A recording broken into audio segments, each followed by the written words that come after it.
Chapter 759. A Dog versus a Tiger. Oh, I'm all ears, Tang Xinrui said. She, of course, stayed alert, because she wasn't close to Mi Jame after all, and she didn't believe that they could share secrets with each other. Mi Jame stared at Tang Xinrui for a while, then wore a wry smile. To be honest with you, I have deep sympathy for you. Why? Tang Xinrui understood what Mi Jame was talking about, but she pretended that she didn't know. Well, Mi Jame also understood what was on Tang Xinrui's mind now. It was understandable that Tang Xinrui distrusted her. Mi Jame had a sip of the drink before she said, I have deep sympathy for you because your father treats you so unfairly. Aren't you afraid that my father will be mad at you if he hears that? Tang Xinrui squinted at Mi Jame. Was Mi Jame helping her father test her? If so, it was quite disgusting, but she already got used to it. If you don't tell him, he won't know, Mi Jame said. It was obvious that she wouldn't tell Tang Weiyang herself. I know that you don't trust me. It's fine. You can just listen to me. Tang Xinrui didn't say a word, but just looked at her. We all clearly know what kind of person Tang Xinji is and your father is. I dislike your father's unfair treatment towards you, but I can do nothing about it. I'm a woman too, and my father treated me exactly the same way as yours. He made me sell my body for money so that my younger brother could go to school. I feel for you, so I want to help you, Mi Jame said. She seemed sincere. Even so, Tang Xinrui still didn't trust her. Oh, you want to help me? How? Tang Xinrui asked with a calm face. The only way out is cut your relationship with your father and go live your own life. No matter what you're trying to do now, it's doomed to failure, Mi Jame said plainly. Hearing that, Tang Xinrui's face was expressionless. In fact, Tang Xinrui knew that Tang Weiyang wouldn't allow her to inherit his wealth no matter how hard she worked for it, but she wasn't willing to give up what belonged to her. Why? Tang Xinrui asked. She suddenly had the feeling that Mi Jame would tell her the reason. Would it be the same as her guess? Do you think that your father doesn't know what you've been doing behind his back? He spoils Tang Xinji again and again to let you deal with him, and make you believe that he still has hopes for him to distract your attention. In fact, the real heir isn't Tang Xinji, Mi Jame said. What? Hearing that, Tang Xinrui panicked. Her father knew everything. The real heir wasn't Tang Xinji. Tang Xinrui guessed it correctly. However, she was still shocked when she heard it with her own ears. The most surprising fact was that Tang Weiyang already knew that she was scheming against Tang Xinji. It's just a waste of time, and it's hard to say whether your father can succeed. Your father is no match for the Tang family, Mi Jame said. No matter how calculating Tang Weiyang was, he was merely an abandoned dog compared with the Tang family that was a real tiger. Without a doubt, the tiger would win the game with a dog.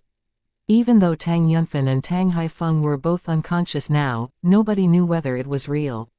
They were healthy, but couldn't wake up. Mi Jame thought that they probably did that on purpose. She, of course, wouldn't tell Tang Weiyang her doubt because she didn't want to see him succeed. It was already very nice of her that she didn't expose him. Why are you telling me now? Tang Xinrui got nervous, staring straight at Mi Jame with confusion. Don't you know that you're betraying my father by telling me that? Aren't you afraid that you'll get in trouble? Betray? Mi Jame laughed. Tang Xinrui, do you really think that your father still has my loyalty? What? Tang Xinrui was surprised again. It's true that I was loyal to your father because he saved my life back then, and I was grateful to him, Mi Jame said, then her face changed all of a sudden and was full of strong hatred. However, your father is exactly the same as mine. They both sold me to get what they wanted. I already have AIDS now, and suffer from a malignant tumor. I won't survive long, and I don't care whether I've betrayed him. What? Tang Xinrui was stunned. Mi Jame had AIDS. Mi Jame, on the other hand, stayed calm, because she already accepted it. Since you have AIDS, you're still having sex with my father. Is he? Tang Xinrui was still in shock. Mi Jame wouldn't survive the malignant tumor, but she was curious about how seriously Tang Weiyang had AIDS. Although Tang Xinrui knew that Mi Jiamei infected Tang Weiyang with AIDS on purpose, she wasn't annoyed at all, but felt quite delighted. She admitted that she was cold-blooded, but her father had treated her like that beforehand. She never felt the affectionate relationship between a father and daughter when she was with Tang Weiyang. Chapter 760 Tang Weiyang is exposed. Tang Weiyang asked for it himself. He valued boys unreasonably high above girls, and used her against his enemies. She hated him to death. Although she wouldn't kill him in person because of their family connection, she wouldn't stop others from doing so. She also agreed with Mi Jiamei on the fact that it was hopeless for Tang Weiyang to defeat the Tang family. In fact, even if she could inherit the Tang family's business, she wasn't confident that she had the ability to run it well. Are you telling me the truth? Tang Xinrui fixed her eyes on Mi Jiamei's face in order to not miss any of her reactions. Believe it or not, and I don't know who the real heir is. Your father is very cautious and he doesn't tell me much, Mi Jiamei said. Tang Xinrui believed most of Mi Jiamei's words, but she didn't have solid proof yet, so she wouldn't believe her completely. Afterwards, Tang Xinrui didn't say anything else, but downed the wine in her glass. She was thinking of Mi Jiamei's advice. Should she leave now? Should she get rid of Tang Weiyang's control? She knew that she was no match for him. If he was aware that she was scheming against Tang Xinji, he probably knew everything she was doing now. Mi Jiamei told Tang Xinrui the shocking truth, but it was up to Tang Xinrui what she should do next. After Ji Yu Man went to bed in her room, Ji Yu Ning returned to her room as well to read the information on Mu Wenqi that Kei sent her. Mu Wenqi was a frequent visitor of a clubhouse, which was owned by a country-wise citizen, Alger. Alger seldom came to the clubhouse, but he would meet Mu Wenqi every time he came. Sometimes, Tang Deming joined their meeting too. When the three of them gathered together, another man showed up a few times. Ji Yuning didn't have suspicion until she saw the following pictures. The following pictures were photos of Tang Xinrui's house captured from surveillance cameras. Through the window Ji Yuning could see the commanding figure of a man in Tang Xinrui's house. It was the middle-aged man in the meeting with Mu Wenqi's group. Could this man be the mastermind? He might be a helpful assistant of the mastermind too. Ji Yuning found the clearest picture and sent it to Tang Yunfan at once. She wanted to know whether Tang Yunfan could recognize who he was. When Tang Yunfan received Ji Yuning's message, he was discussing something with Tang Yunhang in his study. Tang Yunfan read her message, and the attached picture. How is it possible? He's still alive. Tang Yunfan exclaimed in shock, and couldn't believe his eyes. Tang Weiyang was still alive. Since he was still living his life, it meant that he wasn't dead, and Tang Yunfan soon figured out the reason. They had been deceived by him. Tang Yunfan's huge reaction scared Tang Yunhang, and he asked in a hurry, what happened? Who is still alive? Tang Weiyang, Tang Yunfan said. What? Tang Yunhang abruptly stood up with astonishment. Tang Weiyang is still alive. Yes. Tang Yunfan called Ji Yuning without delay. Ningning, how did you get the picture? Tang Yunfan asked. I ran into a secret meeting between Mu Wenqi and Tang Deming, so I conducted an investigation on Mu Wenqi. Then I found out that Tang Deming and Mu Wenqi have met the man in a clubhouse a few times, Ji Yuning said. His name is Tang Weiyang, the son of Tang Hyaming, who is your grandfather's younger brother. Tang Weiyang is also my older cousin. 19 years ago, he and his father schemed against me and caused me to get caught in a car accident. When I came back home, they fled but were hit by a car on their way. Tang Hyaming was dead, Tang Weiyang was seriously injured, and only his wife, son and daughter survived. Tang Hyaming and Tang Weiyang were guilty, but Tang Weiyang's wife, son and daughter were innocent, so we didn't punish them. Afterwards, we heard that Tang Weiyang died, but none of us knew whether it was real. If he's still alive, I'm very sure that he must be the mastermind, Tang Yunfan said, and told Ji Yuning an old story. Although Ji Yuning also had a suspicion that the man in the picture could be the mastermind, she wasn't very sure about it. After hearing Tang Yunfan's explanation, she was certain that Tang Weiyang was the mastermind behind the scheme, and that he must be planning to take revenge on the Tang family for what had happened 19 years ago.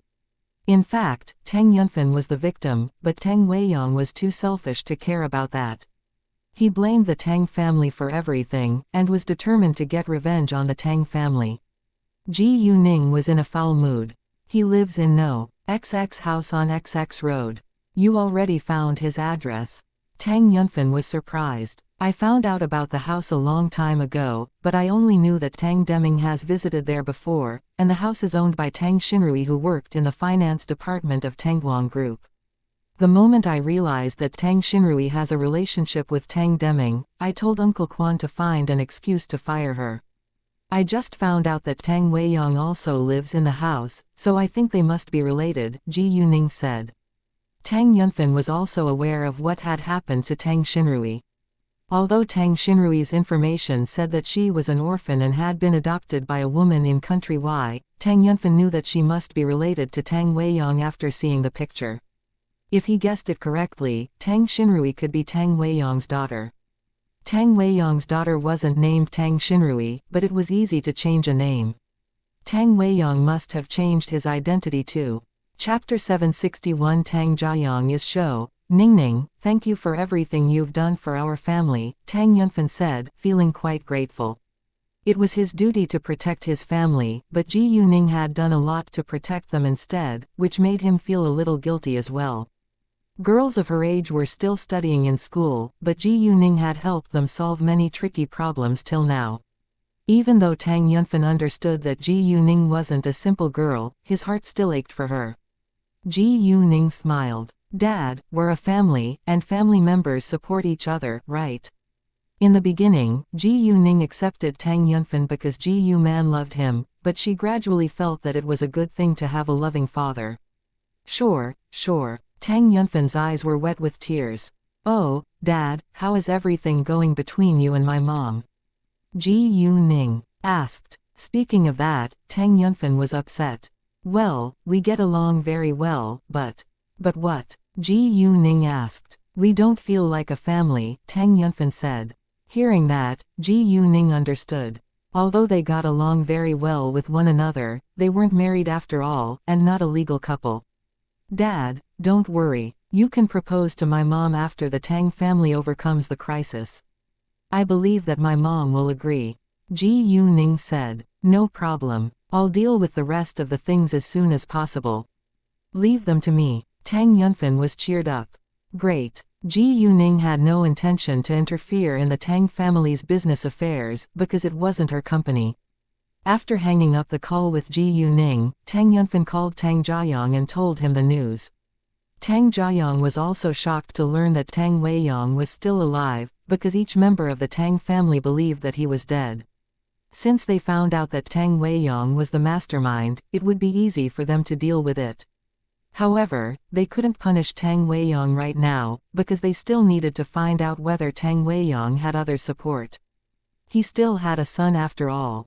If they knew Tang Xinji's condition now, they wouldn't care about him, but the point was that they had no idea about it. During the past years, they already forgot about them, so they knew nothing about them now. They didn't even know Tang Weiyang's son's name. Luckily, they found a useful clue that Tang Weiyang's daughter was Tang Xinrui. The next day, Tang Jiayang went to work in the company as usual. The company was working well these days, but they still needed to stay alert. Tang Weiyang would achieve his goals by hook or by crook. What had happened to Tang Yunfan, Tang Haifeng and Ji Yuman were all schemed by him. Tang Jiayang didn't know what Tang Weiyang was going to do next to hurt him. He wasn't afraid to meet Tang Weiyang face to face, but he was worried that Tang Weiyang might attack him behind his back. Anyway, Tang Weiyang had nothing to lose now. He had even planned to sacrifice a man to kill Tang Haifeng in the car accident before. Tang Jiayang was right to worry. Just when he arrived at the building of Tangguang Group and got out of the car, he heard a shot and escaped by conditioned reflex. He grew up in the military region, so he quickly realized that someone was shooting at him with a gun. Unfortunately, he couldn't be faster than a bullet, and was shot in the right side of his stomach. After that, he hit the car window under the force of the bullet. The gunshot scared many people around him, and they screamed, running away. The person who shot him also escaped, and the bodyguards ran to Tang Jiayang at once. Lord Tang. Tang Jiayang's face turned pale within a second. The medicine. My pocket. Tang Jiayong did his best to say that despite the pain. A bodyguard took out the porcelain bottle Ji Yuning gave him from his pocket without delay, and helped him take a pill before they sent him to the hospital.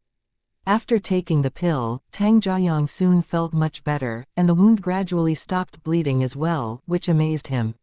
However, the bullet was still in his body, which was very painful. Within a short time, the shocking news spread abroad in Tangguang Group, and the staff were all frightened.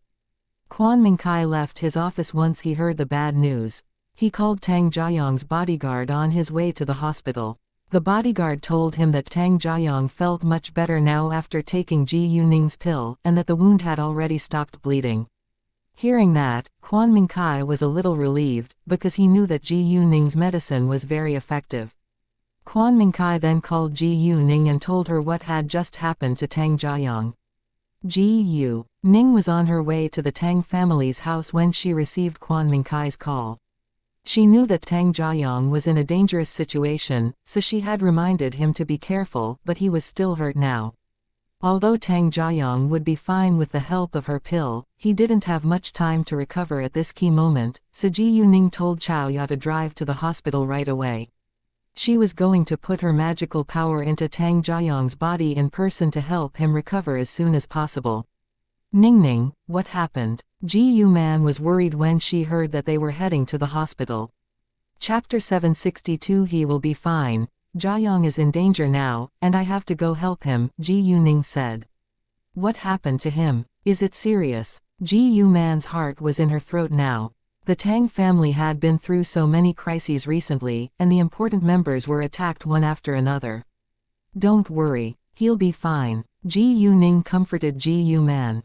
Afterwards, Ji Yuning called K at once, and told him to find out who the gunman was by hacking into the surveillance cameras around the Tangguang Group's building. Although she knew that Tang Weiyong was the mastermind, she was determined to pay the gunman back. As long as she found the gunman, she would kill him.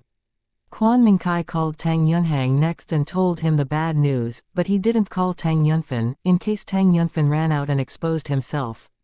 Tang Yunhang left for the hospital at once, and called Zhang Lihua on his way. Zhang Lihua went to the hospital in the early morning and stayed in Tang Haifeng's ward all the time. Even though Tang Haifeng was fine now, she had to visit him every day in order to not arouse others' suspicion. When she heard the terrible news, she almost passed out. What's wrong? Tang Haifeng asked her in a hurry. Jie Jiayong was shot. Zhang Lihua burst into tears. What? Tang Haifeng was shocked. They were mentally prepared for more attacks, but they still couldn't accept that Tang Jiayong was the next target. Jiayong took Ningning's medicine, and he is out of danger now. Don't panic. Ningning is on her way to the hospital, and Jiayong will be fine with Ningning's help. Tang Yunhang comforted Zhang Lihua. Will Jiayong still be fine after being shot? Zhang Lihua was anxious. Tang Jiayong was her son, and her heart ached for him. All right, stay there with father, and don't let him leave the ward, Tang Yunhang said. Fine. No matter how worried Zhang Lihua was, she chose to believe Ji Yuning. Right after Zhang Lihua hung up the call with Tang Yunhang, Tang Haifeng removed the quilt and was about to stand up. Zhang Lihua stopped him at once. Father, what are you doing? I'm going to see Jiayong. Tang Haifeng couldn't wait a second longer to check whether Tang Jiayong was fine now. Father, Yunhang said that you can't leave this ward. Jiayong took Ningning's medicine, and he's safe now. He'll arrive here to take out the bullet soon. I'll tell you the latest news if I hear any, all right? Zhang Lihua said. Knowing that Tang Jiayong was safe now, Tang Haifeng calmed down a little. He trusted Ji Yuning very much. Tang Wen, Tang Wu, stay here and take care of Master Tang. I'll go out for a while, Zhang Lihua said to Tang Wen and Tang Wu. Sure, Tang Wen and Tang Wu said. Although they were Tang Haifeng's bodyguards, and only listened to his orders, they knew what was the right thing to do now. They understood that Tang Haifeng was worried about Tang Jiayong, but he couldn't show up at this moment. Luckily, Tang Haifeng listened to Zhang Lihua and lay down on the bed. Once Zhang Lihua walked out, she ran to the front door of the hospital. At the same time, Tang Jiayong's car arrived. The moment the car door opened, a group of nurses and doctors walked forward to help Tang Jiayong get out of the car. Zhang Lihua ran ahead at once, and burst into tears again. Jiayong, Mom, I'm fine. Tang Jiayong comforted his mother. Tang Jiayong wasn't in a terrible condition now, but Zhang Lihua was still concerned about his safety. Mrs. Tang, we need to take the bullet out of Lord Tang's body right now. Please stand aside, a doctor said to Zhang Lihua politely. Sure. Zhang Lihua walked aside at once. They pushed Tang Jiayong into the operating room without delay, followed by Zhang Lihua, but she could only wait outside. A few minutes later, Ji Yuning arrived. How's Jiayong now? Ji Yu-man asked Zhang Lihua with concern. No idea, Zhang Lihua said anxiously. Don't worry, Jiayong will be fine. Ji Yuning used her jade eyes to see inside the operating room. Tang Jiayong was safe, he just lost some blood. She would put her magical power into his body later, and he would be fine. After a while, Quan Mingkai and Tang Yunhang arrived too. It took around 20 minutes for the doctor to take the bullet out of Tang Jiayong's body. After the surgery, Tang Jiayong was pushed out. He was still under anesthetic, but the surgery was very successful. The bullet didn't hit his heart after all, and Ji Yuning's power crystal stopped him from bleeding and helped him heal. Tang Jiayong was sent to a ward later. When the doctor was gone, and there were only members of the Tang family in the ward, Ji Yuning walked to Tang Jiayong and began to unwrap the bandages around his wound. Ningning, what are you doing? Zhang Lihua was a little scared. Although she believed that Ji Yuning wouldn't hurt Tang Jiayong, she was afraid that it might be painful. I'm going to treat his wound, Ji Yuning said, and kept on unwrapping the bandages. When Ji Yuning was unwrapping the bandages, she said to Xiaoya, go pour me a glass of water. No problem. Xiaoya went to pour a glass of water at once, and placed it on the table next to Ji Yuning. Ji Yuning then took out a porcelain bottle and poured some water in it before she started to apply the water mixed with the power crystal to Tang Jiayong's wound. After that, she removed the stitches with her hands. Seeing that, Zhang Lihua wanted to stop Ji Yuning again, but thought that she should believe Ji Yuning. Within a short time, Ji Yuning finished removing the stitches, and Zhang Lihua prayed that Tang Jiayong would be fine. Chapter 763 Ji Yuning finds the gunman. Ji Yuning put her magical power into Tang Jiayong's body when she was removing the stitches. Before long, Tang Jiayong's wound had an obvious change, and it soon healed, which shocked everyone. Although they knew that Ji Yuning's medicine was very effective, they were still astonished to see its effects with their own eyes. Even though there was a scar left on the outside, it was already healed on the inside. With the help of Ji Yuning's magical power, Tang Jiayong also opened his eyes. Jiayong. They were excited to see Tang Jiayong waking up. When Tang Jiayong didn't feel any pain from the wound, he was greatly surprised. He realized that he had an unbelievable younger cousin. Since Tang Jiayong recovered, Quan Mingkai reported it to Tang Haifeng at once, in case Tang Haifeng was worried. The shocking news of the Tang family was going abroad. People now all heard that Tang Yunfen had been absent for so many days not because he had gone abroad, but because he had been caught in a car accident and was still unconscious.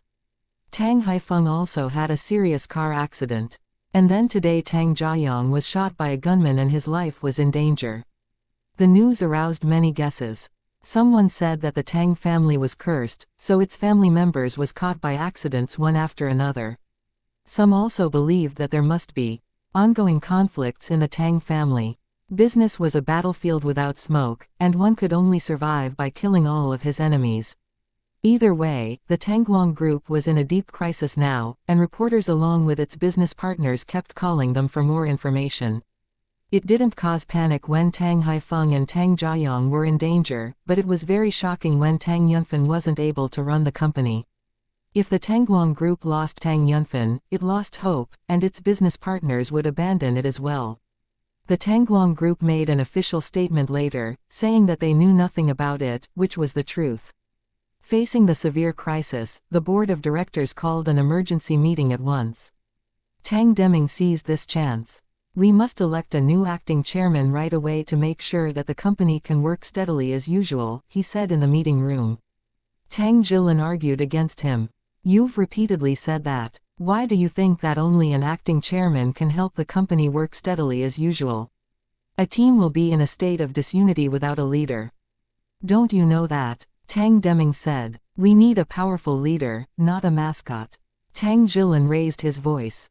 How could you know that the acting chairman is just a mascot? Tang Deming questioned Tang Jilin.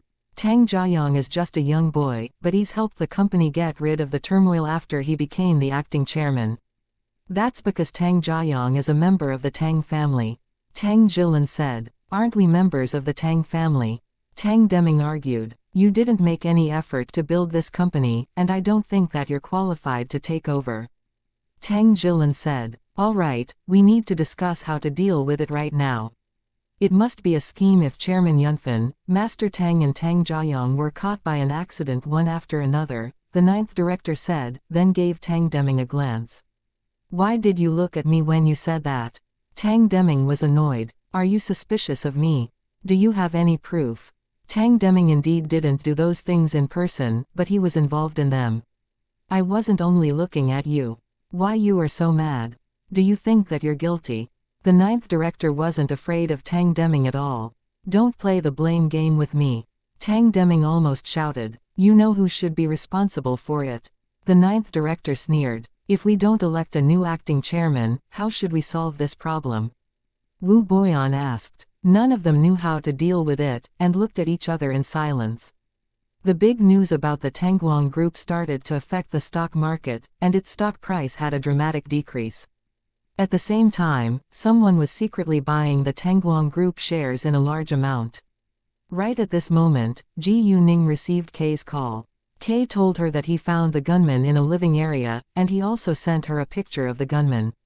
It was a man around 30 years old, and Kay was trying to find out his real identity. Without hesitation, Ji Yuning drove to find the gunman. However, before Ji Yuning arrived, the gunman left the house, so Kay tracked his position online to guide Ji Yuning. After a while, Kay got the result of his real identity. He wasn't a common citizen, but a mercenary. Luckily, he was just a normal mercenary, not an ace one. That was also the reason why he had failed to kill Tang Jiayang. With Kay's guidance, Ji Yuning came to an old town. There were no surveillance cameras, so Kay lost the gunman's accurate position, but Ji Yuning already remembered his face, and she could find him with her jade eyes. After a short while of searching, Ji Yuning found him in a worn-down house. The man was alone inside, and there were few people in the town. When the man had just laid down on the bed, he heard a loud sound, and the door was kicked open. He was alarmed, and abruptly stood up. The moment he left the bedroom, he saw Ji Yuning and frowned with anger. Who are you? What are you doing here? He looked quite frightening, and tried to scare Ji Yuning, but Ji Yuning was as calm as usual. To take revenge, Ji Yuning said coldly. The man wasn't surprised, but he didn't know that Ji Yuning came here because of Tang Jiayang. In fact, he had killed so many people as a mercenary, so he knew that many people wanted him to die. It wasn't an uncommon thing that his enemies came to find him to take revenge, but he was surprised that this time it was a young girl. Do you think that you can do that? He said with disdain. Of course I can, Ji Yuning sneered, then moved towards the man step by step. Chapter 764 Ji Yuning kills a man. The man felt a little scared now, but he was a well-trained mercenary after all, so he was able to calm himself down. However, he didn't dare to take this young girl lightly anymore. If she was confident to be able to kill him by herself, she couldn't be a simple girl. Although the man didn't believe that Ji Yuning could do it, he had to be cautious from this moment.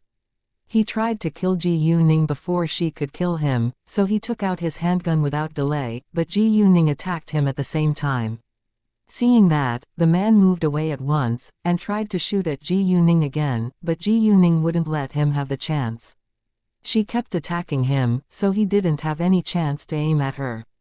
If he couldn't aim at her, it was useless to shoot. The man was astonished that Ji Yuning, who was just a young girl, was able to move so quickly and punch him with great force and accuracy. He realized that he had met a match. It didn't take long for Ji Yuning to beat the man down, and she soon dislocated his arms and broke his ankles. She also gagged his mouth before she dislocated his arms, in case his scream attracted others' attention. Since she was going to kill this man, she couldn't let others see it. And now, the man became a piece of meat on Ji Yuning's chopping board, and she could cut him as she wanted. He almost lost consciousness from the pain, but he also stayed conscious because of the excruciating pain. The man was horrified now. To his astonishment, this young girl was so cruel and agile that he didn't even have a chance to fight back. She was even better than those ace killers. Was she a killer sent by his enemy? Either way, since this young girl was going to take revenge today, he was doomed to death. Although he was a mercenary, and was mentally prepared to be killed at any moment, he still felt terrified when he saw the end of his life. Nobody wanted to die when it was possible to stay alive. However, he also knew that it was meaningless to beg a killer who didn't have mercy at all, so he remained silent. Ji Yuning drew out her gun from her pocket, and aimed at him. Even though the man understood that he was going to die the next second, he still moved a little trying to escape. Ji Yuning already knew who the mastermind behind the scheme was, so she didn't hesitate to kill this man who was useless in her eyes. Because of the silencer, it didn't make any sound. A bullet hit his heart, and he was dead after struggling for a few seconds. Then Ji Yuning left. Kay had hacked the surveillance cameras along the way to this old town, so nobody would know that Ji Yuning was the killer. Even if she was exposed, the Tang family was able to protect her. It was illegal to kill a man, but she wasn't regretful because this man should be killed. Ji Yuning drove back to the hospital afterwards. Tang Yunfan soon had the result of the investigation on Tang Weiyang. Tang Weiyang's identity in Country Y was a normal businessman named Yar, and his son called Tang Xinji was adopted by another family in Country Y. However, all the members of the family were killed in a car accident many years ago. As for Tang Xinji, he was just a playboy. Although Tang Weiyang knew many influential people, most of them were in Country Y, and Tang Yunfan didn't believe that they would dare to help Tang Weiyang in another country. In addition, they worked with Tang Weiyang for benefits. If there were no benefits, they wouldn't bother to give Tang Weiyang a helping hand. Therefore, there was nobody in Tang Yunfan's way to stop him from paying Tang Weiyang back. Right when those directors were still arguing in the meeting room, Tang Jiayang showed up all of a sudden, and he looked quite well, which shocked everyone. Jesus, wasn't he shot by a gunman? How could he look so well after just several hours? In the company, everyone discussed it with surprise. When Tang Jiayang entered the meeting room, all the directors were astonished too, especially Tang Deming. He stood up from his chair and couldn't believe his eyes. Weren't you shot by a gunman? How can you be fine right now? It was obvious that he couldn't accept the fact that Tang Jiayang was fine now. It was understandable why Tang Deming was reluctant to accept it, because it was a part of their scheme that Tang Jiayang's life was in danger. Tang Jiayang stared at Tang Deming and asked coldly, "What? Do you feel disappointed?" Hearing that, everyone turned to look at Tang Deming with suspicion on their faces. It sounded like Tang Jiayang believed that Tang Deming had him shot. Was Tang Deming really involved in it? If so, Tang Deming was really evil. Fu Kaiyu subconsciously moved further away from Tang Deming. Although Fu Kaiyu supported Tang Deming and they had done many dirty deals together before, he didn't know what Tang Deming was doing against the Tang family. Moreover, he wouldn't hire a gunman to kill another person, because he could be put in jail once it was exposed. Tang Deming panicked a little, but soon calmed himself down. Of course not. I just felt surprised, like everyone else in the room. He even felt aggrieved. Tang Jiayang sneered, and his eyes were full of disdain and distrust, which annoyed Tang Deming, but he didn't dare to say anything now.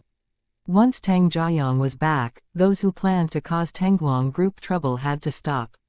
In fact, during the past days, several companies had found fault with Tang Jiayang using the excuse that the proposal wasn't right, but none of them succeeded. Tang Jiayang lacked experience, so he wasn't able to handle everything well, but he could still run the company steadily with the help of Quan Mingkai and Yan Weilan. Chapter 765 Jazz Club. Smart businessmen all knew that it wasn't likely that a dominant business group like the Tangguang Group would fail within a short time, even though several members of the Tang family were caught in an accident one after another. It was just the beginning, and the Tangguang group was running well as usual.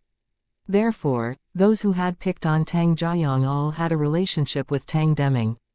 Tang Jiayong glanced around at them after he sat down on the chairman's seat. His sight stopped for a second on Tang Deming, then moved away. I bet you must be very curious about who tried to kill me. Who? Hearing that, everyone was all ears, except for Tang Deming.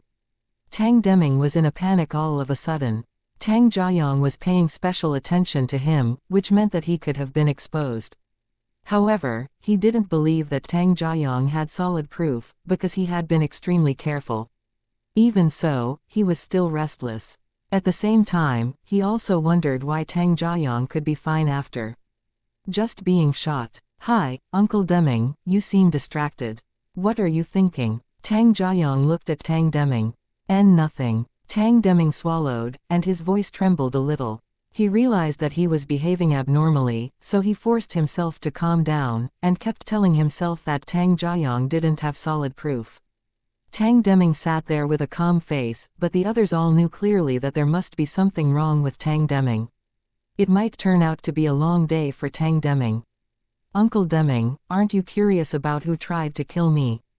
Tang Jiayong asked again. It was obvious that he wouldn't let Tang Deming have a break.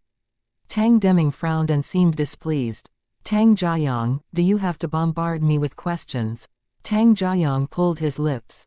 Uncle Deming, I think you know the reason clearly. You. Tang Deming was annoyed, and got nervous. Tang Jiayong, if you're suspicious of me, show me the evidence. If you don't have any solid proof, it's slander, and I can sue you for that. You want to see the proof? No problem. I have several pictures with me, and you'll know what happened the moment you see them, Tang Jiayong said, and his secretary took out a file and opened it at once. Tang Deming, on the other hand, got anxious. Does he really have evidence? If Tang Jiayong really had evidence, what should he do? It's impossible for him to call Tang Weiyong now. Seeing Tang Deming's unusual reaction, the others all believed that he must be guilty, and they looked at him with dislike. The secretary took out a pile of photos from the file, and handed them to those directors around the table. When they saw the people in the photos, they were all shocked. Is this Tang Weiyong? Isn't he dead? Tang Jilin exclaimed. Those directors had worked in Tangguang Group for nearly 20 years, so they clearly knew what had happened 19 years ago. Tang Deming is with him, the 9th director said, and looked annoyed. The truth was exposed now. They were all familiar with Tang Weiyong, and knew that he was a selfish, self-centered, and cunning man. He had failed to steal Tang Haifeng's family business 19 years ago, so he had turned to scheme against Tang Yunfen. Afterwards, Tang Weiyong faked his death, and appeared again, then several members of the Tang family were caught in an accident one after another. The answer couldn't be clearer. Besides, Tang Deming had secretly met Tang Weiyong many times. Nobody would believe it if he said that there was no relationship between them. With a loud sound, Tang Jilin hit the photos on the table, and questioned Tang Deming in anger. Tang Deming, tell us why you secretly met Tang Weiyong. Are you scheming together against the Tang family? Tang Deming was struck dumb, because he didn't expect that they would have the surveillance videos of that club. Not only him, but Tang Weiyong was also exposed right now. I think they just want to get control of Tangguang Group. They must be involved in the accidents which happened to Chairman Yunfen, Master Tang and Jiayong. The 9th director was also in a rage. Those are just some photos, which can't prove anything. You can't blame me for everything just because of several photos. Do you have other solid proof? Tang Deming argued. He still tried to get away with it. However, it turned out that he couldn't. Although you're not the mastermind, you're an accomplice. You knew that Tang Weiyong was still alive. Why didn't you tell us? Did you think that you could get away with it? Tang Jiayong said in a cold tone. Tang Deming was in despair, and didn't know what to say. It was the truth. Although he wasn't the mastermind, he was an accomplice, and he would still be punished according to the law. Since Tang Jiayong was able to get those photos, it wasn't difficult for him to find other solid proof. Tang Jiayong added, we also found out that you have 10% shares of Jazz Club. Jazz Club isn't a good place, and there are many illegal deals being done every day. To be honest with you, the police are on their way there now. Jazz Club was the club owned by the person from Country Y, and it was Tang Weiyang's place as well. Hearing that, Tang Deming understood that he was doomed. Jazz Club was owned by a foreigner, and they had done many illegal deals there, so the government would punish its owner and shareholders without doubt. Tang Deming collapsed on his chair, and didn't know what he should do now. Chapter 766 Tang Deming is caught. Tang Deming had agreed to work with Tang Weiyang because Tang Weiyang had saved his son's life before, and even promised to give him 10% shares of Jazz Club. Many illegal deals were done in Jazz Club every day, so he could get dozens of millions of yuan from it every year. Although it was barely comparable to his shares in Tangguang Group, he was unwilling to reject the money. Most importantly, Tang Weiyang had saved his son's life once before. However, what Tang Deming didn't know was that it was just a show directed and played by Tang Weiyang in order to make Tang Deming owe him so that Tang Deming would work for him. Tang Deming, the Tang family treated you very well. Why did you have to do this? Do you think that Chairman Yunfan isn't aware of what you've done behind his back during the past years? He just turned a blind eye on it, but you still want to hurt the benefits of the Tangguang Group. How shameless you are. Tang Jilin strongly criticized Tang Deming. Except for Tang Yunhang and Tang Yunrong, Tang Yunfan trusted Tang Jilin most among the shareholders of Tangguang Group. Therefore, Tang Jilin was very close to Tang Yunfan. You shouldn't have worked with Tang Weiyang to scheme against Tangguang Group. The 9th director was also loyal to the Tang family. Cheng Zongsheng and Wu Boyan had stayed neutral all the time, so they didn't criticize Tang Deming now for fear of reprisal, even though they also disliked his behavior. They remembered clearly that their children had been abducted not too long ago. Even though they remained silent, Tang Jiayang didn't mind. Fu Kaiyu was Tang Deming's supporter, but he didn't dare to say a word right now either. Uncle Deming, I hope that you can give me a reasonable explanation. Maybe we'll punish you lightly given your relationship with my family, Tang Jiayang said. Tang Deming frowned. He also understood that he would be put in jail if the Tang family refused to protect him. If the Tang family wanted to punish him, his whole life would be ruined. Uncle Deming, you don't have much time to waste here.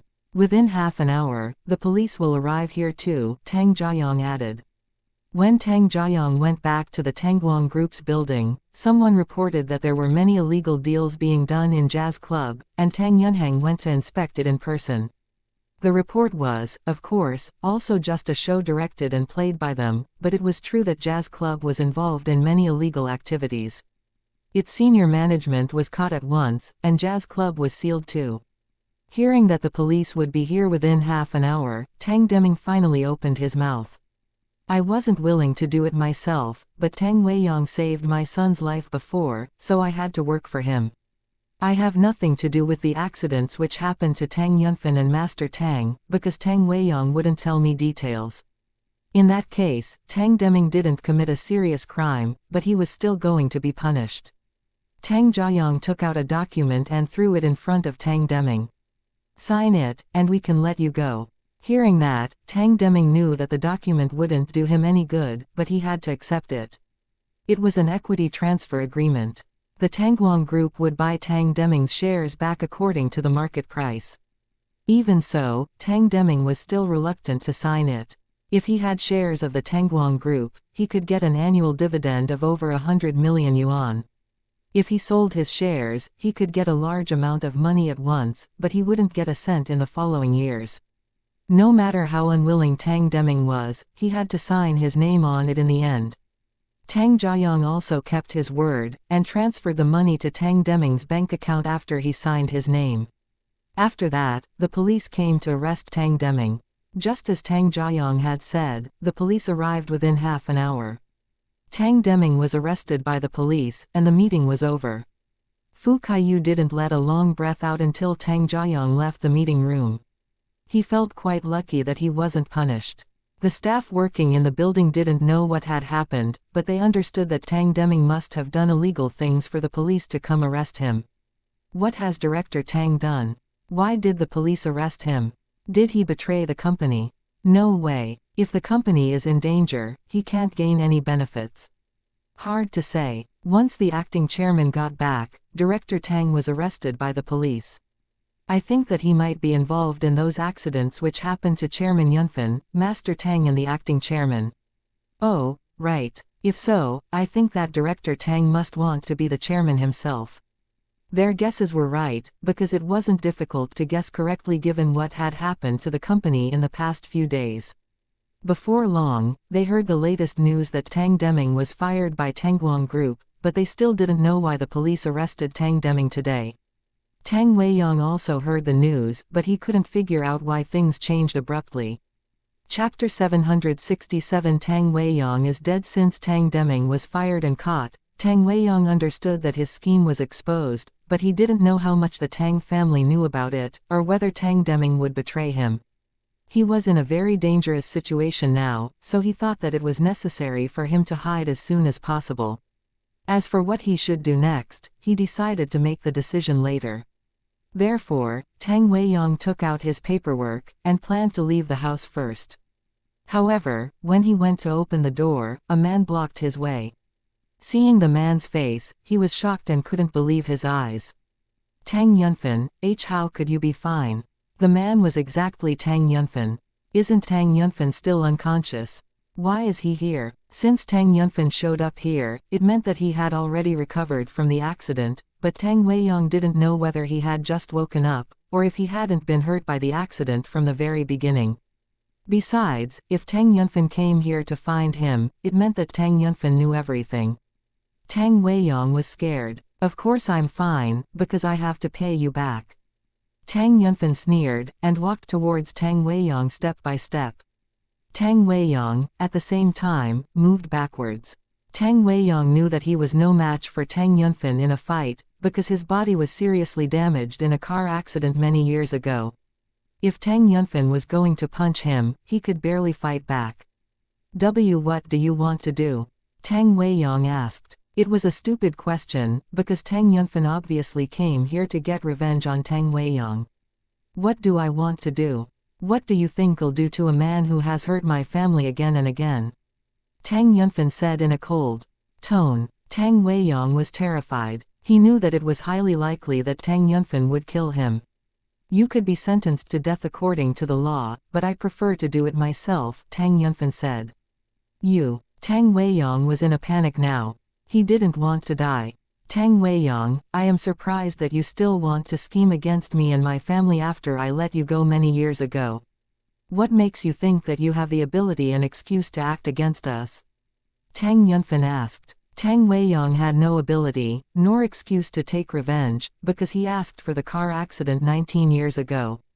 The Tang family had been kind and let him go because he had been seriously injured, otherwise he would have been put in jail for years.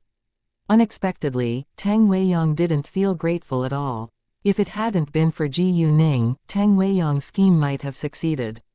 Even so, he was still unable to take over Tangguang Group. It's your fault. I lost everything because of you. A selfish man like Tang Weiyang would never reflect on himself, but blamed others for everything. You schemed against me first, and you lost everything because of the stupid decision you made. Tang Yunfan raised his voice. My father should have been the leading role in the Tang family, not yours. We just wanted to take the things that belong to us back. Tang Weiyang argued, and took it for granted.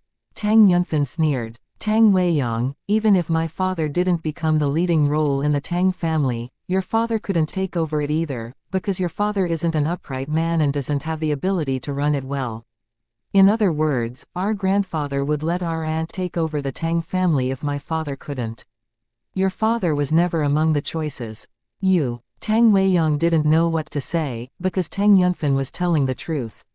Tang Haiming wasn't qualified to take over the Tang family, but they refused to admit it. I don't have time to chat with you. Since you should have died 19 years ago, I don't think that there is anything wrong with it if you die now. Tang Yunfan moved closer to Tang Weiyang. Tang Weiyang stepped backwards in fear. Although he was scared of death, he didn't beg Tang Yunfan to let him go, because he knew that Tang Yunfan wouldn't give him a second chance. Tang Yunfan was right. He should have died 19 years ago, and it would make no difference if he died now. In addition, it was very easy for the Tang family to kill a person without being punished. All in all, he was doomed to death today. However, he was unwilling to be killed without struggling, so he turned to run upstairs. Tang Yunfen didn't hesitate and took out a gun to aim at Tang Weiyang. With the help of a silencer, the bullet just made a slight sound. It entered Tang Weiyang's body and he wasn't able to move anymore. Within a few seconds, Tang Weiyang fell on the ground and died. Since Tang Weiyang was already dead, Tang Yunfen left the house. Tang Xinrui stayed in a hotel, thinking about what she should do next. She didn't know that Tang Deming was caught by the police and Jazz Club was sealed until Mi Jame called her. As a member of Jazz Club, Mi Jame was also on the wanted list. However, she didn't go there during the day, so the police missed her. Mi Jame failed to get through to Tang Weiyang, and thought that he might have been caught too. Hearing the shocking news, Tang Xinrui panicked. Chapter 768,768 It's not that simple. Tang Xinrui made up her mind to leave as soon as possible. If she stayed here any longer, the Tang family might catch her as well. Therefore, she didn't hesitate and booked a plane ticket to Country Y, then left for the airport at once. Luckily, she had the paperwork with her. As for Tang Weiyang, she didn't care whether he was alive or dead. He treated her unfairly, so it was not her fault for abandoning him now. Ever since Quan Mingkai found out that Tang Xinrui was secretly helping Tang Weiyang, he had arranged for someone to spy on her, so he knew that Tang Xinrui was leaving City B, but he didn't stop her. After all, Tang Xinrui hadn't hurt the Tang family's benefits yet. What happened to Tang Deming soon spread abroad among the high society in City B, and everyone got to know about his relationship with Jazz Club. Although the Tang family hadn't accused him of his involvement in those accidents which had happened to Tang Yunfen, Tang Haifeng and Tang Jiayang yet, it was easy for others to connect the dots. Accordingly, people tended to believe that it was the truth. Tang Deming's family was amid criticisms because of that. Mu Wenqi was also caught by the police because he owned 20% shares of Jazz Club.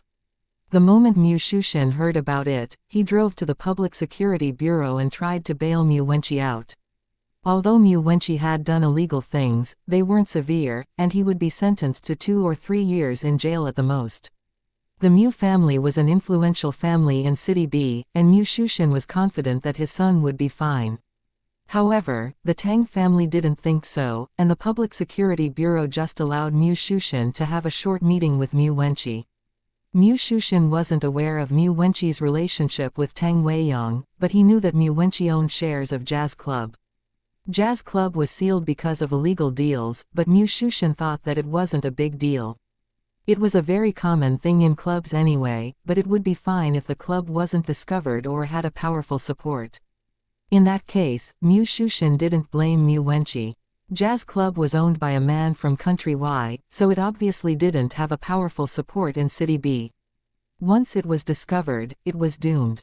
Mu Wenqi, however, was a member of the Mu family, but the police still refused to let him go, which confused Mu Shushin. At the same time, he realized that it probably wasn't that simple. He didn't know many details about it yet. All he knew was that Jazz Club was found to be involved in the sex and drug trade, and its senior management was all arrested by the police. Wenqi, what happened? Why did they refuse to let you go? Mu Shushin asked with a serious face. Mu Wenqi said, the Tang family is also involved in this case, and they, of course, don't dare to let me go without the Tang family's permission. I'll go to find Tang Yunhang, Mu Shushin said. He believed that the Tang family would do him a favor for the sake of their close relationship in business. In his eyes, the Tang family didn't know that Mu Wenqi was involved, so the police caught Mu Wenqi along with other people. There was no need for the Tang family to deal with it in person after all.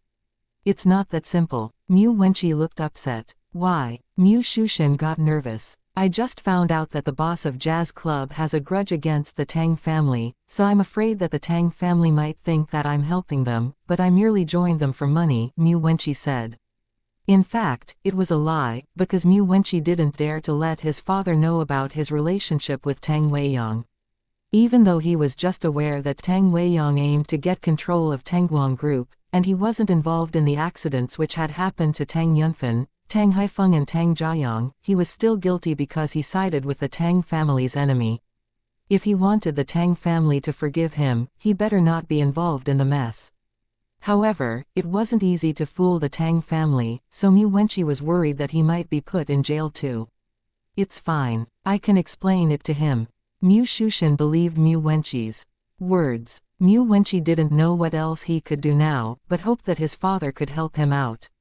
After that, Mu Shushan called Tang Yunhang. Tang Yunhang used to think that Mu Wenqi dared to help Tang Weiyang because he had Mu Shushan's approval, but it was obvious that Mu Shushan knew nothing about it after hearing his explanation on the phone. Although Mu Wenqi was also an accomplice like Tang Deming in the case, he hadn't directly hurt the Tang family's benefits, so Tang Yunhang decided not to sue him for the sake of the Mu family. However, the Tang family wouldn't help him and also hoped that he would be punished for his involvement in jazz club. Tang Yunhang thought for a while, then said, "Shushan, I'm afraid I can't help you bail Wenqi out, because the news has already spread abroad. If I'm involved in it, I could be in danger. You know how many people want to replace me, right?" Although Tang Yunhang was the secretary of the municipal party committee, it didn't mean that everyone was afraid of him. On the contrary, he had many enemies in politics. Cliques and factions always existed in politics, and every official had his own supporters. Normally, those who had more supporters would be more likely to gain the most powerful seat. There were different groups of people in the center of politics, and nobody dared to stay neutral, because one would lose his position at any moment without a powerful team behind his back. Everyone wanted to promote his allies and occupy the important seats so that he could gain more advantages and benefits. Tang Yunhang was the only official who stayed neutral in politics in City B, because he had the Tang family as his backing. Chapter 769,769 Share Donation Agreement. Although Tang Yunhang stayed neutral in politics, there were people who still tried to convince him to join them. Coercion and bribery were just common ways of drawing someone over to their side. Sometimes, they would slap you at first before they gave you a candy. In other words, they would cause you trouble or scheme against you at first, then gave you a helping hand when you were in danger. Of course, they would hide their real identities when they dealt with you. Since they helped you, you owed them a favor. Luckily, Tang Yunhang was an upright man who always acted according to the rules, so he gave nobody any ammunition. In addition, he had the Tang family's support, so coercion and bribery didn't work for him. Mu Shushan understood Tang Yunhang's explanation, but he didn't think that it was a big deal given Tang Yunhang's position and the Tang family's influence. Therefore, Mu Shushan felt that Tang Yunhang was unwilling to help Mu Wenqi because he didn't believe that Mu Wenqi was innocent. Without solid proof, it was understandable that Tang Yunhang didn't believe Mu Wenqi. Since Tang Yunhang declined to bail Mu Wenqi out, Mu Shushan had to give it up. Qi Ziyu also heard the news, and went to the Public Security Bureau to visit Mu Wenqi at once. However, Mu Wenqi's father had just visited him, so the police wouldn't allow others to meet him again. Qi Ziyu was confused. Since Mu Wenqi's father had been here before, why didn't his father bail him out? It wasn't a serious crime after all, and it was merely nothing in the eyes of the high class.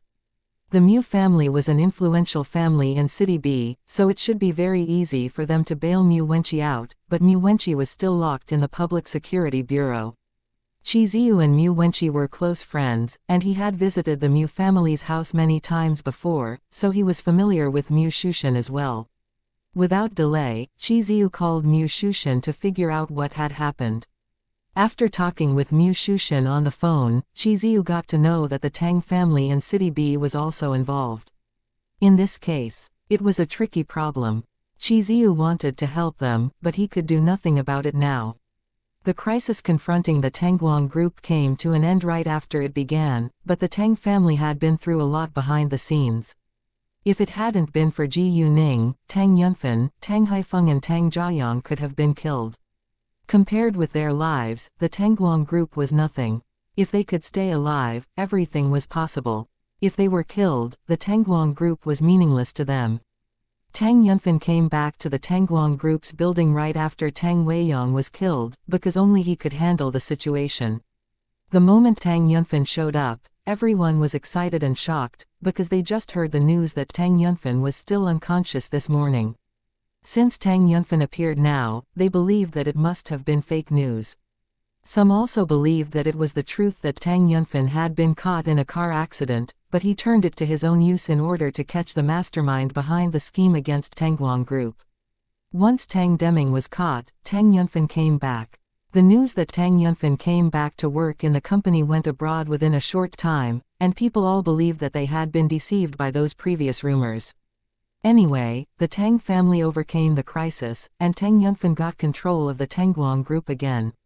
In the afternoon, Tang Haifeng also left the hospital for the Tang family's house.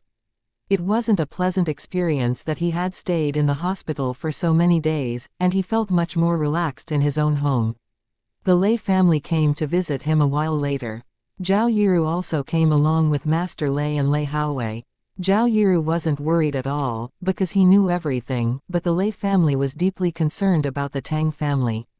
They thought that Tang Yunfen had gone abroad, but heard that he was caught in a car accident today.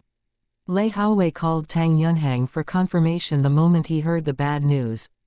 The problem was almost solved when Lei Haowei called Tang Yunhang, so Tang Yunhang didn't keep it a secret from him anymore, and told him the truth but didn't tell him many details. Lei Haowei also understood that it was their family conflict, so he didn't ask further as long as Tang Yunfen was fine. Lei Haowei, Master Lei and Zhao Yiru left after sharing dinner with the Tang family. Tang Yunfen then told Ji Yuning to follow him to the study. When they were alone in the study, Tang Yunfen took out a file and gave it to Ji Yuning. Sign this. Ji Yuning was struck dumb for a second, then used her jade eyes to see what was inside. She was surprised to see that there was a share donation agreement. Tang Yunfen was going to give her 8% shares of the Tangguang Group, which he bought from Tang Deming. Ji Yuning had no intention to take it, but she still opened it. "I can't take this," she said afterwards. She put it back on the table and pushed it back in front of Tang Yunfen. Why? Tang Yunfen wasn't very surprised, because he knew that Ji Yuning wouldn't take it, but he sincerely wanted her to accept it. "It's too much, and I prefer to build my career on my own," Ji Yuning said. "You deserve this. If it hadn't been for you, our family could have been ruined." "You can take this as a reward," Tang Yunfen said.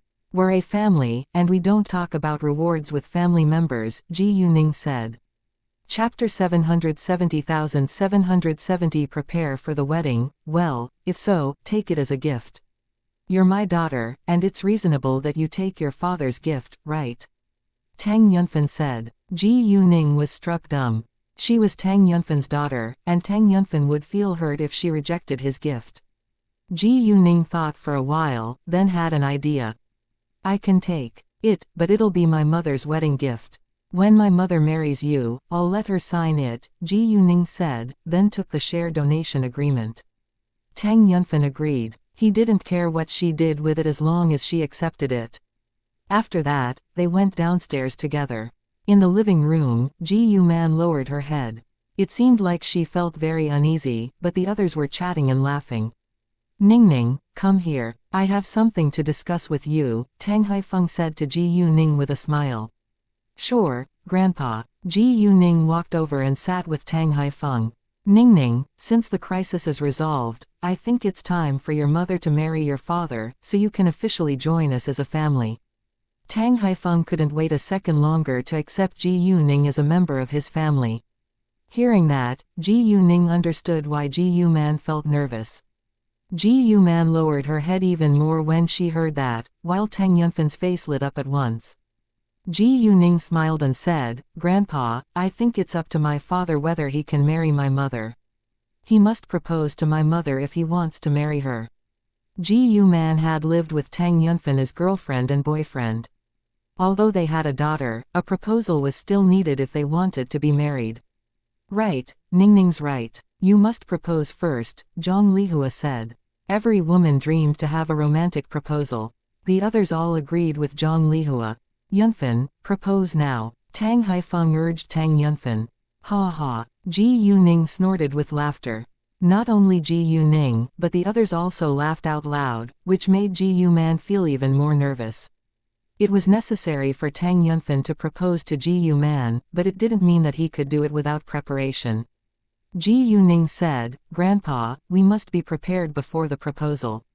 We need flowers, a diamond ring, and a romantic setting.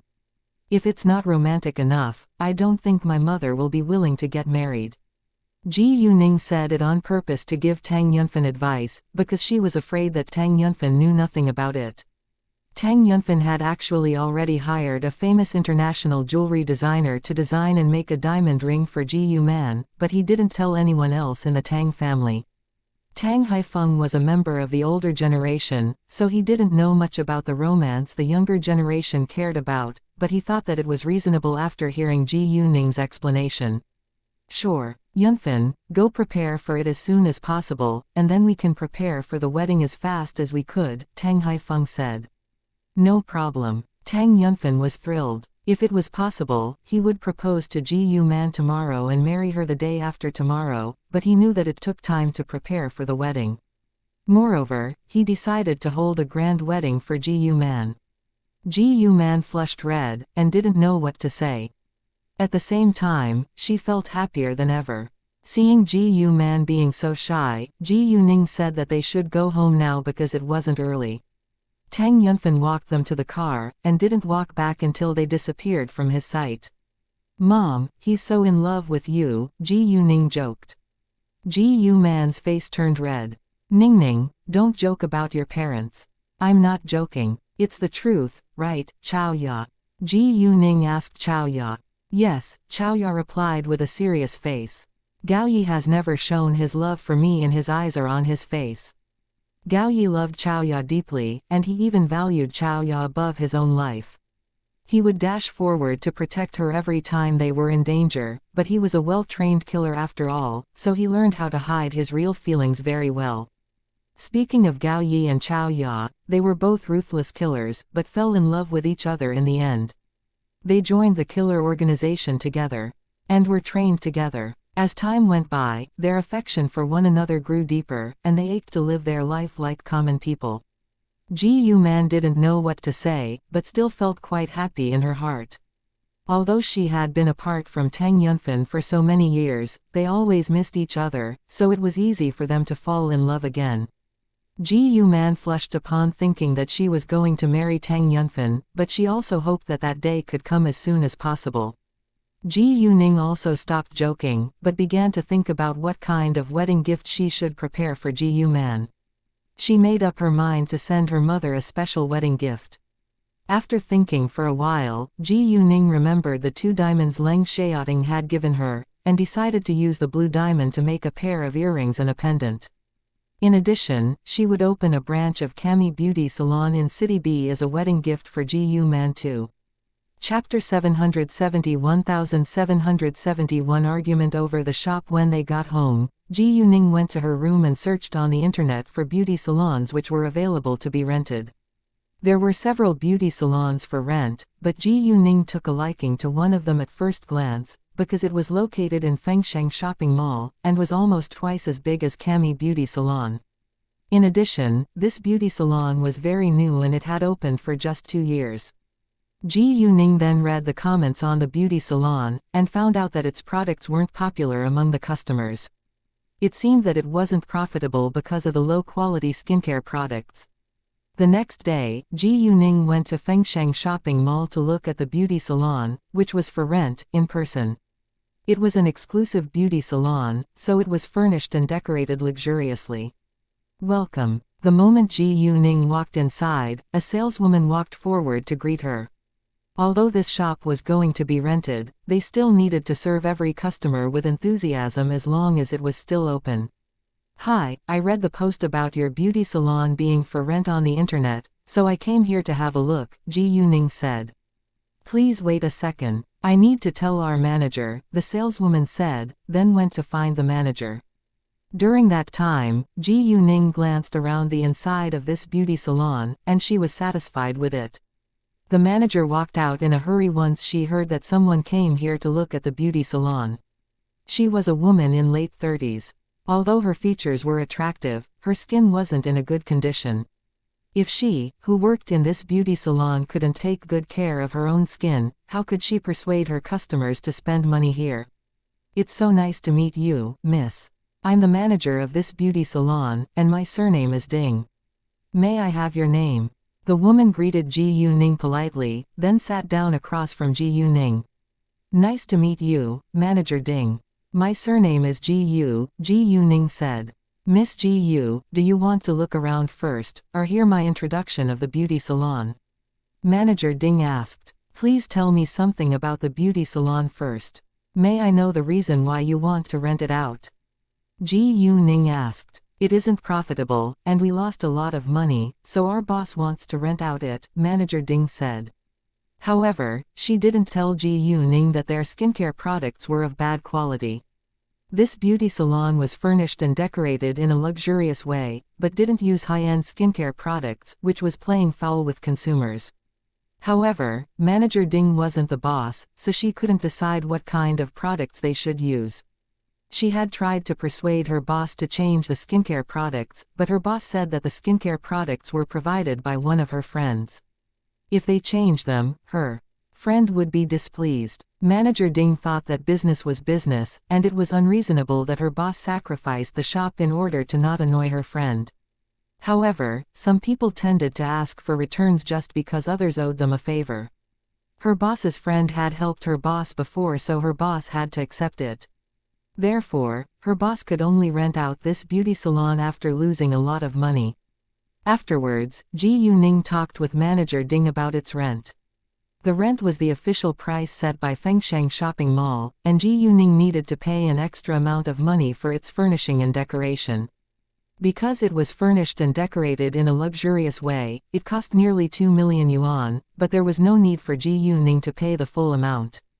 This shop had been open for nearly 2 years after all, so it wasn't worth that much money.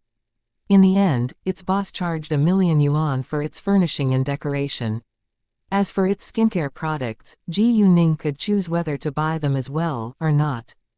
Ji Yuning obviously wouldn't buy them, because she only used kuzi. Since Ji Yuning was very satisfied with it, she decided to rent it right away.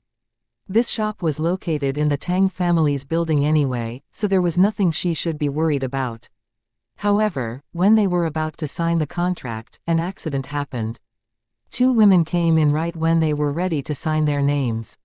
One was a noble woman over 40 years old. The other was a stylish young woman in her early 20s. When they found out that Ji Yuning was signing the contract with Manager Ding, they were annoyed. Manager Ding, didn't I tell you that I need a few more days to think about it? Why did you rent this shop out to another person? The young girl said to interrupt them. She was very beautiful with shiny skin, but was very unkind as well. Seeing them walking inside, Manager Ding stood up and said with dissatisfaction, Miss Zheng, you didn't give me an affirmative answer, and we can't wait for your decision the entire time. We want to rent this shop right now, so you can't sign the contract with her. The middle-aged woman said with arrogance. Mrs. Zheng, I'm sorry, I already had an agreement with this miss, Manager Ding said. Mrs. Zheng frowned. She didn't expect that Manager Ding would dare to reject her offer, and she got mad at once. Manager Ding, how dare you reject my offer? Do you know who I am? If you annoy me, it's impossible for you to rent out this shop. Hearing that, Manager Ding was a little scared and worried. Although she wasn't clear about Mrs. Zheng's family background, she knew that they must be powerful or rich given their attitude. Their beauty salon didn't have any powerful support, so it wasn't difficult for those relatively rich people to take advantage of them. Even so, Manager Ding still chose to stick to her principles. Since she already had an agreement with Ji Yuning, she couldn't yield to power. Mrs. Zheng, I'm afraid I can't accept your offer. I don't know who you are, and I already had an agreement with this miss. You, Mrs. Zheng was angrier. Manager Ding, let me tell you right now. I'm the wife of the chairman of the Hechan Group. If you dare act against me, you can't bear the result. Hearing that, Manager Ding panicked. She knew that this woman could come from a powerful or rich family, but she was still shocked by her family background. Chapter 770 2772 Break Zheng Wenmei, The Hachan Group was a well-known large business group with over 10 billion yuan in assets in City B. Although it wasn't among the top-level families in City B, ordinary people like Manager Ding didn't dare to annoy it at all. It was super easy for them to deal with her. Manager Ding remained silent. She was still reluctant to yield to the pressure. However, she wasn't the boss of this beauty salon, so she was afraid that it might cause her boss trouble. She didn't know Ji Yuning's family background either, so she was also worried that it wouldn't do Ji Yuning any good if she annoyed the Zheng family. Seeing Manager Ding being scared, Mrs. Zheng was pleased. "Miss, I think you better give it up right now, and we can forgive you," she said to Ji Yuning. "Oh, really?" Ji Yuning asked, but didn't seem scared at all. "I'm curious what you will do if I'm not willing to give it up." Hearing that, Mrs. Zheng and Miss Zheng were annoyed at once. "How dare you act against the Zheng family?" Miss Zheng raised her voice. "I'm not acting against the Zheng family, but you're acting against me." "What? I don't think that the Zheng family has the right to grab others' things away," Ji Yuning argued. "You." To Miss Zheng's astonishment, Ji Yuning wasn't afraid of the Zheng family at all. She felt humiliated, and got angrier. "You have to give it up whether you're willing to or not." Ji Yuning sneered, but didn't say a word, then signed her name on the contract. Seeing that, Miss Zheng ran over trying to grab the contract away. She, of course, failed to even touch its corner. "I've signed the contract already. If Party A breaches this contract, they must pay the liquidated damages." Ji Yuning shook the contract in her hand with a proud smile. "You." Mrs. Zheng and Miss Zheng were in a rage now. "Manager Ding, give me the contract. Tear it into pieces, and we can sign a new one," Mrs. Zheng ordered. Although Ji Yuning had already signed the contract, Party A could still break it. They just needed to pay the liquidated damages. Since Ji Yuning had already signed the contract, Manager Ding accepted the result, and said to Mrs. Zheng, "Mrs. Zheng, I'm afraid I can't. If you keep yelling at us, I'll call the police." "You." Mrs. Zheng was shocked that Manager Ding dared to threaten her. "Call the police," Mrs. Zheng said coldly. "Do you think the police will help you? In your dreams. Manager Ding, you're not afraid of us.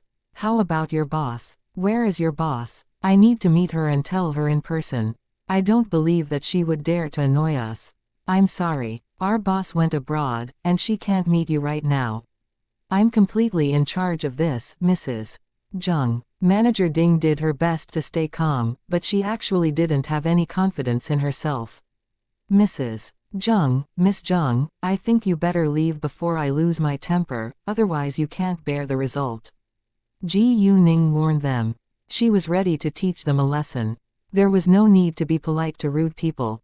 Ji Yuning's warning was quite provocative in Mrs. Zheng's and Miss Zheng's ears. "How dare you!" Miss Zheng ran to Ji Yuning and raised her hand to slap Ji Yuning. However, it was impossible for her to hurt Ji Yuning. The second she raised her hand, Ji Yuning caught her wrist and broke it without hesitation. Ah! Miss Zheng had never been treated like that before, and she immediately shouted from the pain. Seeing that, everyone was shocked. It wasn't easy to break a person's wrist in a second. Manager Ding soon realized that Ji Yuning's family must be more influential than the Zheng family, if Ji Yuning dared to break Miss Zheng's wrist. If not, Ji Yuning must be a naive girl. However, Ji Yuning was a very mature young girl, so she couldn't be that naive. Either way, it already happened, and Manager Ding could only hope that Ji Yuning's family was more powerful than the Zheng family so that she and the beauty salon could be safe. Wenmei. Mrs. Zheng was scared. Ji Yuning let Zheng Wenmei go, and Mrs. Zheng ran over to support her without delay. "Mom, my hand is so sore." Zheng Wenmei cried, like she was dying. Nobody dared to hurt Zheng Wenmei before, so this was the most painful thing she had ever been through. "You little bitch. How dare you hurt my daughter? I'll kill you." Mrs. Zheng lost her reason, and yelled, attacking Ji Yuning. Ji Yuning just sneered with disdain, and moved away a little, then secretly laid her foot ahead of Mrs. Zheng's legs. Mrs. Zheng stumbled and fell onto the sofa. However, although she fell on the sofa, she hit a hard corner, and shouted in pain as well. Chapter 773,773 Ji Yu Ning's fans, Mom. Zheng Wenmei was frightened, and walked to her mother in a hurry. However, her right wrist was broken, so she could only support her mother with her left hand, but she wasn't strong enough to do that. Zheng Wenmei felt helpless, and abruptly looked to Manager Ding. What are you looking at? Help me support my mother. Call an ambulance and the police right now. Catch this murderer. Manager Ding gave Ji Yuning a glance, but Ji Yuning just shrugged. Don't worry about me. Just call the police. Although Manager Ding sided with Ji Yuning, it wasn't a good thing if Mrs. Zheng and Zheng Wenmei were both injured after all. Zheng Wenmei glared at Ji Yuning. I promise that you'll be put in jail. It sounded as if the prison was run by her family. You and your mother attacked me first. If you hadn't attacked me, neither of you would have been hurt. I have the right to defend myself, Ji Yuning said. Ji Yuning wasn't worried at all, because she was confident that she had done nothing wrong. So what? Let's see whether the police will help you or side with us. Zheng Wenmei didn't bother to hide her arrogance now. If Ji Yuning's family was less influential than the Zheng family, she would be in great trouble today. However, her family wasn't. Ji Yuning stopped wasting time on Zheng Wenmei, but turned to look at Manager Ding. She gave Manager Ding the signed contract and said, I've already signed the contract. We can go finish the legal procedure together later. Sure. Manager Ding took the contract, but she wasn't sure whether they could leave when the police came. She subconsciously chose to believe Ji Yuning, but she still felt anxious before this problem was solved. Ji Yuning didn't make a call for help at all. Instead, she went to sit on the sofa, and waited for the police's arrival. Mrs. Zheng was heavily hit, and couldn't move right now. Why you will pay for what you've done today? Mrs. Zheng glared at Ji Yuning, and did her best to say a whole sentence aloud. I am waiting here, but what can you do to me? Ji Yuning said airily. She even crossed her legs on the sofa, and had a sip of tea. Let's see. Zheng Wenmei threatened Ji Yuning. Ha ha, ha ha. Hearing Zheng Wenmei's threat, Ji Yuning couldn't help laughing out loud. Miss Zheng, what else can you do except threaten me? You. Zheng Wenmei was mad, but didn't know what to say. Before long, 3 young policemen arrived. Who called the police? The leading policeman asked. I did. Manager Ding walked ahead. Before the policeman could say another word, Zheng Wenmei interrupted them. Hi, I'm the daughter of the chairman of Hachan Group, Zheng Wenmei. This girl, Zheng Wenmei pointed at Ji Yuning, broke my wrist and made my mother fall. My mother can barely move now, and I hope that you can punish her strictly. The 3 policemen felt uncomfortable hearing her order, but they were afraid of the Hachan Group and the Zheng family. Nevertheless, when they looked at Ji Yuning after Zheng Wenmei's accusation, their eyes lit up at once, then they walked to Ji Yuning in a hurry. Zheng Wenmei thought that they were going to arrest Ji Yuning, but she was shocked the next second. Hi, are you Goddess Ji Yu? A policeman asked. In fact, he already had the answer. Yeah, I am. Nice to meet you. Ji Yuning smiled and greeted them politely. She wasn't surprised that they recognized her. Hearing that, the 3 policemen were more excited. Goddess Ji Yu, it's so nice to meet you. I'm your biggest fan, and I've watched all the videos and news about you. You're so amazing. Exactly. Not only us, but our colleagues in the police station are also all your fans. You're a kung fu master in our eyes. Seeing the 3 policemen being so excited, everyone else were confused. Hey, what are you doing? We called the police to tell you arrest her, not to admire her. Zheng Wenmei was in a rage. In her eyes, Ji Yuning wasn't Goddess Ji Yu, but a little bitch. Maybe she was too angry to think about the reason why they admired Ji Yuning so much, so she sounded arrogant as usual. The 3 policemen then turned to look at Zheng Wenmei, but they looked very serious all of a sudden. Oh, what has she done? A policeman asked coldly. It was obvious that he totally forgot Zheng Wenmei's accusation, and his attitude towards Zheng Wenmei was completely different from that towards Ji Yuning. Zheng Wenmei was angry. They didn't pay attention to what she said at all. Zheng Wenmei lost her patience, but she had to repeat herself. I said she broke my wrist and made my mother fall. My mother can barely move now, so you must punish her strictly. I think that you must have done something wrong beforehand, a policeman said with certainty. He didn't even bother to ask for details, and chose to believe Ji Yuning. As a policeman, it wasn't right, but he was Ji Yuning's loyal fan after all. Chapter 774774 I Don, T care about the Zheng family. In addition, Ji Yuning was well known for her kind and helpful actions, so her fans didn't believe that she could be a troublemaker. To Zheng Wenmei's astonishment, the policeman believed that she was the one who caused this trouble before he even asked for details. She stole our shop, and when we told her to give it back to us, she refused and hurt us. Really? Is this shop yours? The policeman asked. It was obvious that he didn't believe Zheng Wenmei. It isn't, but Zheng Wenmei explained, but the policeman interrupted her. Since this isn't your shop, there is no such thing as her stealing it from you. Zheng Wenmei was struck dumb. Seeing that, Mrs. Zheng opened her mouth to help her daughter. This shop is for rent, and we promised to rent it a few days ago. We came here today to sign the contract, but she did it before us. It was true that they had said that they would consider renting it, but they didn't make the final decision, so the owner of this shop had the right to rent it out to someone else. You just said that you want to rent it, but did you sign the contract? The policeman asked. He saw the contract in Ji Yuning's hands, which meant that Ji Yuning signed it before them.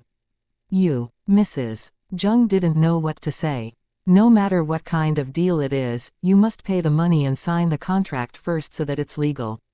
Don't you know that? The policeman said. Hearing that, Mrs. Zheng glared at the policeman in great anger. At this moment, an ambulance arrived, but Mrs. Zheng and Zheng Wenmei were unwilling to leave, and they demanded that the policeman arrest Ji Yuning and put her in jail. They even threatened the 3 policemen. If the 3 policemen didn't follow their order, they would make them jobless. Although the 3 policemen were afraid of the Zheng family's influence, they still chose to protect Ji Yuning. It's your fault, and you must bear the result yourself. They warned Mrs. Zheng and Zheng Wenmei. Great, very well, I promise that the Zheng family will never let you get away with this. Zheng Wenmei repeatedly threatened them, but Ji Yuning and the others had already heard. Enough of it. Ji Yuning felt touched by the 3 policemen's protection. They protected her, not because of her wealth, but because they admired her. In that case, she wouldn't see them lose their jobs because of her. I don't think that the Zheng family can act against the law, and I can tell you that it's impossible for them to be jobless. I can arrange a better job for them, and I don't care about the Zheng family, Ji Yuning said with confidence. She wasn't conceited, because she had the ability to do that. Hearing that, the 3 policemen were thrilled. Especially when they heard that Ji Yuning didn't care about the Zheng family, they admired her more than ever. Given Ji Yuning's network, the Zheng family's influence was barely comparable to hers. Manager Ding was now also certain that Ji Yuning's family must be more powerful than the Zheng family. Mrs. Zheng and Zheng Wenmei were also scared now. They couldn't help but think that maybe Ji Yuning wasn't someone they could mess with. Right as Mrs. Zheng and Zheng Wenmei were still thinking about it, several doctors pulled them away. After Mrs. Zheng and Zheng Wenmei were gone, Ji Yuning asked the 3 policemen, "What are your names?" The 3 policemen felt honored when Ji Yuning asked for their names. "Nice to meet you, Goddess Ji Yu. My name's Tong Chao. I'm Wu Xuanji. My name is Hu Yiming." "Great. Tong Chao, Wu Xuanji, Hu Yiming, don't worry. I promise that you'll all be fine," Ji Yuning said with sincerity. "Goddess Ji Yu, we don't care if we lose our job," Tong Chao said. Since they chose to protect Ji Yuning, they wouldn't feel regretful. "Yes, we're not afraid. We've done nothing wrong after all. It is their fault, and they should be punished according to the law. If our leader fires us and yields to power or wealth, I don't think that this job is meaningful anymore," Hu Yiming said. "Right. We're unwilling to do illegal things since we are policemen. If it is possible, we hope that we can work for you, Goddess Ji Yu," Wu Xuanji joked, but it was also his real thought. In other people's eyes, it might not be a sensible decision, because their job was a cradle-to-grave job, and many people ached for it. However, different people had different values, and it wasn't a bad thing if they could get a better job. Moreover, they couldn't be more willing to work for their idol. We can't promise that we know everything, but we can learn. Tong Chao added. Goddess Gu, we're willing to learn new skills to work for you. Wu Xuanji said with a broad smile on his face. Chapter 775,775 Gu Ning. S influence. Other people in the shop were all shocked by their words, and the way they addressed Ji Yuning. Why did they become Goddess Gu's loyal fans? Why were they willing to lose their jobs for her, and even hoped to work for her? Anyway, the three young policemen were upright young men. It was Mrs. Zheng and Zheng Wenmei's fault after all. Ji Yuning understood that they were very honest and sincere, so Ji Yuning was willing to give them a chance. Sure, if you lose your job one day or you want to quit your current job, you can contact me. I promise that you'll get a better salary in my company. They had protected her at the cost of losing their job, so she would treat them well. As policemen, they were trustworthy men too. It wasn't likely that they could become senior workers right away, but it was easy for them to be middle workers, and they could become senior workers if they had the ability sooner or later. Afterwards, Ji Yuning gave them her name card. The three policemen were struck dumb for a second, then got thrilled. They took Ji Yuning's name card without delay, in case she drew it back if they were a second late. Deal. Thank you so much, Goddess Ji Yu. I hope that we can meet again. Soon. Ji Yuning smiled. See you in the future. Sure. The three policemen beamed. They didn't lack a job, but just wanted to work with Ji Yuning. The three policemen left later. Manager Ding, let's go to finish the legal procedure.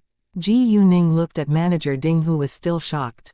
Oh, right. Hearing Ji Yuning's voice, Manager Ding got her mind back and walked outside with Ji Yuning.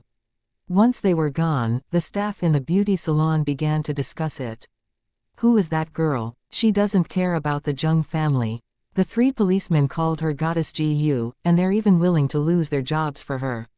I'm so curious. If she takes over this beauty salon, can we stay? No idea. Who knows? I hope that we can stay.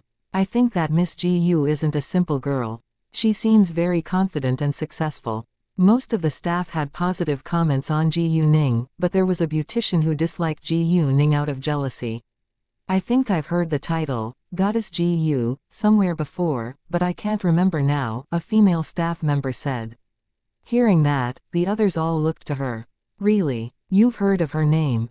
They were all curious. She isn't a star, or famous, and there isn't any news about her on the internet. Where could you have learned her name? The beautician said with disdain. She didn't think that Ji Yuning was a goddess, but just an ordinary pretty girl. However, when she mentioned the word, internet, the female staff remember at once. Oh, yes, I read her name on the internet. Saying that, she took out her phone and searched Ji Yuning's name. The others were all surprised. They even guessed whether Ji Yuning was really a star. Without delay, they also took out their phones to search for news about Goddess Ji Yu. In a minute, they found countless pieces of news about Goddess Ji Yu. When they saw the photos of Goddess Ji Yu on the internet, they were astonished. Jesus, that girl is really Goddess Ji Yu. After reading the news about Ji Yuning, they were shocked once more. No wonder the three policemen admire Ji Yuning so much. I've become her fan now too. Indeed, she's saved so many people's lives. Oh, she's also the boss of Jade Beauty Jewelry. It's one of the most popular jewelry brands right now. Ah, why didn't I take a photo with her just then? They were all excited to find out that Ji Yuning was Goddess Ji Yu, and the beautician who was jealous of Ji Yuning felt a little embarrassed. After a while, Manager Ding came back, and she told them that the beauty salon was going to have brand new furnishing and decoration. It was also up to them whether they wanted to stay or not. Hearing that, they all said that they wanted to stay. Manager Ding was surprised by their excitement. She understood that they wanted to keep their jobs, because it was difficult to find a new job. However, their unusual enthusiasm was really confusing. Right when Manager Ding was about to ask them, they told her the reason. We are, of course, willing to work for Goddess Ji Yu. I believe that Goddess Ji Yu is able to run this beauty salon well. Me too. I think that we can live a better life if she's the boss." They all changed their way of addressing Ji Yuning after just a short while, which proved that they admired Ji Yuning from their hearts. Manager Ding, on the other hand, was still confused. "Why do you call her Goddess Ji Yu as well? Look at this." A beautician showed Manager Ding the screen of her phone. After reading the news, Manager Ding was also amazed. She didn't expect that her new boss could be so unbelievable. Nobody in Fengsheng shopping mall hadn't heard of Jade Beauty Jewelry, and she knew that it was a very successful brand. After reading the news, Manager Ding was more confident about her future. Chapter 776,776 Zheng Wenhao. In the following hours, Manager Ding was busy dealing with her work. Although this beauty salon wasn't profitable, they had many VIP members, otherwise they would have closed a long time ago. Therefore, the first thing she needed to do was to call the members one by one, and tell them that the beauty salon had a new boss now.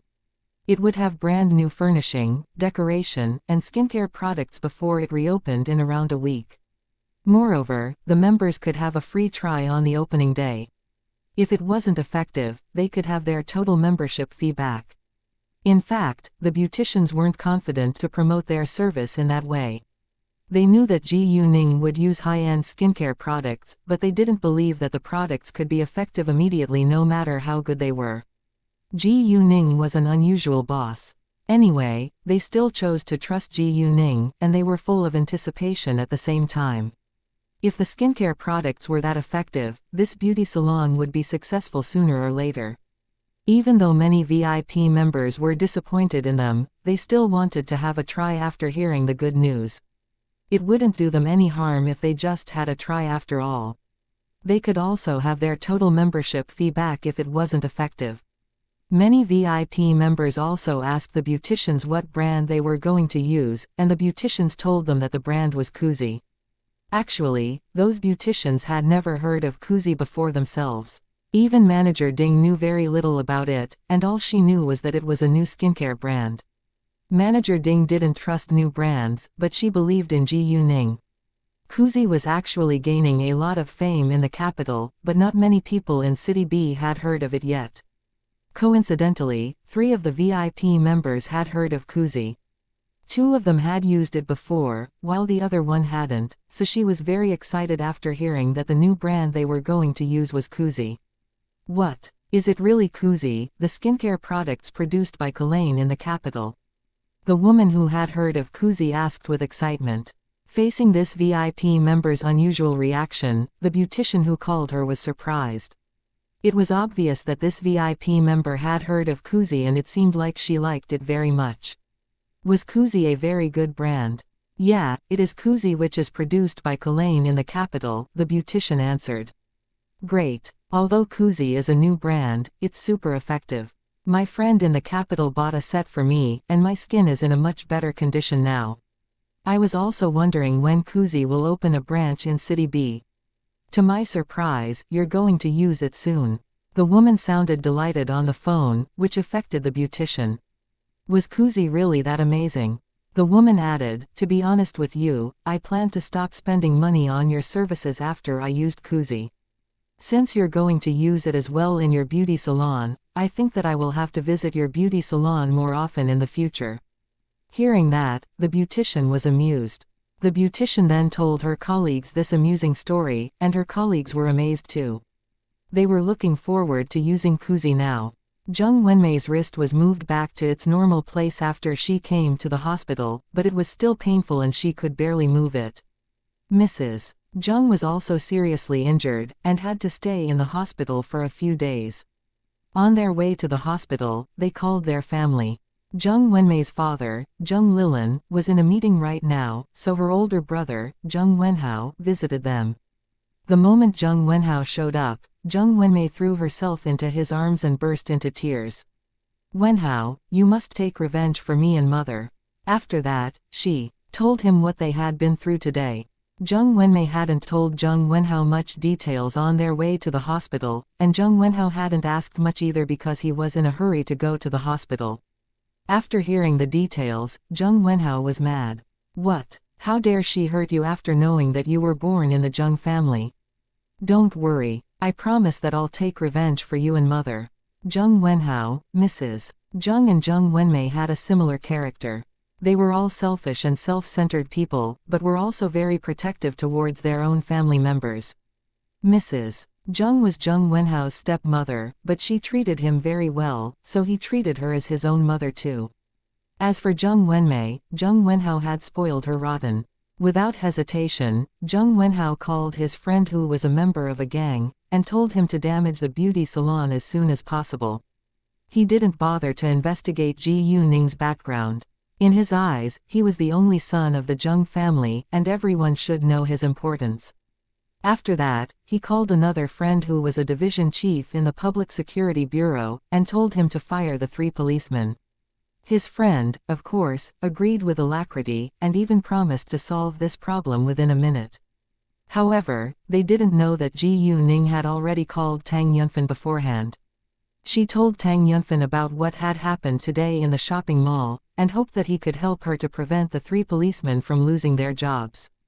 Ji Yuning understood that the Zheng family wouldn't give up, so she had to be prepared. Ji Yuning seldom turned to Tang Yunfan for help, so Tang Yunfan was more than willing to help her.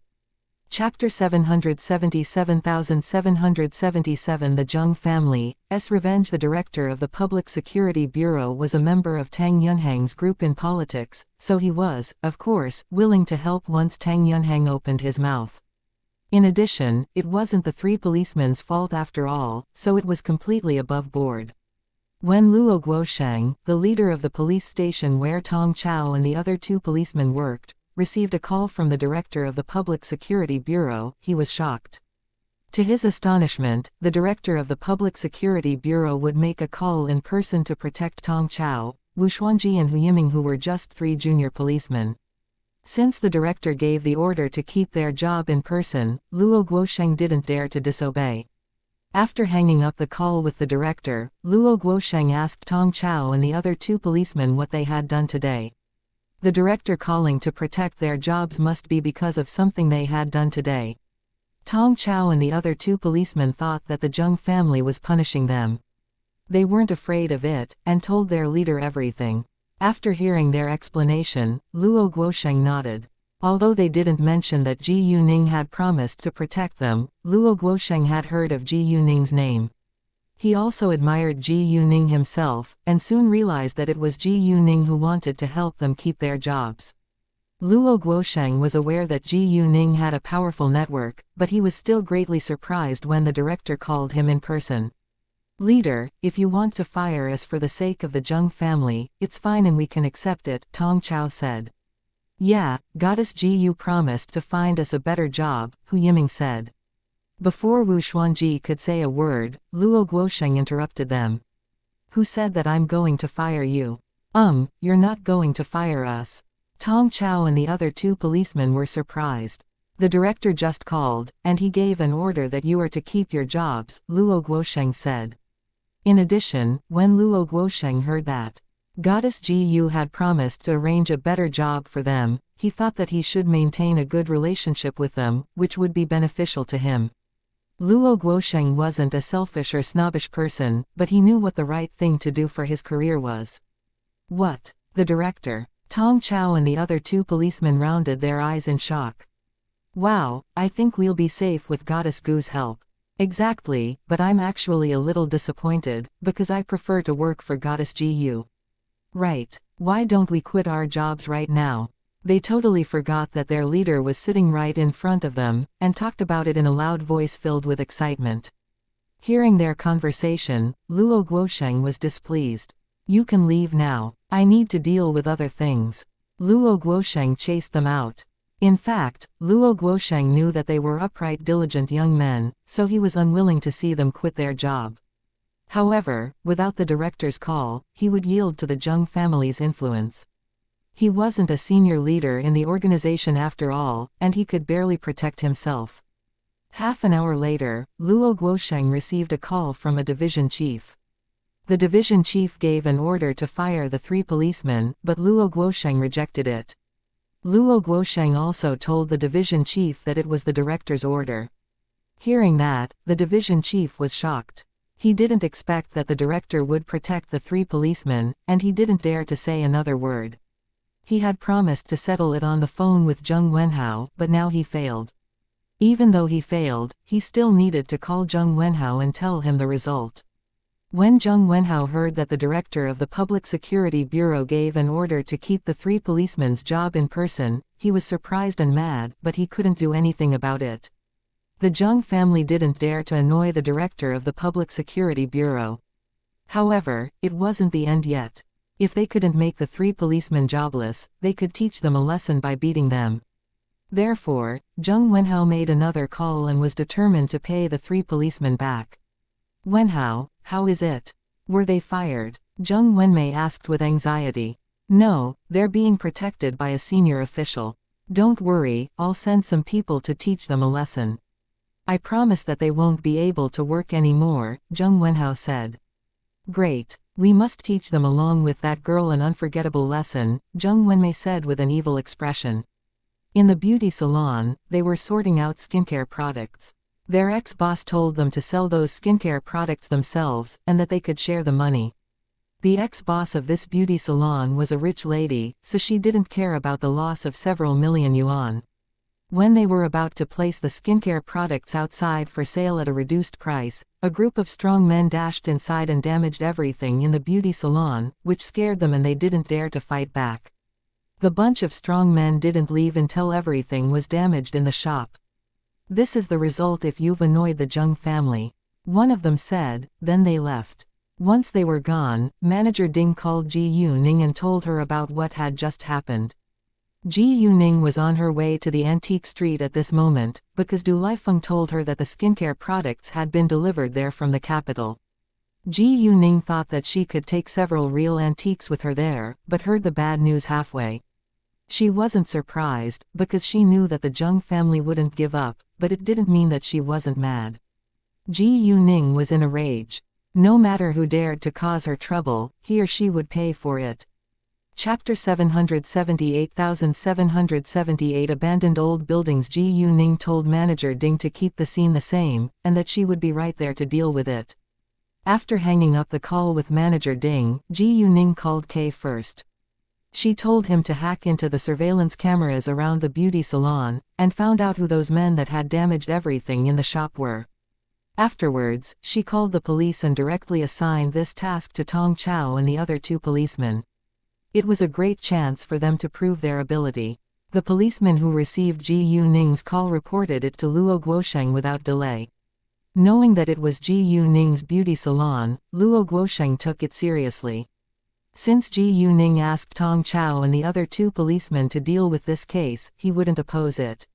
Luo Guosheng understood that Ji Yuning wanted to give them a chance to prove their ability. Once Tong Chao and the other 2 policemen heard that Ji Yuning's beauty salon had been damaged by a bunch of hoodlums, they were angry, and went to the shop in a hurry. Although Ji Yuning didn't say that the Zheng family was involved in this mess, Tong Chao and the other 2 policemen knew that the Zheng family must be the mastermind. How dare the Zheng family act against Goddess Ji Yu? They're digging their own graves, Tong Chao said in anger. Even though the Zheng family didn't know Ji Yuning's identity yet, the Zheng family should know that Ji Yuning wasn't someone they could mess with when they failed to make the 3 policemen lose their jobs. The Zheng family probably thought that they had the support of the director of the Public Security Bureau, but didn't know that the director actually protected them for the sake of Ji Yuning. Either way, since Ji Yuning had already told them that she didn't care about their influence, they shouldn't have taken action without a clear understanding of the problem. If they planned to take revenge, they should learn more about Ji Yuning's background first. It was obvious that the Zheng family was too arrogant to do that. Right. I hope that Goddess Ji Yu can teach them an unforgettable lesson, Hu Yiming said. 5 minutes later, they arrived. The moment they arrived, they began to work together. Tong Chao asked Manager Ding for her first-hand account, Hu Yiming took photos of the scene, and Wu Xuanji was recording. Is the computer damaged too? Tong Chao asked. Yes, Manager Ding replied. Give me the memory card for the surveillance cameras, please, Tong Chao said. The computer was damaged, so they couldn't watch the videos on it. Therefore, they had to take out its memory card and use it in another computer.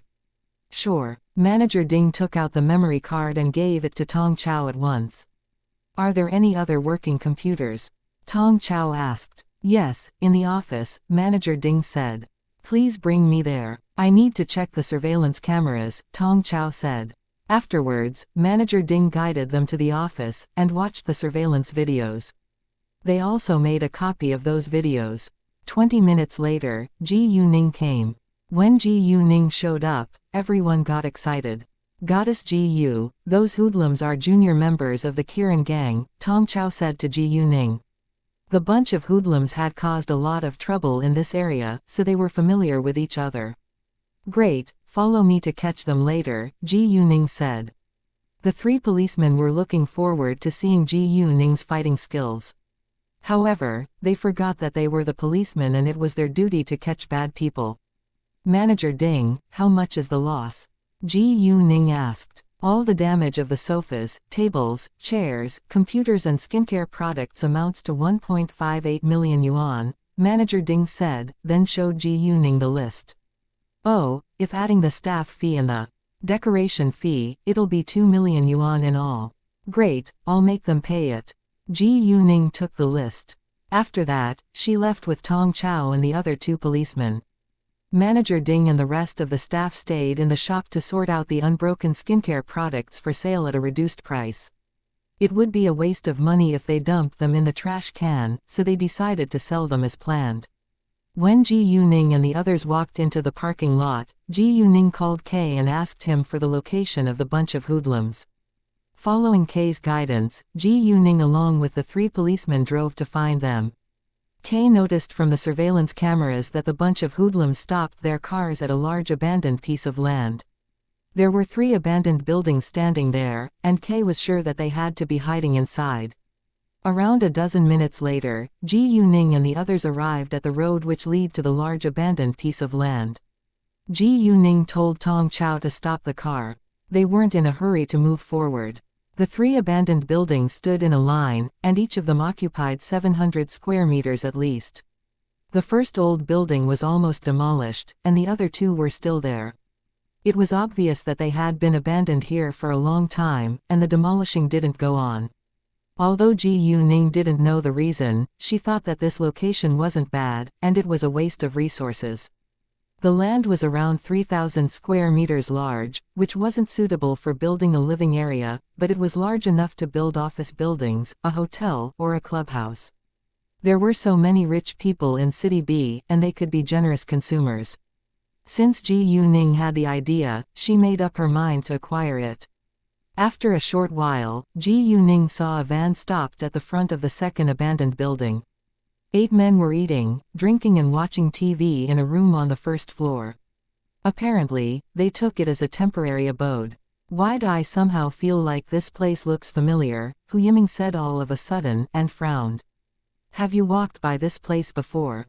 Wu Xuanji said. Impossible. I've only been in City B for 3 years now, and I've never been here before, Hu Yiming said with certainty. I somehow feel like this place looks familiar too, but I've never been here before either, Tong Chao said, and he felt like it was so strange as well. Hearing that, Ji Yuning frowned. Why? Chapter 779779 Meet a female ghost, seriously. You two are scaring me, Wu Xuanji said and felt nervous. Wu Xuanji, in fact, believed in ghosts because he had encountered a strange thing before. When he was 15, his grandfather passed away, so he went back to his hometown along with his parents. However, his younger cousin who was 8 that year fell unconscious all of a sudden on the day that his grandfather was buried, even though he wasn't injured or sick.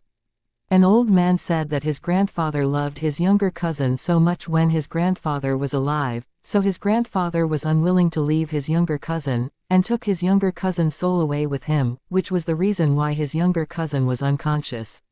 If they wanted to save his younger cousin's life, they must open his grandfather's grave, and set his younger cousin's soul free. After that, a group of people went to open his grandfather's grave, and an old man in their village said something that he didn't understand. Before long, his younger cousin woke up. It could also be a coincidence, but Wu Xuanji began to believe in superstitions ever since. Oh, right, I read it on the internet that this place is haunted, Tong Chao said after thinking for a while. I've read the horrifying news about this haunted place as well. 5 years ago, residents here all moved away because demolition work was about to begin at this place, but a girl was raped to death one day before the demolition. When they destroyed the building the next day, the girl's brain was pressed out of her head. Hu Yiming said, and his face turned pale in fear. After a second, Hu Yiming added, the demolition stopped for a few weeks, and it didn't go on until they cleaned the body. However, many people died in the construction site one after another, so the demolition stopped forever. Once the news went abroad, nobody dared to take over this project. Hearing the terrifying story, Wu Xuanji's body trembled a little, and felt scared. Ji Yuning, on the other hand, stayed calm, and thought about whether this place was really haunted. Ever since she had run into zombies, Ji Yuning didn't think that a ghost was a strange thing. Goddess Ji Yu, don't you think it's scary? Seeing Ji Yuning being so calm, Tong Chao asked with curiosity. Not at all, Ji Yuning replied. Ji Yuning's reaction embarrassed them. They were 3 adult men while she was a young girl, but she wasn't scared at all, while they were terrified. There are 2 explanations for it. First, the girl's ghost kept causing trouble. Second, the girl's family did it on purpose to get revenge for the girl on the land developer, but nobody has proof. Anyway, no land developer dares to develop this land anymore, and nobody dares to walk in it either, Tong Chao said. I'm going inside. Do you dare to follow me?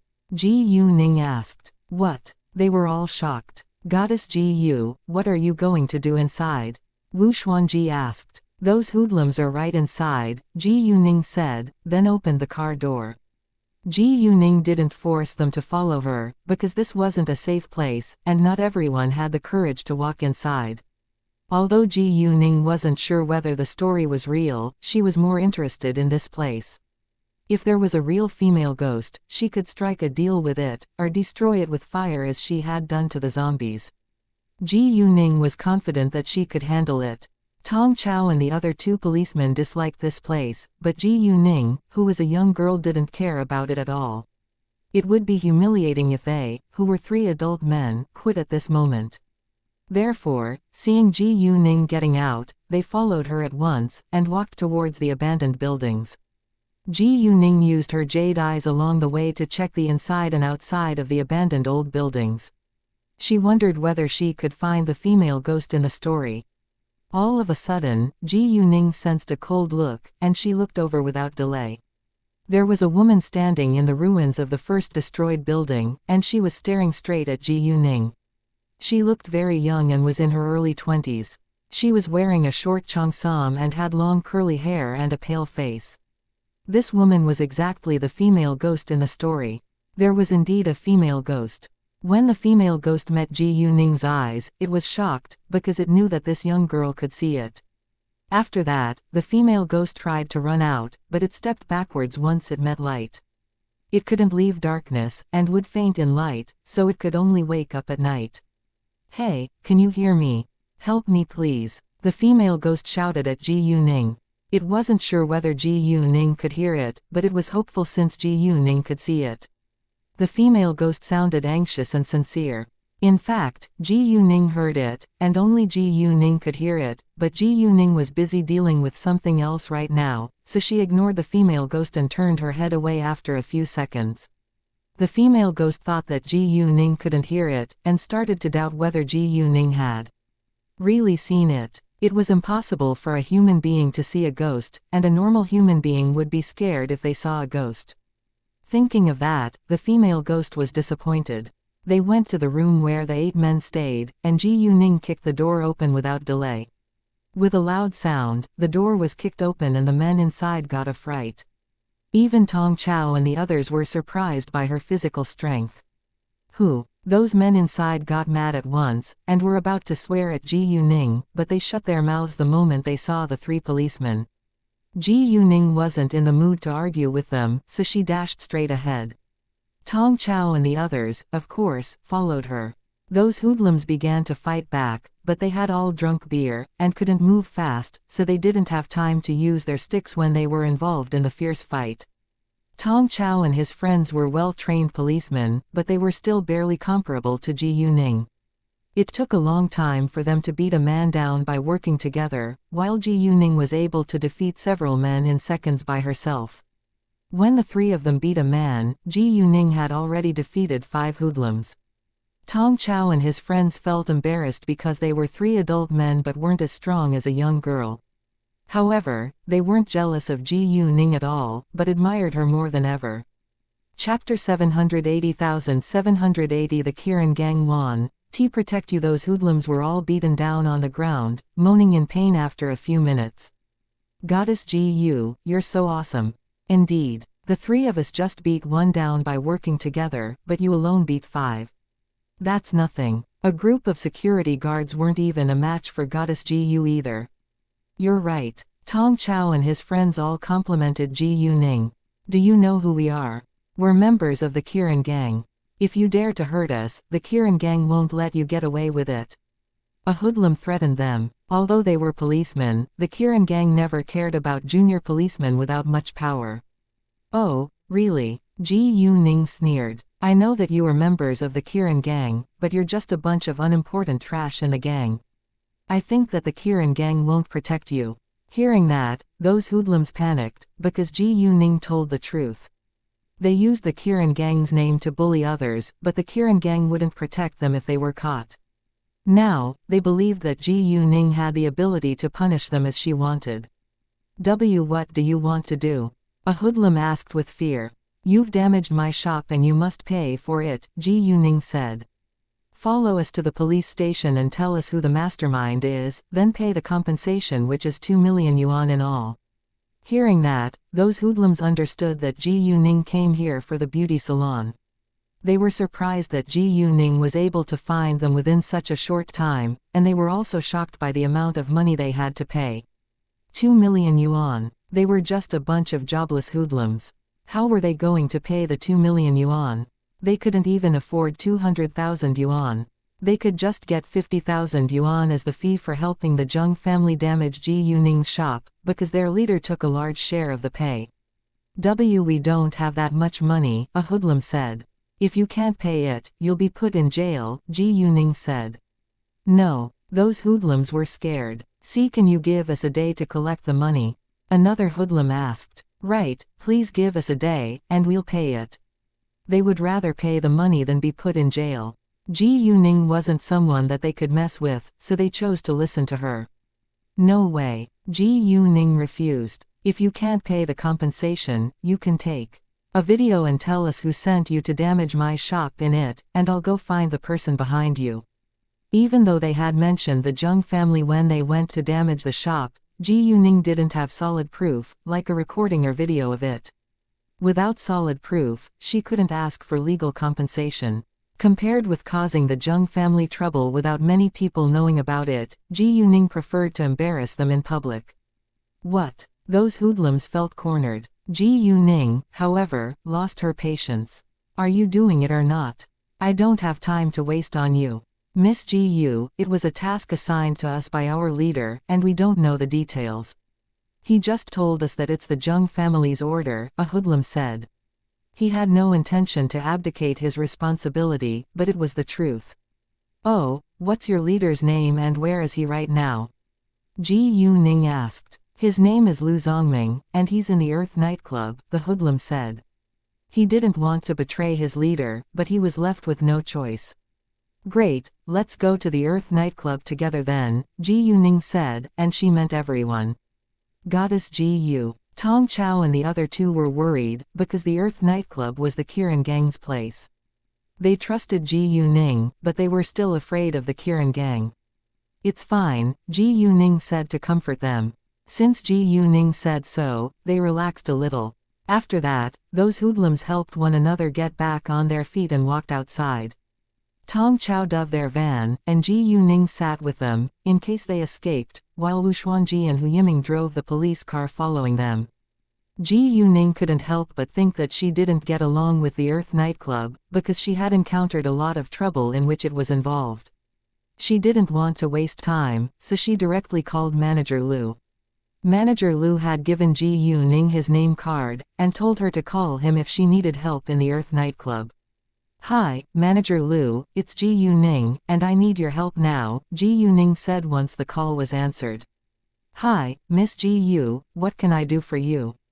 Manager Lu said. "Is there a man called Lu Zongming in your gang? He sent several men to damage my shop, so I need to talk to him." "I'm on my way to the Earth nightclub now," Ji Yuning said calmly. Manager Lu was displeased after hearing it, and said with a serious face, "Miss Ji Yu, don't worry, I promise that I'll handle it well. Tian will see you at the door." Tian was precisely Tian Zhe, who was Manager Lu's bodyguard. "Thanks," Ji Yuning said and hung up. Those hoodlums exchanged a glance with one another after hearing Ji Yuning's conversation with Manager Lu on the phone. If this Manager Lu was the Manager Lu working in the Earth nightclub, they would be doomed. The 8 hoodlums took a long breath in, and realized that they had made a terrible mistake today.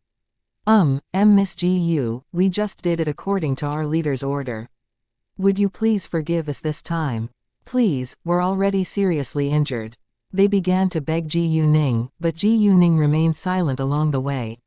Chapter 781,781 Big Trouble. They had damaged the shop, but hadn't hurt anyone in it, so they would be arrested and kept in the police station for 15 days at the most, as long as they could pay the compensation. If Ji Yuning was determined to put them in jail, she would be bullying them with power, which Ji Yuning hated. The mastermind was the one who should be severely punished after all. Before long, they arrived at the Earth nightclub, and Tian was already waiting for them at the outside parking lot. Seeing the police car, Tian frowned a little. He didn't know that it came here along with Ji Yuning, so he was confused. After a short while, Ji Yuning got out of the van. Tian walked forward at once. "Nice to see you, Miss Ji Yu." "Nice to see you too, Tian Zhe," Ji Yuning said. "Lu Zongming is waiting in the private room. Our manager is a little busy now, so he's absent, but he said that you can deal with Lu Zongming any way you want," Tian said. Hearing that, the 8 hoodlums were in despair. It turned out that this young girl indeed had a close relationship with Manager Lu. "Thanks," Ji Yuning replied. Ji Yuning didn't want to affect the business of the Earth nightclub, so she told Tong Chao and the other 2 to take off their police uniforms before they followed Tian inside. The Earth nightclub was open 24/7, so it was still crowded and noisy inside. Lu Zongming was waiting in a private room on the 3rd floor, and there were 2 bodyguards watching him.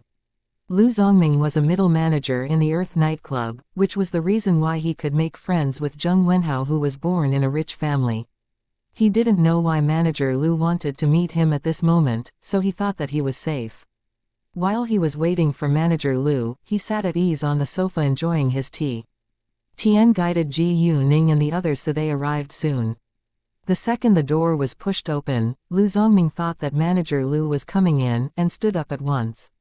However, Tian showed up instead. He was struck dumb when he saw the bunch of hoodlums walked inside in 2s and 3s. Seeing them, he realized that something must be wrong. Those hoodlums, however, didn't dare to meet his eyes, and lowered their heads with a guilty conscience. "Tian Zhe, what's going on here?" Lu Zongming asked, trying to stay calm. Tian Zhe didn't answer Lu Zongming's question, but said to Ji Yuning with great respect, "Miss Ji Yu, this is Lu Zongming, you can do whatever you like to him." "Tian Zhe, this." Lu Zongming rounded his eyes in shock. Ji Yuning nodded at Tian Zhe, then turned to stare at Lu Zongming. Her eyes were so cold that Lu Zongming moved a step backwards in fear. "I bet you must know why I'm here. As long as you tell me who the mastermind was and pay the compensation of 2 million yuan, you can leave, or your life will be in danger," Ji Yuning said. Not only was Ji Yuning going to ask the Zheng family for compensation, but she also asked Lu Zongming for it. They had to pay for what they had done. Luckily, none of the staff was injured, so Ji Yuning was willing to punish them lightly. What? Lu Zongming didn't know what he should do now. He could pay 2 million yuan at the most, but it was very difficult for him to tell Ji Yuning who the mastermind was. Zheng Wenhao was his close friend, and he was reluctant to betray him. However, if he didn't do it, his life would be in danger. "Say a name." Tian Zhe opened his mouth. Lu Zongming was frightened, then told them everything. It was Zheng Wenhao who had given him 100,000 yuan to damage the beauty salon. When Lu Zongming was confessing, Tong Chao recorded it with his phone. After that, Lu Zongming transferred 2 million yuan to Ji Yuning's bank account as compensation, and Ji Yuning's group left for Hachan Group. Because Ji Yuning decided to drop the whole thing, Lu Zongming wasn't fired, but he was demoted to the grassroots level. Lu Zongming was unwilling to accept it, but didn't dare to complain. Zheng Wenhao was the cause of his demotion, and he began to blame Zheng Wenhao for it. If it hadn't been for Zheng Wenhao, he wouldn't have lost a large amount of money and his position in the middle management. After thinking for a long while, Lu Zongming decided to ask Zheng Wenhao for the 2 million yuan. 2 million yuan was merely nothing in Zheng Wenhao's eyes, but it was all the money he had. Afterwards, he called Zheng Wenhao. Zheng Wenhao, you've brought me big trouble. Lu Zongming snapped at Zheng Wenhao the moment his call was answered. What do you mean? Zheng Wenhao frowned, and felt displeased about his unkind attitude. Zheng Wenhao didn't think that Lu Zongming called him because of the beauty salon, because he thought that it was unimportant after all. What do I mean? You told me to damage the beauty salon without figuring out about its backing, and now I've been punished because of your stupid decision. Lu Zongming raised his voice in anger. What? Zheng Wenhao got nervous. Who's the beauty salon's boss? He asked. I don't know who she is, but I do know that she's close to Manager Lu. Did you know what Manager Lu said to her? He told her to punish me as she wants. Lu Zongming said. She demanded compensation of 2 million yuan, so you must transfer it to my account right now. What? The boss of the beauty salon is close to Manager Lu. Hearing that, Zheng Wenhao was astonished. Manager Lu was the most senior manager in the Earth nightclub, and held an important position in the Kirin gang. If the boss of the beauty salon was close to him, he really had caused big trouble. Although the Zheng family was a very rich family in City B, they didn't want to mess with the gangs. Chapter 782,782 Fine Zheng Wenhao. When Zheng Wenhao heard Lu Zongming wanted him to pay the compensation, he was displeased. Although it was true that he had brought Lu Zongming big trouble, shouldn't Lu Zongming bear the result himself after taking his money and agreeing to handle it for him? Zheng Wenhao said with dissatisfaction, Zongming, I don't think it's fair. You took my money and promised to solve this problem for me. Shouldn't you take the responsibility for the result yourself?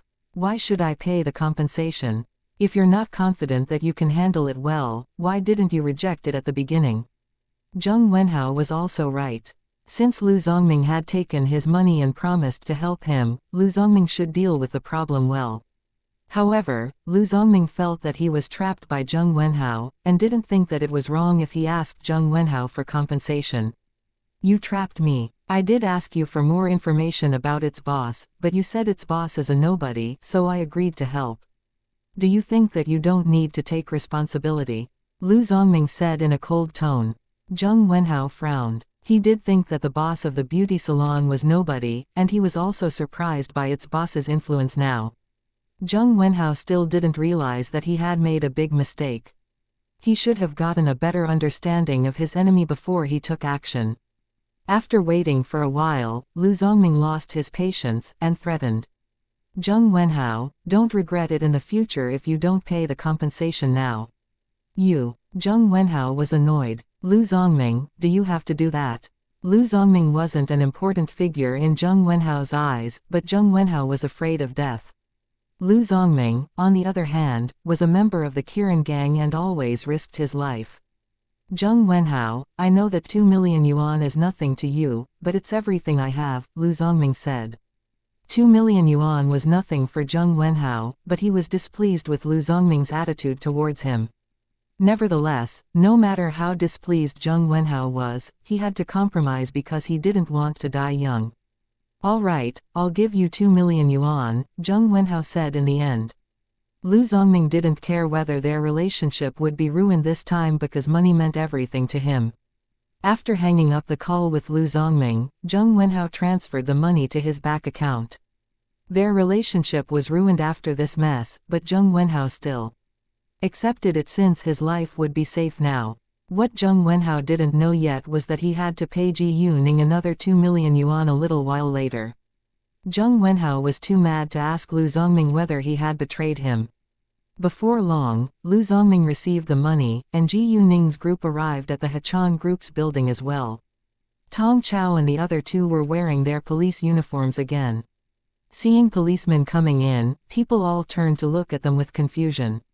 No matter what had happened, the crowd believed that it couldn't be a good thing.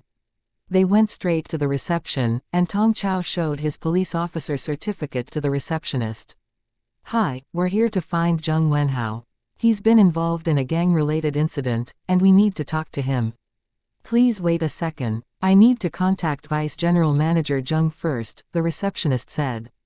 Normal visitors couldn't meet the management without appointments, but the police was an exception. "Sure," Tong Chao said, and the receptionist called Zheng Wenhao's secretary at once. Zheng Wenhao was the vice general manager of the Hechan Group. Although the Hechan Group was his family's business, and he was the only heir of the Zheng family, he still needed to learn before he took over it.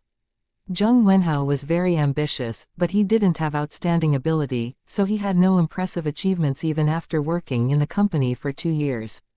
The moment Zheng Wenhao's secretary received the call, she reported it to Zheng Wenhao. Zheng Wenhao just came back to the company, and the trouble found him without delay. The receptionist only told Zheng Wenhao's secretary that 3 policemen wanted to talk to him, but didn't mention that it was about a gang-related incident, so Zheng Wenhao was confused about why the police wanted to see him. He didn't think that it was about the beauty salon, because he thought that the problem was already solved after he paid Lu Zongming the 2 million yuan. All in all, Zheng Wenhao was too naive and self-centered. He believed that everything would develop as he wanted it to. Anyway, since the police came to find him, he obviously had to show up. Therefore, Zheng Wenhao left his office, followed by his secretary. The receptionist invited Ji Yuning's group to sit in the lounge and served them tea while they were waiting. After a short while, Zheng Wenhao and his secretary walked out. Tong Zhen and the other two stood up to show their politeness, but Ji Yuning still sat there looking at Zheng Wenhao. "Vice General Manager Zheng, nice to meet you. We've received a report today that you're involved in gang-related attack. A bunch of hoodlums damaged XX Beauty Salon in Fengsheng Shopping Mall under your order. Please follow us to the police station for the investigation," Tong Chao said. Hearing that, Zheng Wenhao was surprised and mad. It was obvious now that Lu Zongming had betrayed him. "Do you have any proof? You can't just take me to the police station without clear proof. It can damage my reputation," Zheng Wenhao argued. "We have a video of Lu Zongming's confession along with the records of your calls to him and the money you've transferred to his bank account," Tong Chao said. "Records of calls and money don't mean anything. We're just normal friends," Zheng Wenhao denied, although it wasn't persuasive at all. Mrs. Zheng and Miss Zheng had an argument in XX Beauty Salon today, and XX Beauty Salon was damaged a while later. "I don't think that it's a coincidence," Tong Chao said. "By the way, we also have call recordings." "What?" Zheng Wenhao was shocked. To his astonishment, Lu Zongming had recordings of their calls. In fact, Lu Zongming didn't do it on purpose, but he just always set the call recording function, so that there would be call recordings no matter who called him. Zheng Wenhao got angry. "You're aware that my mother and my younger sister encountered trouble in the beauty salon. Why didn't you catch the girl? Do you think the Zheng family is weak?" Chapter 783,783 Du Lifeng's stepmother. "That's because they caused trouble first, and the boss of XX Beauty Salon will pay for Mrs. Zheng and Miss Zheng's medical fee, but you should also pay the compensation of 2 million yuan," Tong Chao said. Ji Yuning told them that she was willing to pay Mrs. Zheng and Miss Zheng's medical fee, which was around several thousand yuan at the most. Zheng Wenmei's wrist was dislocated, and it cost very little to move it back. Mrs. Zheng had just fallen and could barely move right now. There was no need for her to have surgery or take medicines. Therefore, their medical fee was mainly the fee of the medical examination. "Why should I pay the compensation? Hasn't Lu Zongming paid it already? You're extorting me if you ask me for money again." Zheng Wenhao was angry. At this time, Ji Yuning walked ahead. He sent a bunch of hoodlums to damage my shop, so he should pay the compensation. And you hired him to do that, so you should take responsibility for it as well. Although the case could be settled as long as the compensation was paid, Ji Yuning had her own rules, and she was unwilling to let any of them get away with it. She didn't lack 2 million yuan, but intended to humiliate Zheng Wenhao in a public place.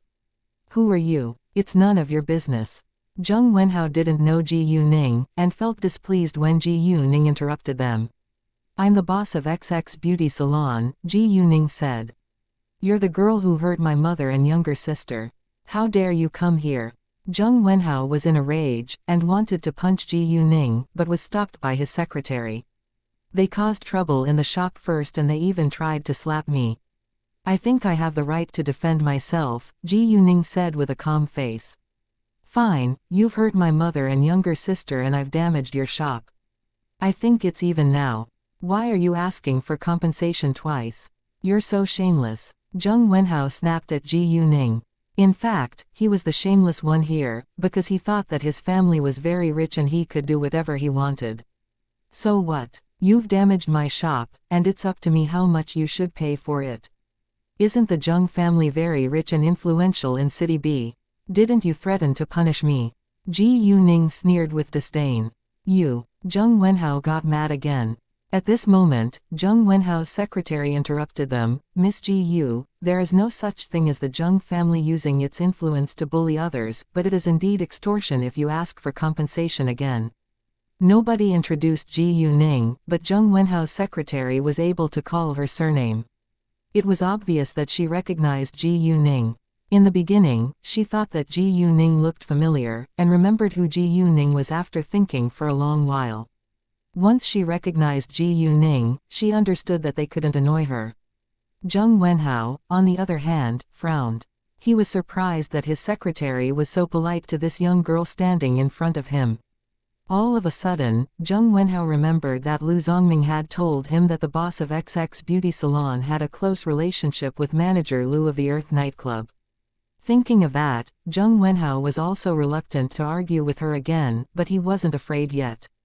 Extortion. I don't lack money at all, but you must pay for what you've done, Ji Yuning insisted.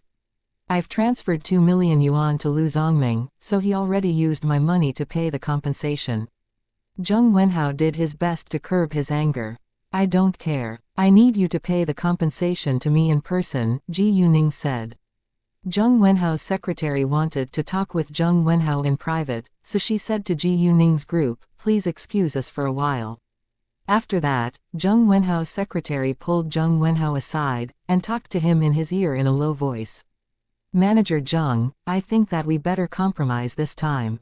The young girl's name is Ji Yuning, and she is also the boss of Jade Beauty Jewelry, which is the most popular jewelry brand recently, his secretary said. What? Zheng Wenhao rounded his eyes in shock. In that case, he had to compromise today. Although he was extremely unwilling to do that, he wasn't dumb enough to pick a losing battle. After hesitating for a while, Zheng Wenhao decided to compromise, but just for now. Once he got a chance, he would pay Ji Yuning back in the future. Sure, I'll pay the compensation, Zheng Wenhao said when he walked back. Great, this is my bank account. Ji Yuning gave a piece of paper to Zheng Wenhao, and his secretary took it at once. Mr. Zheng, please follow us to the police station for the record, Tong Chao said. You. Hearing that, Zheng Wenhao lost his temper once more. It's the rule, and everyone has to obey it, Tong Chao added. There was nothing else that Zheng Wenhao could do, so he had to follow Tong Chao to the police station.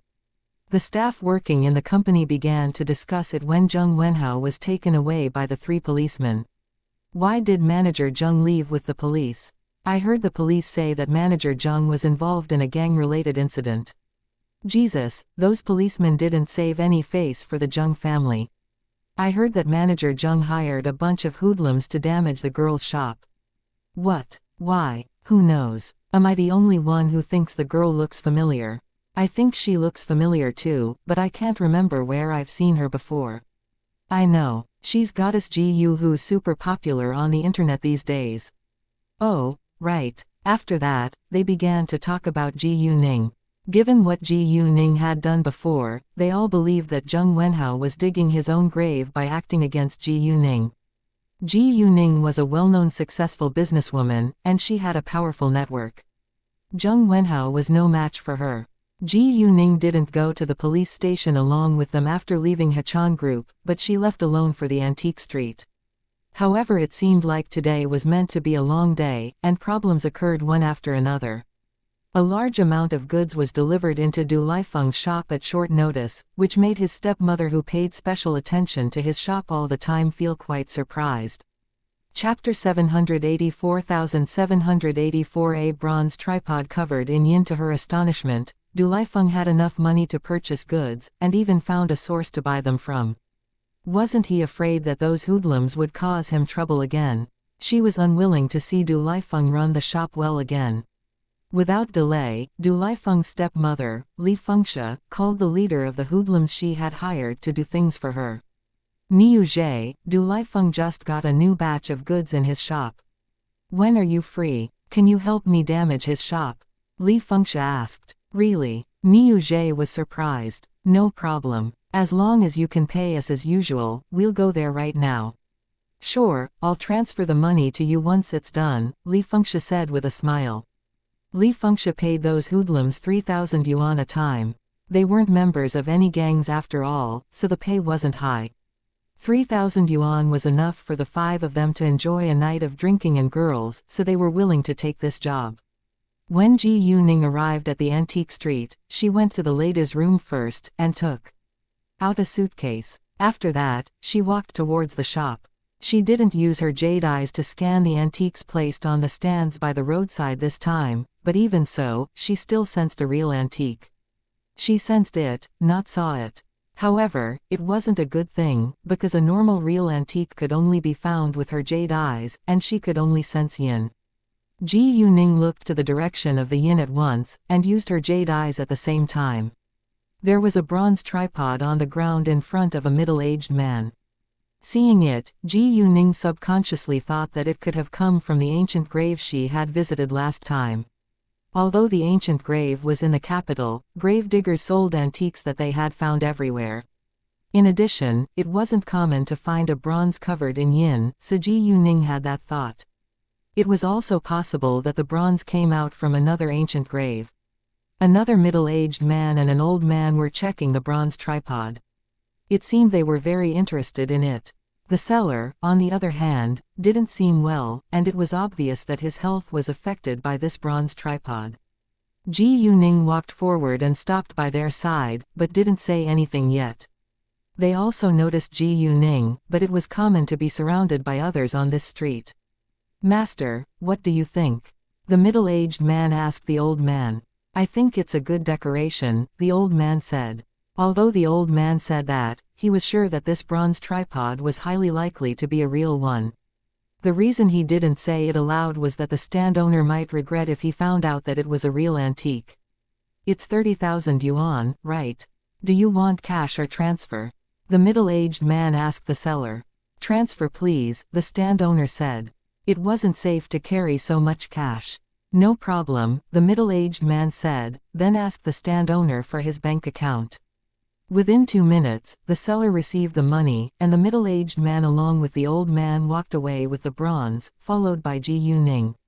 After following them for around 10 meters, Ji Yuning opened her mouth. Please wait a second. The middle-aged man and the old man stopped, then turned to look at Ji Yuning. Young girl, may I help? The old man asked. They weren't surprised at seeing Ji Yuning, because they recognized that she was the girl who stood by their side just then. Ji Yuning smiled. Hi, I'm so sorry to stop you, but are you an antique expert? It was a question, but Ji Yuning already knew the answer. Ha ha, you're right. I work in the antique appraisal industry, the old man replied. Well, I have several objects with me. Would you mind having a look? Ji Yuning asked politely. Hearing that, the old man's eyes lit up. As an antique expert, he loved antique appraisal the most. Oh, you have several objects which need appraisal. Sure, I'm willing to help since I'm free now, the old man said. Thank you so much. Please follow me, Ji Yuning said. Great, the old man said. After that, Ji Yuning guided them to Du Lifeng's shop. It wasn't far, and they soon arrived.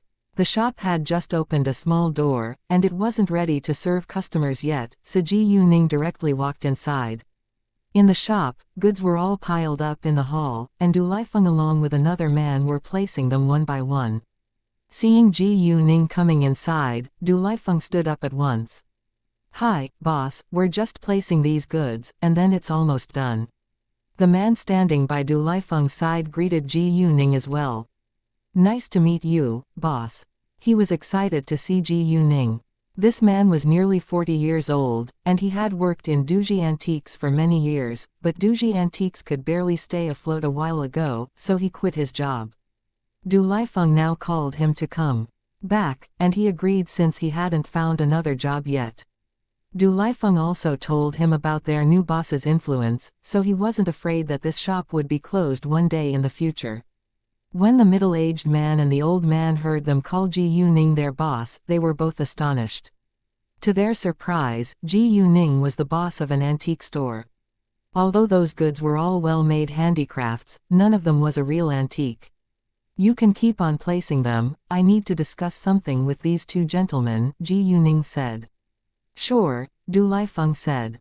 Ji Yuning then guided the middle-aged man and the old man to the office. When they arrived at the office, Ji Yuning put the suitcase aside, and poured 2 cups of tea for them. "Young girl, I'm surprised that you're the boss of an antique store." "It's very rare to see," the old man said. "There are very few young people who are interested in antiques." Ji Yuning smiled and said, "I am interested in them, but I don't know much about them." "You can learn as long as you're interested in them. You're so young after all, and you have enough time," the old man said. "Oh, where are those objects you want me to have a look at?" "We don't need to rush," Ji Yuning said. "May I ask you a question before we check them?" "Please," the old man said. Chapter 785,785 You, Re in bigger trouble. The thing is, I read from a book that antiques which are taken out from ancient graves are always covered in yin. Once a human being touches it, he or she can be affected by the yin. Sometimes, the person might have nightmares and can't sleep well. When it gets worse, the person's life could be in danger. Have you heard of it before? Ji Yuning asked. Hearing that, the middle-aged man and the old man put on a serious face. I've heard of it before, but I haven't seen it in person yet, so I don't know whether it's real or not. Do you feel cold when you touch this bronze tripod? Ji Yuning asked again, but it was with certainty. Hearing that, they stiffened a little, and showed frightened expressions. They did feel cold when they touched this bronze tripod, but how could she know?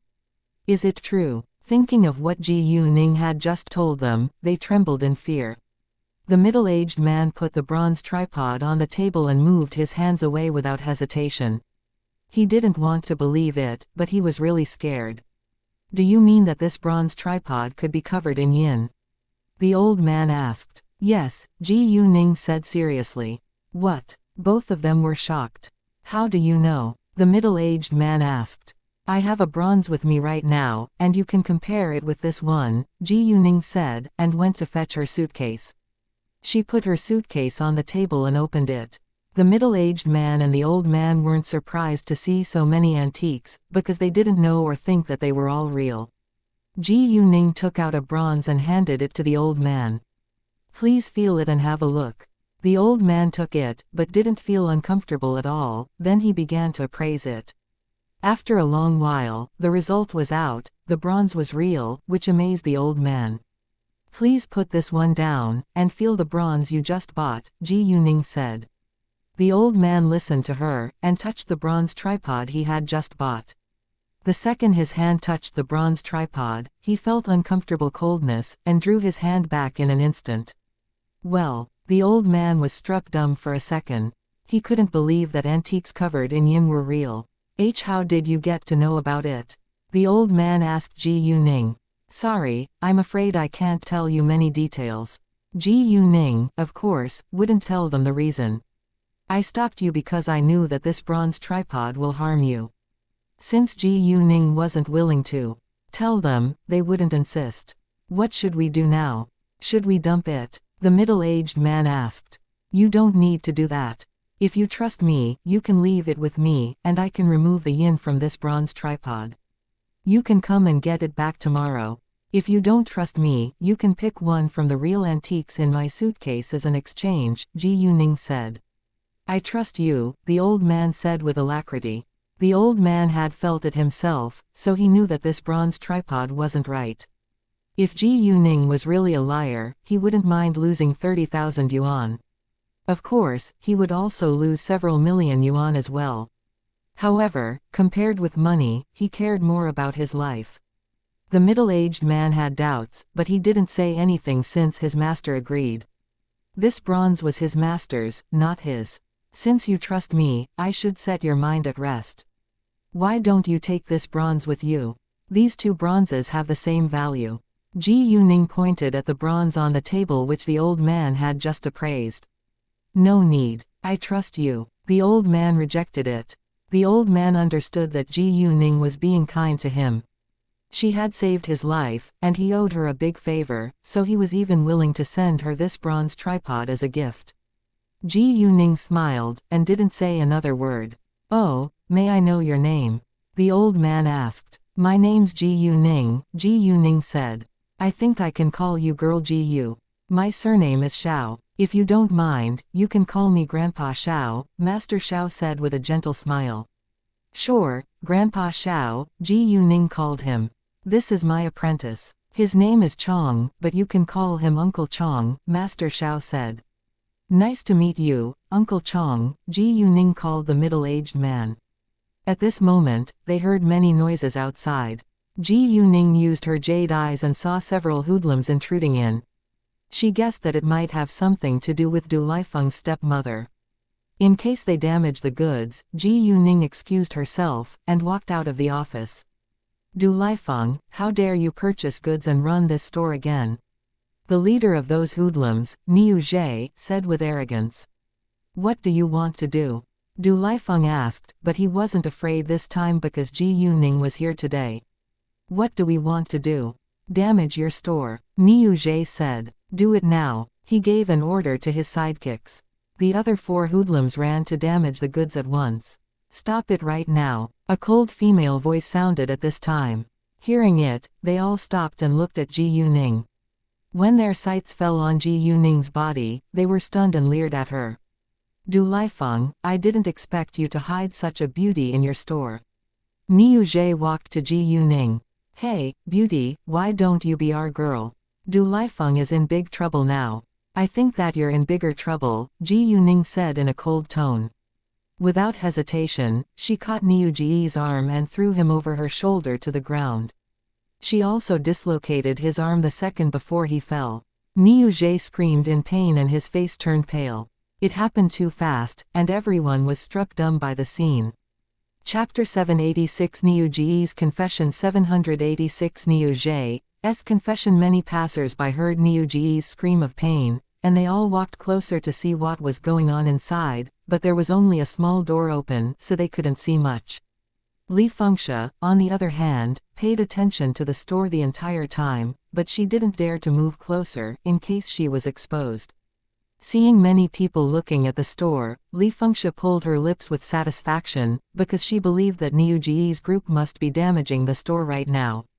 In the shop, those hoodlums all stepped backwards in fear.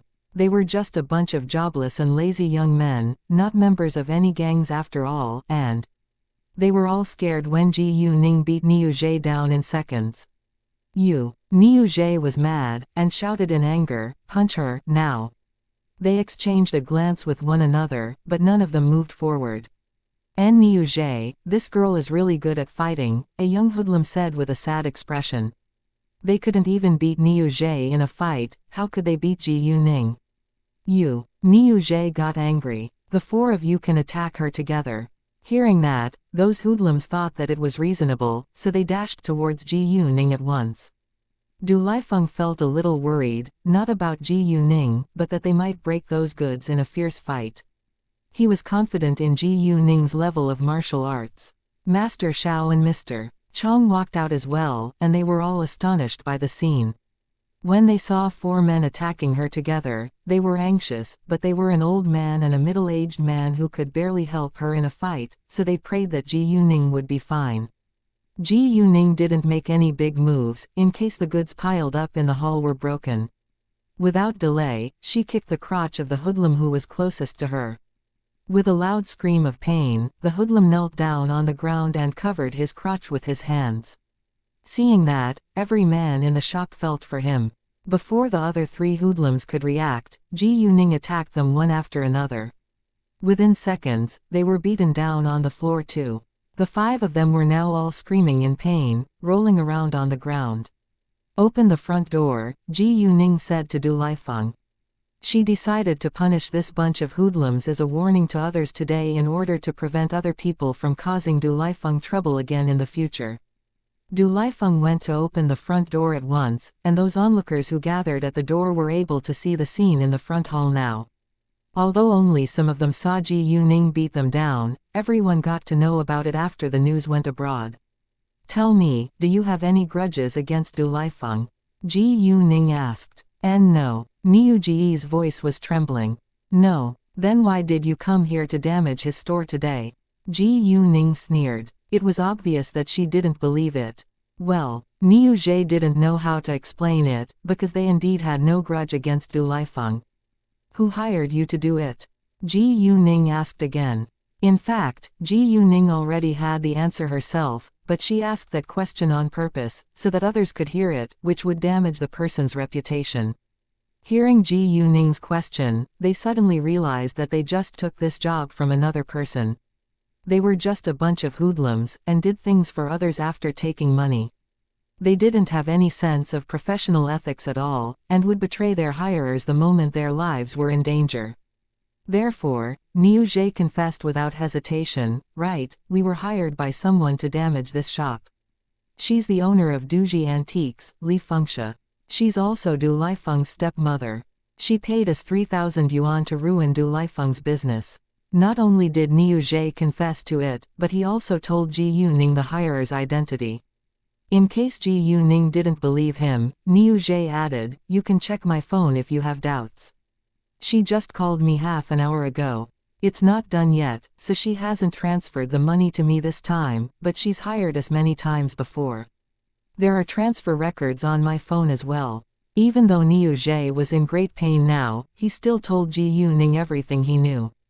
Besides, no matter who has the intention to rent or buy his shop, Li Fengxia would hire us to threaten the buyer. She wants to buy Du Lifeng's shop at the lowest price. Niu Ji didn't omit any details. Hearing that, onlookers were all annoyed at Li Fengxia's malicious behavior. Stepmothers are all unkind.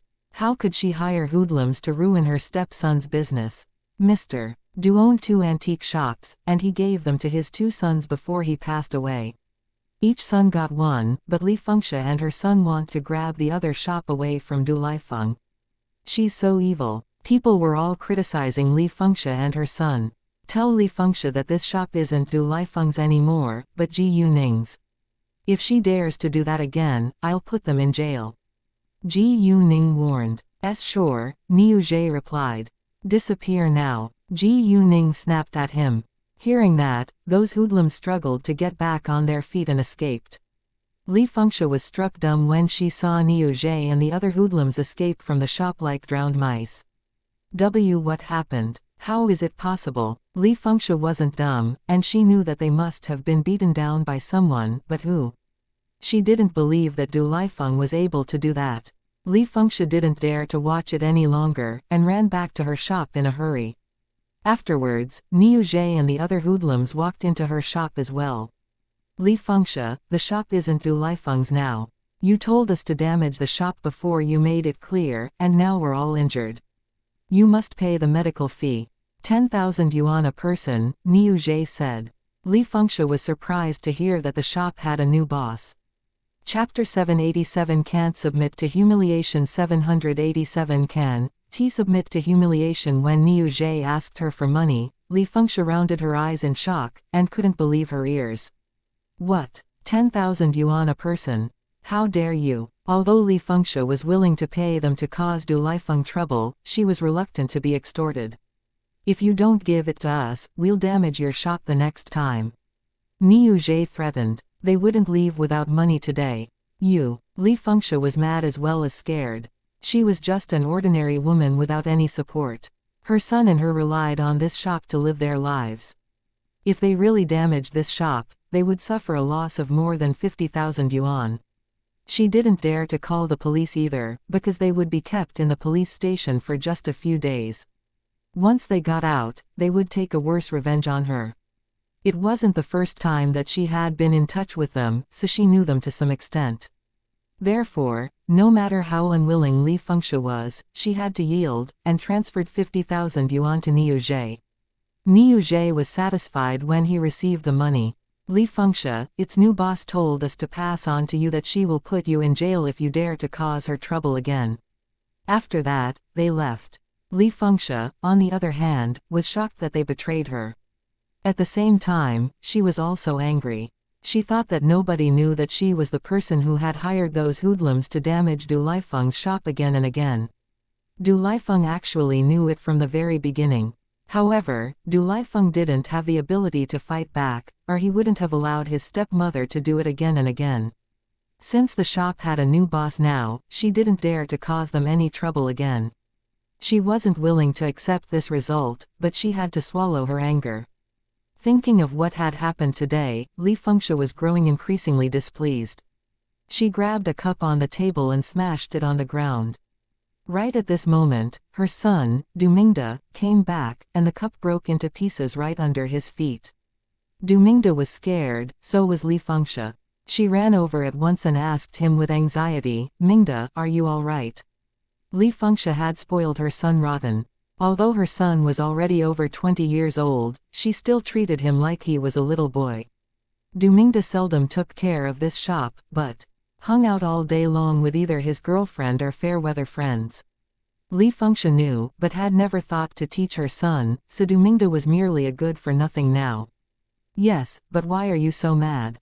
Du Mingde was unhappy. Du Liefeng just purchased a new batch of goods, and someone took over his shop. Li Fengxia said, but Du Mingde interrupted her before she could finish. What? Someone took over his shop? Why didn't you hire some hoodlums to threaten the buyer? I just got to know about it this afternoon when I saw him unloading the goods. Niu Zhe and his friends went to damage the shop a while ago, but they were all injured. They even asked me for a medical fee of 50,000 yuan. Li Fengxia said. Du Mingde was also annoyed. 50,000 yuan. It's extortion. I can have fun for so many days with that money. Although Du Mingde was mad, he didn't dare to blame Niu Zhe for it, so he swore at Du Liefeng. If I didn't give the money to them, they said that they would damage our shop once they recover. At least we're safe now, Li Fengxia said. In Du Liefeng's shop, people all complimented Ji Yuning after Niu Zhe's group left. Master Xiao and Mr. Chong went back to the office with Ji Yuning afterwards, because Master Xiao wanted to see Ji Yuning's antiques in her suitcase. Over 10 of them were real, which shocked Master Xiao and Mr. Chong. Wow, I can't believe that they're all real. Master Xiao said with surprise. I've only seen so many real antiques in either museums or rich collectors' homes before, Mr. Chong said. Normally, there were just a few real antiques in an antique store at the most. Girl Ji Yu, why isn't there a signboard over the door of your shop? Master Xiao asked with curiosity. Ji Yuning smiled and said, I just took over the shop, and we plan to open tomorrow, so the signboard will be put on tomorrow as well. Oh, right. Master Xiao thought that he should visit this shop again tomorrow. After a while, Master Xiao and Mr. Chong left together, and Ji Yuning told Du Liefeng to lock the real antiques in a safe. They would place them out for sale tomorrow. Once Zheng Wenhao got off work, he went to the hospital along with his father, Zheng Lilin. Zheng Lilin was in meetings all day long today, so he didn't have time to visit his wife and daughter until now. Zheng Lilin told Zheng Wenhao to sit in his car, and questioned him. I heard that you were brought away by several policemen in the company today. Are you involved in a gang-related incident? Do you know that the board of directors is keeping a close eye on you? Why couldn't you behave yourself? As the heir of the Hachan group, Zheng Wenhao didn't have many achievements, which already caused the shareholders dissatisfaction. If he was involved in big trouble now, he was digging his own grave. Zheng Wenhao knew it very well, but he still argued. Mother and Wenmei were injured by someone today. I couldn't submit to this humiliation, so I hired some hoodlums to damage the person's store. Even though he suffered a great loss at the end of it, he still would do the same thing if he had a second chance to make a choice. Even if he had a second chance, he still wouldn't know about Ji Yuning's influence, so he would, of course, not submit to humiliation. Hearing that, Zheng Lilin frowned, then realized that these two events were connected. Couldn't you hire some reliable men? Zheng Lilin agreed with Zheng Wenhao on the revenge, because he wasn't a tolerant person either. Chapter 788 More than sister and brother. I thought that Lu Zongming is a middle manager in the Kirin gang, so he could handle it well. I'm also surprised by the influence that the boss of the beauty salon has, Zheng Wenhao said, feeling upset. He felt utterly uncomfortable after being humiliated in his family's company. Who is the boss of the beauty salon? Zheng Lilin asked. The boss of Jade Beauty Jewelry, Zheng Wenhao replied. What? The boss of Jade Beauty Jewelry? Zheng Lilin was astonished. He had heard of Jade Beauty Jewelry, and he knew that its boss was an 18-year-old young girl. Although the girl was very young, she was a well-known successful businesswoman. In addition, she had a powerful network, and many important figures had attended the opening ceremony of her jewelry shop. Jade Beauty Jewelry itself was barely comparable to the Zheng family, but its boss's network was much more influential than the Zheng family. Of course, the condition for it was that the girl had to have a close relationship with those important figures. If not, they would stay away once the girl was in trouble. Zheng Lilin had worked in business for half of his life, so he knew the rules very well. He also held a position of power in the Hachan group, and knew many influential people, but he actually didn't have many close friends. Most of those who socialized with him gathered together for benefits. He did that as well. Either way, since Ji Yuning was able to punish Zheng Wenhao this time, it proved that she wasn't someone that they could mess with. Zheng Lilin was unwilling to accept the result either, but he had to remind Zheng Wenhao to be more cautious. Learn from this, and don't be so impulsive again in the future. If you really need to take action, don't involve yourself in our family. Sure, Zheng Wenhao said. However, he made up his mind to take revenge once he seized a chance. He knew that he couldn't take his enemies lightly anymore, and he would be more careful the next time. Tell me what happened to your mother and Wenmei. Zheng Lilin asked for details. Mom and Wenmei liked the beauty salon and wanted to rent it, but they needed time to consider it. When they made the decision and went to rent the beauty salon today, Ji Yuning did it before them and was about to sign the contract. Mom and Wenmei were, of course, unwilling to accept it, so they had an argument with the girl, then were both injured. Zheng Wenhao still didn't think that it was Mrs. Zheng and Zheng Wenmei's fault. Zheng Lilin, however, knew his wife and daughter well. He knew that they must have threatened the girl first. However, even though he knew it clearly, Zheng Lilin still sided with his family. People of the same kind made up a family. Mrs. Zheng's and Zheng Wenmei's aggressive characters were the same as Zheng Lilin's. Zheng Lilin spoiled his wife and daughter rotten. He knew that they had made a mistake, but he would still protect them.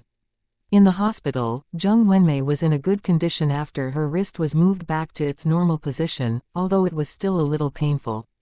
Mrs. Zheng also got much better, and they could go home later when Zheng Lilin and Zheng Wenhao came. Knowing that the beauty salon was damaged, Zheng Wenmei was in a good mood now, but she still felt dissatisfied that Ji Yuning was safe. All in all, she thought that the result wasn't that bad, and believed that Ji Yuning would learn her lesson sooner or later. However, she didn't know that Zheng Wenhao had actually paid a lot for what he had done without him even being able to hurt Ji Yuning. In order not to upset her, Zheng Wenhao decided to keep it a secret from her. When Zheng Lilin and Zheng Wenhao arrived, Zheng Wenmei was talking to a friend on the phone and seemed quite happy. Seeing that, Zheng Wenhao was displeased, but didn't say anything. Zheng Wenmei hung up the moment she saw Zheng Lilin and Zheng Wenhao walking towards her. Hi, Dad, Wenhao. Zheng Wenmei ran to them and threw herself into Zheng Lilin's arms. Who were you talking to on the phone? You looked very happy. Were you talking to your boyfriend?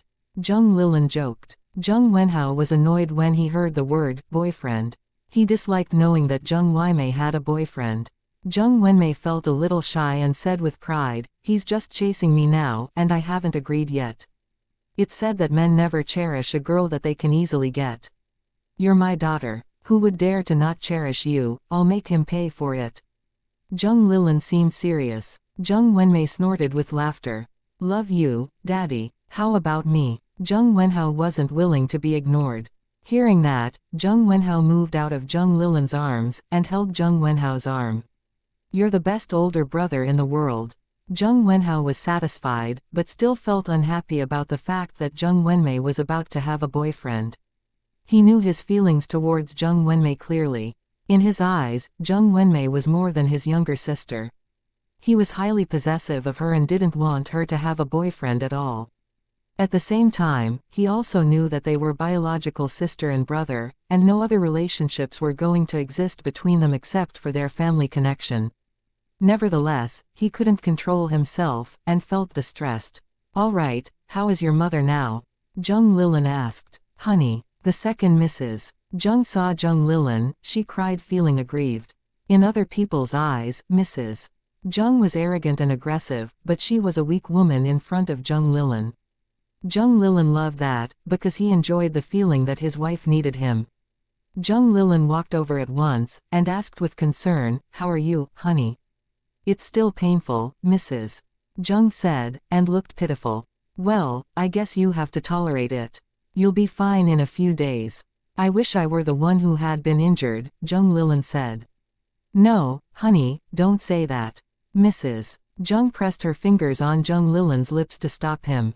Although they had been married for many years, they were still a loving couple and said sweet nothings to each other all the time. Chapter 789 Big News. Sometimes, a person might be bad in many aspects, but he or she could have long-lasting loyalty and love for his or her partner. Wenhao, when can you go punish that little bitch? Zheng Wenmei asked. I don't know who the girl is yet. I'll see what I can do once I find out. Zheng Wenhao gave her a perfunctory answer. Fine. Zheng Wenmei didn't insist. The beauty salon was damaged after all. Mrs. Zheng became sensitive in front of Zheng Lilin, and she didn't ask him to get revenge on the girl. The beauty salon was damaged, so she felt much better. After that, they went home together. Xiaoya and Ji Yu Man went to shop in a shopping mall, but they didn't buy many things.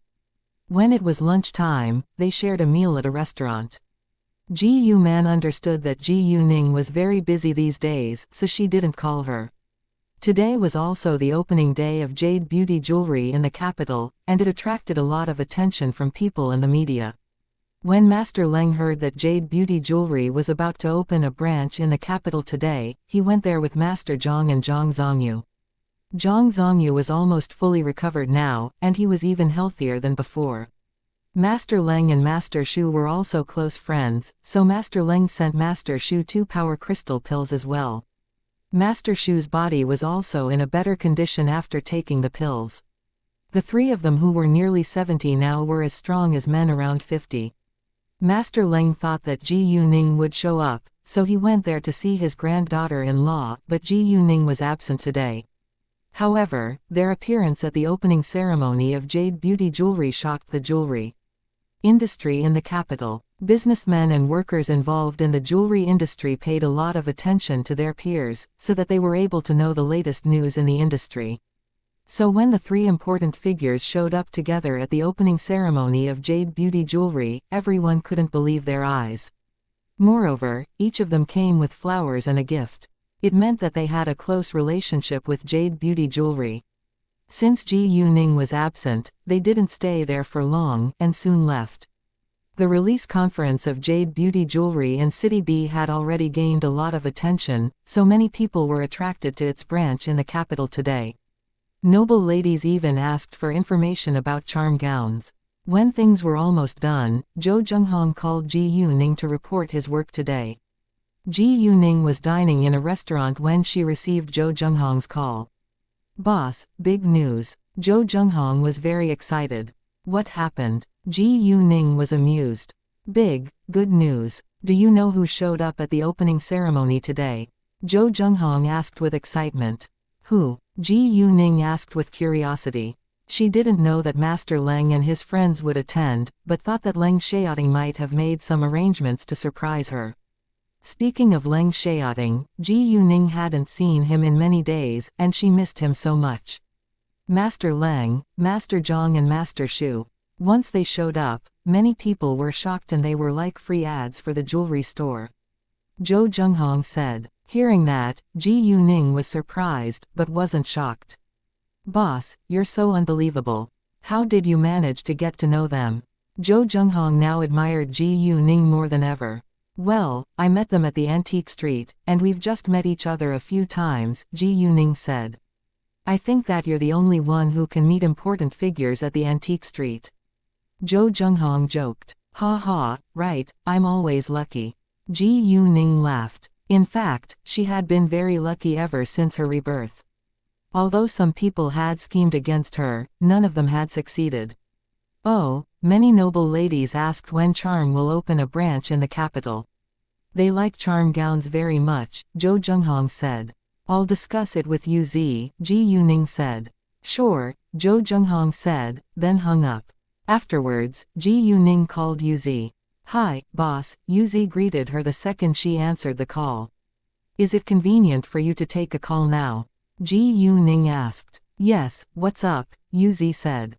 I forgot to ask you about the clothing industry forum you mentioned last time. How was it? Ji Yuning asked. I learned a lot. Yu Zi sounded delighted. Great. Ji Yuning also felt happy for her. Oh, boss, didn't I tell you about the famous Paris designer, Jason? He has visited our factory sometimes and has been talking to me about design these days. I think he's a great teacher and it's a good opportunity for me to learn from him, but I still don't understand why he is doing it, Yu Zi said. She felt honored that a design master was willing to teach her, but they weren't familiar after all. Ji Yuning frowned. Did you talk about design only? Yeah, Yu Zi said. It's probably because he's quite interested in your designs. He's a clothing design lover, and is almost addicted to it, Ji Yuning said. When Yu Zi mentioned Jason last time, Ji Yuning collected a lot of information about Jason, and she got to know that he was an outstanding designer with a good reputation. Although they weren't familiar with one another, his reputation among people wouldn't lie. Really? Yu Zi asked. She had the same thought, because Jason did have many positive comments on her designs. Chapter 790 The Haunted Land. Uncle Joe told me that many noble ladies asked him when Charm will open a branch in the capital earlier. They like charm gowns very much. I also had the idea to open a branch of Charm in the capital, so you can prepare the gowns for it these days.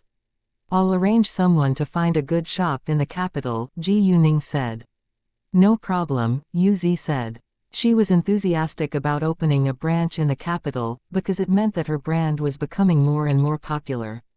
I've been very busy recently, and I didn't have much time to ask you about the condition of the company right now. How is everything going? Ji Yuning asked. Many companies have discussed about cooperation with Manager Gao during the past few days, and we've already settled several deals with a wedding gown company, an exclusive gown store and so forth, Yu Zi said. She was more than happy to see the sales of her gowns were up. Manager Gao's name was Gao Weikao. He was the general manager of Ji Yuning's garment company. The company was still under construction, so Gao Weikao along with other staff worked in the factory for now. The factory was large enough to accommodate them. Charm was just a part of Ji Yuning's garment company. They also produced many other styles of clothing at the same time, so Gao Weikao was hiring more clothing designers now. Ji Yuning planned to register more clothing brands when she was free in the following days. After hanging up the call with Yu Zi, Ji Yuning continued to eat. It was already dark when she finished the meal, but she didn't leave right away. Instead, she called Quan Mingkai. Hi, Lady Ning, may I help? Quan Mingkai said with respect. Uncle Quan, do you know about the abandoned land at XX district? Ji Yuning asked. Yes, Quan Mingkai said. It's said that it's haunted, so it's been abandoned for a long time. Well, I think it's a good piece of land, and I want to buy it to build office buildings. Can you help me acquire it? Ji Yuning asked. Ji Yuning decided to build office buildings for the Shengning Group there. The headquarters of the Shengning Group was located in the capital, but its branch also needed office buildings in City B. With her business group expanding, she would be in need of more office buildings as well. What? I don't think it's a good idea. Quan Mingkai was surprised that Ji Yuning wanted to buy the land. Uncle Quan, it's fine. I know how to handle it properly, Ji Yuning said with confidence. As long as she could deal with the female ghost, it would be fine. Since Ji Yuning said so, Quan Mingkai agreed. However, he still thought that it was necessary to let Tang Yunfan be aware of it. It was 7 p.m., but Tang Yunfan was still working in the company, so Quan Mingkai went to tell him in the chairman's office. Tang Yunfan was also shocked after hearing it, but he agreed in the end since it was Ji Yuning's decision. Ji Yuning left for the abandoned construction site after walking out of the restaurant. The abandoned construction site was totally dark at night without any light. It was indeed a haunted place, and filled with yin, because there was a red figure floating around in the buildings. Luckily, Ji Yuning wasn't afraid of it. The female ghost was surprised to see Ji Yuning again, and it wondered why Ji Yuning came here. It thought that Ji Yuning couldn't see it, so it didn't think that she came here for it. However, the female ghost still held some hope, and flew to Ji Yuning at once. It soon appeared at the front of Ji Yuning, but Ji Yuning stayed calm and didn't give her a glance. They were still outside, and Ji Yuning planned to talk with her when they were in the buildings. Seeing that Ji Yuning had no reaction, the female ghost was quite disappointed, but it was still curious about why Ji Yuning, who was a young girl, came here alone, so it followed Ji Yuning all the way until the ruins of a building. Tell me, what do you want me to do to help you? Ji Yuning opened her mouth all of a sudden, which scared the female ghost. It asked with uncertainty, "Are you talking to me? There is only you here. Whom else am I talking to?" Ji Yuning said. "Why, you can see me, right? You really can see me." The female ghost got excited. "Nobody dares to develop this land, and you must be the reason," Ji Yuning said. "I want this land, so I'm willing to help you as long as you can stop what you're doing now." Well, it's better if it's not beyond my ability. If she couldn't help it, she would destroy it to stop it from causing trouble. Although she thought that this female ghost wasn't that bad, and it sounded a little cruel to destroy it, it was a ghost after all, and it wasn't acceptable that it stayed in the world. If it wasn't reincarnated, it must have a strong hatred or obsession that it couldn't let go of. If Ji Yuning wanted it to disappear and be reincarnated, she had to help it to solve this problem. "Sure, as long as you can help me eliminate the grudge in my heart, I'll disappear," the female ghost said, and its face was full of strong hatred. It had buried animosity deep down in its heart. "Tell me, how can I help you?" Ji Yuning asked. "My name's Doubting Lean, and I grew up in an orphanage, so did my boyfriend. In the beginning, we were a loving couple, and fought together for a bright future after graduating from college.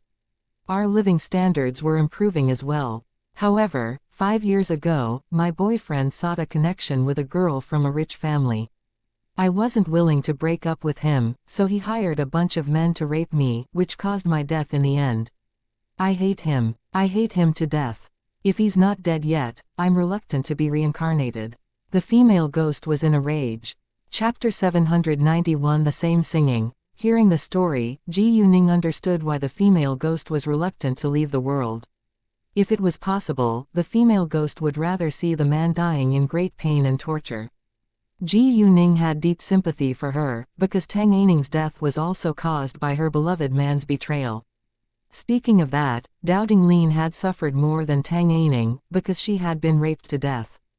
Doubting Lean was dead, but her ghost was unwilling to leave. Tang Aining was much luckier than Doubting Lean, because she had a rebirth and had a chance to take revenge. "Do you want me to kill him?" Ji Yuning asked. She was a little reluctant to do that. The man was a stranger and she had no grudge against him after all. She wasn't an executioner either. "No need, but I know a big secret of his. I need you to tell a person this secret, and the person will punish him." Dao Dinglin said with hatred. My boyfriend's name is Gong Zhengyang, and the girl from a rich family was called Yao Luwei. I think that they got married a long time ago. The Yao family was a rich family with some fame in the city 5 years ago. I don't know whether it's still true now, because I can't leave this place. Gong Zhengyang said that secret aloud here himself a night after my death. He thought that I was dead and gone, but he had no idea that my ghost stayed, so I got to know about it. In fact, Gong Zhengyang is Yao Lihui's father's biological son. In other words, Yao Luwei is his half-sister.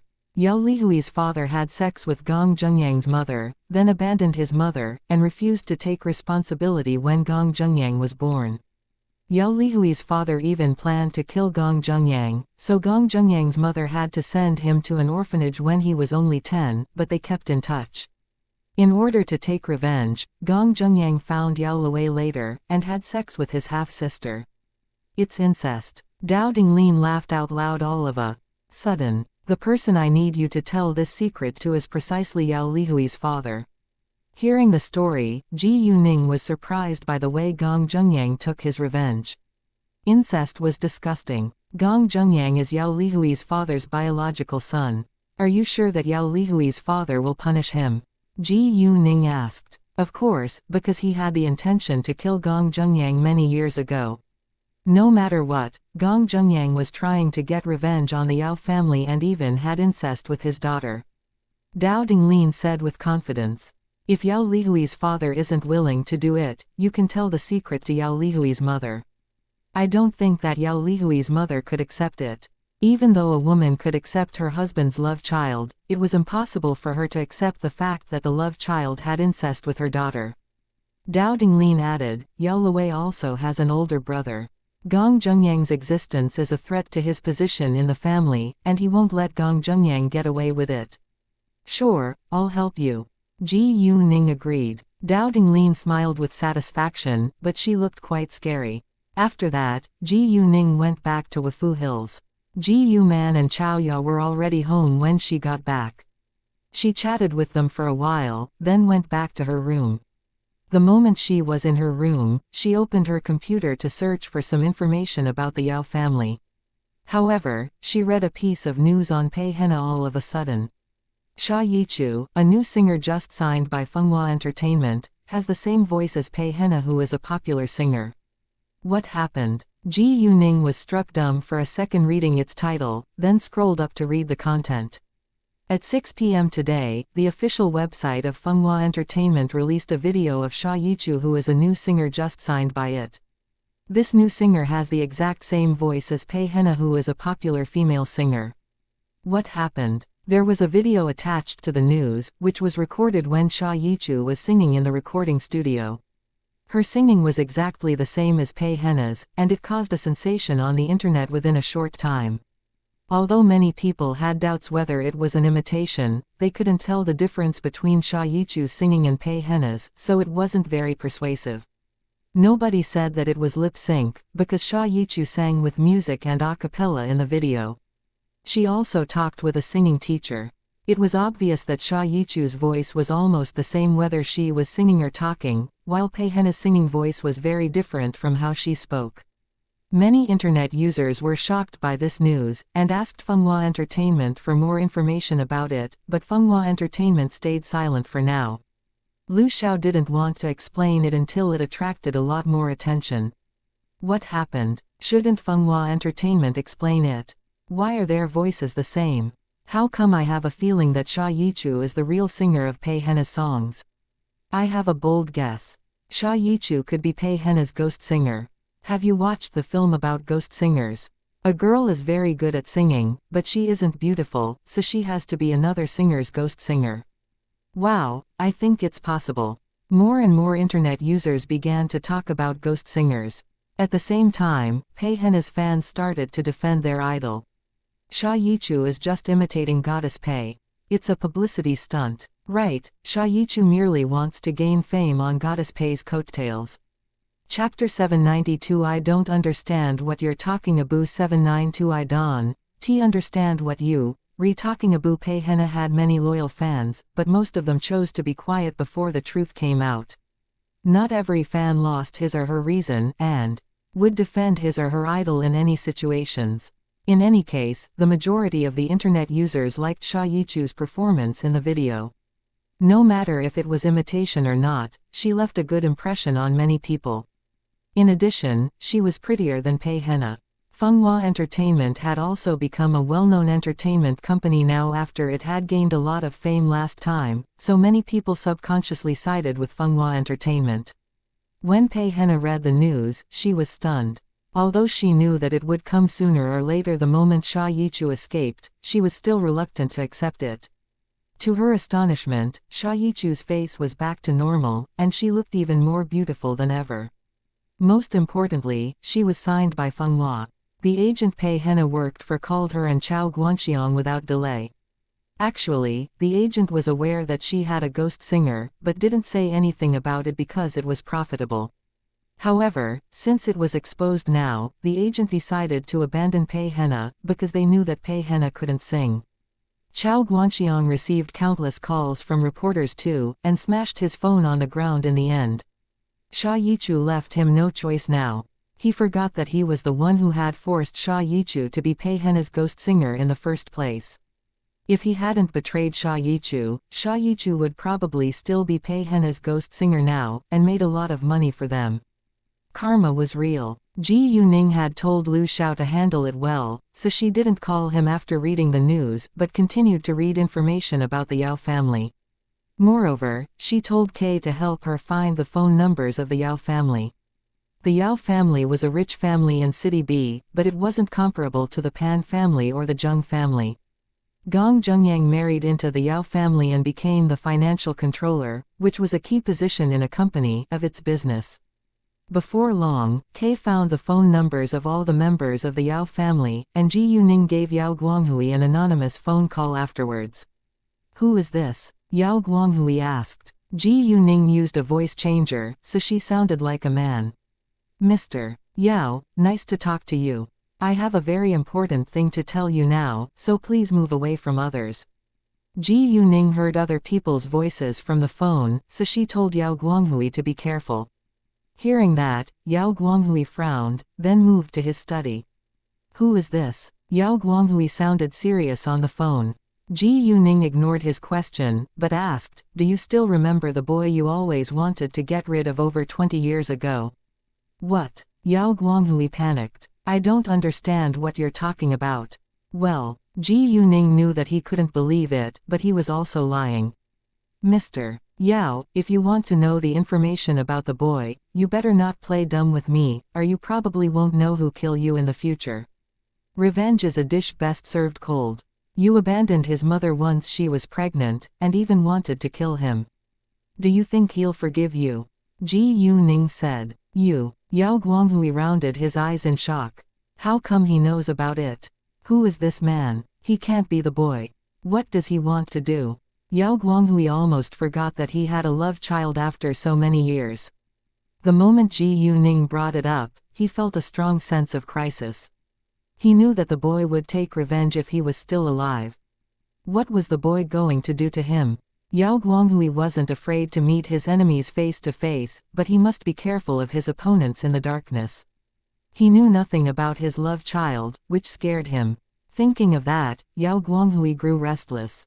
"What's your purpose?" "Very simple. I have a long-standing grudge against him, so I need you to help me kill him," Ji Yuning said. "Why do you think I'd do that for you? I know that I didn't treat him well, but he's my biological son after all," Yao Guanghui said, but it was undeniable that he ached to get rid of this son, especially when this son was a threat to his life. "If you don't do it, I guess I can only do it myself, but I'm not sure which one of you will be killed first," Ji Yuning said airily. "Tell me, who is he?"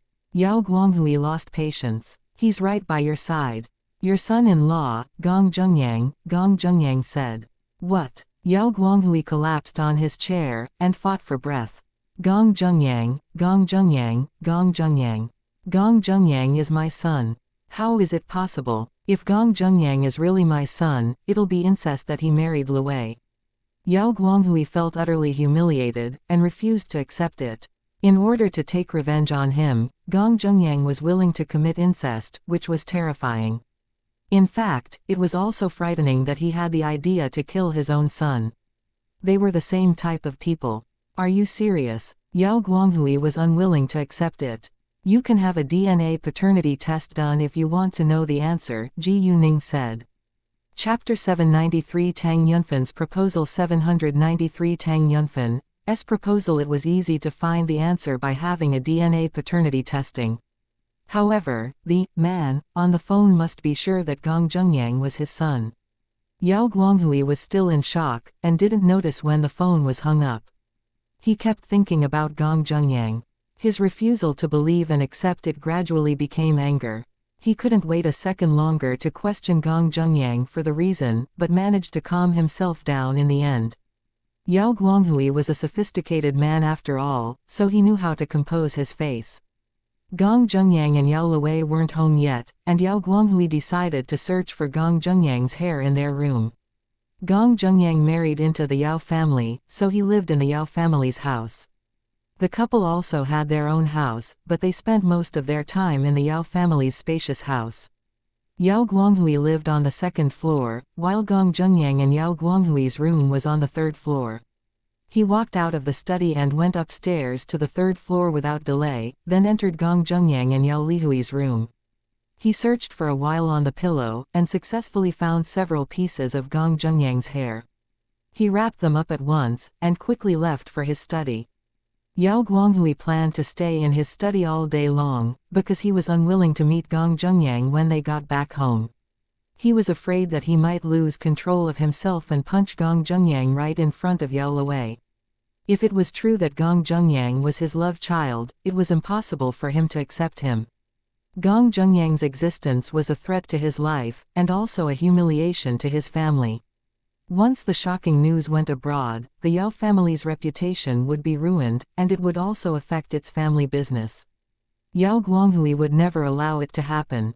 Mercy to his enemies was cruelty to himself.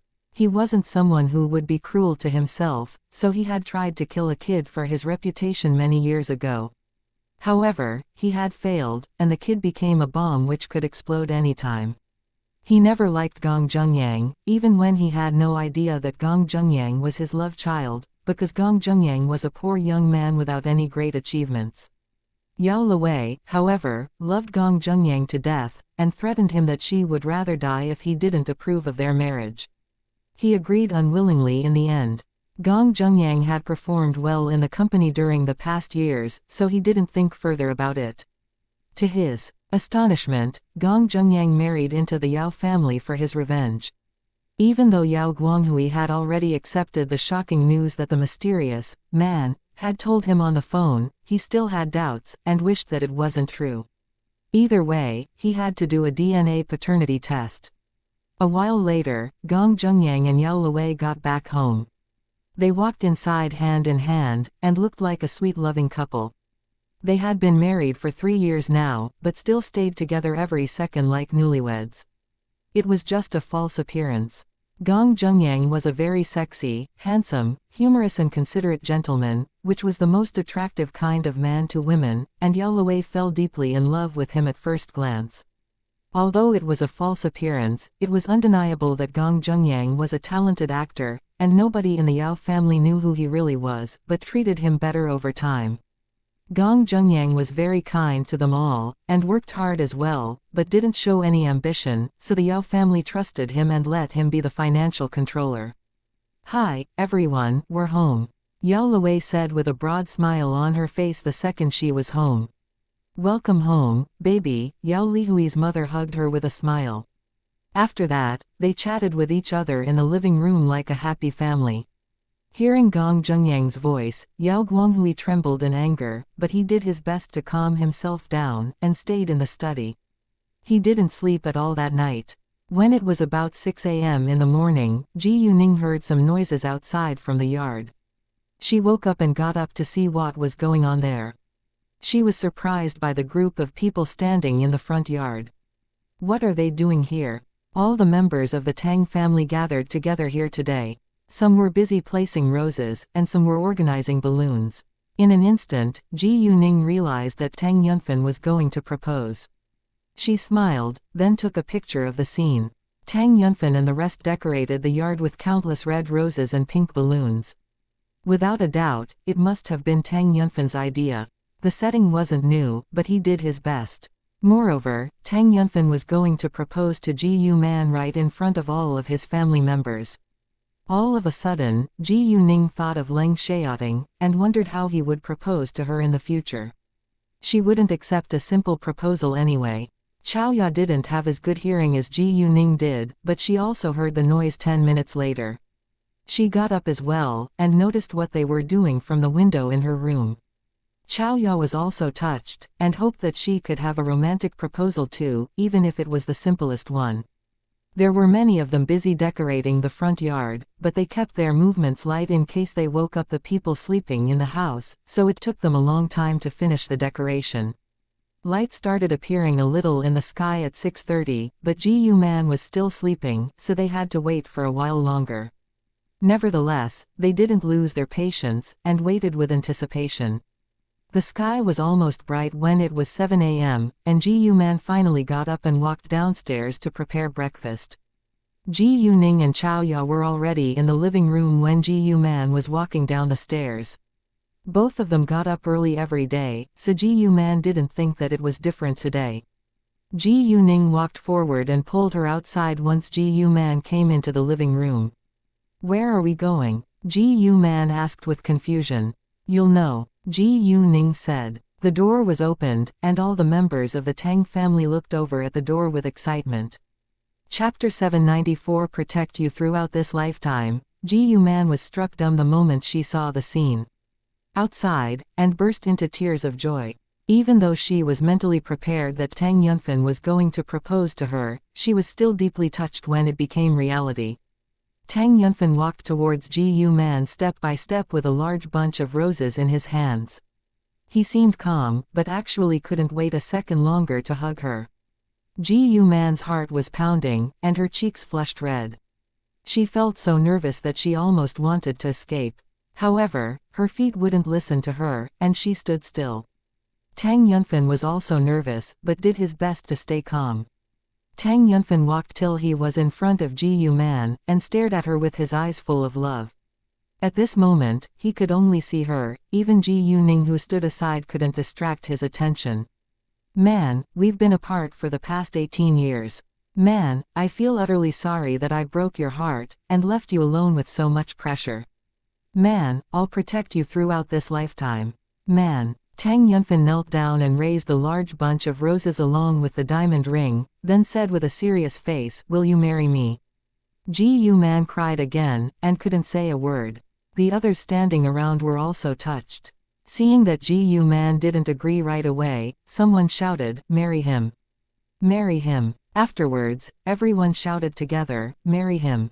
Marry him!" It was work time, and they attracted a lot of attention from passers-by. "Jesus, is he the chairman of the Tangguang group?" Someone recognized Tang Yunfen. "What? The chairman of the Tangguang group?"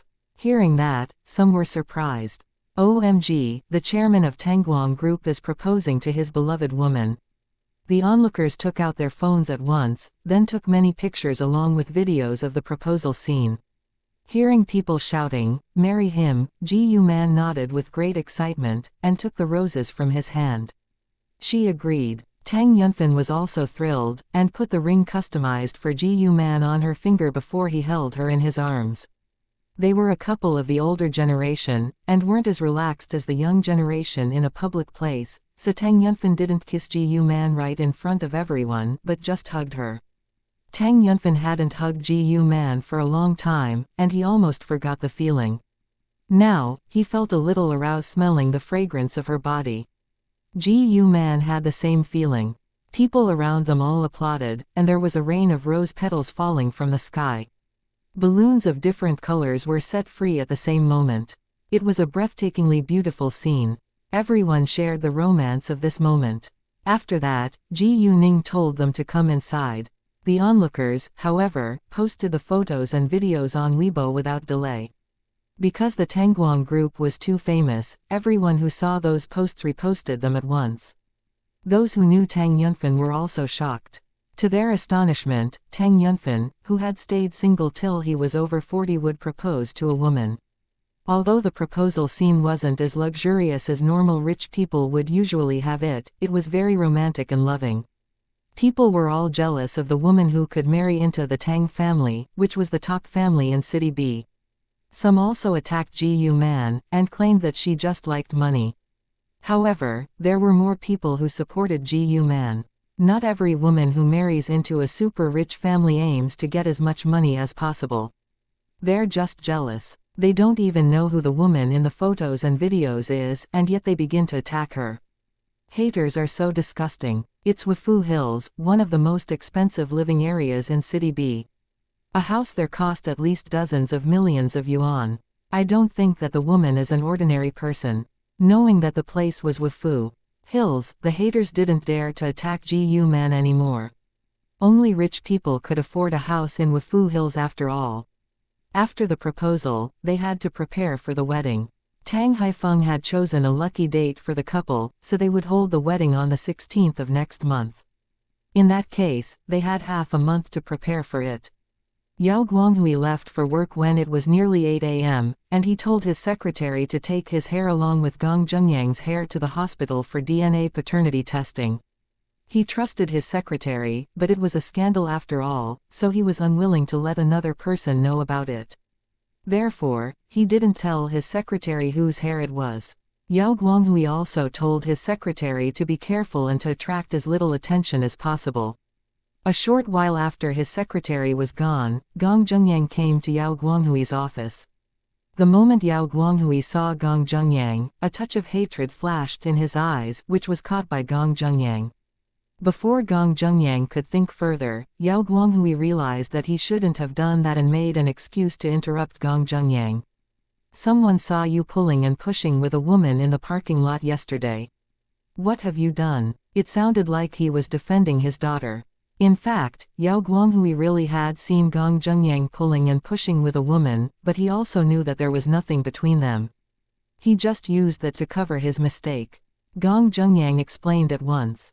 Dad, it's a misunderstanding. The woman approached me on purpose, but I told her that I'm married, so she walked away later. There is nothing between us. Chapter 795 inches. Great, I just don't want Lewei to get hurt, Yao Guanghui said, but felt quite disgusted. Dad, don't worry, I promise that I won't do anything that hurts Lewei, Gong Zhengyang said.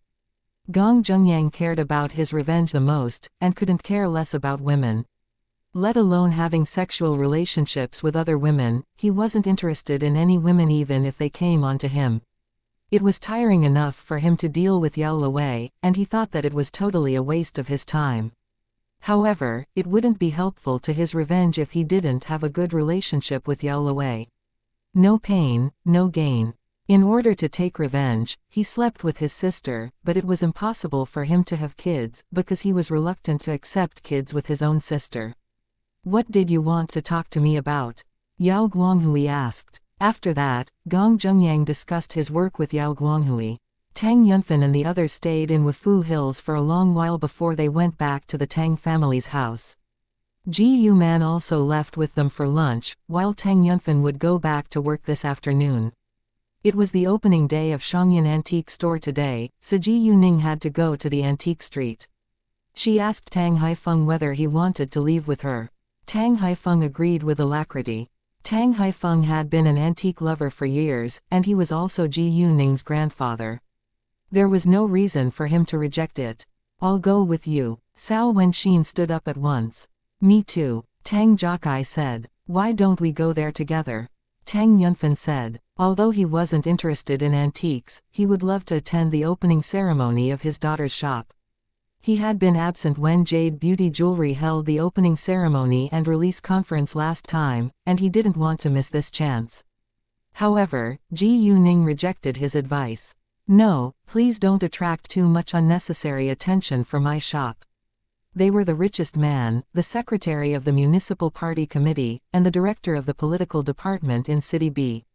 It was hard for others not to pay special attention to them. Tang Yunfen was struck dumb for a second, and felt aggrieved.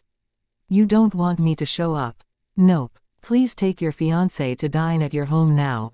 I can go there with Grandpa, Ji Yuning said.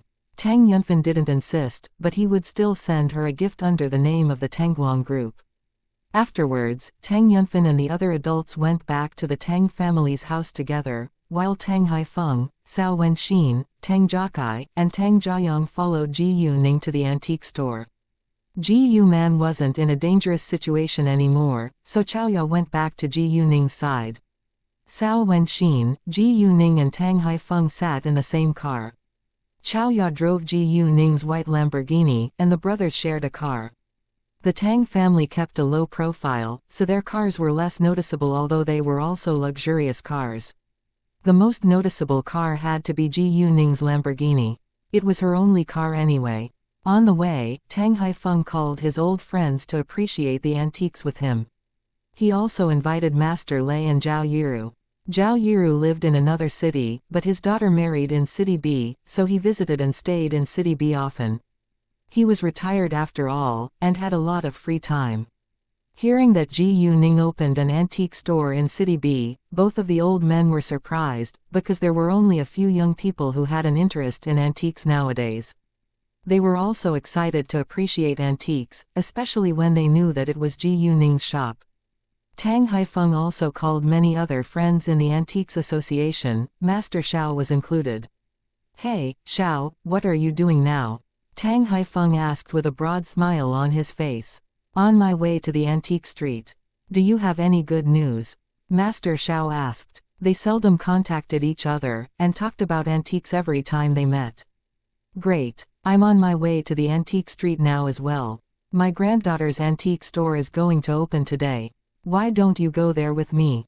There are many good real antiques. Tang Haifeng said with pride. Ji Yuning, who stood next to him, on the other hand, felt a little embarrassed, because Master Xiao had already seen them.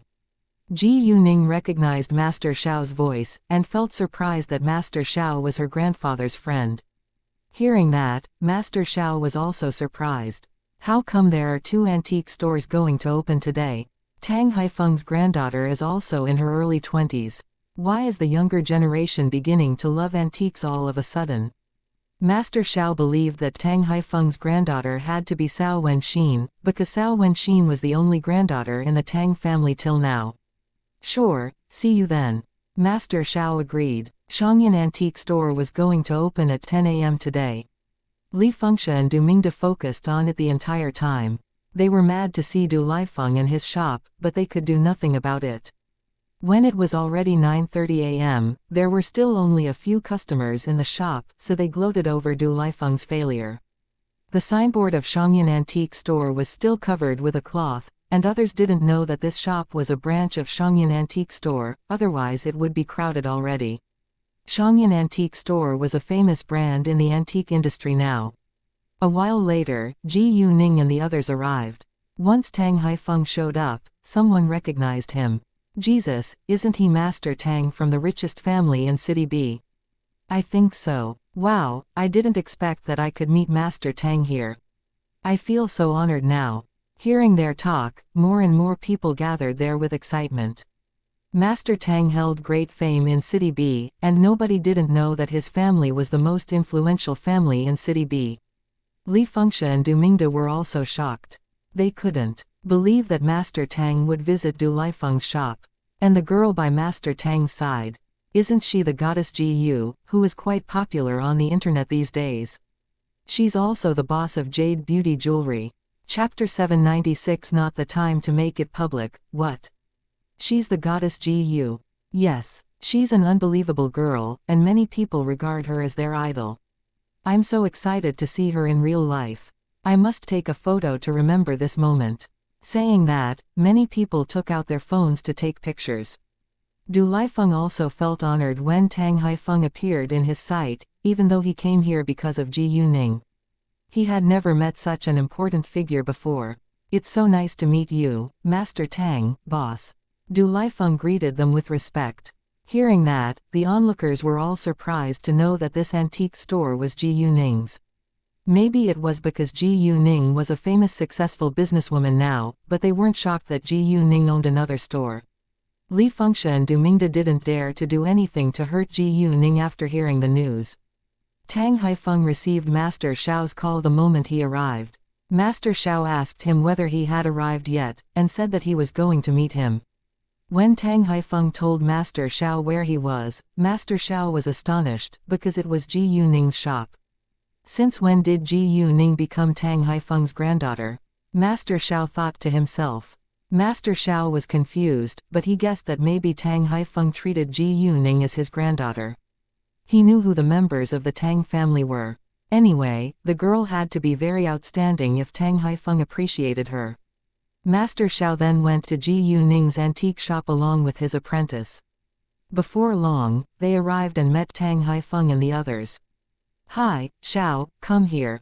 Let me introduce you." Tang Haifeng couldn't wait a second longer to introduce Ji Yuning to them. "This is my granddaughter, Ji Yuning." "Hi, Grandpa Xiao, Uncle Chong." Ji Yuning greeted them politely. Hearing that, Tang Haifeng was surprised. "Ningning, do you know Xiao?" "Well, Grandpa Xiao and Uncle Chong visited my shop yesterday," Ji Yuning said. "Ha ha, Tang, I've seen those real antiques before you," Master Xiao said with satisfaction. "What? Ningning, why didn't you call me first?" Tang Haifeng was displeased. Ji Yuning immediately explained with a smile, "I ran into Grandpa Xiao yesterday, so he saw those real antiques before you." Even so, Tang Haifeng was still a little unhappy. "Tang, since when have you had another granddaughter?" Master Xiao asked with curiosity. "Don't you think she closely resembles Yunfen?" Tang Haifeng said. Master Xiao didn't pay much attention to it until now, because he had just met Tang Yunfen a few times and he was losing his memory as an old man.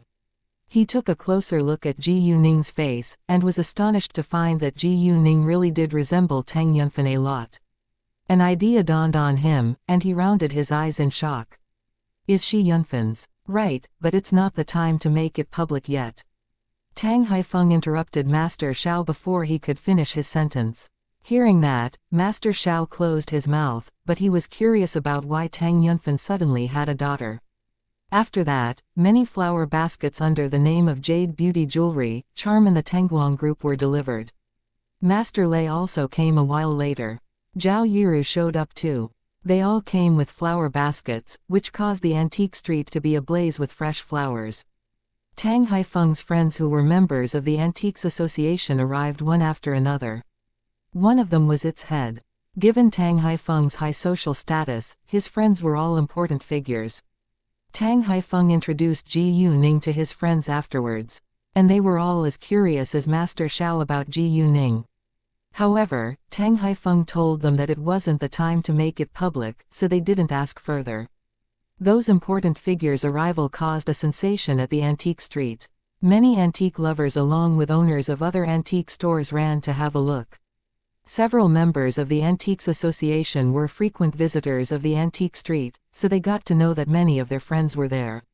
In the following minutes, people were all busy greeting and chatting with each other, bustling with noise. When it was 10:10 a.m., the opening ceremony began. Du Lifeng gave the speech, then uncovered the signboard and 3 words, "Xianxia Antique Store," were exposed before everyone's eyes. Seeing the signboard, many were surprised. "Jesus, it's Xianxia Antique Store. Is it very famous?" "Of course it is. Xianxia Antique Store is very famous in the antique industry right now." Xianxia Antique Store had already gained some fame in the antique industry before Ji Yuning took it over, and it was a lot more famous after Ji Yuning became its new boss. To most of the onlookers' surprise, Xianxia Antique Store had a branch in City B now. The handicrafts of Xianxia Antique Store were always popular, and many owners of other antique stores felt quite stressed after knowing that there were many real antiques in it. However, nobody dared to cause any trouble, because they all knew that Ji Yuning had good connections in all kinds of industries. After Du Lifeng's speech, Ji Yuning gave a short acknowledgement. And when she finished, it was time to cut the ribbon. Tang Haifeng, Master Lei and the head of the Antiques Association did the ribbon cutting together. Afterwards, people went inside to appreciate the handicrafts and real antiques.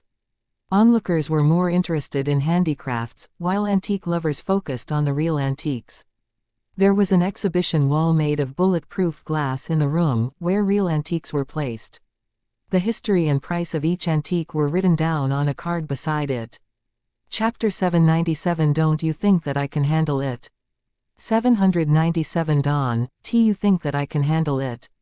Those antique lovers were all shocked seeing the real antiques, because every one of them was worth at least several million yuan.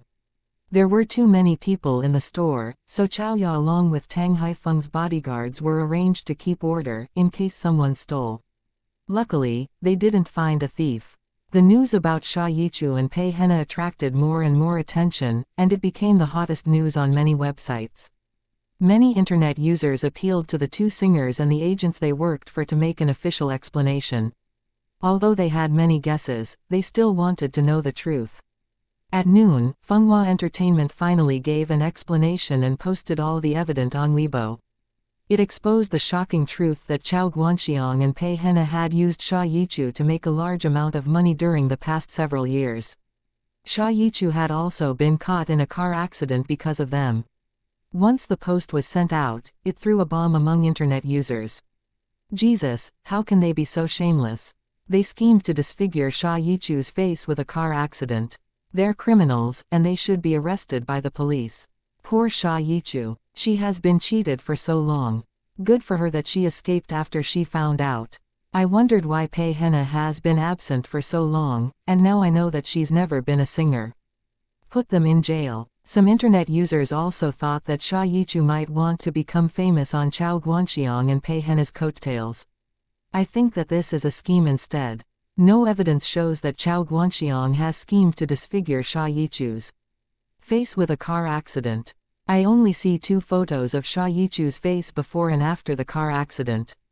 Maybe Chao Guanxiang gave her a job after her face was disfigured. It's not right to use a ghost singer to make money, but it's not illegal either. I think so. It's also possible that Sha Yichu betrayed Chao Guanxiang and Pei Hena after she made some money and had plastic surgery. Many internet users agreed with the above comments, so some of them were also criticizing Sha Yichu and Fenghua Entertainment. Those comments seemed reasonable, but they weren't the truth after all.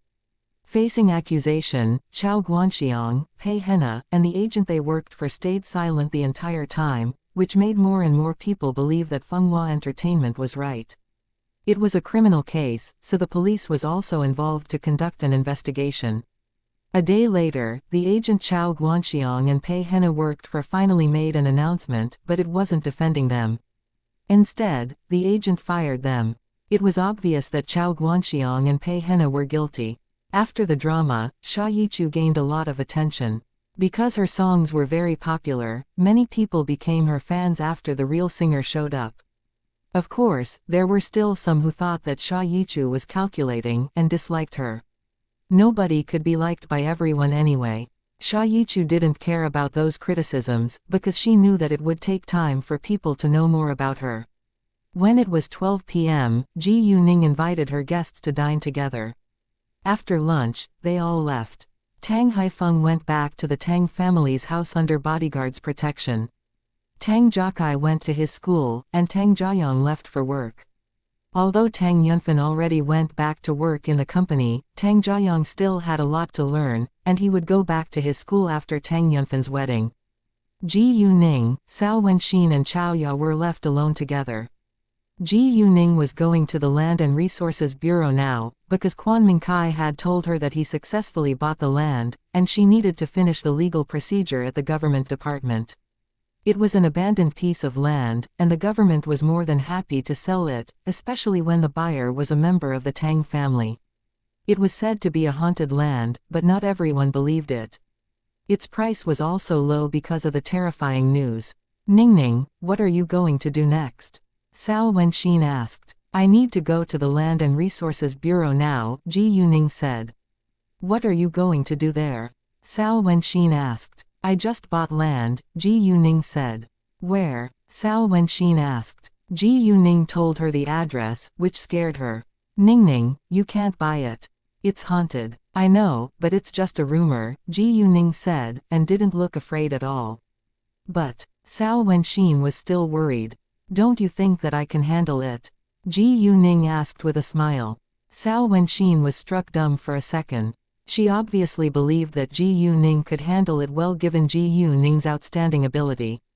They went to the Land and Resources Bureau together later, and soon finished the legal procedure. Quan Mingkai was absent, but he had given a call to the staff in the bureau beforehand, so it was done within a short time. With the legal document, Ji Yuning told An Guangyao to deal with the rest. Shenghua Real Estate had been expanding fast after merging with Hongyun Real Estate and its own development. Now it was ranked third on the rich list of City F with 3 billion yuan in assets. Its rapid development also became a well-known story in City F. Chapter 798 Wang Yunping. Ji Yuning also told An Guangyao the terrifying news about the land, but she didn't tell him many details but just said that it was a rumor. An Guangyao trusted Ji Yuning, so he believed her.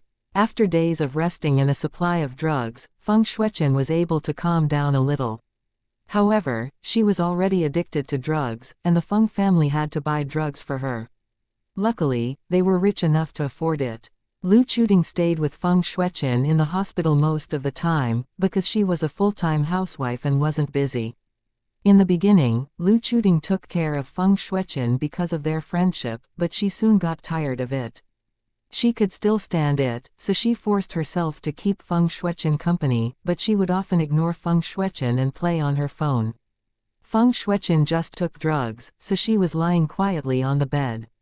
Jesus, Tang Yunfan proposed. Lu Chuding suddenly exclaimed with shock, which surprised Feng Shuichen. What did you say? She asked. Hearing Feng Shuichen's voice, Lu Chuding realized that she shouldn't have said that. No, nothing. If Feng Shuichen found out about it, she would lose her temper again, while Lu Chuding was reluctant to comfort her again and again. No, you just said Tang Yunfan. You just said he proposed. Feng Shuichen stared straight at Lu Chuding. Since Feng Shuichen had already heard it, it was useless for Lu Chuding to hide it. Well, yeah, Tang Yunfan just proposed to that woman. Hearing that, Feng Shuichen, weirdly, remained silent without any movements for a long while. Lu Chuding thought that she might get over it, but Feng Shuichen abruptly screamed and went crazy after a few seconds. How can he do that? How can he do that? Feng Shuichen yelled, throwing things around the room, which made a loud noise. She even got off the bed, but fell on the ground because she was short of strength. She hit her head on the bedside table, and it started bleeding. Lu Chuding was scared, and went to find the doctor. She was unwilling to support Feng Shuichen at this moment, because she didn't want to be hurt by her.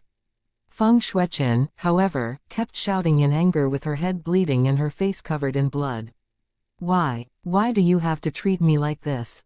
Look at me now. I'm already ruined by drugs, and you just proposed to another woman, bitch. Bitch. Go to hell. It sounded like Feng Shuichen was the victim, and Tang Yunfan had cheated on her, but she asked for it herself. The doctor later came, and used great force to hold Feng Shuichen down to inject sedatives into her body, and Feng Shuichen finally collapsed on the bed. Once the doctor was gone, Lu Chuding lost her patience and swore at Feng Shuichen, enough is enough. If you don't want to live, kill yourself now. Stop torturing me. After that, Lu Chuding left. There were nurses in the hospital after all, and they could take good care of Feng Shuichen. Feng Shuichen had a twisted mind now, and grew hostile towards Lu Chuding. If she couldn't live a good life, nobody else could. Lu Chuding, I helped you before, and you want me to kill myself now. Thinking of that, Feng Shuichen did her best to calm herself down, and called Feng Pinghui. What? Feng Pinghui sounded impatient on the phone. Pinghui, I know that you never forgot about Wang Yunping. I ran into her last year. She lives like a beggar now. Do you know who caused that? Lu Chuding and I. Lu Chuding turned to me for help and we schemed together to put Wang Yunping on the same bed with another man so that you would dump her. Lu Chuding then caused you to get drunk on purpose and had sex with you to force you to marry her, Feng Shuichen said, feeling satisfied. She was afraid of nothing now. What did you say? Feng Pinghui was shocked. It was true that he had never forgotten Wang Yunping, because he had been deeply in love with her, and he also had been hurt deeply by her.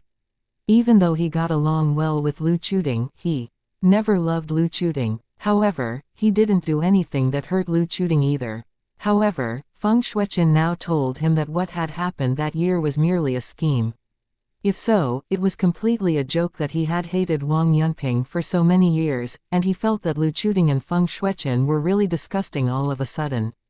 They had destroyed his happiness, left a mental scar on his heart, and ruined his beloved woman's reputation, but they lived their life like nothing had happened. Feng Pinghui was in a rage, and questioned, "Tell me, where is Yunping now?" He felt utterly guilty if she really lived like a beggar now.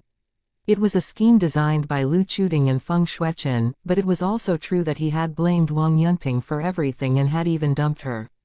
"I don't know where she is right now, but you can check the factory area in the Western District.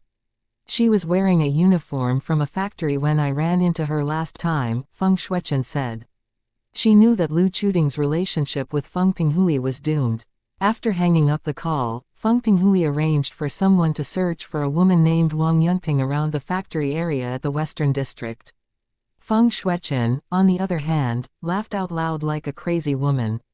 "Lu Chuding, your life will be ruined as well." Lu Chuding went to a beauty salon after she left the hospital. She had no idea that her happy marriage and life were about to be destroyed.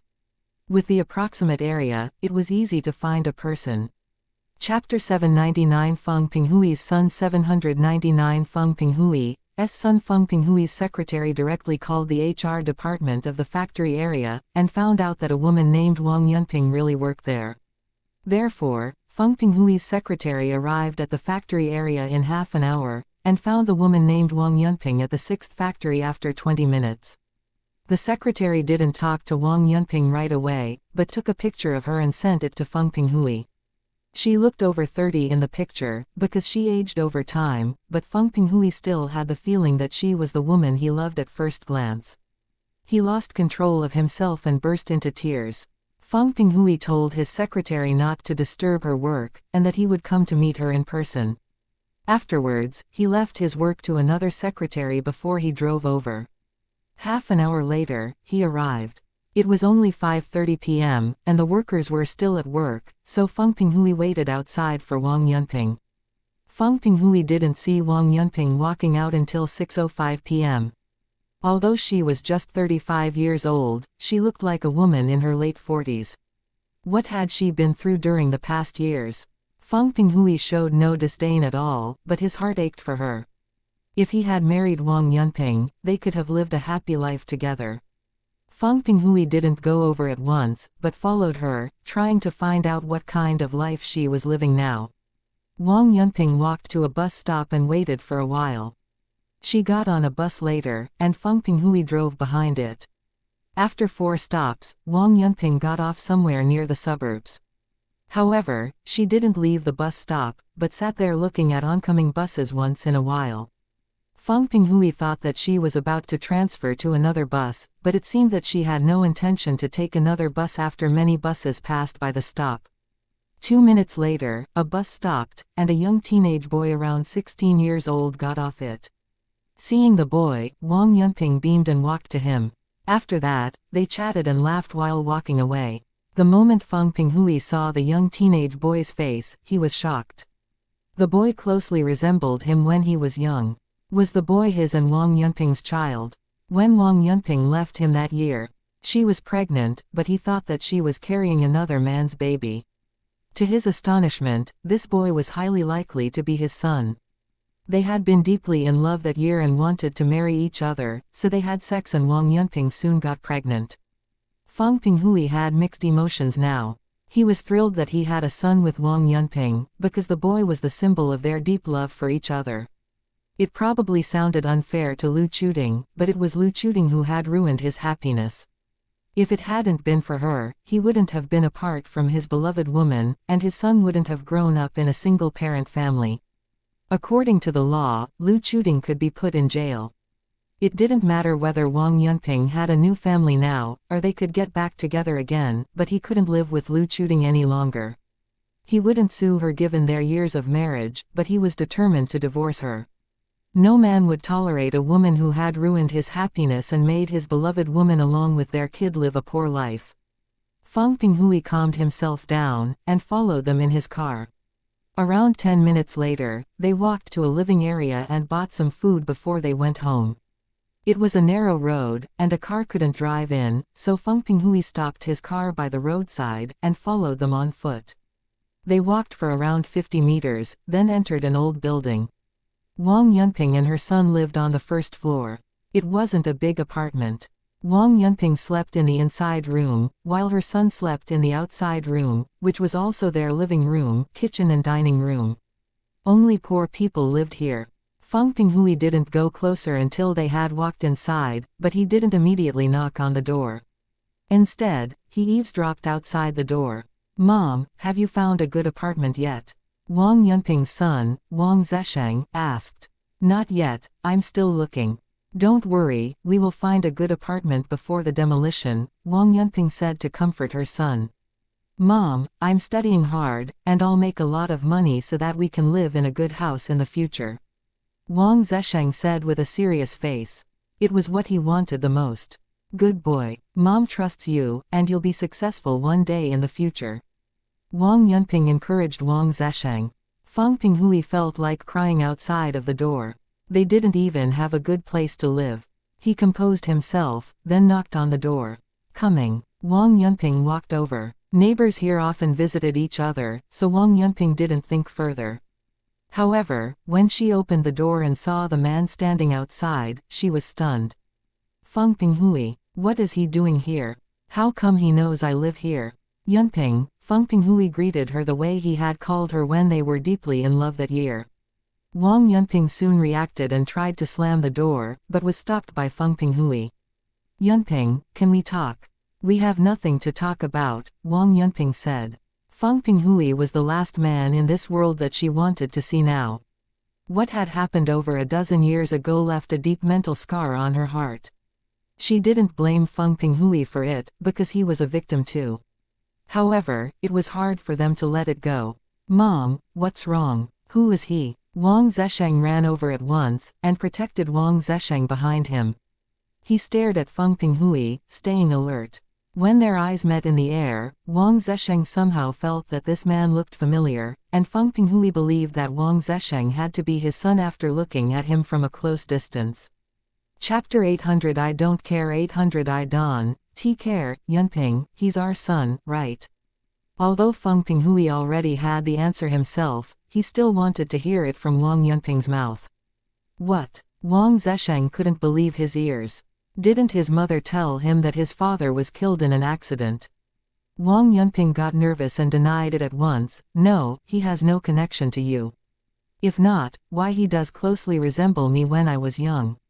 Feng Pinghui asked. Well, Wang Yunping didn't know what to say, which proved that Wang Zesheng was Feng Pinghui's son. "Mom, is it true?" Wang Zesheng asked. Wang Zesheng was a very smart child, and he knew what Wang Yunping's reaction meant. In addition, he noticed that he really did resemble the man before him. However, it was hard for him to accept it. If he had a father, why had his father been absent for so many years? Why did his mother tell him that his father was dead? When people laughed at him because he didn't have a father, he dreamed to have one. When he saw his mother working hard and taking care of him at the same time, he wished he had a father. If this man before him was really his biological father, Wang Zesheng held great hatred towards him. No, Wang Yunping denied it again. She was reluctant to let them meet each other. "Please, Pinghui, we've been apart for so many years, please don't interfere in my life anymore." "Yunping, I found out the truth of what happened that year. It was a scheme designed by Lu Chuting and Feng Shueqin. Feng Shueqin told me everything today," Feng Pinghui said. He hoped that he and Wang Yunping could get back together. Wang Yunping, however, wasn't surprised at all after hearing it, because she knew that it was a scheme from the very beginning. Even though she knew it, it wouldn't change anything. Let bygones be bygones. I don't care about it now. I just want to live my quiet, happy life, Wang Yunping said, feeling sad.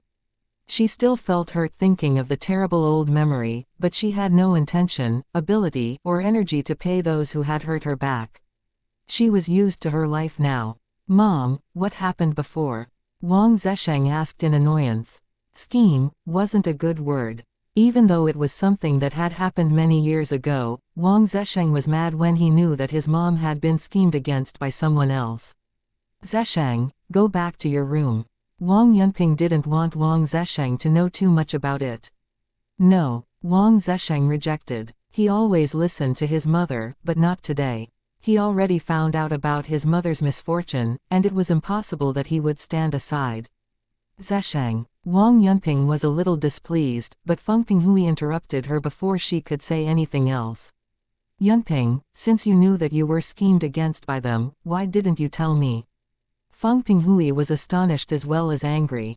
He didn't understand why Wang Yunping hadn't told him the truth back then. If she had, things could have been different. It wouldn't have made any difference. It already happened. I don't want to bring it up in front of my kid. You should leave, now. Wang Yunping said with determination. Yunping, I just want to help. Feng Pinghui felt slightly helpless. He wouldn't allow himself to do nothing after he found out that they lived a poor life now. I don't need your help. Feng Pinghui, please leave us alone. If Lu Chuding finds out that you came to visit me, she'll hurt me again. I have my son now, and I can't lose again, Wang Yunping said with anger. Wang Zesheng was everything she had now, and she would do everything to protect him. I promise that nobody will hurt you again, Feng Pinghui said with a serious face. No need. As long as you can disappear, we'll be fine and safe.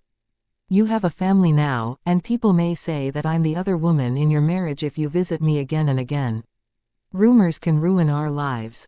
Wang Yunping said. Hearing that, Wang Zesheng frowned. I understand that it's hard for you to accept me right now, but Zesheng is my son too. It's also my duty to raise him and provide him with a good life, Feng Pinghui said. Don't you want him to have a better life and receive a better education? Feng Pinghui said that in order to make Wang Yunping compromise, he knew that it would take time for Wang Yunping to accept him, and he just hoped that she could give him a chance to take the responsibility of a father and make up for what he had done to her. Although he wanted to get back together with her, he had to divorce Lu Chuding first. It also depended on Wang Yunping whether they could be a couple again. As for what had happened that year, he didn't mind it anymore after knowing that it was just a scheme. Both of them had been through a lot during the past years, and it was merely nothing now. Wang Yunping hesitated. She, of course, wanted her son to get a better education and live a better life, but she was unwilling to see Feng Pinghui provide that for her son. Mom, as long as I can live with you, I'll study hard no matter what level of life and education I can have. I know a person is more likely to be successful with a better life and education, but poverty can also encourage me to change my life, Wang Zesheng said, which was quite persuasive. Even Feng Pinghui liked his positive attitude. Chapter 801 It's not up to you 801 It's not up to you. His children with Lu Chuding, however, were lazy and only knew how to spend money, because they lived a rich life, which was annoying in his eyes. It wasn't fair to say that he disliked his children with Lu Chuding. He had no intention to punish them even though he found out what Lu Chuding had done to his beloved woman many years ago, but it was also true that he didn't get along with them because of their characters. Wang Yunping also felt proud of her son, but she still had mixed emotions. There was no mother who didn't want her kid to live a good life after all. Wang Zesheng looked at Feng Pinghui with a cold face afterwards.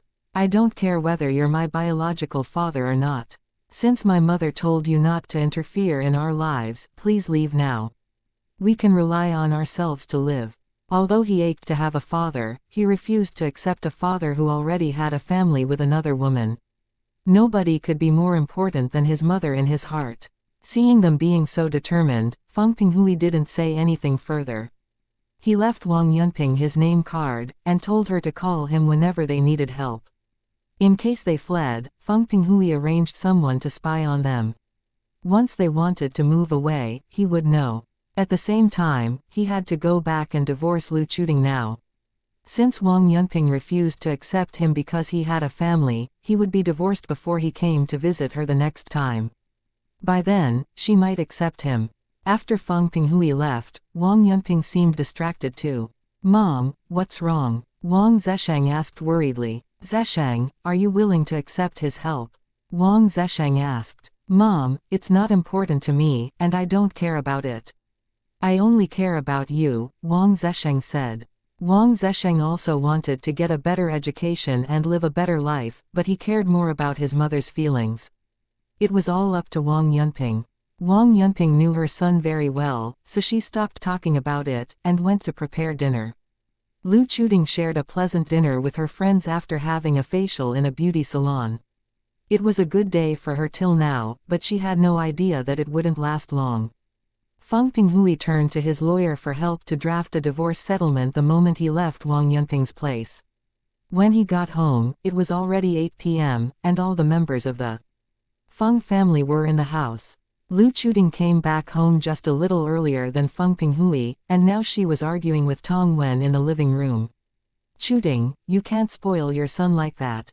You should teach him what's wrong and what's right, and punish him when he's done something wrong. How can you let your son do whatever he wants just because he's young? My nephew is also young, and is even 3 years younger than your son. Your son knocked my nephew down. Shouldn't he apologize? Tong Wen glared at Lu Chuting. A young boy around 11 years old was crying in her arms. Tong Wen's parents, older brother and sister-in-law went to attend a funeral today.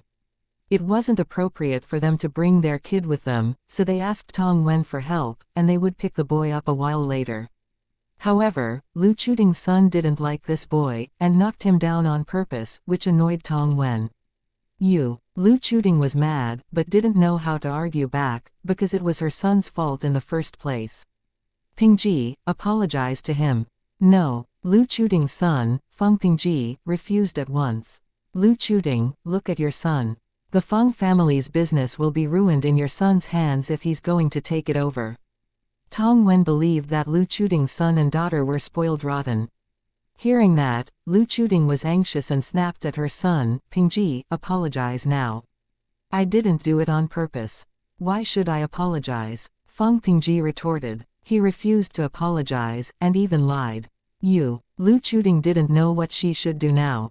She had already spoiled her son rotten, and her son wasn't afraid of her at all. Right at this moment, Feng Pinghui walked inside. Honey. Lu Chuting walked forward to welcome him home without delay, but Feng Pinghui gave her a cold glance, and avoided her arms. Lu Chuting was struck dumb for a second, and felt embarrassed. She didn't understand why Feng Pinghui looked so cold today. Feng Pinghui walked by Lu Chuting's side to the living room. Sign this agreement. Feng Pinghui took out a document from his briefcase. Lu Chuting took it, and rounded her eyes in shock after reading the words on it. Why you want to divorce me? She couldn't believe her eyes. Hearing that, both Tong Wen and Feng Pingwang were shocked and confused. What? Why? Feng Pingji abruptly jumped up from the sofa. Dad, why do you want to divorce Mom? It's between your mother and I. Feng Pinghui stared at Lu Chuting with his eyes full of hatred. Xueqin already told me everything. I know that you two schemed against Yunping behind my back. You've ruined her reputation and my happiness. Don't you have any sense of guilt? Hearing that, Lu Chuting's face turned pale, and she could barely stay on her feet. What? Feng Xueqin told Feng Pinghui everything. How could she do that? It was also shocking news in Tong Wen's and Feng Pingwang's eyes. To their astonishment, it was a scheme designed by Lu Chuting and Feng Xueqin. Lu Chuting is so malicious. What you've done is illegal, and you could be sentenced to years in jail. I won't sue you for the sake of our many years of marriage, but I can't accept the fact that you've ruined my beloved woman's reputation without feeling guilty at all. I hate you, and we have to get divorced. Feng Pinghui said with determination. No, I won't sign it. Lu Chuting almost yelled. It's not up to you, Feng Pinghui said coldly. Feng Pinghui, do you have to be so cold-blooded? We've been married for so many years. It's just something that happened a long time ago. It's not important. Lu Chuting argued. Actually, to some extent, she admitted that she had done it by saying that. Chapter 802 Selfish Lu Chuting, it is important. Feng Pinghui raised his voice. Feng Pinghui, I love you so much. Why do you have to treat me in this way? Why? Feng Pinghui was heartbroken. She shouted in anger and felt aggrieved. Lu Chuting, you still don't think that you're guilty of it? How can you be so shameless? You've committed a crime. Feng Pinghui felt disgusted that Lu Chuding was so selfish. I did that only because I love you. It's not my fault. Lu Chuding argued. Like son, like mother. She had also spoiled herself rotten. I don't think that it's love that you have hurt my beloved woman only to steal me away from her, Feng Pinghui said, and he felt utterly regretful now that he had married Lu Chuding. It was probably the worst decision he had ever made. In fact, he didn't love Lu Chuding, so he had no interest in knowing more about her. Besides, he spent most of his time at work, and seldom came back home, so they didn't have much time to get along with each other. Lu Chuding also enjoyed the rich life she had after marrying Feng Pinghui so much that she pretended to be kind and gentle in front of Feng Pinghui in order to live this life forever. You. Lu Chuding felt so hurt, then roared, you still can't forget her, right? You want to find her after divorcing me, right? I never had that idea before. Xueqin told me everything, and I've been very loyal to you during the past years. However, I must divorce you after knowing what you've done, no matter whether Yunping is willing to come back to my side, Feng Pinghui said. Dad, you can't divorce Mom. Feng Pingji said in anxiety. Although Mom made a mistake, it's something that happened many years ago. Why can't you let it go? Feng Pingji was as selfish as Lu Chuding. He didn't think that there was anything wrong if he made a mistake, but he would certainly pay others back if other people dared to annoy him. Children should be seen but not heard. Stay away. Feng Pinghui snapped at Feng Pingji. Although Feng Pingji was scared, he couldn't stand aside since it was about his mother's marriage. Dad, you can't divorce Mom. If you divorce Mom, I'll leave with Mom. Feng Pingji was the eldest grandson in the Feng family, and he knew how important he was. He thought that Feng Pinghui would give in as long as he used himself as the threat. However, he was wrong. Feng Pinghui was in a rage now, and he got angrier when Feng Pingji threatened him. Do you want to leave with your mom? Go with her. You're useless in the family anyway. Feng Pinghui only said that because he was angry now. Feng Pingji was the eldest grandson in the Feng family, and it was impossible that Feng Pinghui would abandon him. He said that in order to teach Feng Pingji a lesson.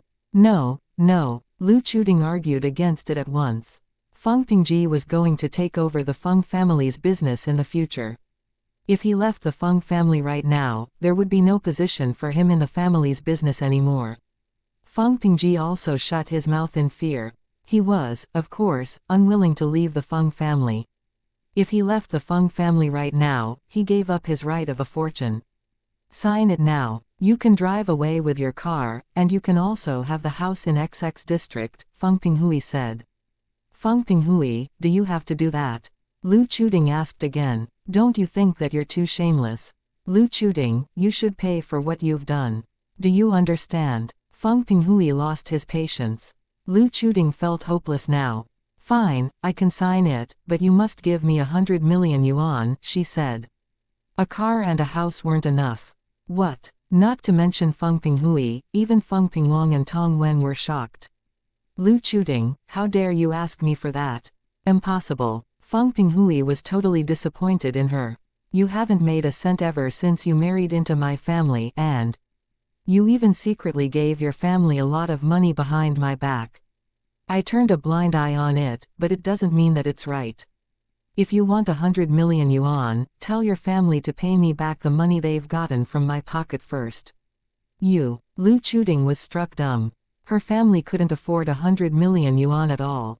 The Lu family was just a little richer than a common family, but it wasn't rich, and Lu Chuding had married into the Feng family, which was a super rich family. The Lu family had also benefited a lot from their connection with the Feng family.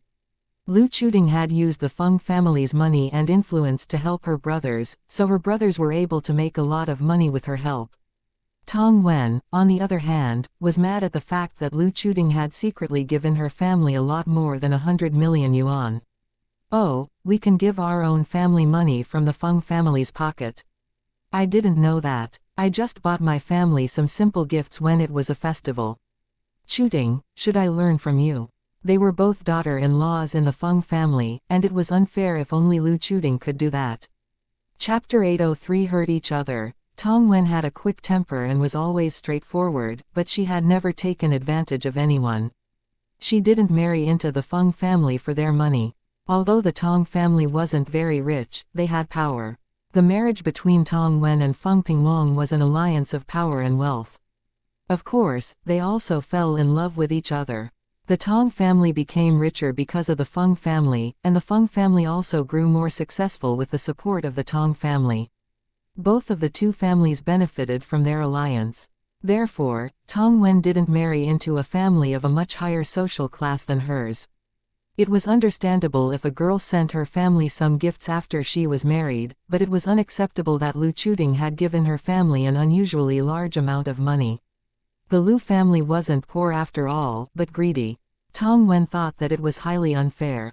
I didn't use your money. Lu Chuting argued. You used the Feng family's money, and we live under the same roof now.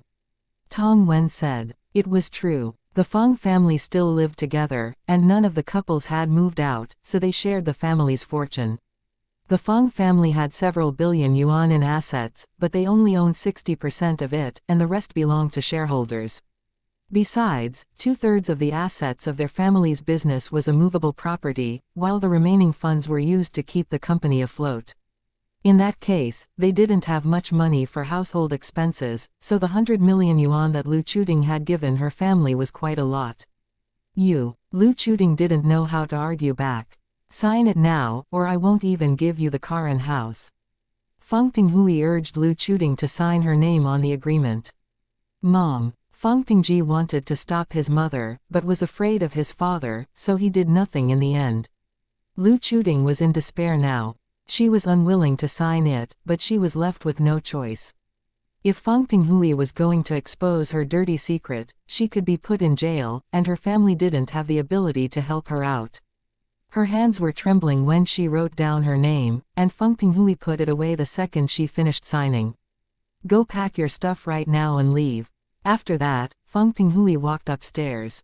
Lu Chuting followed his order and left after a while. She didn't go back to her family's house, but went to the hospital. She was going to question Feng Shuechen for the reason why she told Feng Pinghui about what they had done.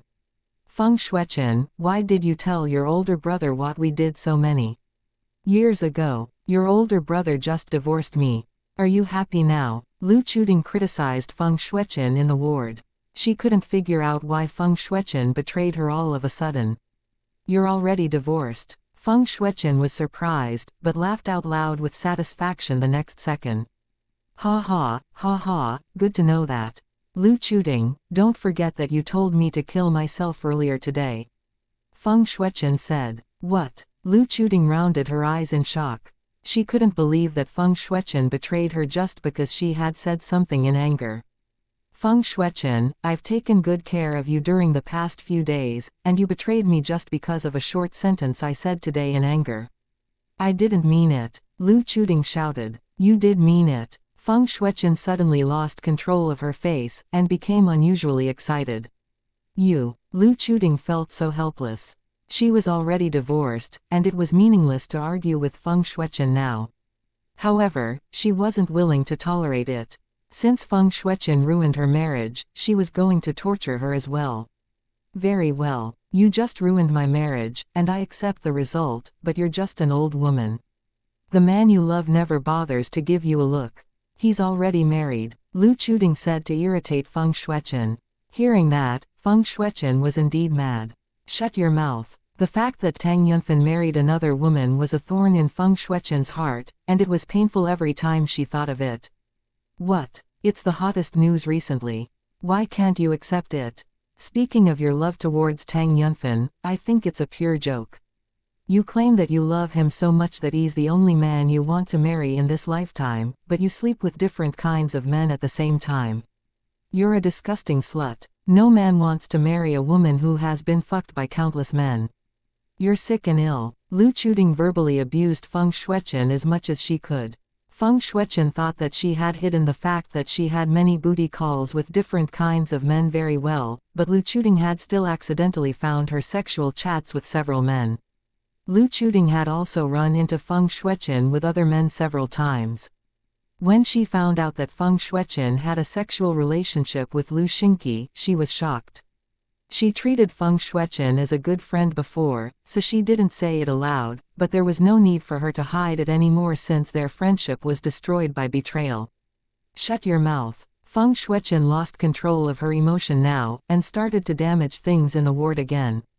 If she was strong enough, she would tear Lu Chuting into pieces. Feng Shuechen's scream attracted the doctor's attention. What happened? The doctor quickly walked inside and asked Lu Chuting. Lu Chuting pretended that she was scared.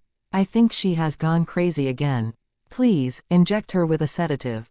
Feng Shuechen went crazy often these days, so the doctor didn't doubt Lu Chuting's words, and injected Feng Shuechen with a sedative without delay. Under the effect of the sedative, Feng Shuechen soon became quiet, and couldn't move on the bed, but she glared at Lu Chuting the entire time, although it wasn't threatening at all. After injecting Feng Shuechen with a sedative, the doctor left, and Lu Chuting began to gloat over Feng Shuechen's pain once more. How do you feel now? You must be in great pain now, right? That's exactly what I want.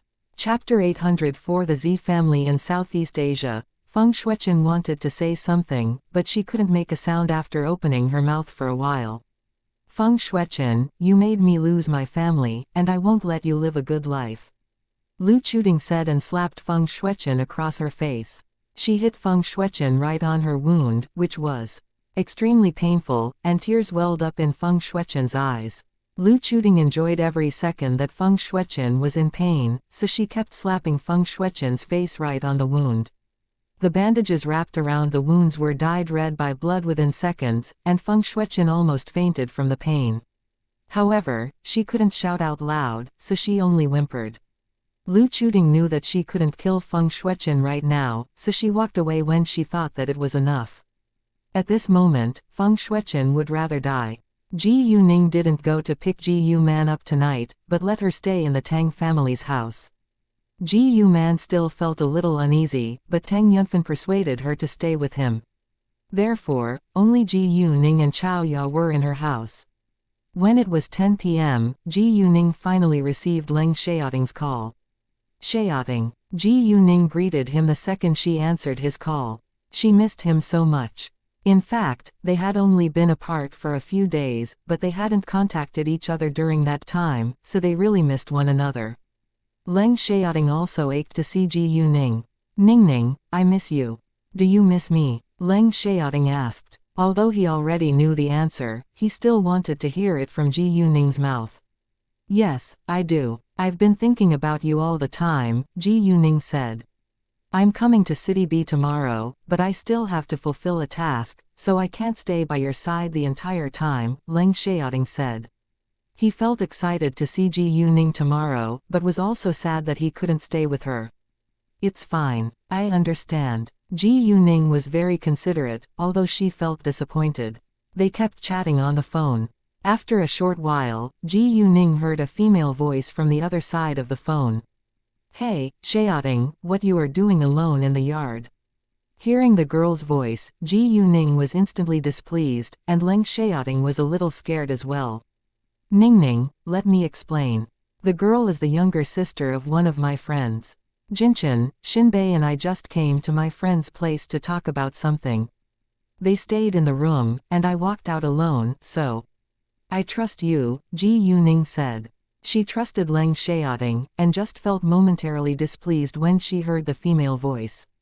Ji Yuning understood that it was impossible for Leng Xiaoting to not meet any other women in his life. She also had many male friends by her sides. Seeing that Leng Xiaoting was talking to someone on the phone, the girl didn't walk closer, or say another word. She didn't speak again until Leng Xiaoting hung up the phone with Ji Yuning. Xiaoting, who were you talking with on the phone? Her voice was very sweet. The girl was in her early 20s. She had gorgeous features and nobody could move his eyes away from her face when she showed up. Leng Xiaoting, however, knew clearly that this girl had a strong alpha personality under her stunning and delicate face. Hi, Miss Z. Leng Xiaoting didn't answer her question, but greeted her distantly, then walked towards the living hall. Zi Beiying didn't seem upset at all after Leng Xiaoting ignored her, because she knew Leng Xiaoting's character very well, and she was already used to it. She followed Leng Xiaoting to the living hall. They were on a foreign island, which was located in Southeast Asia. The place where Leng Xiaoting and the others stayed was the Zi family's house. The Zi family was one of the biggest munitioners in Southeast Asia. Zi Beiying was the daughter of the first wife in the Zi family, so she held a highly important position in her family. There were 3 men sitting chatting in the living hall, including Xu Jinchen, Xinbei and another man of around 30 years old. Once Leng Xiaoting walked in, the man stood up and said, "Let's go meet my father now." He was Zi Xiaoman, the son of the first wife in the Zi family, and he was also the heir. Leng Xiaoting and the others followed Zi Xiaoman at once, but Zi Beiying stayed behind. Not only was the Zi family's house spacious, but it was also closely guarded. Visitors could only move casually in the front yard. If they entered the backyard, they would be shot. The Zi family was involved in munitions, so they never lacked guns and bombs. After Leng Xiaoting, Xu Jinchen, and Xinbei followed Zi Xiaoman to the backyard, they directly stepped into a small building. There were bodyguards standing on all 4 of its sides, and no strangers could get inside. When they arrived at the front of the small building, a middle-aged man walked out at once. He bowed to Zi Xiaoman with great respect before he guided them inside. They entered the small building and went into a room. It was a medical room filled with medical equipment and a bed. On the bed there was an unconscious man with an oxygen mask on his face. He was precisely the head of the Zi family, the father of Zi Xiaoman and Zi Beiying, but he had been unconscious for a long time till now because of brain damage. Therefore, Zi Xiaoman was leading the Zi family now. Zi Xiaoman's uncle was very ambitious, and always wanted to seize a chance to replace Zi Xiaoman, but Zi Xiaoman was an outstanding and mature man, so he didn't give his uncle any ammunition. However, better an open enemy than a false friend. Zi Xiaoman had to be cautious all the time, in case he was trapped by his uncle. The Zi family had a close cooperation with the military of the country Leng Xiaoting came from. Zi Xiaoman and Leng Xiaoting were also close comrades.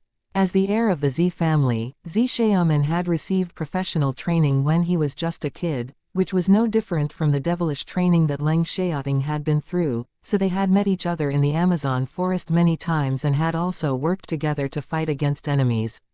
After Leng Xiaoting heard what had happened to the head of the Zi family, he talked with Zi Xiaoman on his own initiative. He might be able to cure Zi Xiaoman's father, but there was a condition.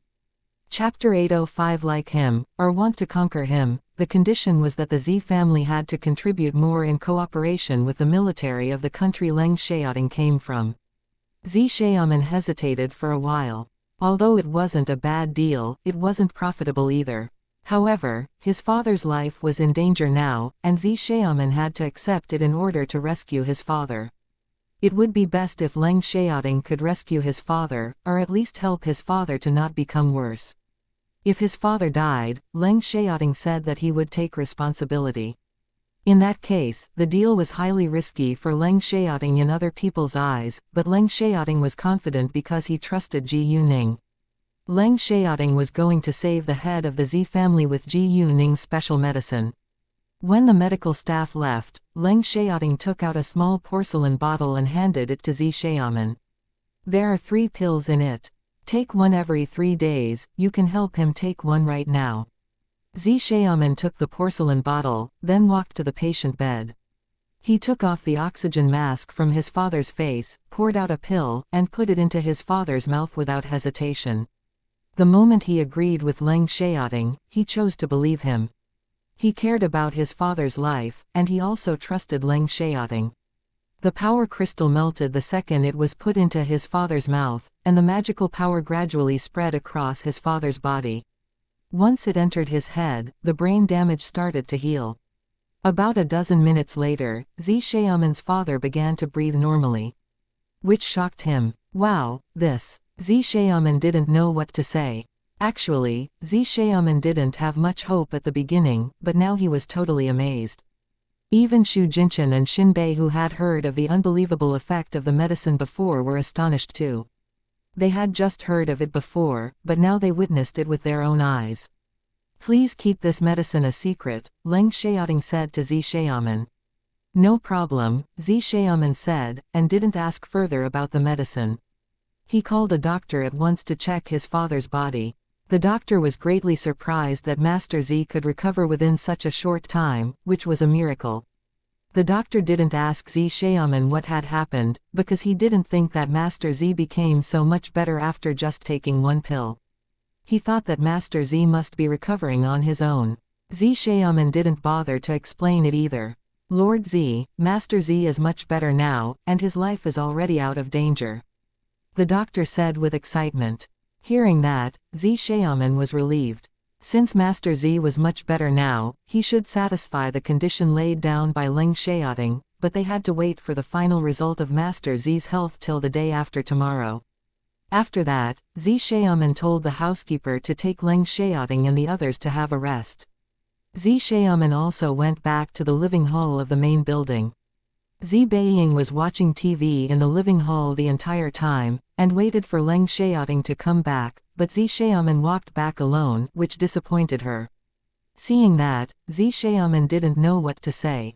He, of course, knew that Beiying admired Xiaoting from afar, but Xiaoting never liked Beiying.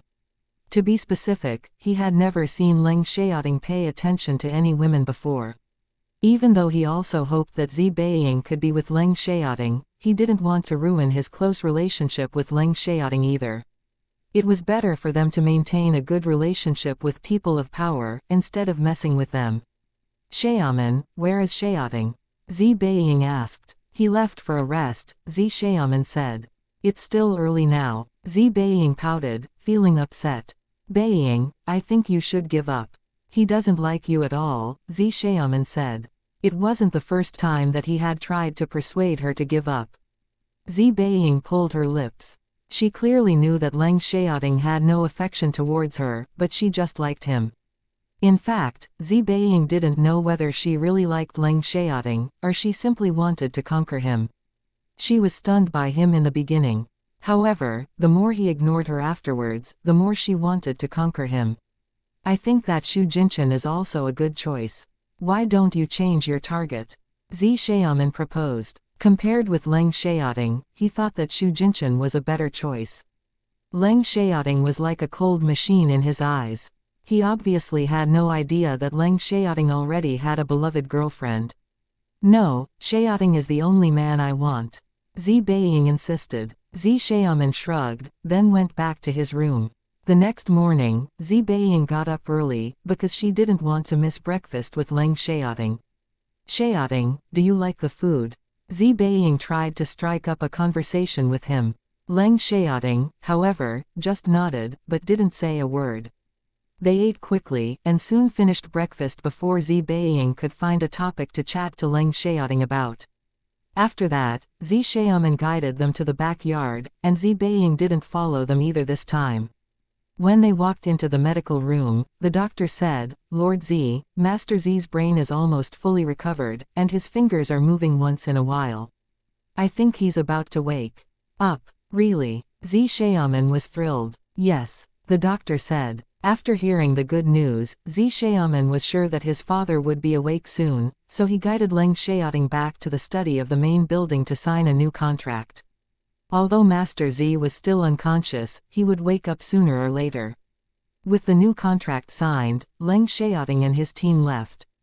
Chapter 806. We have nothing to talk about. Seeing that Xiaoting and the others were leaving, Beiying stood up at once. Xiaoting, do you need to leave right away? Yeah, Xiaoting replied, and didn't bother to give Beiying a look. Can I go with you? Beiying asked with anticipation. Beiying, don't behave like a 3-year-old kid. Xiaoman snapped at Beiying before Xiaoting could say anything. They need to fulfill a task. I just want to have some fun. They don't need to bring me everywhere, Beiying said. It's too dangerous. Xiaoman disagreed. I'm not a weak girl. It's fine. If you're worried, Mengda and Nan can go with me, Beiying said. Mengda and Nan were Beiying's bodyguards.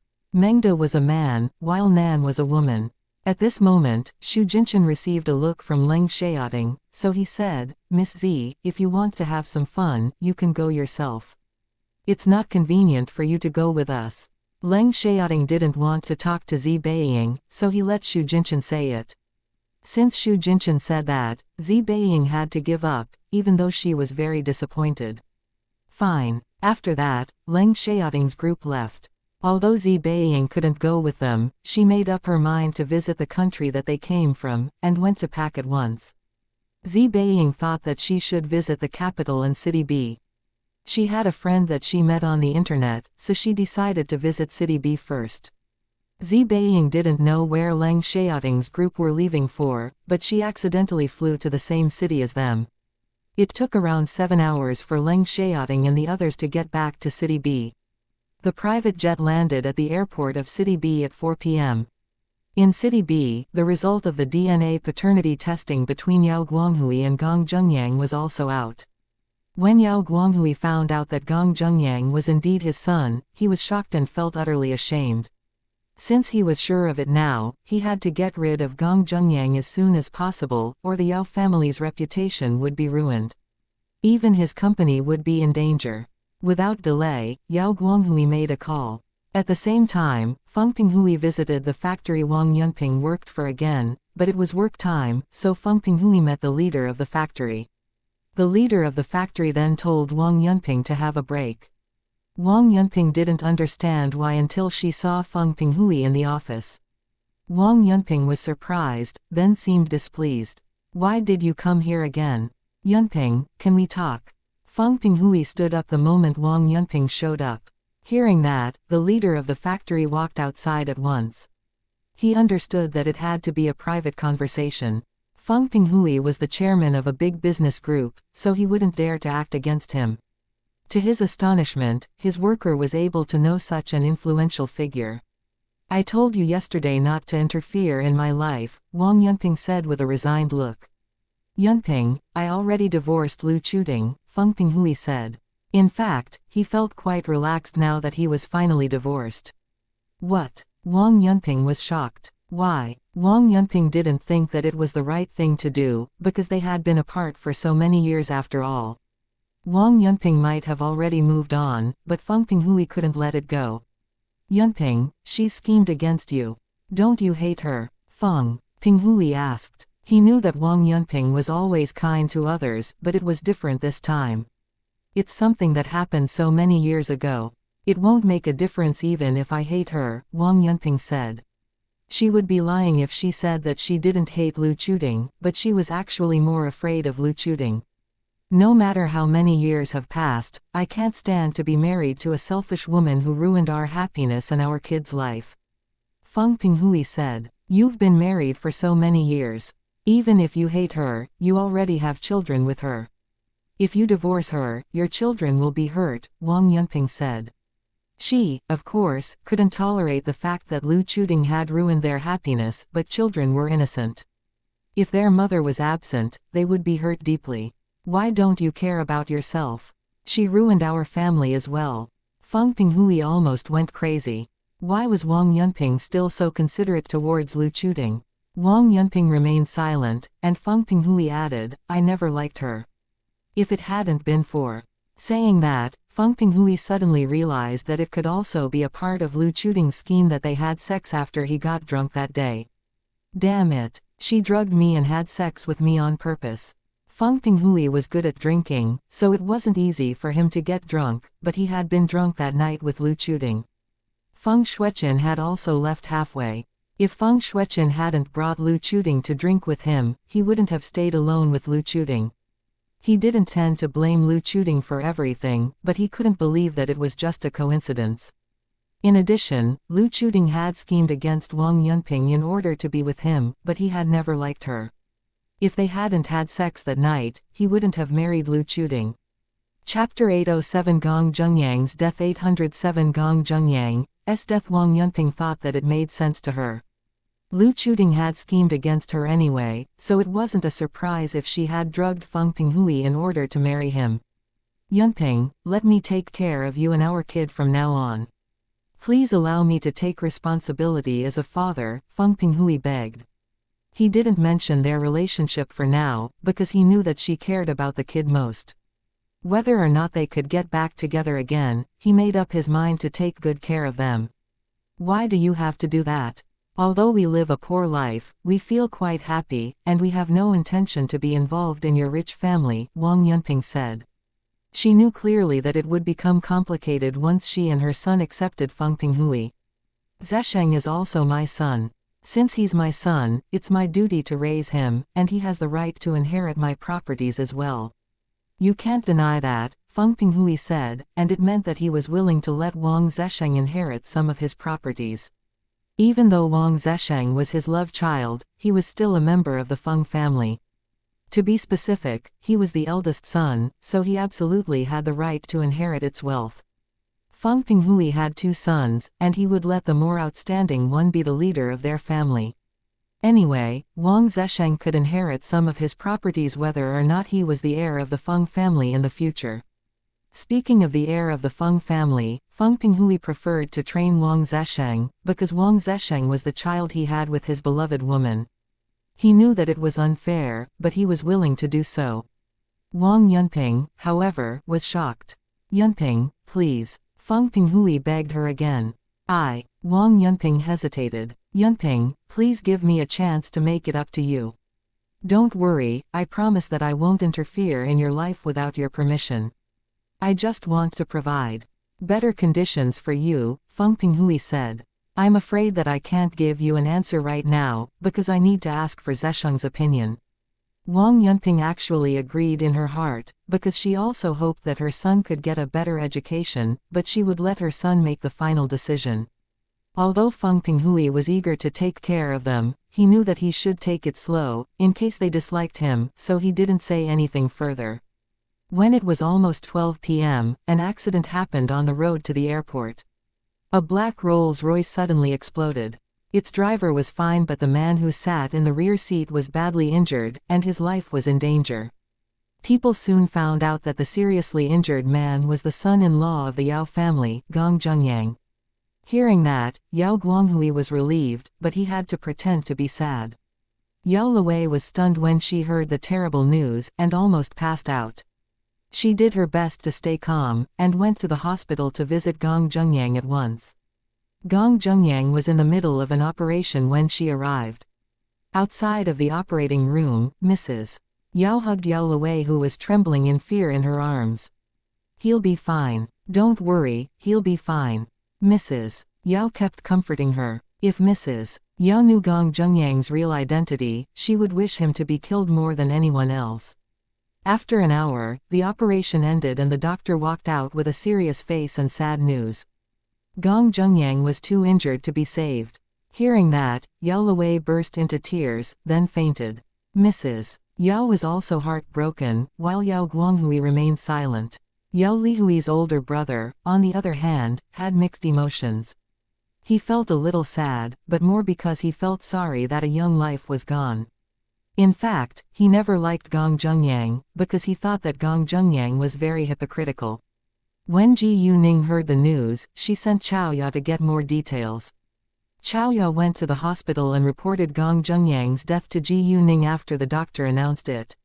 Leng Xiaoting was coming to City B today, and would arrive around 4 p.m., so Ji Yuning wasn't sure whether she would be free tonight. Therefore, Ji Yuning left for the abandoned buildings once she received Chao Ya's report to tell Dao Dinglin, the female ghost, the latest news. And Guangyao would send a group of workers there tomorrow. It would be inappropriate if the female ghost was still there. Seeing Ji Yuning coming, Dao Dinglin's face lit up, but her unusually pale face looked quite scary. Is it done? Dao Dinglin asked. Yeah, he's dead, Ji Yuning said, and showed Dao Dinglin the video that Chao Ya shot for her. Dao Dinglin didn't see Gong Zhengyang in the video, but she recognized the Yao family, and heard the doctor's announcement about Gong Zhengyang's death. Ha ha, ha ha. Dao Dinglin guffawed, which sounded frightening. She was a ghost, not a human being after all. Ji Yuning felt uncomfortable, but didn't stop her. Gong Zhengyang, I've waited for today for 5 years. 5 years. It was so painful, and you're finally dead now, ha ha, ha ha. I treated you so well before, but what did you do to me? You kept lying to me and you never cherished me. You even hired a bunch of hoodlums to rape me to death. Dao Dinglin shouted, guffawed and cried. When Dao Dinglin had enough, her hatred gradually went away as well. Since her enemy was dead, there was no need for her to stick to her grudge. Dao Dinglin's ghost started to become transparent before Ji Yuning's eyes. "Thank you." Dao Dinglin smiled at Ji Yuning with sincerity. After that, Dao Dinglin disappeared, and Ji Yuning also left.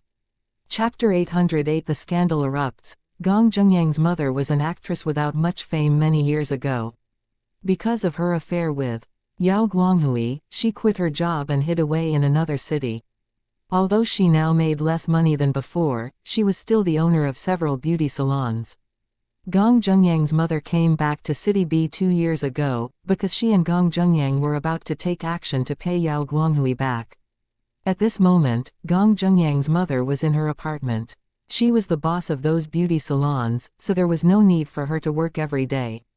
She seldom went out in case she ran into the Yao family. She wasn't in the mood to go out either. Normally, she would surf the internet to kill time. All of a sudden, she read the piece of news about the explosion, and recognized Gong Zhengyang's car at first glance. She was scared and read the content without delay. Knowing that Gong Zhengyang was sent to the hospital, Gong Zhengyang's mother called him several times, but nobody answered. In fact, Gong Zhengyang's mother didn't care much about him. In his mother's eyes, he was just a tool for her revenge. Gong Zhengyang's mother left for the hospital at once for more details about Gong Zhengyang's condition now. Gong Zhengyang's mother was confident that their scheme against the Yao family was still a secret, so she thought that it must have been an accident, instead of a murder. Even the police dealt with it as an accident, because the car was a pile of waste after the explosion and no evidence was left. Gong Zhengyang's mother soon arrived at the hospital, but only heard that Gong Zhengyang was already dead. It was so hard for her to accept the news, because her plan of revenge was also ruined once Gong Zhengyang died. Nevertheless, she refused to give up. After thinking for a while, an idea dawned on her. If she couldn't ruin the Yao family's business, she could ruin their reputation by exposing Gong Zhengyang's real relationship with Yao Guanghui. Without hesitation, Gong Zhengyang's mother went back home and wrote a post, then sent it to a famous Weibo gossip blogger. The famous Weibo gossip blogger had no moral principles, and he would post any gossip as long as it was funny and could gain attention. Before long, the scandal about the Yao family erupted. Exclusive news. Incest scandal about the Yao family in City B. The news title soon attracted countless internet users' attention.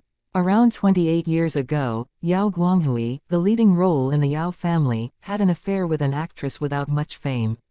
Her name is Lu Cixi. Lu Cixi didn't know that Yao Guanghui was already married until she got pregnant and wanted to marry him. However, Yao Guanghui forced her to have an abortion. Lu Cixi pretended to agree with Yao Guanghui, but fled carrying the baby and also quit her job. Ever since Yao Guanghui found out, he had been searching for Lu Cixi but failed to find her. Several years later, Yao Guanghui met Lu Cixi again, and got to know that she already gave birth to their son. In order to protect his reputation, Yao Guanghui decided to kill his son. Left with no choice, Lu Cixi sent her son to an orphanage, and the boy was renamed Gong Zhengyang. Gong Zhengyang, who is precisely the son-in-law of the Yao family. After reading the post, everyone was shocked. Gong Zhengyang had been abandoned by his biological father, and his father had even tried to kill him. Gong Zhengyang must hate his father the most. Many people started to guess or even believe that Gong Zhengyang wanted to get revenge on his father by marrying into the Yao family. Gong Zhengyang's actions were too much, but most people could understand why he wanted to get revenge. Yao Guanghui asked for it himself. If he hadn't cheated on his wife, he wouldn't have a love child. Not only had he abandoned his woman and child, but he also wanted to kill them, which was completely brutal. Therefore, the majority of the internet users criticized Yao Guanghui. At the same time, some also doubted whether the post was telling the truth. It was more likely gossip without solid proof anyway. Even so, the Yao family's reputation was still affected by the scandal. There was no smoke without fire, and nobody dared to slander the Yao family if it wasn't true. Within a short time, the shocking news went viral, and the Yao family learned of it too. Yao Wenyu, Yao Lihui's older brother, was the first person who learned the news from his friend in the Yao family. He was busy dealing with Gong Zhengyang's death now, so he didn't pay much attention to other things. When he read the news, he was stunned, but he believed that the post could be true. He felt sorry and sad for Gong Zhengyang's death at the beginning, but now was quite relieved. If Gong Zhengyang hadn't been killed, his family's business could be ruined in the future. Yao Wenyu didn't tell Mrs. Yao and Yao Lewei right away, but told his father, Yao Guanghui, at once. Yao Guanghui panicked when this dirty secret was exposed. He wondered whether the mysterious person who had called him before leaked the information. Yao Guanghui had been so focused on Gong Zhengyang these days, and forgot to protect himself from the mysterious person.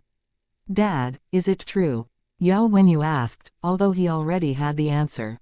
Yao Guanghui trusted his son, so he said, "Yeah, it's true. I just found out yesterday, and he had to be killed." Yao Wenyu nodded. He thought that it was right. Even if Yao Guanghui hadn't done that, he would do the same thing as well after knowing the truth. As for Yao Guanghui's affair, Yao Wenyu chose to be silent, because he also had a mistress. There were few men who could stay faithful to their partner in this world. Delete the post on the internet as soon as possible. We can't let it ruin our family's reputation, Yao Guanghui said. Sure, Yao Wenyu replied, then left. Chapter 809 Meet Tang Qingyang at the airport. Once Yao Wenyu was gone, Yao Guanghui took out his phone, trying to get through to the mysterious man. However, nobody answered his call, because Ji Yuning already threw the phone into her telepathic eye space. Yao Wenyu planned to keep it a secret from Mrs. Yao and Yao Lewei, but nurses working in the hospital also read the news and started to talk about it. Afterwards, Mrs. Yao and Yao Lewei overheard it. Yao Lewei, who drowned herself in sorrow because of her husband's death, went crazy the second she heard the terrible news. Mrs. Yao also got angry after the shock. She was mad at her husband whose affair ruined the Yao family's reputation as well as her daughter's life. At the same time, she stopped crying, because she would kill Gong Zhengyang herself if he hadn't been killed yet. Like what Dao Dinglin had said, even if Yao Guanghui didn't have the heart to kill Gong Zhengyang, Yao Wenyu and Mrs. Yao would do it. They wouldn't allow Gong Zhengyang to exist. Ji Yuning, on the other hand, couldn't pay less attention to the Yao family's scandal, and she was on her way to the airport to pick Leng Xiaoting up right now. Leng Xiaoting had someone else come to pick him up, but she just wanted to see him as soon as possible. He was going to fulfill his task tonight, so they would dine together this afternoon. Ji Yuning went to the airport alone. She had already sent Chao Ya home along the way. When she arrived, it was almost 4 p.m., but Leng Xiaoting was still absent. He would arrive around 20 minutes or so later. Ji Yuning. A familiar male voice greeted Ji Yuning all of a sudden. Before Ji Yuning turned to look at the man, she recognized his voice. It was Tang Qingyang, her older cousin in her previous incarnation. Hi, what a coincidence. Ji Yuning smiled at him as he was walking towards her. Whether in the previous incarnation or this lifetime, they rarely socialized with each other, but they were relatives after all and grew up together, so it was much easier for them to get along than normal friends. There was another young man standing by Tang Qingyang's side. He seemed to be a bodyguard or something. Oh, it's really you. I was afraid that I was wrong. Tang Qingyang smiled, and the young man moved a few steps backwards. It was obvious that he didn't want to disturb them. Ha ha, been a while, Ji Yuning said. Yeah, both of us are very busy. Tang Qingyang wore a wry smile. Although he had just met Ji Yuning a few times, Ji Yuning left a deep impression on him, and it was hard for him to forget her face. I read every piece of news about you, and you're really unbelievable, Tang Qingyang said. He couldn't believe that Ji Yuning was just 18 years old. Well, be mentally prepared, because there is more about me that will impress you, Ji Yuning joked, and Tang Qingyang laughed. Sure, he said. Are you on a business trip? Ji Yuning asked. Yes, I came to City B to replace a manager of our company to deal with a project, Tang Qingyang said. As the manager Qi Ziyu. Ji Yuning blurted out. Do you know him? Tang Qingyang was slightly surprised. If Ji Yuning had a good relationship with Qi Ziyu, she could be his enemy. Although Tang Qingyang didn't show it on his face, Ji Yuning still sensed it, and explained at once, of course, because I'm the reason why they left City B for the capital. If Ji Yuning guessed correctly, Qi Ziyu and Tang Yaxin went back to the capital because Tang Yaxin had lost 1 billion yuan. What? Tang Qingyang was astonished. Maybe Ji Yuning had a bad relationship with Qi Ziyu. Can you tell me why they left? Ji Yuning asked. Qi Ziyu's fiancé, Tang Yaxin, lost 1 billion yuan at a casino, Tang Qingyang said. He had a feeling that Ji Yuning could be his ally instead of his enemy. That's right. I set a trap and made Tang Yaxin lose 1 billion yuan. Ji Yuning smiled, like a cunning fox. An enemy of one's enemy was his friend. Since Ji Yuning planned to work with Tang Qingyang in the future, she would tell him something sooner or later. Really? Tang Qingyang rounded his eyes in shock. Ji Yuning made Tang Yaxin lose 1 billion yuan. 1 billion is a fortune. In fact, he always gloated over Tang Yaxin's failure, so he had no bad impression of Ji Yuning after knowing the truth. However, he heard the name of the woman Tang Yaxin gambled against was Tang Aining. What had happened? Tang Qingyang didn't know many details, but he knew that Tang Yaxin must have been trapped. Do you really know Tang Aining? Tang Qingyang asked. If Ji Yuning didn't know Tang Aining, she wouldn't have used her name to punish Tang Yaxin. She must be getting revenge on Tang Yaxin for Tang Aining. Of course, Tang Qingyang didn't know that Qi Ziyu and Tang Yaxin had something to do with Tang Aining's death. In his eyes, Ji Yuning punished Tang Yaxin because Tang Yaxin and her mother had caused damage to Tang Aining and her mother. Although Tang Qingyang rarely socialized with Tang Aining after they grew up, they did get along well when they were both kids. When he found out about what had happened to Tang Aining and her mother, he felt sorry for her. He also wanted to take care of Tang Aining, but lost touch with her. They would greet and exchange courtesies with one another when they met each other again many years later, but they weren't close anymore. Chapter 810 Lord Leng is Ji Yuning's boyfriend. 810 Lord Leng is Ji Yuning's boyfriend. Right when Ji Yuning was about to answer Tang Qingyang's question, her sight fell on a man not far behind him. Leng Xiaoting arrived, but was displeased. He was thrilled to see Ji Yuning at the beginning, but noticed her talking and laughing with a man the moment he walked out, so he instantly felt displeased. She came here to pick him up, but she didn't see him until he walked near because she was enjoying the talk with another man. It was hard for Leng Xiaoting not to be jealous. Xu Jinchen and Xin Bei, who walked by Leng Xiaoting's sides, also sensed his unhappiness. They exchanged a resigned look. Their boss was really a jealous boyfriend. Ji Yuning was just chatting with another man, which wasn't a big deal in their eyes. However, if it had happened to them, they would have the opposite feeling. Seeing Ji Yuning's reaction, Tang Qingyang also turned around, following her sight.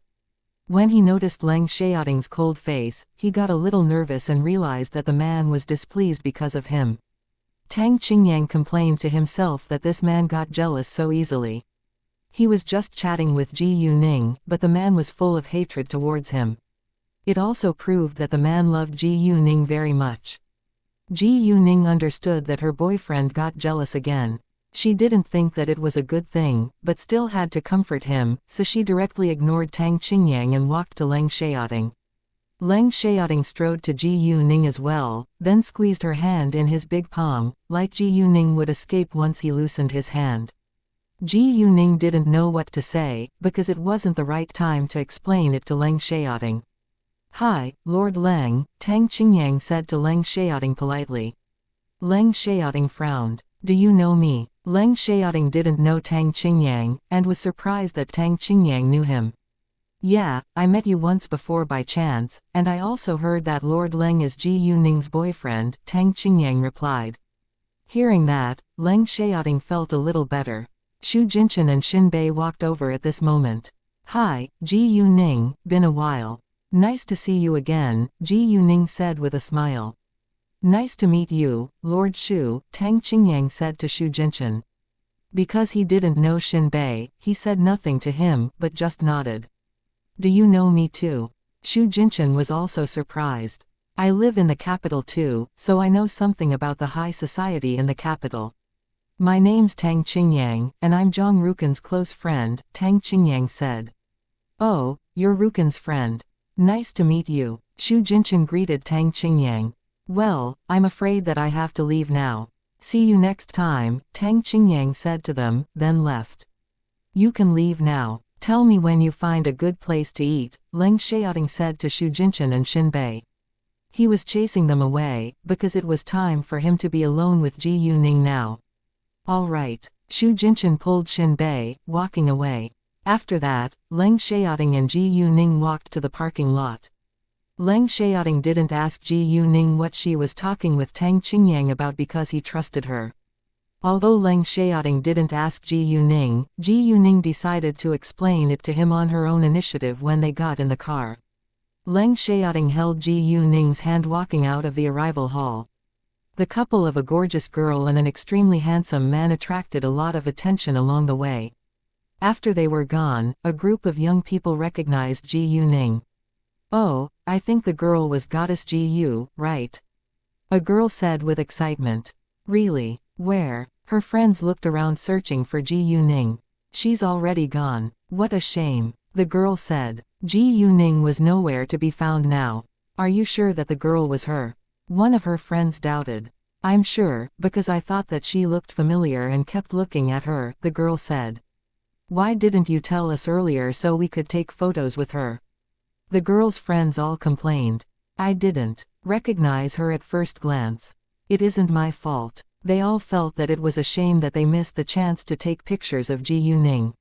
When Leng Xiaoting and Ji Yuning arrived at the parking lot, Leng Xiaoting got in the driver's seat at once, then started the car. Do you still remember my master I told you about before? Ji Yuning opened her mouth. Yeah, you told me that she was born in the Tang family in the capital, Leng Xiaoting said. Right, and Tang Qingyang is my master's older cousin. Tang Qingyang's father was also murdered by the Tang family in the capital, so we share the same enemy, and I plan to work with him to take revenge, Ji Yuning said. I used to think that I should ruin the Tang family, but I changed my mind after meeting Tang Qingyang. I think the Tang family should have a new leader. Hearing that, Leng Xiaoting nodded, but he still felt a little uncomfortable, because it was very easy for him to help Ji Yuning take revenge. There was no need for her to cooperate with Tang Qingyang. Nevertheless, Ji Yuning already told him that she decided to handle it alone, so Leng Xiaoting wouldn't interfere, in case Ji Yuning wasn't happy. Oh, my father proposed to my mother. It was super romantic, and the wedding will be held in half a month, Ji Yuning said. Glad to hear that. Leng Xiaoting also felt happy for Ji Yuman. He loved Ji Yuning, and cared about her family as well, so he obviously hoped that Ji Yuman could live a happy life. Ji Yuman had been through a lot during the past 18 years after all. I'll leave for the capital after a short time. Since my father and mother are back together now, I won't be worried that my mother will feel lonely, Ji Yuning said. Chapter 8:11 is when Xin in love. The second Xu Jinchen and Xin Bei got in their car, Xin Bei took out his phone and called Cao Wenxin. He couldn't wait a second longer to hear her answer. Seeing that, Xu Jinchen felt a little sad. His close brothers all had or were about to have a girlfriend, while he was still single as usual. When Cao Wenxin received Xin Bei's call, she was enjoying coffee with her friends, Gao Chengyunan and Ran, in a cafe. They were almost the same age, and just graduated from their universities, so the three of them were all jobless now. However, they had no intention to rely on their families forever. Even though their family's wealth could support them to live a luxurious life, they still believed that they should do something serious. Cao Wenxin wasn't allowed to join the army, nor the police, but she disliked politics, so she thought business might be a good choice. Gao Chengyun was also interested in business. And Ran was born in a family of power, but she hated working in the government because she thought that it was very boring. Instead, she found business fun, so the three of them came to an agreement. The problem was what business should they be involved in. The ringing phone interrupted their discussion all of a sudden. Seeing the caller's name, Cao Wenxin flushed, and her heart was pounding. Since Xin Bei called her right now, he must be in City B and wanted to hear her answer. Thinking of what she had said to Xin Bei, Cao Wenxin's heart was beating faster. Excuse me, I need to take this, Cao Wenxin said, then left at once. Seeing Cao Wenxin's red face, Gao Chungyun and Ran exchanged a knowing glance. Is Wenxin in love? And Ran guessed. Although she wasn't sure about it yet, she thought that it was quite possible. I think so, Gao Chungyun said, but felt a little upset. What Cao Wenxin didn't know was that Gao Chungyun liked her ever since they were kids, but he knew that Cao Wenxin treated him as a friend. He had even joked before that they could try to get together if both of them couldn't find their love, but Cao Wenxin rejected it. After that, Gao Chungyun never mentioned it again, because it could ruin their friendship. Just like what happened to Zhang Zezheng and Cao Wenxin. Zhang Zezheng had confessed his affection towards Cao Wenxin, but Cao Wenxin rejected him, so they now felt a little uneasy when meeting. It was a shame that they couldn't be a couple, but they could at least be good friends. He could also help her and care about her without worrying. He still held hope before because she didn't have a boyfriend. He wished that he could be together with Cao Wenxin. However, if it wouldn't happen, he would still move on. Cao Wenxin ran aside to answer the call, and pretended to be calm. Hi, where are you right now? Xin Bei asked. He also sounded calm on the phone, but he was actually quite nervous and excited. Cao Wenxin had told him that she would give him the answer once they met each other again. In other words, Cao Wenxin could soon be his girlfriend. I'm in a cafe with my friends, Cao Wenxin said. Which cafe? I can pick you up, Xin Bei said. Are you in City B now? Cao Wenxin asked, although she already knew the answer. Yeah, I just left the airport. Which cafe are you in? Xin Bei asked again. I'm in the Sky Cafe at Fengsheng Shopping Mall, Cao Wenxin said. Great, I'll be right there. We can dine together with Ji Yuning and other friends, Xin Bei said. In case Cao Wenxin rejected his invitation, he used Ji Yuning as the excuse. Oh, sure, Cao Wenxin agreed. After Xin Bei hung up the call, Xu Jinchen joked, when did you become a couple? I never heard you mention it. Not yet, but soon. We'll be a couple in a little while. Xin Bei looked satisfied and proud, which made Xu Jinchen feel envious once more. Xu Jinchen was probably the only single man in their team right now. He had just felt hurt seeing Leng Xiaoting and Ji Yuning's loving actions, and he was soon going to witness the new couple Xin Bei and Cao Wenxin. Why was he still left single? Cao Wenxin went back to her seat after a while, and apologized to her friends. I'm sorry, I'm afraid I can't dine with you this afternoon. Ningning, her boyfriend and several friends of her boyfriend are coming, and we're going to gather together. Really? And Ran didn't believe it, then pulled Cao Wenxin over with one arm around her shoulders. Tell me, are you in love? No. Cao Wenxin denied it, but flushed again. No, look at your face. You're lying. Come on, who were you talking to on the phone just then? And Ran asked. Cao Wenxin felt a little embarrassed, because Xin Bei and her really weren't a couple yet. I'm not right now, but will probably be soon. That means you've found your love, right? And Ran said. Yeah, Cao Wenxin said in a quiet voice. Wow, congratulations, Gao Chungyun said with a smile, but only he knew how heartbroken he was right now. Well, I want to be in love as well, seeing as you're going to have a boyfriend soon. And Ran was affected by Cao Wenxin. I think it's easy for you to get a boyfriend. We all know that you have many admirers, Gao Chungyun said. Chapter 812 Ji Yuning is ignored. It's not that easy. I must find someone who likes me and that I also like, or it'll be boring, and Ran said. You can lead a horse to water but you can't make him drink. Most people fell in love with someone who disliked them, and they didn't like those who admired them either. Thinking of that, and Ran shook her head. Forget it. Just let fate lead the way. After that, she looked at Cao Wenxin. If you really are going to have a boyfriend soon, he must buy us a meal. We're close friends after all. It wasn't done yet, so when Ran didn't ask Cao Wenxin who the man was, neither did Gao Chungyun. No problem. Cao Wenxin beamed. They stayed in the cafe. And continued to talk about their business. Around 35 minutes later, Cao Wenxin's phone rang again, and the caller was, of course, Xin Bei. Cao Wenxin picked it up at once. Have you arrived? Yeah, we're downstairs, Xin Bei said. Great, I'm coming, Cao Wenxin said, then hung up. She took her bag and said, well, I gotta go now. Bye-bye, and Ran waved her hand. Bye, Gao Chungyun said to Cao Wenxin. After Cao Wenxin was gone, and Ran sighed and said to Gao Chungyun with deep sympathy, I think you can give up now. And Ran knew that Gao Chungyun had admired Cao Wenxin from afar for a long time, but he never confessed his affection towards her. Sometimes, she wanted to help, but Cao Wenxin's attitude was quite clear, so she did nothing. At the same time, she also understood that it was impossible to force two people to be together if there was no love between them. You're right, Gao Chungyun said. He gave up, but still felt sad. Don't be so sad. It's very normal to fall in love with someone who doesn't like you. Time will cure everything. And Ran comforted him. Thanks. Gao Chungyun wore a wry smile.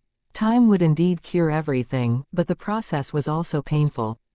Once Cao Wenxin walked downstairs, she saw Xinbei standing there waiting for her. She got nervous in an instant, and didn't dare to meet his eyes. Can you tell me your answer now? Xinbei stared straight at her. What do you mean? Cao Wenxin pretended that she didn't understand what Xinbei was asking.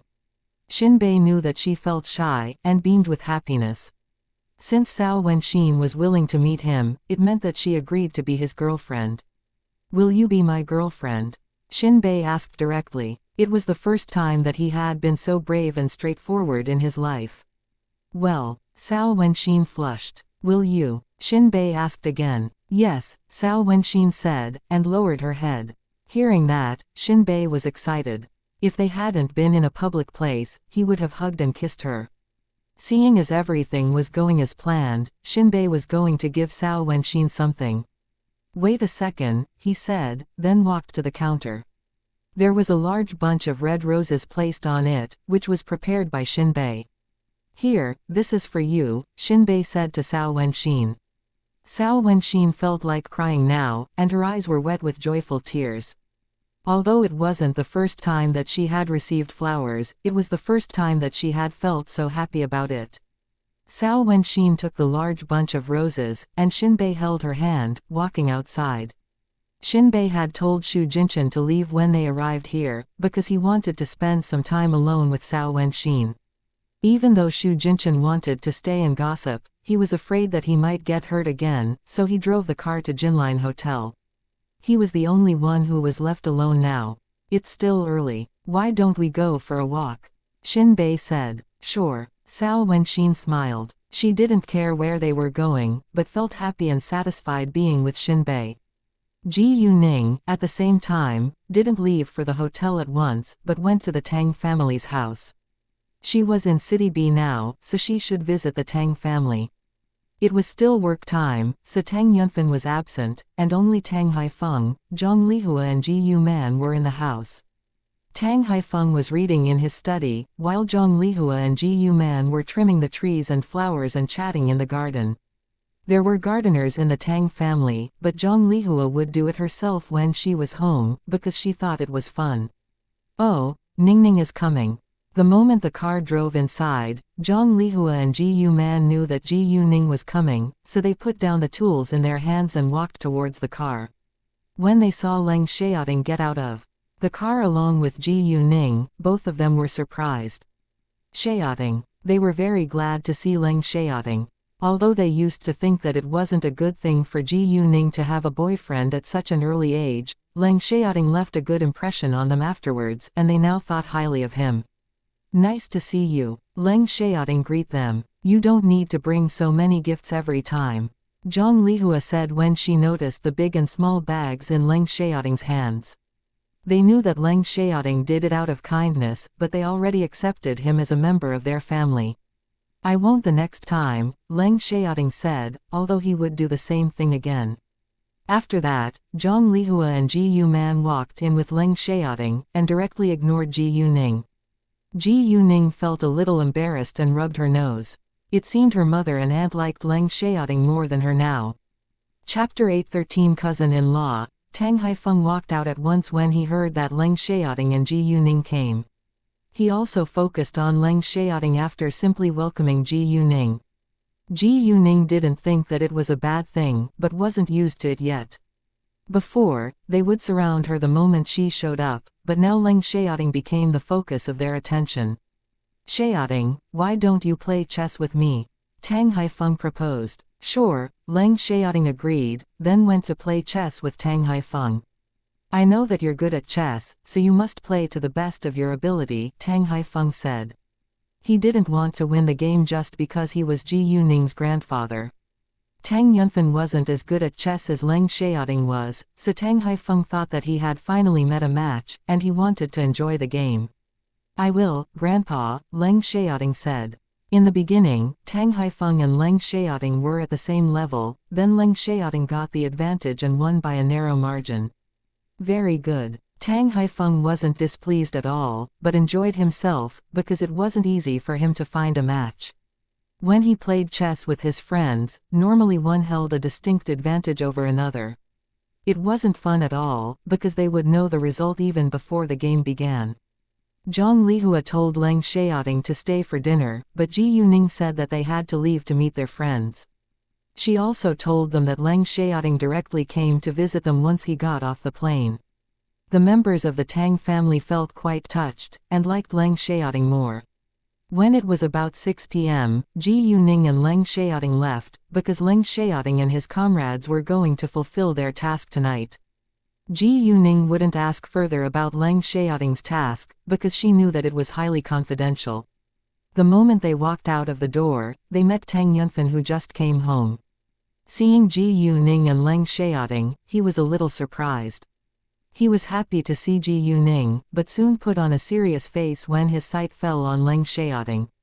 It wasn't because he disliked Leng Xiaoting, but because he was Ji Yuning's father. He was strict with Leng Xiaoting so that Leng Xiaoting would take Ji Yuning seriously. Nice to see you, Mr. Tang, Leng Xiaoting said politely. Hi, Dad, Ji Yuning said. It's dinner time. Where are you going? Tang Yunfen asked. We have an appointment with our friends, so we're going to meet them, Leng Xiaoting said. Oh, great. Since they already had an appointment with their friends, Tang Yunfen wouldn't force them to stay there. He also said to Ji Yuning when he walked by them, don't come to pick your mother up tonight.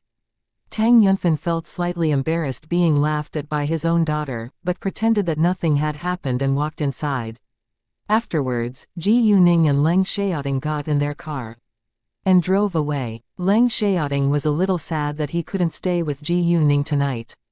It wasn't easy for them to share some private time. On the way, Ji Yuning's phone rang, and the caller was K. Boss, I just found some evidence of the Mu family's illegal actions. If I'm going to pay the Mu family back, will the Tang family help them? K asked. K made up his mind to get revenge on the Mu family, but he had to ask for Ji Yuning's opinion given the Mu family's relationship with the Tang family. I already told my grandpa, and the Tang family won't be involved. Do whatever you want to do, Ji Yuning said. Great. K was relieved. After hanging up with K, Ji Yuning received a call from Nguangyao. Uncle N, have you arrived? Ji Yuning asked. Boss, the plane was delayed today, so we only arrived at City B now. It isn't early, so we plan to have dinner first, and check the land tomorrow, Nguangyao said. It was an important construction project, so Nguangyao came here in person. Xianxia Real Estate had many ongoing construction projects right now, including the living area in City F, Zhengyang Street in City D and the headquarters in the capital. It took time for them to hire people, and they were short-staffed right now. Because of that, they had to cooperate with other construction companies, and Ji Yuning directly turned to a real estate company under the Tengguang Group for help. And Guangyao would strike a deal with the company on his own, and Ji Yuning wouldn't be involved.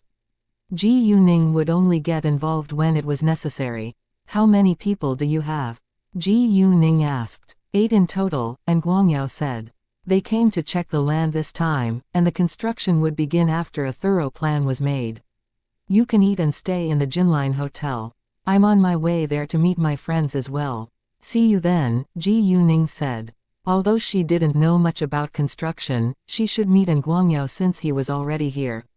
In addition, the land they were going to develop didn't have a good reputation, and Ji Yuning had to remind An Guangyao to figure out a way to face the rumors. Around a dozen minutes later, Ji Yuning and Leng Xiaoting arrived at Jinline Hotel. Right at this moment, Xinbei and Cao Wenxin walked over hand in hand. Ji Yuning stopped and stared at them with interest.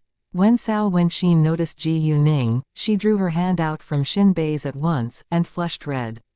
"Hi, my dear cousin Wenxin and my cousin-in-law Bei," Ji Yuning joked. Hearing that, Xinbei beamed with happiness, but Cao Wenxin felt shy and argued, "He's not your cousin-in-law yet." Chapter 8:14 Xu Jinchen feels her, "Am I wrong? Aren't you in a serious relationship right now?" Ji Yuning pretended to be innocent. Hearing that, Xinbei caught Cao Wenxin's hand without delay and said, "You're right. You can call me your cousin-in-law." Although they just became boyfriend and girlfriend, Xinbei took their relationship very seriously. Cao Wenxin tried to draw her hand back, but she wasn't as strong as Xinbei, so she gave up in the end. Ji Yuning also stopped joking about them, then walked inside holding Leng Xiaoting's hand. Cao Wenxin pouted at Xinbei, but Xinbei pulled her hand while walking forward. In the private room, Xu Jinchen was reading news on his phone to kill time. When both of the couples walked inside hand in hand, Xu Jinchen felt quite hurt. "Please, stop showing off your affection towards each other in front of me," Xu Jinchen complained. Couldn't they care about his feelings as the only single man in the room? "Live with it," Leng Xiaoting said without hesitation. At this moment, Xu Jinchen wished that he were blind so that he wouldn't feel hurt seeing the two loving couples. Leng Xiaoting and Xinbei each pulled a chair out for Ji Yuning and Cao Wenxin before they were seated. Xu Jinchen had already ordered, so the dishes were placed on the table once they arrived. Seeing Leng Xiaoting and Xinbei serving their girlfriend all the time during the meal, Xu Jinchen couldn't stand it any longer. He finished eating as soon as possible, then walked out to get some fresh air. Leng Xiaoting and Xinbei ignored him, and kept doing what they were doing. "Hey, are you waiting for someone? Can I have a seat here?" A short while after Xu Jinchen went to drink tea in the tea room, a beautiful woman struck up a conversation with him. Xu Jinchen was different from Leng Xiaoting, who would reject every woman, and the woman was pretty as well as elegant, so he said, "Please." "Thanks." The woman smiled, then sat down. "I think I've seen you somewhere before. You look very familiar to me," the woman said with certainty. "Oh, really?" Xu Jinchen said, but didn't care about it, because it was an old-fashioned way to strike up a conversation with someone. The woman understood that it was a perfunctory reply, but she didn't mind it either. "I saw you in the video of the release conference of Jade Beauty Jewelry on the internet before." Hearing that, Xu Jinchen was a little surprised. It seemed that the woman recognized Xu Jinchen, so she walked over to chat with him. "I do admire Miss Ji Yu, and I have always wanted to meet her one day," the woman said with sincerity. "Good luck," Xu Jinchen said. A few minutes later, the woman's friend arrived, so she excused herself. From the beginning to the end, they didn't exchange any basic information about themselves. After dinner, Leng Xiaoting and the others didn't leave the private room right away, but stayed inside waiting for news. When it was about 8 p.m., Leng Xiaoting received a message, and left with Xinbei. "Ningning, are you going home, or do you want to go meet with my friends with me?" Cao Wenxin asked Ji Yuning. Since Xinbei left for his task, Cao Wenxin could go back to meet her friends for fun. "I have something else to deal with. You can go by yourself," Ji Yuning said. "Fine," Cao Wenxin said and left. After that, Ji Yuning called An Guangyao. An Guangyao just finished his dinner when Ji Yuning called him.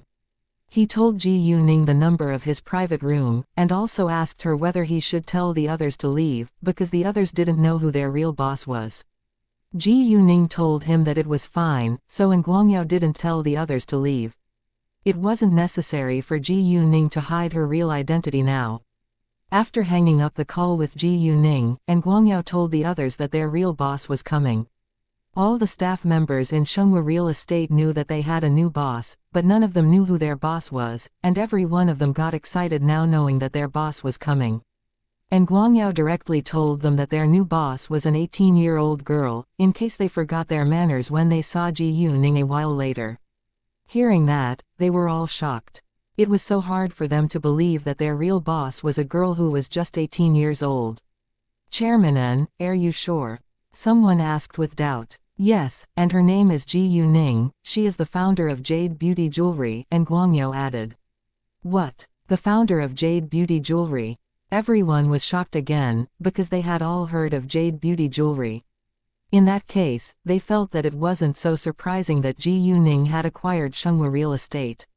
The people around the dining table were all important figures in Xianxia real estate, so they soon accepted the shocking truth. A while later, Ji Yuning walked inside, and they stood up at once. Nice to see you, boss. Seeing their reaction, Ji Yuning understood that Guangyao must have introduced her to them beforehand. Nice to see you all as well. Have a seat please, Ji Yuning said, and sounded very kind. Afterwards, they were all seated, and Ji Yuning sat right by Guangyao's side. Well, to be honest with you, I know very little about construction, so you'll take full responsibility of this project, but there is one thing I have to tell you right now, Ji Yuning said. Chairman N has probably told you before that rumors abound as to the so-called haunted land. I've done my investigation. Someone did get killed there, but there is no ghost, so please don't worry about it. Chapter 8:15 Cooperation with Tang Qingyang. Sure, boss, and Guangyao said. The land is quite large, around 3,000 square meters, so I think that we can build 2 office buildings. We'll occupy one of them, and rent the other out, Ji Yuning added. And Guangyao actually had the same idea, because one office building was enough for them. Ji Yuning took out a name card, and gave it to Guangyao. This is the name card of a manager who works for Wangtu Real Estate, which is controlled by the Tangguang Group. We're short-handed right now, so you can hire some workers from Wangtu Real Estate. No problem, and Guangyao said, and took the name card. Afterwards, Ji Yuning discussed some business with Guangyao before she left. Coincidentally, she ran into Tang Qingyang again at the entrance of the hotel. Hi, what a coincidence. Tang Qingyang was also surprised to see Ji Yuning. Are you alone? Where is Lord Leng? Oh, he left to deal with something, Ji Yuning said. Are you free now? Can we share some tea? Why not? Tang Qingyang agreed with alacrity. He also planned to contact Ji Yuning to ask her for more details about Tang Aining. It wasn't suitable for others to hear their conversation, so he told his bodyguard to wait for him in the car, then left with Ji Yuning for the tea room. When they arrived at the tea room, they ordered tea first. A waiter asked them whether they wanted kung fu tea or normal tea. Because Ji Yuning and Tang Qingyang were going to discuss about something serious, they wouldn't order kung fu tea. They didn't want another person to be in the room, so they ordered normal tea. The waiter then poured out 2 cups of tea for them, then walked out. Tang Qingyang didn't open his mouth until the waiter was gone. May I know what you want to talk to me about? Although he had many questions to ask Ji Yuning, he should be polite and let Ji Yuning talk about her ideas first because it was Ji Yuning who invited him to come. The topic we didn't finish today, Ji Yuning said. They had the same idea. You asked me whether I really know Tang Aining. Yes, I do know her, Ji Yuning said. Not only do I know her, but I also know her very well, because she was my master and she taught me kung fu. What? She taught you kung fu? Tang Qingyang rounded his eyes in shock. Tang Aining is a kung fu master. Tang Bingsun sent Tang Aining to a killer organization once her mother was caught in a car accident. He did that in order to control her so that she would help the Tang family do dirty deeds. Tang Aining was exposed later, so the Tang family killed her. As Tang Aining's apprentice, I must take revenge for her, Ji Yuning said with determination. What? Tang Bingsun sent Tang Aining to a killer organization once her mother was caught in a car accident. He did it in order to control her so that she would help the Tang family do dirty deeds. Tang Qingyang couldn't believe his ears. No wonder he hadn't seen Tang Aining for a long time. Tang Aining was already dead. Tang Bingsun was such a horrible person that he had cheated on Tang Aining's mother, and had even trained Tang Aining as a killer. Although Tang Qingyang didn't know how a killer organization worked in real life, he had watched films about it. Hundreds of people fought against each other in a closed building. If you didn't kill, you would be killed by others. Only a few people could survive and become qualified killers. If it happened in real life, then Tang Bingsun was really a brutal father. Tang Aining was his biological daughter after all. After hearing what had happened to Tang Aining, Tang Qingyang had deeper sympathy for her. I also know that Tang Bingsun is the cause of your father's death, and that you came back home to take revenge as well, Ji Yuning said. Hearing that, Tang Qingyang was shocked. How come Ji Yuning knew that Tang Bingsun was the mastermind behind the scheme which caused his father's death? Tang Qingyang indeed held a long-standing grudge against Tang Bingsun. Ji Yuning was right. Tang Bingsun was the cause of his father's death, and he came back home in order to get revenge on Tang Bingsun for his father. However, his enemy was too powerful, and it was very difficult for him to succeed. Ji Yuning added, I planned to ruin the Tang family's business in the beginning, but I changed my mind after I met you. You're my master's older cousin, so I think that you can be a good leader of the Tang family's business. What do you think? Ji Yuning knew what Tang Qingyang wanted to do very clearly, so she didn't bother to hide her purpose. Tang Qingyang was more than shocked after hearing her. He mainly wanted to get revenge on Tang Bingsun, and had no intention to be the leading role of the Tang family's business. However, he thought that it wasn't a bad idea since Ji Yuning proposed it. In addition, Tang Qingyang subconsciously trusted Ji Yuning. If you mean it, I won't reject, Tang Qingyang said. It took time for him to get involved in the Tang family's business. Not to mention Ji Yuning's outstanding ability, she also had many connections in high places. If he could cooperate with her, it would be much easier for him to take revenge. There was no reason for him to reject it. If we're going to take revenge, we can only do it after I go to study in the capital, because I don't have much time right now, Ji Yuning said. It's easy and quick to kill a man, but I don't want them to die without suffering. No problem, Tang Qingyang said. I had a plan of 2 or 3 years to take revenge. Since you're willing to cooperate with me now, I can wait for several months. After all, it was impossible for Tang Qingyang to pay Tang Bingsun back within a short time, because he didn't have that ability. Just like that, Ji Yuning came to an agreement with Tang Qingyang, and she left afterwards. Since Leng Xiaoting was busy fulfilling his task tonight, Ji Yuning went directly back to Wufu Hills.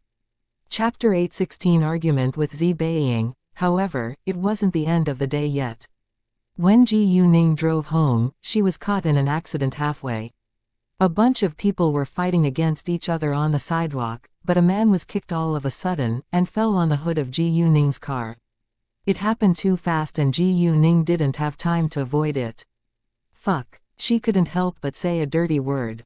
Her car cost over 10 million yuan, and it cost several million yuan to change a hood. Even though Ji Yuning didn't lack money at all, it didn't mean that she would waste her money. The man rolled onto the ground after falling on the hood of Ji Yuning's car. Luckily, Ji Yuning had slammed on the brakes in time, or the man could have been run over by her car. Seeing the large dent in the hood, Ji Yuning got angry.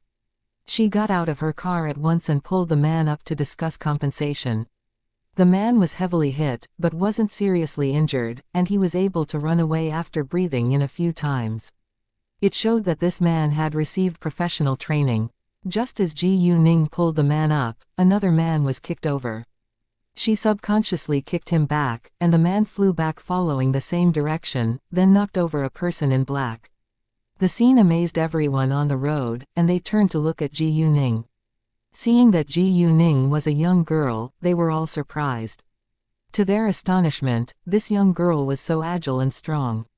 They didn't have much time to pay attention to Ji Yuning now though, and soon focused on the fierce fight. Ji Yuning then stood aside watching them fight against one another. She decided to deal with it when they were done. There were 2 groups of people involved in the fight. One group was made up of 7 men who were all in black, and they looked like bodyguards or something, while the other group consisted of 2 women and a man. The 2 women and the man were excellent at fighting, and they didn't seem stressed at all in a fight against 7 men. Around 5 minutes later, the group of 7 men were beaten down on the ground, and the two women along with the man were about to leave, but Ji Yuning stopped them. Hey, whoever kicked the man just then should pay the compensation. He just damaged my car. Ji Yuning wouldn't let them get away with it. Mengda, give her 200,000 yuan, a beautiful young woman said. It was Zi Beiying, and the man with her was her bodyguard, Mengda. Mengda was a man around 30 years old. He had a medium build, but was a martial arts expert. The woman standing by Zi Beiying's side was Nan, who was 27 years old. She was petite, but was also good at fighting. Zi Beiying was born in a family which was one of the 3 biggest munitioners in Southeast Asia, so her bodyguards were ace fighters. If they met Gao Yi and Chao Ya in a fight, it was hard to tell which group would win. Zi Beiying had no intention to leave without paying the compensation. 200,000 yuan was nothing in her eyes.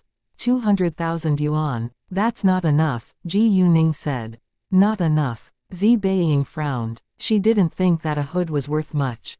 You can have a look at my car, and you'll know whether it's enough or not, Ji Yuning said. Zi Beiying gave Mengda a look, and he walked forward. After a while, Mengda walked back to her and said, Lady Beiying, it's a limited edition Lamborghini, and it costs nearly 20 million yuan. Its hood costs around 3 million yuan. 3 million yuan. Zi Beiying frowned. She was amazed by the price of the car. Although 3 million yuan was still nothing in her eyes, she wasn't willing to pay the full compensation alone. It wasn't completely her fault anyway. I'm willing to pay the compensation, but I can only give you 1.5 million yuan. As for the rest, you can ask him for it. Zi Beiying pointed at the man in Ji Yuning's hand. I don't care how you split the compensation. I demand 3 million yuan right now, Ji Yuning said. I don't have money, the man who was caught by Ji Yuning said. It's none of my business that you don't have money, Zi Beiying said and lost patience. I'll only give you 1.5 million yuan. Take it or leave it. I already told you that I don't care how you split the compensation. I just demand 3 million yuan right now. And you can't leave right now, because I have to call the police, Ji Yuning said. Both of them should take responsibility. Don't take my kindness as tolerance. Do you think that you can stop us if we want to leave? Zi Beiying was mad. Right now she looked very different from her cute and kind face that she showed in the Zi family's house. Try it, Ji Yuning said coldly. Let's see, Zi Beiying said, and made up her mind to not give Ji Yuning the 1.5 million yuan. Ji Yuning threw the man in her hand away without hesitation, then went straight ahead to block their way. Get out of my way right now, Zi Beiying warned. Although Zi Beiying knew that Ji Yuning wasn't a weak girl because she just had easily kicked a man away, they didn't think that Ji Yuning could beat the 3 of them in a fight by herself. In fact, they thought that any of them would be able to beat Ji Yuning down. You must stay until the police arrive, Ji Yuning said. You. Zi Beiying was annoyed, then gave an order. Nan, teach her a lesson. Sure, Nan said, then attacked Ji Yuning without delay. Ji Yuning also fought back at once. From the very beginning, Ji Yuning already got complete control of the fight. Nan, on the other hand, failed to hurt Ji Yuning after a long while. Mengda, go help Nan. Zi Beiying got anxious. To her surprise, this young girl was much better than Nan at fighting. Mengda joined Nan the next second. However, they still couldn't hurt Ji Yuning at all, and Mengda was punched by Ji Yuning several times. Seeing that, Zi Beiying was shocked and mad. Chapter 817 I'm going to be married 817 I am going to be married. Zi Beiying didn't hesitate and joined the fight. However, the 3 of them still weren't able to hurt Ji Yuning. Someone had called the police when they had fought against those men in black, so the police arrived before the second fight came to an end. Seeing the fierce fight, the policemen were all shocked, and none of them dared to walk forward to stop them. Ji Yuning stopped when she saw the policemen, and Zi Beiying's group also stopped. After hearing what had happened, the police made a judgment that Zi Beiying should pay 2 million yuan, while the man in black should pay 1 million yuan to Ji Yuning. As for Zi Beiying's grudge against those men in black, the police would get involved in it if they weren't willing to deal with it themselves. Zi Beiying was unwilling to let the police get involved in it. She already left the ambit of the Z family, so if she didn't want to cause bigger trouble, she had to give in right now. She could easily solve this problem by exposing her family background, but it would put her in a more dangerous situation. Her family had many enemies, and she was reluctant to put her life in danger. Those men in black were also willing to pay Ji Yuning the compensation. Zi Beiying fixed her eyes on Ji Yuning after the judgment. She was mad at Ji Yuning and hated Ji Yuning very much, but Ji Yuning looked relaxed. It seemed like Ji Yuning didn't care about it at all, which annoyed Zi Beiying. To protect Ji Yuning's safety, the police told Ji Yuning to leave earlier, so Zi Beiying could only watch Ji Yuning driving out of her sight. When Ji Yuning got home, she told Chao Ya to deal with the dent.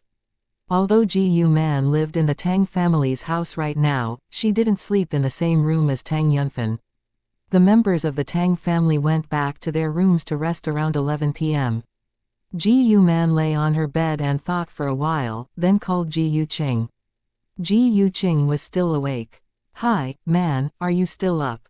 Ji Yuqing asked. "Yeah, how is business going in our beauty salon?" Ji Yuman said. "It's super good. We're so busy these days, and the new skincare products couldn't be more popular among the customers." Ji Yuqing sounded excited. The new skincare products were about to be out of stock. Glad to know that. Ji Yuman also felt happy. How is Qingxiang doing now?" Speaking of Ji Yuqing, Ji Yuqing was a little nervous. "Man, please don't be mad at me." Hearing that, Ji Yuman frowned. "Why? I'm sorry. I know you dislike him, but he's my older brother after all.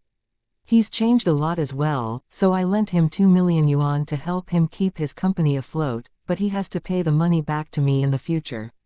He still needs to rely on himself from now on," Ji Yuqing said. Ji Yuqing wasn't as deeply hurt by Ji Yuqing as Ji Yuman was, so she was more willing to help him. At the same time, she felt a little guilty too, so she didn't tell Ji Yuman. Since Ji Yuman asked about Ji Yuqing's condition now, she thought that she should tell her. Ji Yuman remained silent for a while after hearing it, but she wasn't mad. "Qing, I won't help him myself, but I won't stop anyone else from helping him either. I understand that you don't have the heart to see him living a poor life. It's fine. You don't need to apologize to me." "Thanks," Ji Yuqing said. "Oh, are you still in City B?" Ji Yuqing asked all of a sudden. "Yeah," Ji Yuman said. "Qing, I'm going to get married soon." Actually, Ji Yuman called Ji Yuqing to tell her the good news. She should have told Ji Yuqing the news when Tang Yunfan had proposed to her, but she felt too nervous to call Ji Yuqing back then. "Really? Is the man Ningning's biological father?" Ji Yuqing was surprised. Although she knew that Ji Yuman would get together with Tang Yunfan the moment she found out that Tang Yunfan was Ji Yuning's biological father, she was still surprised that the two were finally going to be married. She also felt happy for Ji Yuman. "Yes, we'll be married on the 16th of next month. Do come to City B to visit us beforehand," Ji Yuman said. "Sure." Ji Yuqing was delighted, and cried joyful tears. Ji Yuman finally found her love, and Ji Yuning finally had a father. It had been 19 years, and Ji Yuman deserved to be happy. "It's not early now, so I'll call Qinyang tomorrow," Ji Yuman said. Among her relatives, she would only share this good news with Ji Yuqing and Ji Yuqinyang's families. As for her friends, she would call them tomorrow as well. Ji Yuman decided to invite several of her close friends to attend her wedding. The next morning, Ji Yuning received Gao Yi's call around 8 a.m. Gao Yi told her that everything was done, and that Ba Tianyang was working in the club right now. Chen Kanji was also efficient, and found a good sports club the next day after Ji Yuning told him to do so. There was nothing else for Gao Yi to deal with, so Ji Yuning told him to come back. When it was around 10 a.m., Yuzi called Ji Yuning and told her that Jason had made his decision to be her teacher. Yuzi couldn't believe her ears when Jason told her his decision. Chapter 8:18 Zheng Wenmei attacks Ji Yuning again. Once she became Jason's apprentice, she would gain both fame and wealth within a short time. If she became a famous international designer, the prices of her designs would rapidly increase as well. However, Yuzi didn't accept Jason's offer right away, because she worked for Ji Yuning now and she needed to ask for Ji Yuning's permission. In addition, she wasn't a snobbish person. Ji Yuning was also surprised to hear the news. It's totally up to you whether you want to learn from Jason, but you must do your job in the company properly at the same time. Ji Yuning felt happy for Yuzi, and she was willing to be supportive, but it didn't mean that Yuzi could neglect her job in the company. I understand, Yuzi said with a serious face. Ji Yuning brought fame to her, so she should be grateful. It was unacceptable if she left her job just because she became Jason's apprentice. In Yuzi's eyes, Ji Yuning was more important than Jason. When it was about lunchtime, Cao Wenxin came to Ji Yuning's house. Ningning, do you know how to cook? If not, why don't we dine out together? Cao Wenxin didn't cook, so she always dined out. There is nothing left in the fridge. Let's go out. Ji Yuman wasn't home, so the fridge was empty. If Ji Yuning was going to cook for herself, she had to go grocery shopping first, which was bothersome. Ji Yuning's car was under repair, so she could only take Cao Wenxin's Land Rover. Where should we go? Cao Wenxin asked. I'm not familiar with City B. You can make the decision, Ji Yuning said. Then let's go to Fengsheng Shopping Mall, and we can shop for a while, Cao Wenxin said, and drove to Fengsheng Shopping Mall. Cao Wenxin didn't care much about her appearance before, but she changed her mind now that she was in love. Oh, Ningning, when will the branch of Kuzi open in City B? My friends all asked me where I bought the skincare products after seeing that my skin is much better now, Cao Wenxin said. Well, I think that it will probably open in half a month, but Cami Beauty Salon will open in a few days. You can tell your friends to do facial maintenance there, because it only uses Kuzi, Ji Yuning said. It would take several days for the beauty salon to be refurbished. Are you the boss of it? Cao Wenxin asked with surprise. It seemed like Ji Yuning was involved in every industry. It's a wedding gift for my mother, Ji Yuning said. Although she won't lack anything after marrying into the Tang family, I hope that she can do something that she enjoys instead of becoming a full-time housewife. You're right, Cao Wenxin agreed. However, before they found a good restaurant, they got in trouble. At this moment, a teacup was thrown at Ji Yuning from the second floor by someone. That person was Zheng Wenmei, who had a grudge against Ji Yuning. The teacup moved fast in others' eyes, but Ji Yuning didn't think so. Without hesitation, Ji Yuning kicked the teacup, and it moved backwards following the same direction and hit Zheng Wenmei before she could escape. Zheng Wenmei shouted in pain, covering her chest with her hands. Others around them were all shocked by the scene. They looked at Ji Yuning, and couldn't believe their eyes. How did she manage to kick the teacup back to the second floor? Although not everyone had witnessed that it was Zheng Wenmei who threw the teacup at Ji Yuning, some had still seen it, and they all gloated over her failure now. She asked for it after all. Wenmei, are you all right? Zheng Wenmei's friend asked her with concern. Zheng Wenmei didn't answer her question, but glared at Ji Yuning. How dare you hit me, bitch? Before Ji Yuning could question her, Zheng Wenmei blamed Ji Yuning for everything. However, she was still in great pain, so her voice wasn't loud, or threatening at all. You're the bitch here. You threw the teacup at my friend first. How could you be so shameless? Cao Wenxin opened her mouth before Ji Yuning could. She was so mad that she was eager to slap Zheng Wenmei across her face right now. Hearing that, the onlookers all looked at Zheng Wenmei with disdain. Zheng Wenmei felt humiliated among their looks, but was unwilling to give up. So what? She broke my wrist and made my mother fall on the ground the other day. It's all her fault. Zheng Wenmei again blamed Ji Yuning for everything. Onlookers turned to look at Ji Yuning with surprise. What? This girl broke her wrist and even made her mother fall on the ground. If it's true, I understand why she threw the teacup at her. Chapter 819 to 819 I will pay you back. 819 I will pay you back. I just had sympathy for her, but it turns out that she's the evil one. Some onlookers showed dislike towards Ji Yuning, but some also believed that Ji Yuning had done it for a reason. Ji Yuning, however, didn't care about their looks. Miss Zheng, it seems that you didn't learn anything from what you've done.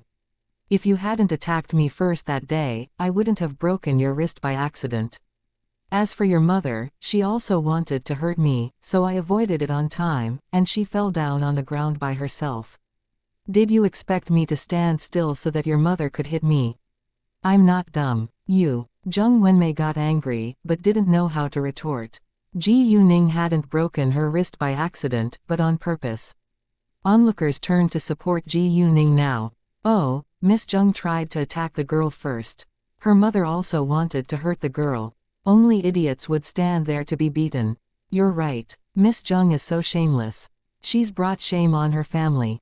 Hearing their discussion, Zheng Wenmei was displeased. You broke my wrist on purpose. So what? You tried to attack me first, so I fought back, Ji Yuning sneered. Not only was Zheng Wenmei very rude, but she was also malicious, which was unacceptable in Ji Yuning's eyes. You asked for it yourself. Cao Wenxin said to support Ji Yuning. That's because you grabbed the store away, which my mother and I wanted to rent. Zheng Wenmei argued again. Hearing that, the crowd was confused, and didn't know whose fault it was. They turned to look at Ji Yuning to hear her explanation. Interesting. You didn't make up your mind to rent the store, and you don't have the right to keep the manager waiting for your decision. Ji Yuning said. Zheng Wenmei flushed red with embarrassment. Seeing that, the crowd chose to believe Ji Yuning's words. They didn't make their decision, so the store isn't theirs. I think the manager has the right to rent out the store to anyone. I agree. Miss Zheng is so shameless. Zheng Wenmei had to show her family background right now to win the argument.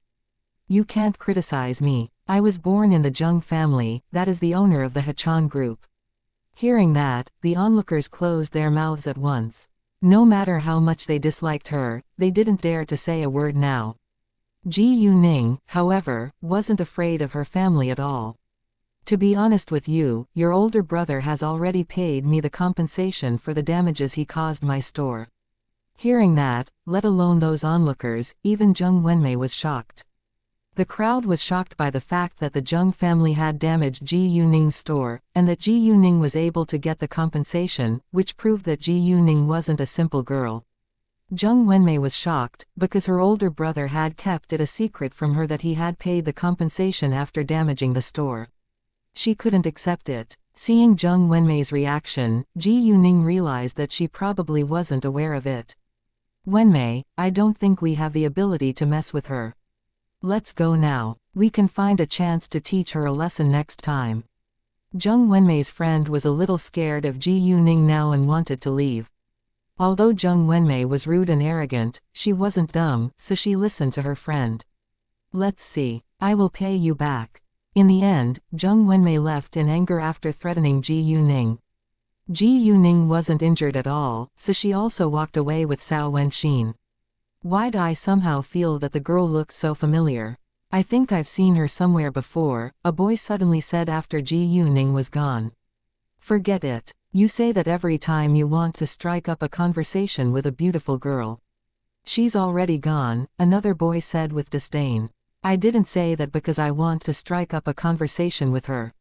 She's already gone after all, but I do think she looks familiar, the boy insisted. He really thought that Ji Yuning looked familiar. Well, you've probably met her somewhere before, another boy said. If I've met her somewhere before, I would have remembered her face clearly because she's so gorgeous, the boy said. Oh, isn't she Goddess Ji Yu? Another friend who was also a boy said with surprise.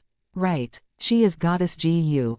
OMG, I didn't remember that just then, the boy got excited too. Who is Goddess Ji Yu? A boy asked. You don't know her. The other boys showed disdain towards him after hearing that. Chapter 820 Into the operating room, why should I know her? She isn't a famous star. Or something, the boy argued. Although she isn't a famous star, she's even more famous than a popular star. You can search her name on the internet, and you'll know, another boy said.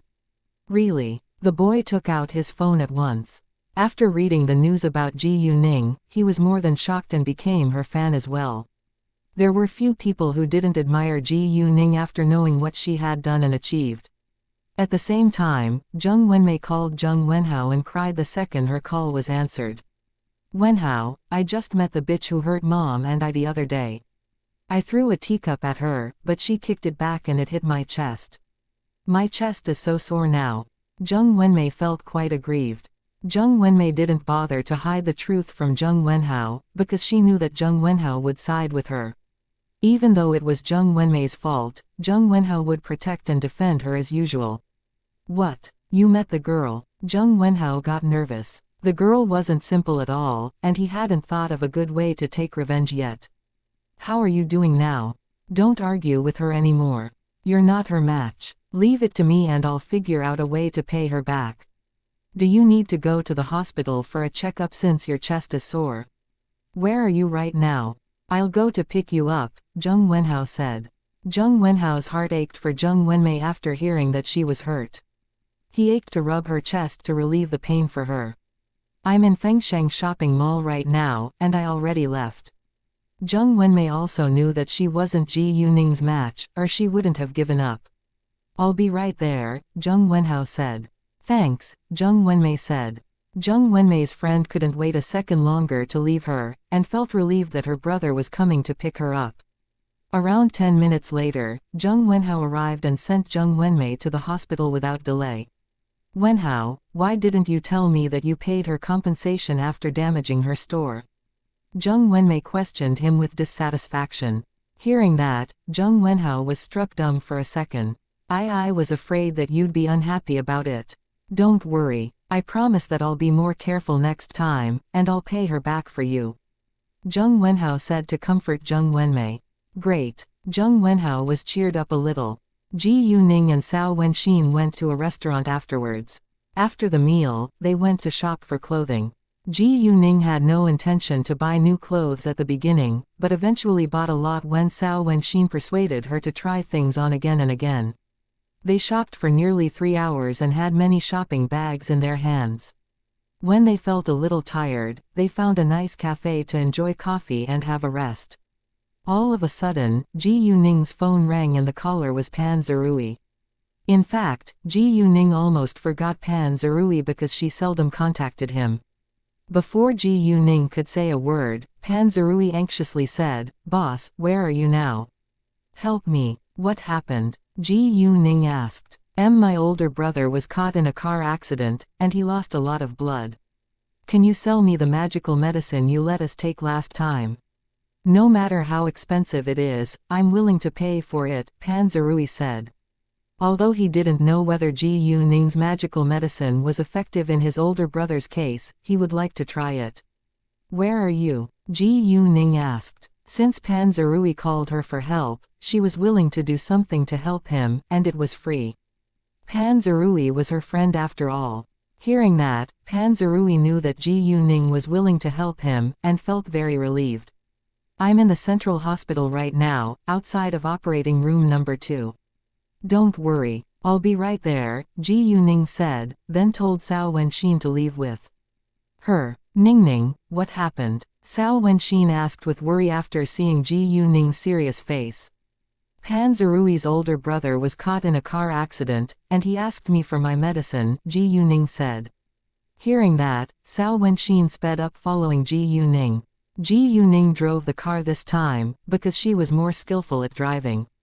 In order to save time, she was exceeding the speed limit along the way, which attracted the traffic police's attention. However, it wasn't easy for the traffic police to catch up with Ji Yuning.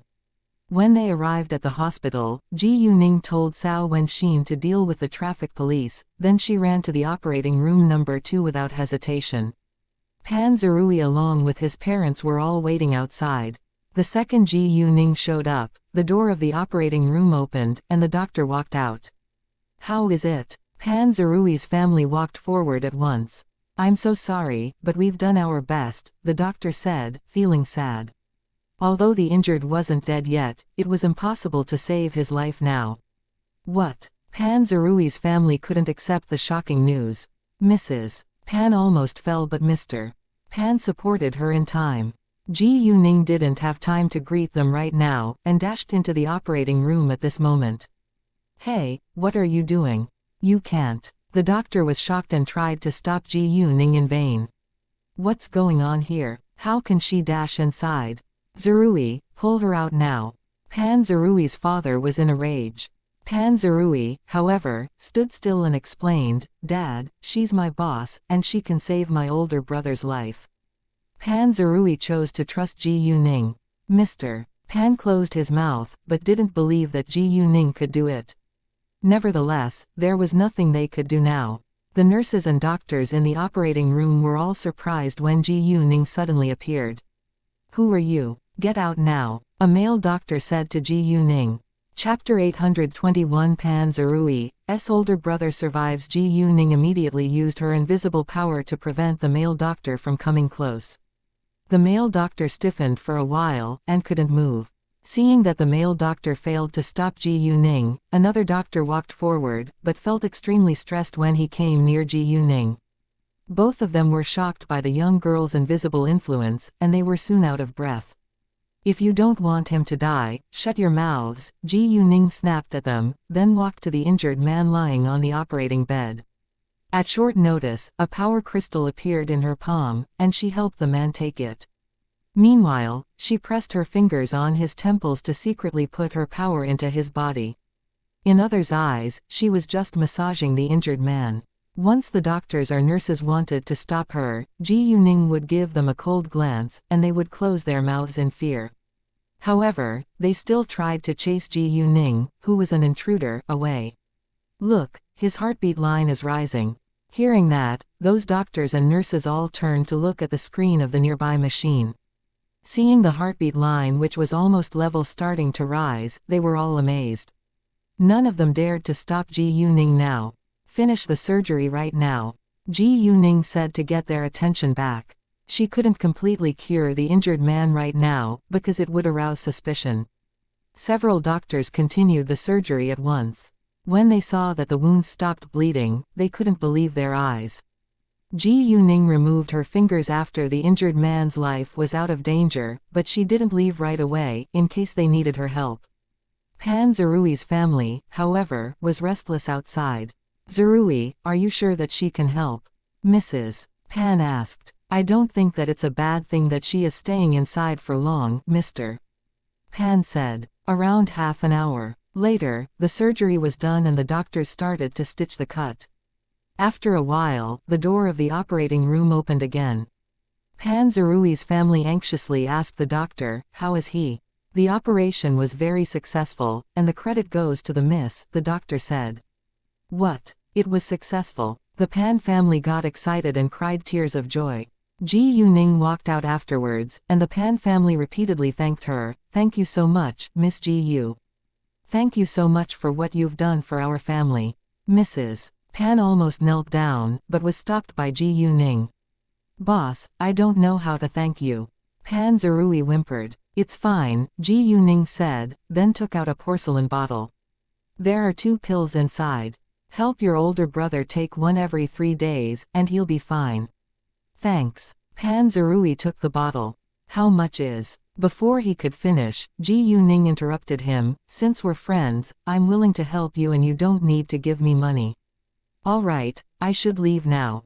After that, Ji Yuning walked out. Pan Zerui shouted at her back, Boss, thank you. Call me whenever you need me in the future. I will, Ji Yuning said, then walked farther away.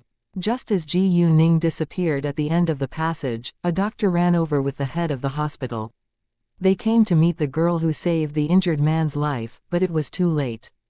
Ji Yuning was already gone. Although the turnaround in the surgery embarrassed them as professional doctors, they still wanted to learn from Ji Yuning.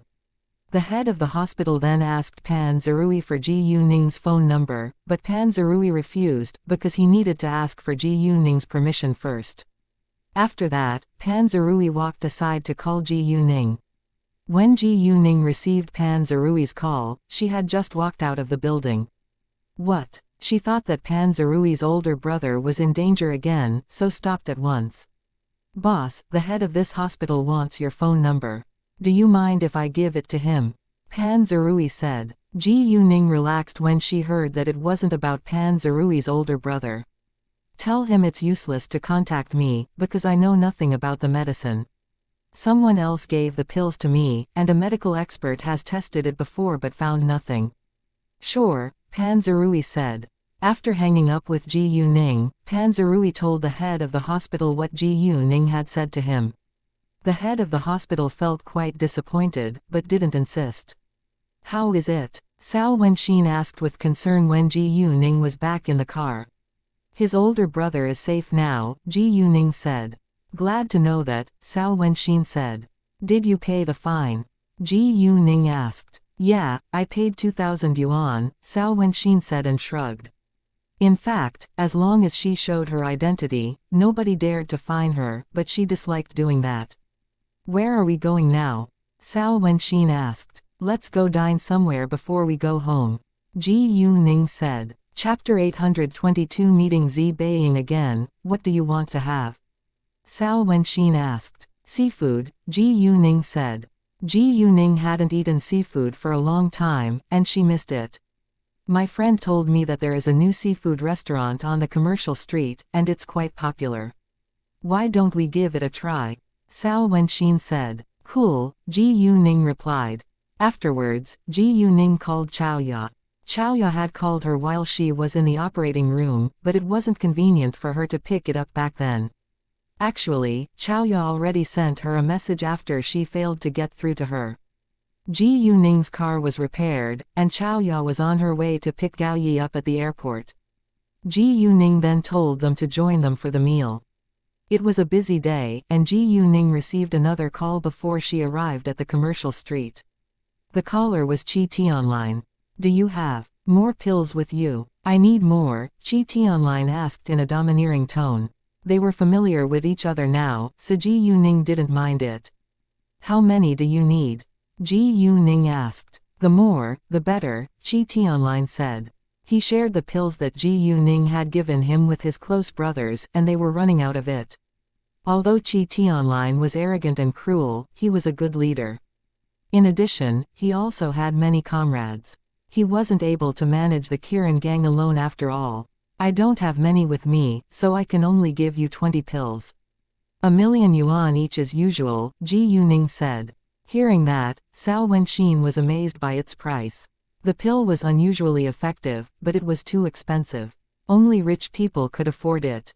What Cao Wenxin didn't know was that Ji Yuning only set a high price for her pills when the buyer was rich, and she was willing to give it to others for nothing when it was necessary. You have already won so much money in the Earth nightclub. Do you still need the 20 million yuan? Qi Tianlin frowned. He didn't care about the money, but Ji Yuning had won a fortune in his place within a short time, which was quite upsetting in his eyes. I deserve the money, Ji Yuning said with confidence. Fine, Qi Tianlin said. I'm in the Earth nightclub right now. When can you come? It sounded like he couldn't wait a second longer. Around 7 p.m. I think, Ji Yuning said. Without saying goodbye, Qi Tianlin hung up on Ji Yuning. Ji Yuning pulled her lips, then put her phone back into her pocket. Ningning, is it alright if you maintain a close relationship with Qi Tianlin? Cao Wenxin was concerned. She still remembered what she had been through in the Earth nightclub. Don't worry. It's fine, Ji Yuning said to comfort her. Cao Wenxin trusted Ji Yuning, and didn't mention it again. They soon arrived at the commercial street, and saw that the seafood restaurant was already crowded. It was just 5:30 p.m., which was a bit early for dinner, so they managed to find a vacant table. Ji Yuning ordered a private room, then sent Xiaoya a message to tell her its number before they began to order dishes. About a dozen minutes later, Xiaoya and Gao Yi walked inside. Hi, Lady Ning, Miss Cao, Xiaoya and Gao Yi greeted them with respect. Have a seat please. Ji Yuning told them to sit down. After dinner, it was almost 7 p.m., and Cao Wenxin left for home, while Ji Yuning's group of 3 drove to the Earth nightclub. It was around 7:30 when they arrived at the Earth nightclub. However, Ji Yuning ran into Zi Beiying again the second she got out of her car. Zi Beiying came here along with her bodyguards. To Zi Beiying's surprise, she saw Ji Yuning again. She was also struck dumb for a second, but soon got mad. She had been thinking about how to pay Ji Yuning back ever since what had happened yesterday, and now they encountered one another. Zi Beiying noticed that the two behind Ji Yuning were ace fighters at first glance as well. She and her bodyguards couldn't beat Ji Yuning in a fight, and now it seemed even more unlikely that she could punish Ji Yuning when Ji Yuning had two helpers. The grudge between them wasn't serious, but Zi Beiying was still reluctant to give up. She made up her mind to humiliate Ji Yuning at least once. An idea dawned on Zi Beiying, and she walked towards Ji Yuning at once. "Hi, Miss Ji Yu, why don't we have some fun by gambling?" Zi Beiying asked in a provocative tone. "Oh, what do you want to play?" Ji Yuning asked. "How about sick bo?" Zi Beiying said. She was good at it, and had won a fortune in a casino before, so she was quite confident about it. "No problem." Ji Yuning agreed. If it was another form of gambling, she might hesitate, but sick bo was super easy for her with the help of her jade eyes. "Well, I think we better set the bet properly. Before the game begins, how much do you want to bet on it?" Ji Yuning asked. "Since Miss Ji Yu can afford a car that costs 20 million yuan, you must be very rich. The bet can be 1 million yuan. What do you think?" Zi Beiying asked. Ji Yuning didn't care how much the bet was, because she was going to win after all. In addition, she could also win a lot at long odds even though the bet was only 1 million yuan. It was super easy for Ji Yuning to win. "Let's go to the hall now," Zi Beiying proposed. She planned to embarrass Ji Yuning, so she invited her to play the game in the hall. Sure. Ji Yuning didn't mind, because it was the same to her no matter where they played the game. After that, they went to the 6th floor together. Chapter 823 Iki Ji Yuning told Gao Yi to exchange 10 chips with 10 million yuan for her, which meant that each chip was equal to 1 million yuan. Although a single chip was enough, she wanted to keep a low profile. Zi Beiying did the same thing, then they went to find a suitable gambling table. There were several gambling tables in the hall, and they chose an empty one at the end. Zi Beiying told Mengda to call a dealer over afterwards. They were gambling against each other, so they could lay the odds themselves. "Miss Zi, how many rounds do you want to play?" Ji Yuning asked. "Since both of us have 10 chips, why don't we play 10 rounds in all?" Zi Beiying said. After that, the dealer began to shake the dice cup. When it fell on the table, it was time for Zi Beiying and Ji Yuning to place their bet. Zi Beiying guessed that it was big, but she didn't dare to tell which numbers it was during the first round. Ji Yuning, on the other hand, was able to see the number of each dice in the dice cup, so she could tell the accurate numbers. It was indeed big, so Zi Beiying didn't lose her money, but she didn't win much either. Ji Yuning, on the other hand, directly laid her bet on 13, because she knew that the numbers were 4, 4, and 5 in the dice cup. The odds of numbers, 50 to 1 when the total score was 4 or 17, 18 to 1 when the total score was 5 or 16, 14 to 1 when the total score was 6 or 15, 12 to 1 when the total score was 7 or 14, 8 to 1 when the total score was 8 or 13, and 6 to 1 when the total score was 9, 10, 11, or 12. Ji Yuning bet on 13, so the odds were 8 to 1, so she won 8 million yuan after the first round. Seeing that Ji Yuning had the courage to place her bet on specific numbers, Zi Beiying's group were amazed. Can she hear the numbers? No matter what, Zi Beiying didn't believe that Ji Yuning could win. Anyway, it was super hard for a gambler, even if he was the king of gambling, to hear the numbers in a dice up. After they placed their bets, the dealer opened the dice cup, and the numbers showed 4, 4, 5, which amounted to 13. Seeing the total score, Zi Beiying's group rounded their eyes in shock. How is it possible? Zi Beiying turned to stare straight at Ji Yuning. She started to wonder whether Ji Yuning could really hear the numbers in the dice cup, or if Ji Yuning was just being very lucky. However, Ji Yuning looked quite calm. It seemed that she didn't rely on her luck to win. Let alone Zi Beiying's group, even the dealer, Gao Yi and Xiaoya were greatly surprised. Gao Yi and Xiaoya soon recovered from the shock, because they were already used to Ji Yuning's unbelievable ability. In addition, Ji Yuning had never done something which she couldn't handle well. Since she agreed to play sick bo, she had to be confident that she was very likely to win. "Miss Z, the odds are 8 to 1 when the total score is 13, but you guessed correctly as well, and the odds of sick Bo are 1 to 1. Deduct the million yuan you win, you still need to pay me 7 million yuan, Ji Yuning said to Zi Beiying with a smile. Zi Beiying was dissatisfied, but she had to give 7 chips to Ji Yuning. In that case, she only had 3 chips in her hands now. At the same time, Zi Beiying began to panic. She was afraid that she was going to lose. She didn't care about losing money, but it was about her face. She had to be more careful the next round. The second round soon began, and the dealer shook the dice cup again. Others in the hall surrounded the gambling table after seeing that they had begun to gamble, and a few gamblers wanted to join them, but was stopped by the dealer. The dealer explained to them that it was a competition between 2 people. Hearing that, they weren't annoyed at all, but watched the game with great interest. The dice cup fell on the table once more, and Zi Beiying along with Ji Yuning started to lay their bets. Zi Beiying put her bet on any triple, and the odds were 3 to 1. Ji Yuning, however, placed her bet on alls, and the odds were 24 to 1. Alls was also a kind of any triple, but the gambler had to point out the specific number. Ji Yuning used her jade eyes, and found out that the numbers in the dice cup were 3, 3, and 3. Seeing Ji Yuning's bet, Zi Beiying got more nervous.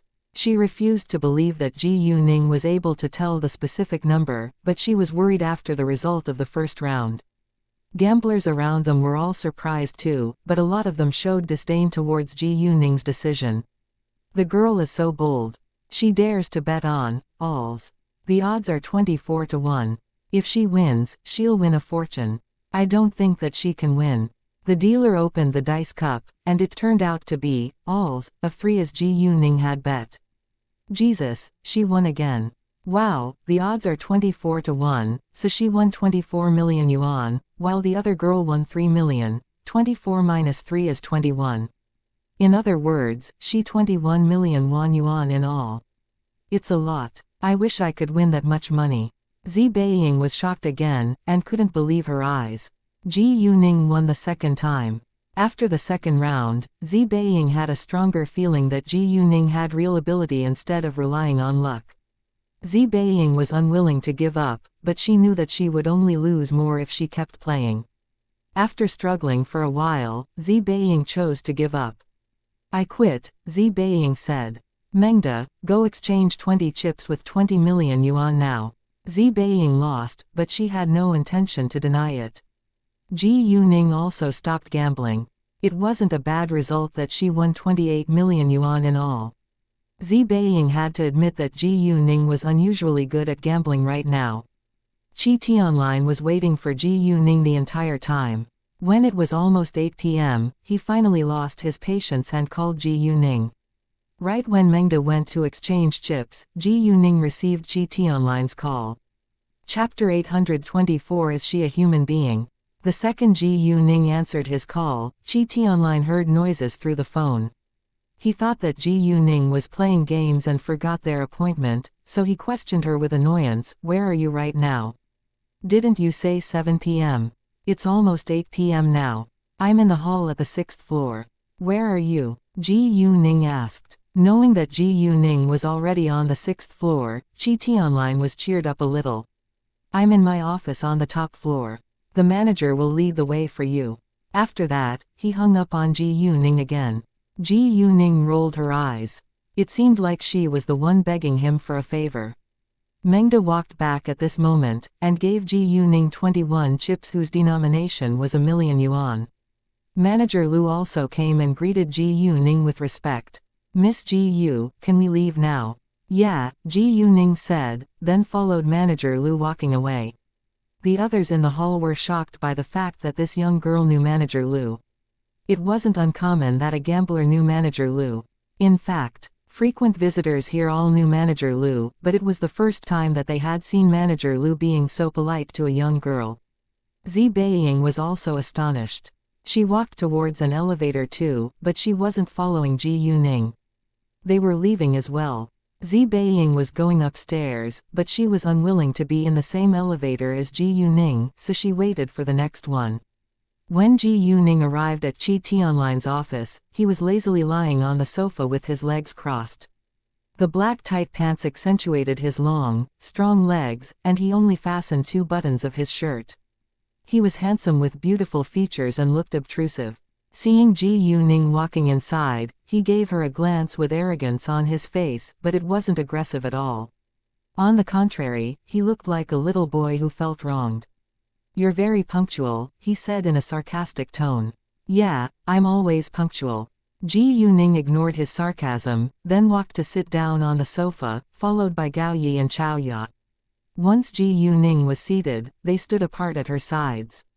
It was obvious that they were her bodyguards. Qi Tianlin glanced at them, and sensed that they weren't normal fighters or bodyguards, but ace killers. "What? Can't you serve your guest a cup of tea?" Ji Yuning cocked her eyebrow. "Please wait a second, Miss Ji Yu." Yu Hao went to pour a cup of tea for Ji Yuning at once, and he forgot that his boss hadn't said anything yet. Qi Tianlin didn't actually mind. Ji Yuning wasn't in a hurry to take out her pills, but decided to drink some tea first because she was thirsty now. At this moment, someone knocked on the door. Qi Tianlin gave Cheng Hua a look to tell him to open it. Common people didn't dare to go upstairs to knock on the door of his office. The visitor was normally Manager Liu, or someone else with his permission. The door was pushed open, and Ji Yuning was surprised to see Zi Beiying along with her 2 bodyguards. Zi Beiying also rounded her eyes in shock when she saw that Ji Yuning was enjoying tea with Qi Tianlin. "Why are you here? Why can't I be here?" Ji Yuning blinked at her, and looked innocent. Zi Beiying was struck dumb for a second. Qi Tianlin, on the other hand, squinted at them. Do they know each other? It seems they don't get along. Does Ji Yuning know Zi Beiying's family background? "Please have a seat, Miss Zi," Qi Tianlin said politely. "Thanks," Zi Beiying said, then walked to sit on the sofa. Cheng Hua also poured a cup of tea for her. The Zi family was involved in both legal and illegal business, and munitioners held a high position in this society. Even the government was more afraid of munitioners than gangs. Although the government had its own army, and didn't lack munitions at all, it still needed to cooperate with some munitioners who could supply better arms. Therefore, no government was willing to fight against a munitioner. Therefore, Qi Tianlin treated members of the Zi family with great respect. He wouldn't flatter them, but would be respectful. "Miss Zi, please wait a second and allow me to finish the deal with her," Qi Tianlin said. He had no intention to avoid Zi Beiying. "Sure," Zi Beiying said. After that, Qi Tianlin looked at Ji Yuning. "Where is it?" Ji Yuning then threw him a porcelain bottle the size of a fist. 20 million yuan. Hearing that, Zi Beiying was greatly surprised. 20 million yuan. For a porcelain bottle. "Yu Hao," Qi Tianlin called. Without hesitation, Yu Hao went to transfer the money to Ji Yuning. "Wait a second," Ji Yuning said all of a sudden. "May I help, Miss Ji Yu?" Yu Hao asked. "Please help me exchange these chips for money, and transfer it to my account as well," Ji Yuning said, then Gao Yi gave Yu Hao the chips in his hands. When Yu Hao saw the chips in the box, he was astonished. Although there were only 31 of them inside, each of them was worth a lot. Qi Tianlin also noticed that, and frowned with unhappiness. "Are you going to win every cent in the Earth nightclub?" Although he didn't lack money, he couldn't accept the fact that Ji Yuning won dozens of millions of yuan every time she came there. Ji Yuning rolled her eyes at him. "Relax, I didn't win the Earth nightclub's money this time. The money is Miss Zi's." Hearing that, Zi Beiying was displeased, and felt quite upset. "Stay away from her if you want to fight or gamble in the future," Qi Tianlin said to Zi Beiying. It sounded like he was protecting Zi Beiying, but actually he was being considerate towards Ji Yuning. Zi Beiying was from a very influential family, and it wouldn't do Ji Yuning any good if she was annoyed. Even the Kirin gang wasn't able to keep Ji Yuning safe with certainty. "She has already beaten me in a fight," Zi Beiying said with a sad face. Hearing that, Qi Tianlin was surprised. He looked at Ji Yuning, but didn't say anything. Zi Beiying was upset and disappointed, but didn't blame Ji Yuning for it. "Tianlin, is she a human being?" Zi Beiying asked. She couldn't believe that a young girl like Ji Yuning could be so outstanding at both fighting and gambling. Chapter 825, Riding and Shooting. What? Ji Yuning almost spat a mouthful of tea out. Did she look like an alien? Well, she was indeed very different from other people. I don't think so, Qi Tianlin joked. You're just jealous of my talent, Ji Yuning said. Narcissist, Zi Beiying retorted. I have the ability to be proud of myself.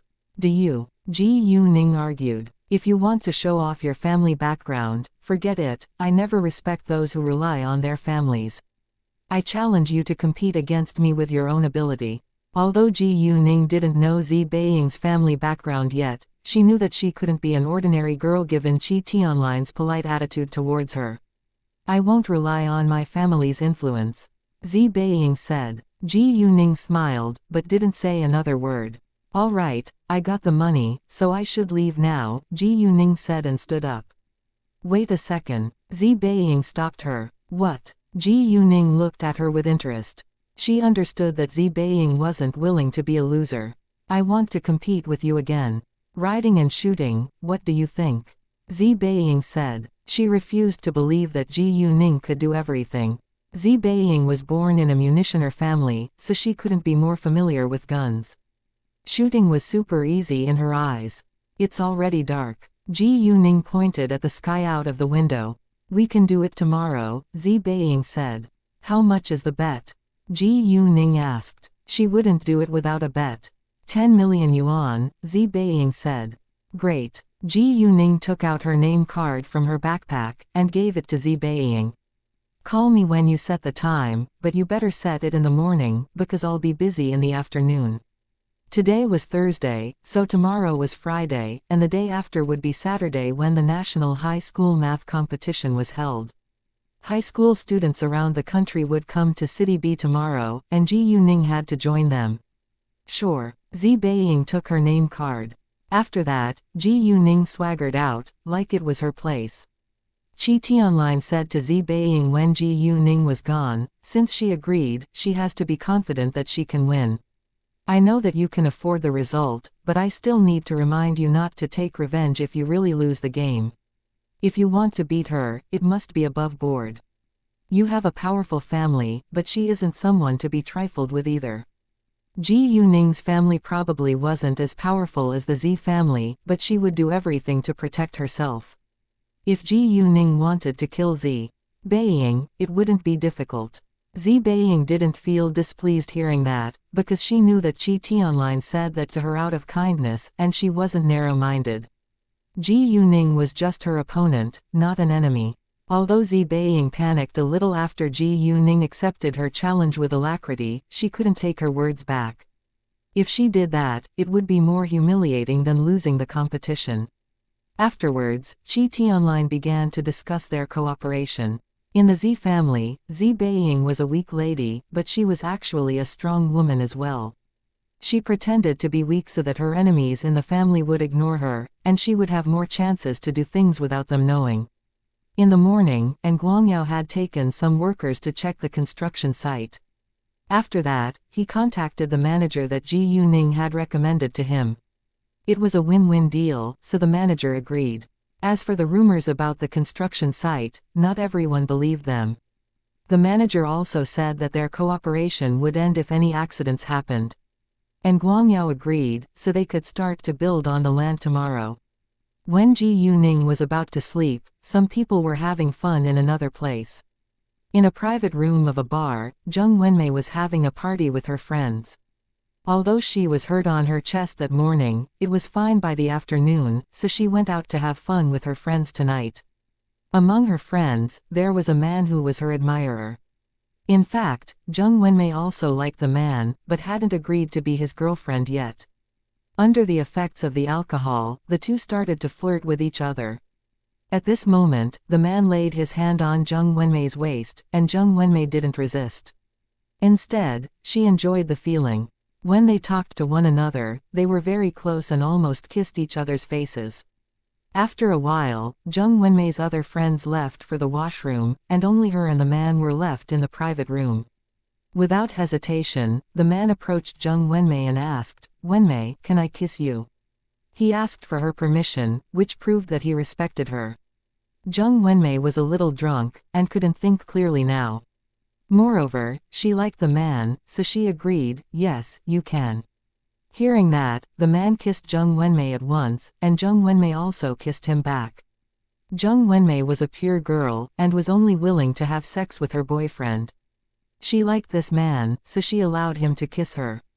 As time went by, the man was aroused, but was soon pushed aside by Jung Wenmei. I'm sorry. The man apologized. No, it's fine, Jung Wenmei said. Wenmei, I really like you. Can you be my girlfriend? The man asked with sincerity. Yeah, Jung Wenmei finally nodded, and the man got excited, then kissed her again. All of a sudden, the door was pushed open. Jung Wenmei's female friend and her boyfriend were back. Seeing them walking inside, Jung Wenmei pushed the man away once more, and felt utterly embarrassed. What? You finally agreed, Jung Wenmei's friend joked. They all knew that this man was chasing Jung Wenmei, and that Jung Wenmei also liked him, so they thought that the two would be girlfriend and boyfriend sooner or later. Now that the two were finally a couple, they felt happy for them as well. Chapter 826, Jung Wenhao's jealousy. Yeah, we're finally a couple now. The man said with happiness and excitement. He liked Jung Wenmei so much that he ached to own her. Jung Wenmei agreed to be his girlfriend now, and it was the best night of his life. The others laughed a little, and they kept on having fun. When it passed 12 a.m., they were still at the party. Jung Wenmei's phone rang at this moment, and the caller was Jung Wenhao. He asked where she was right now, and said that he was going to pick her up. Although Jung Wenmei had a boyfriend now, she wouldn't stay overnight with him right away, so she told Jung Wenhao the address of the bar. Her boyfriend was a little disappointed, but he also knew that he couldn't ask Jung Wenmei to do whatever he wanted now. He was still respectful of Jung Wenmei. Around 20 minutes later, Jung Wenhao arrived, and Jung Wenmei's boyfriend supported her outside. She was drunk now, and could barely walk. When Jung Wenhao saw that, he was displeased. Why did you drink so much? How were you going to go home if I didn't come to pick you up? He took Jung Wenmei over and criticized her. I'm happy today, so I drank more. Jung Wenmei said, then said goodbye to her friends. Bye-bye, see you around. Jung Wenmei didn't tell Jung Wenhao that she already had a boyfriend, because it was just the beginning.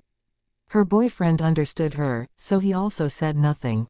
When Jung Wenhao drove his car ahead, he asked all of a sudden, is the man who supported you just then the one who's chasing you now? How do you know that? Jung Wenmei subconsciously asked. I knew it when I saw him look at you. What do you feel about him? Jung Wenhao asked. Well, since you already found out, I won't keep it a secret from you anymore. He just became my boyfriend. Jung Wenmei said with a broad smile. Hearing that, Jung Wenhao stiffened a little, and his eyes were full of jealousy. An idea dawned on him. You're so drunk. Let's not go home, or our parents will criticize you. Why don't we go to your apartment? Jung Wenhao said. Sure. Jung Wenmei agreed, because she didn't want her parents to criticize her either. As a rich kid, she had several houses under her name. Afterwards, Jung Wenhao drove Jung Wenmei to the nearest apartment. Jung Wenhao told Jung Wenmei to have a shower after they walked into the apartment, then he poured a glass of water for her, but he added something into it. Jung Wenmei left the bathroom a while later, and her sexy body showed a little under her silk sleeping gown. Even though Jung Wenhao was with her in the same room, she didn't care about it, because she was too drunk to realize that it wasn't appropriate. Therefore, Jung Wenhao's desire became stronger. Have some water before you go to bed, and I'll go home. Jung Wenhao handed the water to Jung Wenmei. Jung Wenmei didn't think further and drank it. Within a few seconds, she felt unusually sleepy and soon fell asleep on the bed. Once Jung Wenmei was asleep, Jung Wenhao didn't leave like he said he would. Instead, he fixed his eyes on Jung Wenmei's curvy body and his breath was growingly heavy. He swallowed all of a sudden, then had an erection. Jung Wenhao walked to the bed, and uncovered Jung Wenmei. He touched and rubbed her body, but she didn't have any reaction. She was drugged and unconscious now. No matter what he did to her, she wouldn't react at all. Why? Why are you my younger sister? Why? Jung Wenhao said, feeling sad. He refused to regard her as his biological younger sister. If only you weren't my father's biological daughter. Even though everyone says you're arrogant and rude, I can accept it, and I'm willing to spoil you. I was so unhappy when I heard that you had an admirer. I got jealous and mad when I heard that you have a boyfriend. I've ruined your relationship twice, because I hate to think that they'll touch, kiss, or even have sex with you. I'll tear them apart. Saying that, Zheng Wenhao kissed Zheng Wenmei, and rubbed her most sensitive part. Zheng Wenmei was in sound sleep, so she couldn't do anything on her own, and Zheng Wenhao did everything. However, when he rubbed her sensitive parts, she still was physically aroused without knowing it. I can't love you when you're awake, but I can have sex with you when you're asleep. Thinking that Zheng Wenmei already had a boyfriend and they were about to have sex in the future, Zheng Wenhao got jealous more than ever, and moved on her body with violence. It didn't last long, because he was afraid that Zheng Wenmei would find out if her lower body was sore tomorrow. After he had enough, Zheng Wenhao got off her body. He cleaned her body and dressed her before he left. The next morning, Ji Yuning received Zi Beiying's call at 8 a.m. She told her to meet her at Tungfei Clubhouse at 10 a.m. Tungfei Clubhouse was a sport clubhouse owned by the Kirin gang. There were different kinds of sports, like horse riding, car racing, shooting, and so on. It was located far from the city center, because it occupied a large land. That being the case, it took at least 40 minutes to get there from the city center when there was no traffic jam on the roads. Zi Beiying called her 2 hours earlier so that she would have enough time. After having breakfast, Ji Yuning left her home at 8:40 a.m. There was still a lot of traffic on the roads, so Ji Yuning's group arrived after an hour. Zi Beiying was already waiting for her. They gathered together at the gate. Because they were going to play sports today, they were all wearing sportswear, and looked young and energetic.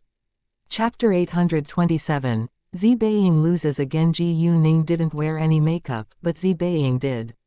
Zi Beiying also didn't notice that Ji Yuning's skin was so good until now. Wow, what brand of foundation are you wearing? You look like you're not even wearing any makeup, Zi Beiying said. Women all cared about their appearances, so although Zi Beiying didn't get along with Ji Yuning to some extent, her curiosity still got better of her. Ji Yuning smiled with pride. I didn't put on any foundation. I just applied some serum, emulsion and skin toner. There is no makeup on my face. She showed off in order to attract Zi Beiying's attention. What? Zi Beiying was surprised. You must be bragging. How can your skin be so flawless without any makeup? What can I say? Skincare products are really important, Ji Yuning said and shrugged. What brand of skincare products do you use? Zi Beiying asked again. Kuzi, Ji Yuning replied. Kuzi. I've never heard of it before. Zi Beiying frowned. She was very familiar with international brands, but had no impression of Kuzi. It's a newly established brand. It isn't very famous yet, but it's quite effective. Ji Yuning started to promote her brand. My female bodyguard is also using the brand. She isn't wearing any makeup right now either, but she has just used it for a few days, so her skin isn't as good as mine. Ji Yuning had sent a set of skincare products to Xiaoya when she came back. Xiaoya's skin was a little rough because she had been exposed in the strong sunshine for a long time during her previous training, but her skin was much better after using Kuzi. Zi Beiying then turned to look at Xiaoya. Her skin wasn't as good as Ji Yuning's, but was still better than normal people. Even Zi Beiying's bodyguard, Nan, was attracted to it. Zi Beiying didn't say anything further, but made up her mind to try Kuzi one day. What do you want to play first? Zi Beiying let Ji Yuning choose. Whatever you want, Ji Yuning said airily. How about horse racing? Zi Beiying said. No problem. Ji Yuning agreed, so they drove to the horse racing field afterwards. Qi Tianlin had arranged workers there to serve them beforehand, so there was no need for them to fill any charts or pay any bills before they went to choose horses. It took some time to choose a good horse.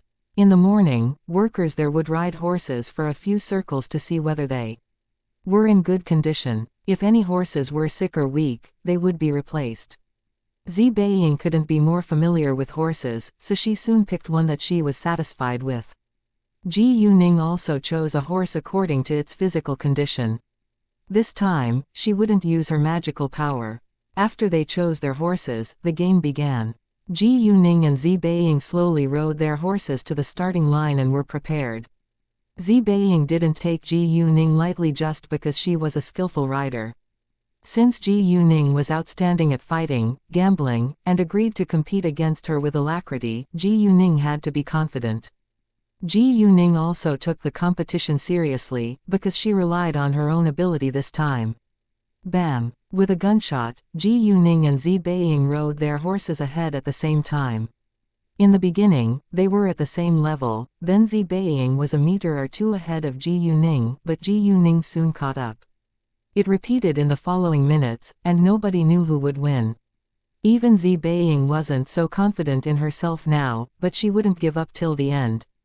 The finish line was quickly approaching them, but the two horses were still catching up with one another.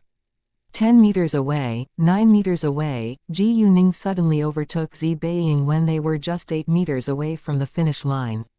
In the end, Ji Yuning passed it 2 meters ahead of Zi Beiying. Although Ji Yuning won, she appreciated Zi Beiying's horse racing skills, because she had used the best of her ability to beat Zi Beiying by a narrow margin. I lost. Zi Beiying accepted the result. She was disappointed, but admired Ji Yuning more now. She had met many talented people before, but Ji Yuning still surprised her. Ji Yuning must be a genius. It was very narrow, Ji Yuning said, being modest, but it was the truth too. Although Ji Yuning used to have a bad impression of Zi Beiying, she gradually changed her opinion about her. Zi Beiying wasn't a bad girl. Instead, she was very easygoing, and willing to take responsibility for her actions. Probably because it wasn't pleasant when they met each other for the first time, they had a little grudge against each other. Since the grudge went away now, Ji Yuning thought that they could be good friends. Ji Yuning had no intention to hold a grudge against Zi Beiying because of her personality and her family background. Don't be so modest. You're the winner, and I'm willing to accept the result, Zi Beiying said, then turned around, walking away with pride. Ji Yuning smiled, then followed her. After that, they went to do some target shooting. The guns were ready, and each of them had 10 bullets. They didn't do it at the same time, but in an order, and Zi Beiying was the first to shoot. She raised the gun, aiming at the target. Within several shots, she frequently hit the red spot, but missed it a few times. In the end, Zi Beiying's score was 97. She had hit the red spot 8 times, and hit the 9 ring and 8 ring once. It was a very good score, and was also Zi Beiying's normal performance. Sometimes, she could get 99, which was rare to see. Zi Beiying was satisfied with the score. She hoped that Ji Yuning couldn't surpass her. She had never been so nervous before in her life. It was Ji Yuning's turn. When Zi Beiying saw her position of holding the gun, she knew that she was very professional. With several successive shots, every bullet accurately hit the middle of the red spot, which shocked everyone. Ji Yuning only used half of Zi Beiying's time, but hit the red spot with every bullet. Her score was 100. How did you manage to do that? Zi Beiying couldn't believe her eyes. Chapter 828, Let's Be Friends. It wasn't a big deal in Ji Yuning's eyes, so she shrugged and said airily, I just did it. She sounded very proud of herself, which was a little annoying, but Zi Beiying wasn't in the mood to be mad at it. Ji Yuning became her idol now. Let's be friends. You can teach me shooting. Tell me, how did you manage to shoot so fast, steadily, and accurately? Zi Beiying caught Ji Yuning's arm all of a sudden, and said with excitement. Zi Beiying, who grew up with guns, couldn't be more interested in them.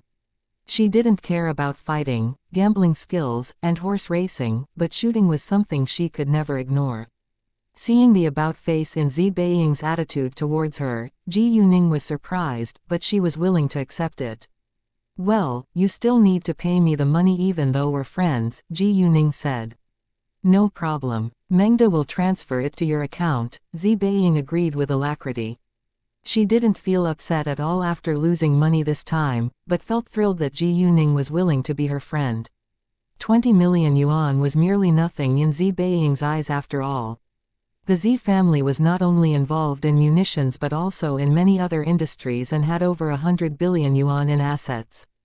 Zi Beiying herself had savings of over 1 billion yuan as well. When they had met each other for the first time, it wasn't a pleasant experience, so she was reluctant to give Ji Yuning 3 million yuan, but this time was different. Ji Yuning then took out a piece of paper with her bank account on it and handed it to Zi Beiying. Zi Beiying took it, then gave it to Mengde and told him to transfer the money. Since Ji Yuning took the money, she should do something for Zi Beiying. This is what Qi Tianlin bought from me yesterday. You can try a pill, and feel the change in your body. Ji Yuning took out a porcelain bottle with 10 power crystals inside. Hearing that, Zi Beiying was struck dumb for a second. Qi Tianlin paid 20 million yuan for her pills. Is the pill very effective? The porcelain bottle is so small. How many pills can it accommodate? Why is it so expensive? Zi Beiying had doubts in her mind, but she chose to believe Ji Yuning since Qi Tianlin had paid a lot of money for it. Is it really effective? Why is Qi Tianlin willing to pay 20 million yuan for it? She asked with curiosity. It's an unusually effective magical medicine, and it can cure most diseases, including cancer, Ji Yuning said. It's easy to cure a common disease with it, but it takes more pills and a longer time to cure a serious one. Even though it can't cure all diseases, it can improve your body condition and extend your life. Hearing that, Zi Beiying's group was shocked. Although Zi Beiying trusted Ji Yuning, she still couldn't help but doubt it. Mengde and Nan also couldn't believe it. They even thought that Ji Yuning could be deceiving Zi Beiying. Ji Yuning added later, this medicine has cured heart disease, permanently damaged legs, serious injuries after a car accident, and so on. I've used it to save many people's lives when their doctors had already lost hope for them. Zi Beiying and the others were stunned now. They had never heard of such an unbelievable thing before. Zi Beiying opened the bottle, and was about to try a pill, but Mengde and Nan stopped her. Lady Beiying, please don't.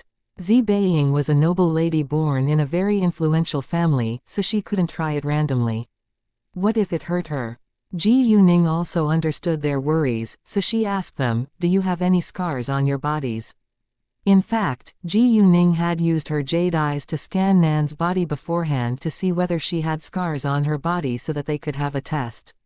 Gao Yi and Chao Ya had already gotten rid of their scars with the pills, so Ji Yuning could only do the test on another person. She also couldn't choose Mengde because Mengde was a man. After scanning her, Ji Yuning found a scar left by a gunshot on Nan's shoulder. I have. Nan stood out. There is a scar left by a gunshot on my shoulder from half a year ago, and it's still quite obvious now. Are you willing to do the test? Ji Yuning asked. Sure. Nan was willing to do the test for Zi Beiying's safety. After that, she showed her shoulder and the scar was exposed. Mengde, please help me get a glass of water, Ji Yuning said to Mengde. Mengde was Zi Beiying's bodyguard, so they wouldn't have suspicion that he would do anything to the water. No problem. Mengde understood Ji Yuning's intention, so he didn't feel displeased at all when she gave the order. Before long, Mengde got a glass of water for Ji Yuning. Ji Yuning took the glass, and told Zi Beiying to put a pill in it. The power crystal melted the second it touched the water, then Ji Yuning used a cotton swab to treat the scar on Nan's shoulder with the water. Once the magical power got into Nan's scar, Nan felt the coolness, which was quite comfortable. Within seconds, a third of the scar faded right in front of their eyes. Zi Beiying and the others rounded their eyes in shock after seeing the scene. Can you believe its effect now? Ji Yuning smiled. Wow, it's so amazing. Zi Beiying said. Mengde and Nan were also persuaded. You can treat superficial wounds by applying it to your skin, and treat internal damage by taking it. If you don't have any injuries, it can also help you improve your body's condition, Ji Yuning said. Zi Beiying didn't have superficial wounds, nor internal damage, so she could only use it to improve her health. Without delay, she took a power crystal. The pill melted the second she put it into her mouth. A flow of coolness spread across her body like lightning, and Zi Beiying soon felt that the organs in her body were enhanced. Chapter 829, Where did you get the medicine? After a short while, she felt much more energetic than before. Wow, I feel so different after taking a pill. Zi Beiying exclaimed with surprise. Ji Yuning, where did you get this medicine? Zi Beiying asked. I'm sorry, it's a secret, but there is no need for you to test or study it. It's meaningless. If you need it, you can directly buy it from me. I sold it to Chi T online for 1,000,000 yuan a pill, but we're friends after all, so you can have 50% off. I suggest that you don't use it to treat common diseases, because its amount is limited. If you want a large amount of it, it's impossible, so you better use it to treat serious diseases, or when someone's life is in danger, Ji Yuning said. I understand, Zi Beiying said. She was willing to pay a lot of money for the pill, because it was indeed very effective. Ji Yuning sold it for 500,000 yuan a pill to her, but she wouldn't hesitate to pay 1,000,000 yuan for it either. Her father was still lying on a hospital bed now. His condition was getting better, but he wasn't fully recovered yet. Zi Beiying believed that her father could so be healthy again with the help of this pill. Ji Yuning, let me buy a meal for you. What do you want to have? Zi Beiying asked. Why don't we go to the food street? Ji Yuning said. It was lunchtime anyway. Sure, Zi Beiying said, then they got in their own cars. Once Zi Beiying was in her car, she called her older brother. Xiaoman, I just got some magical pills, and it can cure most diseases and wounds. I took a pill just now, and I feel its effect is really unbelievable. I think it can be quite helpful in curing father. Zi Beiying said with excitement once Zi Xiaoman answered her call. Hearing that, Zi Xiaoman had an idea that the magical pills that Zi Beiying told him about was very similar to the ones that Leng Xiaoting had given him. Can you send me a picture of it? Zi Xiaoman asked. Of course, Zi Beiying said. Then hung up the call. Afterwards, she took a picture of the power crystals and sent it to Zi Xiaoman. When Zi Xiaoman saw the picture, he was sure that it was the same medicine that Leng Xiaoting had given him. Didn't Xiaoting say it's very hard to get this medicine? Why did Beiying find so much of it? Zi Xiaoman thought that maybe Zi Beiying had met the owner of the medicine. It was obvious that its owner knew Leng Xiaoting. Without delay, Zi Xiaoman called Zi Beiying back. This medicine was very unbelievable. If it was possible, he hoped that Zi Beiying could get as much of it as possible. Beiying, where did you get the medicine? Zi Xiaoman asked. A girl just gave it to me. Zi Beiying then told her older brother about what she had been through these past 2 days with a girl named Ji Yuning. After hearing the story, Zi Xiaoman also admired Ji Yuning. She was such an outstanding girl at an early age. Luckily, you didn't make her an enemy. It's a good thing that you can make friends with such an outstanding girl, Zi Xiaoman said. Although the Zi family was very influential, they were normal human beings after all, and they cared about their lives the most. If they could have magical pills, their safety would be guaranteed. Ask her for more of it, in case we need them in the future, Zi Xiaoman said. Nothing was more important than life. She told me that the amount of the medicine is limited, and she won't give me too many, unless it's an emergency, Zi Beiying said. Fine, you must maintain a good relationship with her. Don't annoy her, Zi Xiaoman said. I understand, Zi Beiying said. Even if Ji Yuning didn't give her the pills, she wouldn't annoy her, because she really admired Ji Yuning. The construction began right after and Guangyao settled the deal. They did a ceremony praying for good luck and peace beforehand. Although it was just a ceremony, it was necessary. This land had a bad reputation after all, so the news that they were going to build office buildings here went abroad once they gathered here. People who believed that the land was haunted were all astonished.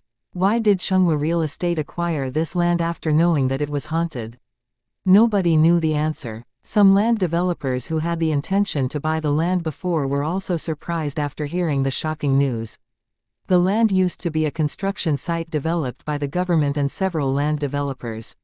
Once strange accidents happened, those land developers withdrew from it, so it had nothing to do with them right now. Therefore, those land developers had no idea that the land was sold again until they heard the news. Although the land had nothing to do with them right now, they were very curious to know who dared to take it over.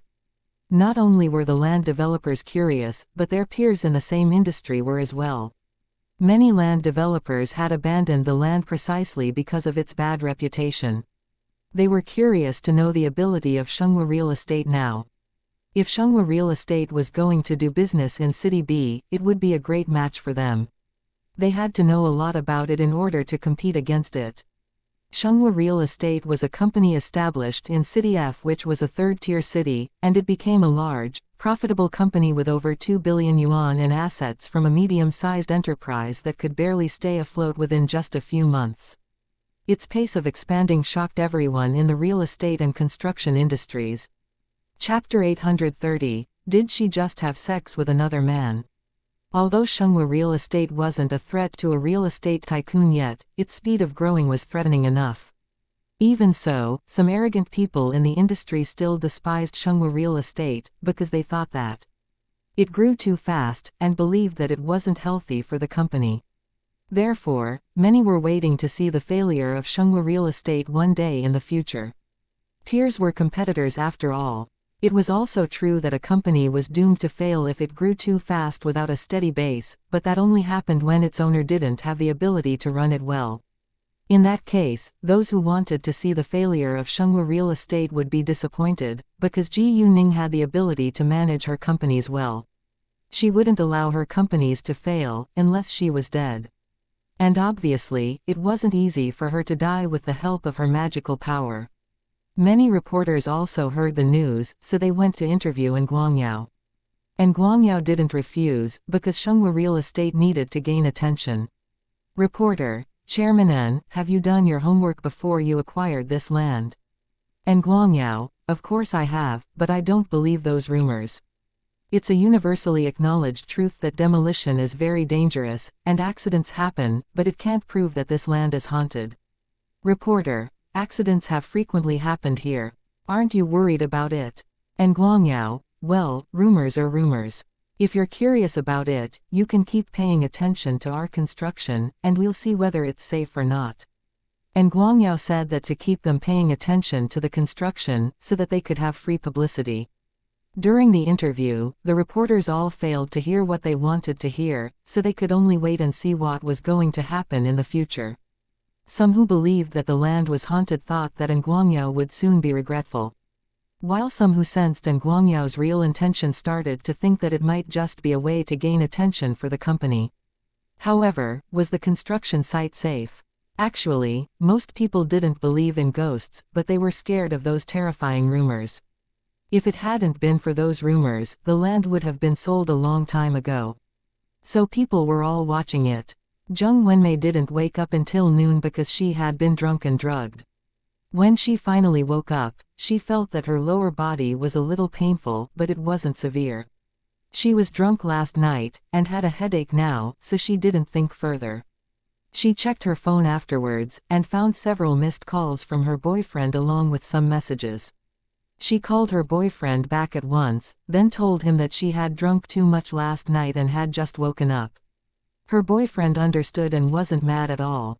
He asked Zheng Wenmei what she wanted to eat, and said that he could deliver it to her place. Zheng Wenmei felt uncomfortable now, so she didn't want to leave her apartment. She told her boyfriend what she wanted to eat and the address of her place. Zheng Wenhao had also called her, so Zheng Wenmei called him back as well.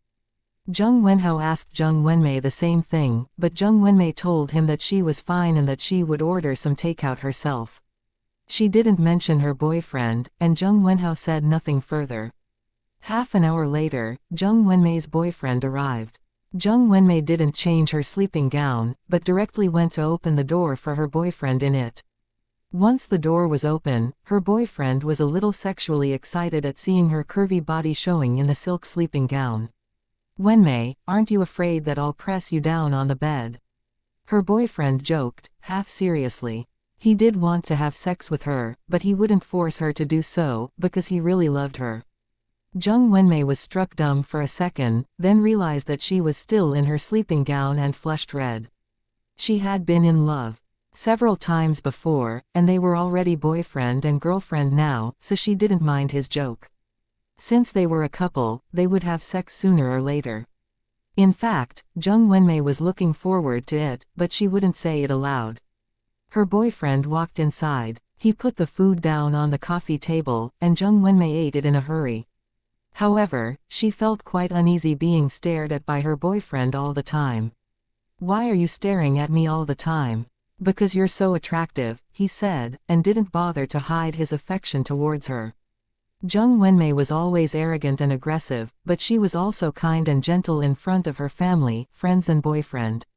She finally finished eating, and her boyfriend pressed her down on the sofa without hesitation. Wenmei, I can't stand it anymore. After that, he started to kiss, touch and rub her. In the beginning, Zheng Wenmei refused, but then agreed. However, the second her boyfriend penetrated her, he felt that something was wrong. Hasn't Wenmei stayed single for almost half a year? Why does it feel like she just had sex with another man? Men were all sensitive to sex. Did she have sex with someone else last night? If it was true, how should he face it? Chapter 831. Disgusting older brother and younger sister. Thinking of that, he got nervous and stopped to observe her vagina. Zheng Wenmei had no idea what her boyfriend was doing, but enjoyed the sexual pleasure. When her boyfriend saw her red vagina, he was mad. Zheng Wenmei did have sex with someone else last night. Her boyfriend was in a rage now. He loved Zheng Wenmei so much that it was hard for him to accept it, and he wanted to vent his anger at her. Therefore, he attacked Zheng Wenmei again. Although Zheng Wenmei thought that it was painful, she still enjoyed it and moaned with sexual pleasure. However, her moans, which were supposed to be encouraging and exciting, now became sarcastic in her boyfriend's ears. She must have moaned like that last night. He thought to himself. Am I good? He asked. Why, yeah, Zheng Wenmei said. Am I better than the man who fucked you last night? He asked himself, but didn't say it aloud. He made up his mind to dump Zheng Wenmei. Although he loved her deeply, he couldn't accept the fact that his beloved woman had sex with another man when they were in a romantic relationship. However, even though he was going to dump her, he would fuck her as hard as he could to punish her. At this moment, Zheng Wenhao arrived. He came to deliver some food for Zheng Wenmei, because he didn't want her to eat takeout. However, he heard a man and a woman's crazy moans of sexual pleasure when he came near the door. He was annoyed at once. He knew that Zheng Wenmei's boyfriend must be inside making love to her. Without delay, Zheng Wenhao took out the key and opened the door. Hearing the sound of the door opening, both Zheng Wenmei and her boyfriend were scared and shocked. Before they could dress themselves, Zheng Wenhao walked in, and they were still in the same position on the sofa. Wenhao, why did you come in? Get out now, Zheng Wenmei shouted in panic. It was super embarrassing for her older brother to see her like that. What she didn't know was that Zheng Wenhao had already seen her naked body last night. Zheng Wenmei's boyfriend left her body at once, and covered her with her sleeping gown. Zheng Wenhao, on the other hand, didn't think that he was an intruder. He dashed over, and punched Zheng Wenmei's boyfriend with great force. Zheng Wenmei's boyfriend was struck dumb. Why did Zheng Wenhao punch him? He was Zheng Wenmei's boyfriend, and it was very normal that he would have sex with her. He wasn't raping her. Did Zheng Wenhao have to be so mad? Nevertheless, Zheng Wenhao didn't stop, and tried to punch Zheng Wenmei's boyfriend again, but failed. Zheng Wenmei's boyfriend caught his fist and stopped him by force. He was stronger than Zheng Wenhao, so Zheng Wenhao wasn't able to move. Zheng Wenhao, what are you doing? Wenmei is my girlfriend, and it's very normal that we have sex. You don't have the right to punch me. He questioned Zheng Wenhao in anger. Wenmei is mine. She's mine and nobody can touch her except me. Zheng Wenhao lost his reason and yelled. What? Zheng Wenmei and her boyfriend was stunned. All of a sudden, Zheng Wenmei's boyfriend realized that Zheng Wenhao was the man who had fucked Zheng Wenmei last night. Zheng Wenmei was Zheng Wenhao's half-sister. In Zheng Wenmei's boyfriend's eyes, it was even more unacceptable that Zheng Wenmei had made love with her half-brother instead of a strange man. If Zheng Wenhao was so terribly possessive of Zheng Wenmei, it was highly possible that they had made love many times before. Zheng Wenmei's boyfriend slowly turned to look at her with astonishment, but Zheng Wenmei knew nothing about it, because she was drugged every time. Wenhao, are you insane? Zheng Wenmei couldn't believe it. She hoped that Zheng Wenhao didn't mean it, or that she heard it wrong. Wenmei, you're mine. You're mine. You can't have sex with any man but me. Zheng Wenhao said in a domineering tone. What? Zheng Wenmei was shocked. Zheng Wenhao, you're a sick jerk, and you fucked your younger sister. Zheng Wenmei's boyfriend was furious and punched Zheng Wenhao in the face. Although he loved Zheng Wenmei and had deep sympathy for her, he couldn't tolerate it and felt utterly disgusted now. Wenmei, I think we're done. Zheng Wenhao, I won't tell anyone else what you've done, but the truth always comes out.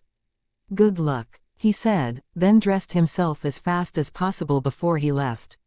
He wasn't a backstabber, so he wouldn't say anything, but they were really disgusting. Once he was gone, Zheng Wenhao pressed Zheng Wenmei down and sexually assaulted her in all kinds of ways. Zheng Wenmei wanted to struggle, but she was too weak to do it. In the following hour, Zheng Wenhao penetrated her again and again with violence. At this moment, Zheng Wenmei wished that she were dead. It was beyond her imagination that her half-brother would force her to have sex with him. An hour later, Zheng Wenhao gradually got his reason back. When he realized what he had done, he removed himself from Zheng Wenmei's body in an instant. I'm sorry, Wenmei. Zheng Wenhao wanted to explain, but didn't know how, because the damage was done. Why? Why did you have to treat me like that? Why? Zheng Wenmei lost control of her emotions and burst into tears. I love you. I know that I can't do that, but I lost control of myself. I got jealous every time I thought about you having sex with other men, Zheng Wenhao said. He was also in pain after falling in love with his half-sister.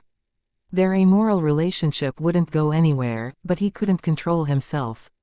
Actually, he was old enough to be married, and his parents had urged him to do so many times before, but he had no interest in other women.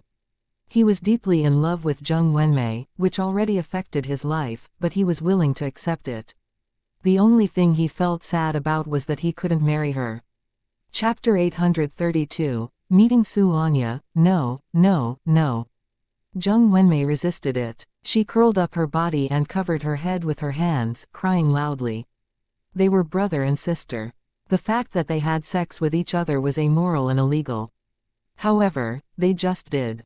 How should she face her parents? Zheng Wenhao hugged Zheng Wenmei in his arms, trying to comfort her, but Zheng Wenmei looked scared once he touched her. Don't touch me, Wenmei, please. Please don't chase me away. I promise I won't do it again. It's all my fault. Zheng Wenhao apologized. Whether what he said was real or not didn't matter, he had to calm Zheng Wenmei down right now. Leave me alone, Zheng Wenmei shouted at him. Wenmei, fuck off. Zheng Wenmei burst into tears again.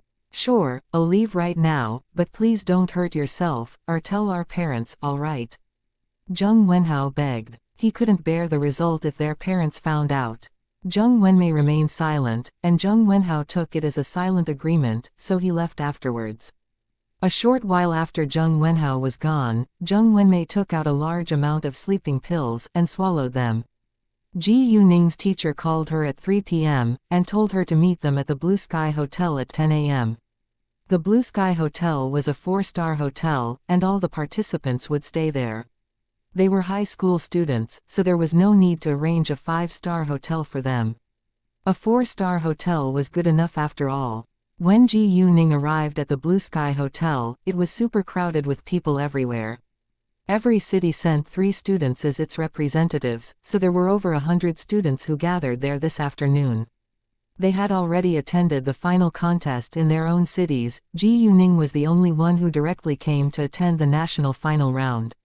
This national competition was divided into the preliminary, rematch and final. The preliminary was a written test, and only 50 students could enter the rematch. In the rematch, questions would be projected onto the blackboard. Participants would do calculations while looking at the blackboard, which was no different from a written test. The final was a quick answer game. Questions would still be projected on the blackboard, but whoever had the answer first would be the winner. Once Ji Yuning walked into the Blue Sky Hotel, she heard noises of an argument in the hall. It turned out that someone didn't want to stay in the Blue Sky Hotel, but a 5-star hotel. I don't care. I'm going to stay in a 5-star hotel. I don't need you to pay for it for me. I can afford it myself. It was a girl who was arguing loudly. Without a doubt, she must have been born in a rich family. She would rather stay in a 5 hotel by herself than stay with others in the Blue Sky Hotel. Song Xiao, don't be such a naughty child. All the participants must stay here so that we can make sure that you are safe. I know that you're from a super rich family, but you're not familiar with City B at all. What if something bad happens to you? What should I say to your family? A young man snapped at her. He was her teacher. I'm not a kid, and I can take care of myself. Xianxia argued. You can't stay in another hotel by yourself. You must stay here with us, the male teacher said with a serious face. Xianxia was mad, and refused to give in. If you don't allow me to stay in a 5-star hotel, I'll quit. Saying that, she turned around to walk away. Stop right there. The male teacher was also mad. You want to quit? No problem, I'll send you back to the capital in person. Xianxia was struck dumb for a second. In fact, she didn't dare go back. Her father had promised to buy her a limited edition sports car if she could win a prize among the top 3. She ached to own the car. Therefore, Xianxia had to stay for the car, but she still bargained, I can stay, but I must sleep in the presidential suite by myself. I'll pay for it myself. That was the best Xianxia could do. Fine. Since Xianxia compromised, the male teacher agreed. Ji Yuning. Right at this moment, a familiar female voice called Ji Yuning. Ji Yuning was surprised, then looked over. Before Ji Yuning saw the girl, she already recognized her voice. It was Xianxia. Seeing Xianxia, Ji Yuning was excited. She didn't expect that she would meet Xianxia here.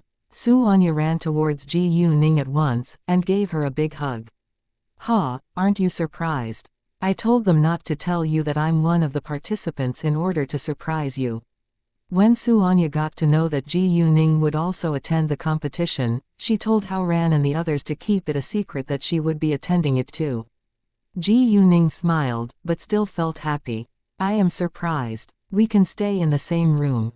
Xianxia said with excitement. Every 2 students would share a standard room, while each of the teachers could have a single room. The 3 students that came from City F were 2 girls and a boy. Xianxia and Ji Yuning were girls, so they would stay in the same room. I won't be staying in the hotel, but in my home, Ji Yuning said. She might have to deal with other things anytime, so it wasn't convenient for her to stay in the hotel, and her principal agreed on that. Fine. Xianxia was a little disappointed, but didn't ask further. However, Xianxia was displeased. Why can she stay somewhere else? Xianxia's teacher also frowned while looking at Ji Yuning. Other people in the hall turned to look at Ji Yuning too. Chapter 833, Zhang Zikai vs. Xianxia. Shouldn't we all stay in this hotel? Why can this female student live in her home? When they saw that Ji Yuning was such a stunning girl, they were all impressed.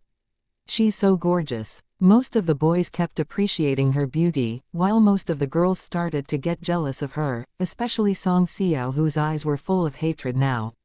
Xianxia was always the beauty in everyone's eyes, and she was used to being the most beautiful girl in the school. However, now she met Ji Yuning, who was much prettier than her. Xianxia had to admit, although she hated to, that Ji Yuning was indeed unusually beautiful. More beautiful than any other girl that she had ever seen before. The male teacher walked towards Ji Yuning and asked her with a serious face.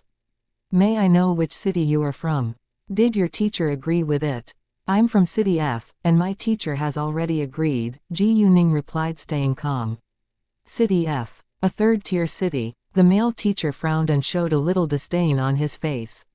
Your teacher agreed. Why? It's the rule set by the Education Bureau, that all the participants must stay in this hotel.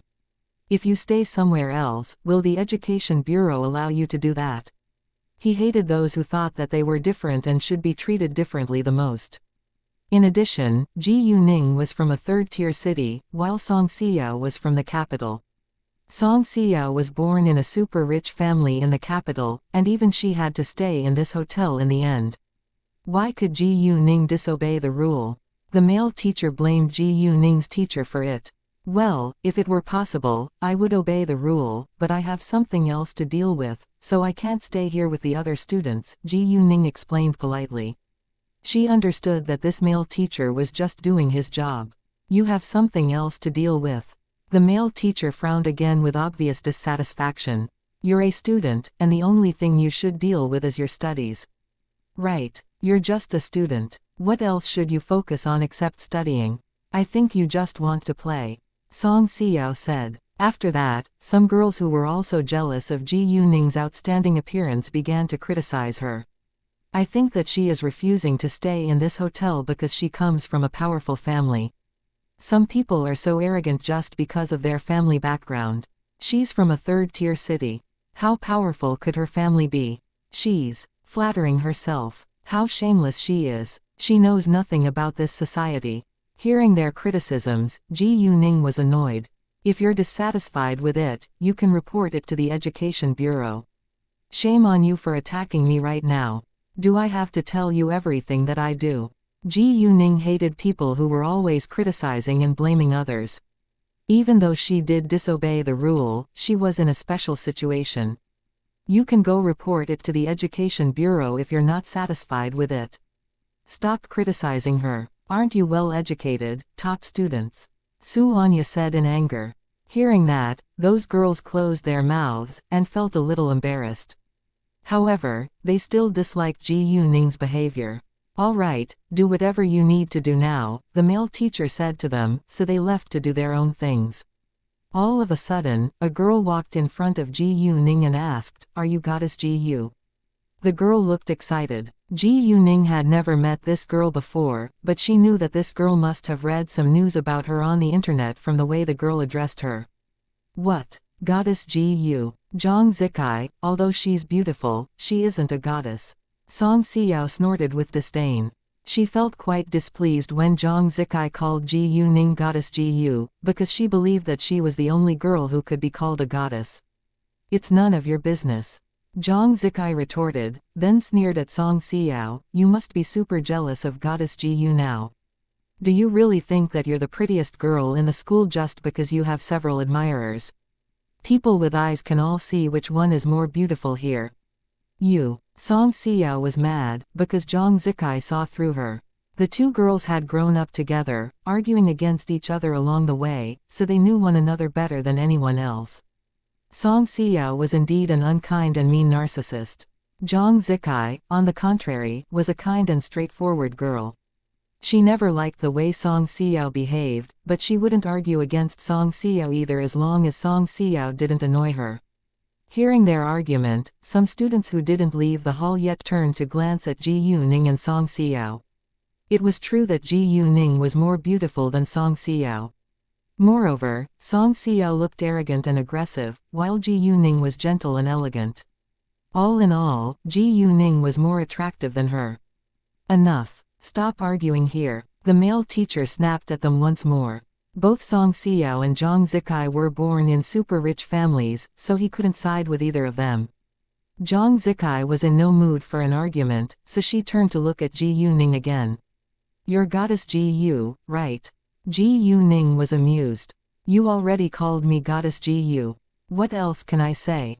Ha ha. Zhang Zikai laughed a little. I just want to hear the answer from your mouth in case I'm wrong. Chapter 834. The famous Goddess Ji Yu. Nice to meet you. My name's Ji Yuning, Ji Yuning said and kindly reached out her hand. Zhang Zikai got excited, and shook hands with Ji Yuning at once. It's so nice to meet you. My name's Zhang Zikai, and I'm a big fan. I always wanted to see you in City F one day, and I'm so excited to meet you here. Can we be friends? Zhang Zikai admired Ji Yuning very much. Others who heard the conversation were quite confused. They didn't understand why Zhang Zikai was a big fan of Ji Yuning's. Ji Yuning's outstanding appearance wasn't a persuasive reason after all. Ji Yuning was amused again. Although she knew nothing about Zhang Zikai yet, she sensed that Zhang Zikai was a good girl. Sure, why not? With Ji Yuning's agreement, Zhang Zikai almost jumped with delight. Yeah, from now on, we're friends. Do you have to be so happy? There is nothing to be happy about. Song Xiao muttered to herself. Her voice wasn't loud, but Ji Yuning still heard it. Goddess Ji Yu, can I buy you a meal? Zhang Zikai invited her with excitement. Please call me Ji Yuning, and allow me to do that. Ji Yuning said. Fine. Zhang Zikai agreed. She had learned some about Ji Yuning's business, so she knew that Ji Yuning didn't lack money at all. Ningning, how about me? Su Anya said and sounded aggrieved. Ji Yuning then introduced Zhang Zikai to Su Anya without delay. This is my friend too, Su Anya, she's also from City F. Hi, nice to meet you. Since we're both Ningning's friends, we're friends too. Zhang Zikai gave Su Anya a hug. She called Ji Yuning Ningning as well, because it sounded like they were close. Nice to meet you. Su Anya was very kind to Ji Yuning's friend. Although participants had to stay in this hotel, they could go out by themselves after registering, they just had to be back before 9 p.m. Please wait a second. We need to tell our teacher first, Ji Yuning said to Zhang Zikai. No problem, Zhang Zikai said. Ji Yuning and Su Anya went upstairs afterwards. Zhang Zikai also went to register herself before she waited for Ji Yuning and Su Anya in the hall. Hey, can you tell me why you called the girl goddess Ji Yu? A girl walked to Zhang Zikai and asked her with curiosity when she was alone. You can search her name on the internet, and you'll find out yourself, Zhang Zikai said with pride. Hearing that, students around them were all interested and took out their phones to search for news about Ji Yuning. After reading a lot of information on Ji Yuning, they were all shocked. Jesus, she's so unbelievable. She's a kung fu master and a successful businesswoman. Is she really a human being? I think she's a real goddess. She's only 18. They were all impressed by Ji Yuning's achievements, and regarded her as a goddess now. Zhang Zikai sent a message in the WeChat group of her friends, and told them that she had just met goddess Ji Yu in real life. She also became goddess Gu's friend. Her friends were all envious of her, and asked her for a photo of Ji Yuning. Zhang Zikai's friends were also fans of Ji Yuning. Song Xiao and the male teacher were already gone at this moment, so they still knew nothing about Ji Yuning. However, the male teacher soon found out why Ji Yuning was so different from other students after he went to ask a staff member of the Education Bureau. Ji Yuning was the founder of both Jade Beauty Jewelry and Charm at such an early age. Given her outstanding achievements, the Education Bureau treated her differently, which was understandable. She needed time to deal with her businesses after all. The male teacher from the capital was convinced. He even felt a little embarrassed because he had just despised Ji Yuning. Ji Yuning's teacher told her some of the competition rules, then let her go with Su Anya. Ji Yuning promised that she would send Su Anya back before 9 p.m., and their teacher trusted her. Those students who learned Ji Yuning's real identity from Zhang Zikai stayed in the hall, waiting to see Ji Yuning again with their own eyes. Around 20 minutes later, Ji Yuning walked out, and their eyes lit up at once, but none of them dared to go forward to bother her. Ji Yuning also noticed their reaction, but remained silent. Seeing Ji Yuning walking out with Su Anya, Zhang Zikai stood up, running to them like a happy little girl. In fact, Zhang Zikai was a mature and stable girl normally, but she was too excited today to control herself. The others were all envious of Zhang Zikai when she left with Ji Yuning.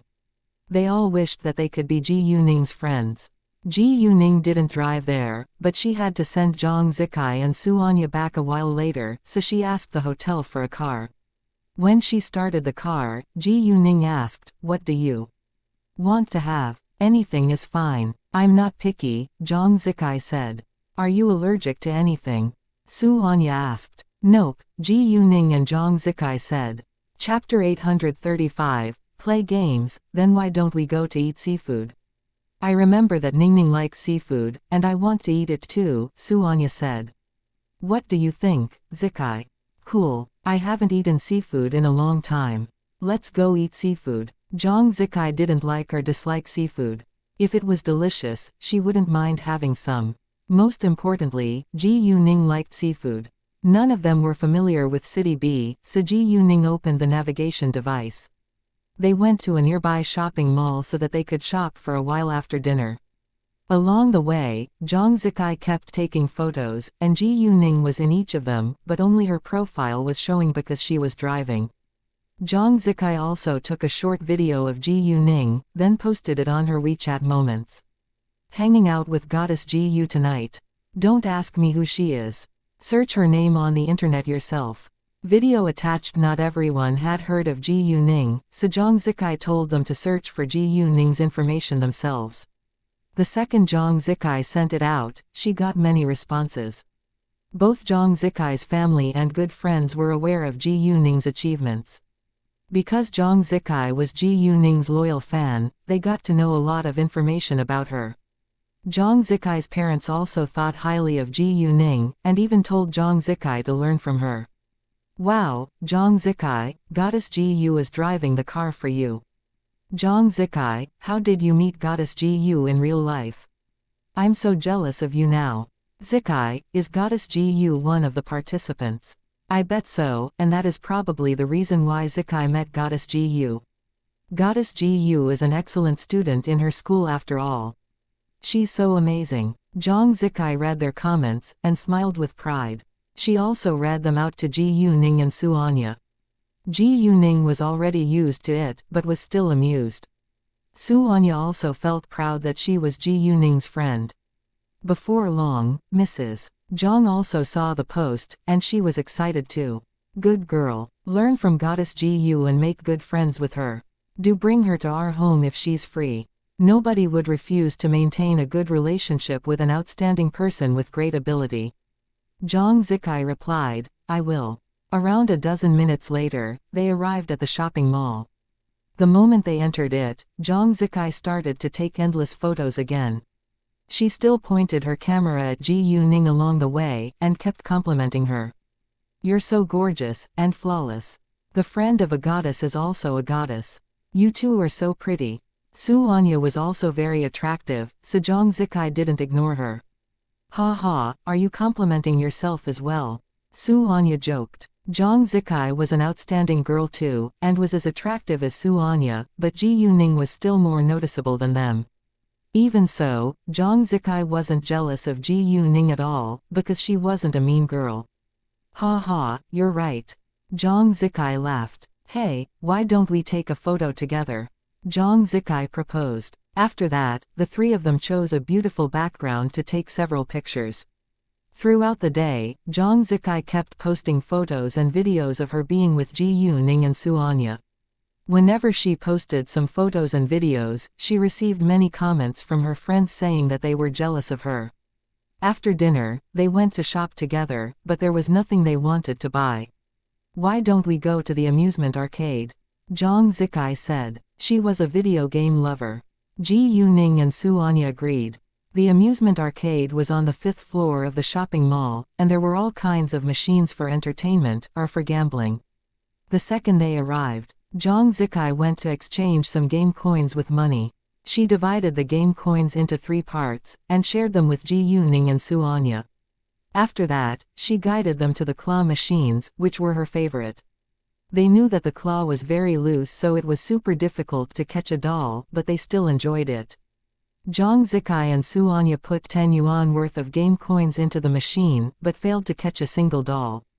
Ji Yuning, on the other hand, caught 4 dolls with 10 game coins. It relied on both skills and luck after all. When Ji Yuning succeeded in catching dolls, everyone around her was surprised. Wow, Ningning, you're so good at it. Zhang Zikai got excited. It's so hard to catch a single doll, but you've caught 4 of them. Xianxia said. Here, they're yours. I don't like dolls. Ji Yuning gave those dolls to Zhang Zikai and Xianxia, and each of them took 2.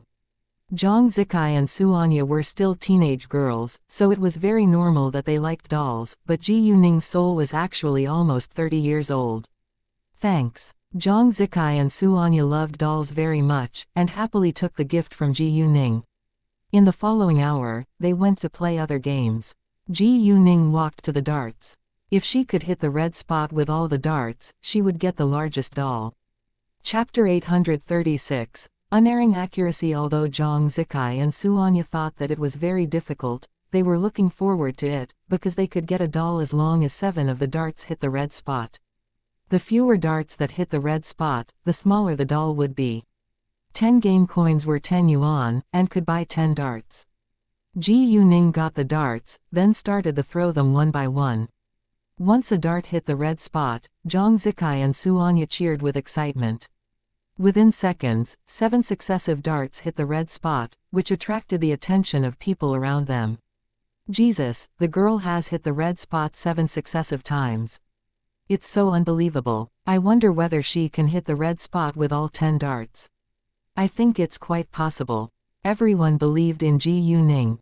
8, 9, 10 darts really hit the red spot. Nobody was happier than Zhang Zikai and Su Anya.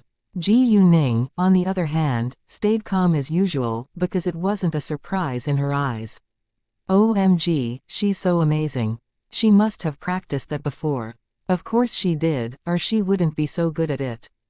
Ji Yuning's unerring accuracy shocked everyone around the darts. A waiter gave Ji Yuning the largest doll at once, but both Zhang Zikai and Su Anya loved dolls. In order to get each of them a large doll, Ji Yuning decided to play again. Given her performance the first time, Zhang Zikai and Su Anya were very confident that Ji Yuning would be able to hit the red spot with all 10 darts once more. Many onlookers, however, held doubts. Within a short time, the game ended, and Ji Yuning won another large doll as she wanted to. Both Zhang Zikai and Su Anya hugged a large doll in their arms afterwards. They were more than excited now, and the dolls were so large that they could barely see the road ahead. People around them also admired Ji Yuning very much after she hit the red spot with all 10 darts twice. Some girls were envious of Zhang Zikai and Su Anya too. They all wished that they could have such a large doll. A large doll cost around 200 yuan, which wasn't expensive, but it was different if they directly bought one instead of winning one. Ningning, you're indeed the national idol. If I were a man, I would fall in love with you and be determined to marry you, Zhang Zikai said with a serious face. If you were a man, you would have to be an outstanding, rich and handsome young man, or Ningning wouldn't marry you, Su Anya said. Ji Yuning was an outstanding girl, so her boyfriend had to be excellent too. Well, Zhang Zikai was struck dumb for a second, then said, "You're right. If I were a man, I probably wouldn't be able to marry Ningning. If so, I think it's better that I am a girl so that I can be Ningning's friend." Zhang Zikai looked so serious, which amused Ji Yuning and Su Anya. They still had many game coins, so they continued to play games. They went to a basketball machine, and they could play once with 10 game coins. If they could throw a 100 basketballs into the hoop within a minute, they would get rewards as well, which could be dolls or other small gifts.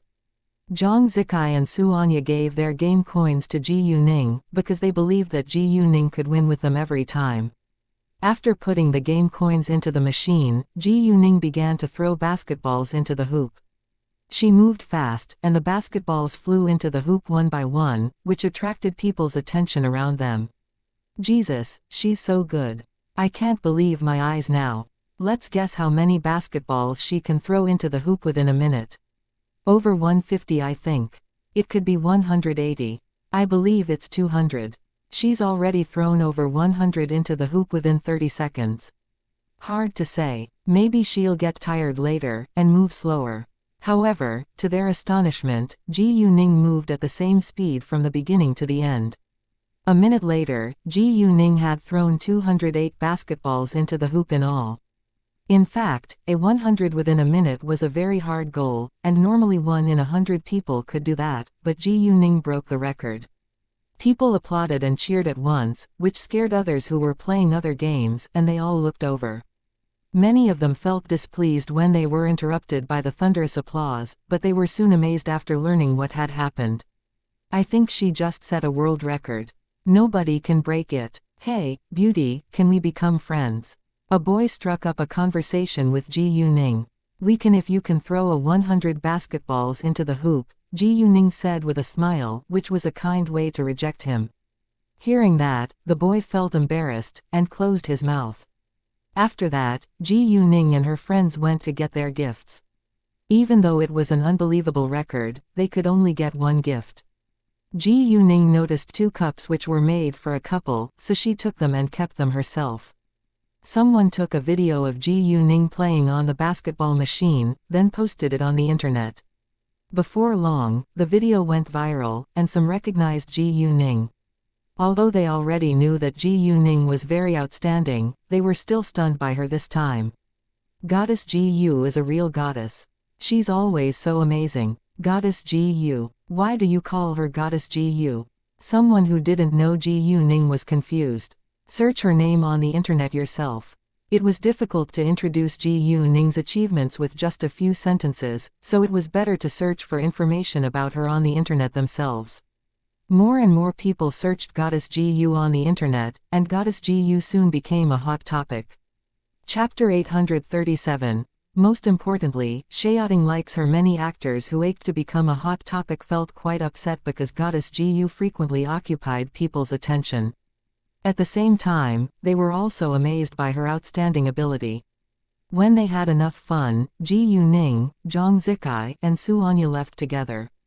On the way out, Zhang Zikai and Su Anya became the focus of people's attention, because both of them were carrying a large doll the size of themselves. "Honey, I want a doll of that size as well," a girl said to her boyfriend. "Why do you want such a large doll?" her boyfriend asked. "I can sleep with it in my arms," the girl said. "You can also fall asleep hugging me," her boyfriend said. The young couple showed off their affection towards each other. "Although I'm single, I have dolls," Su Anya said with annoyance.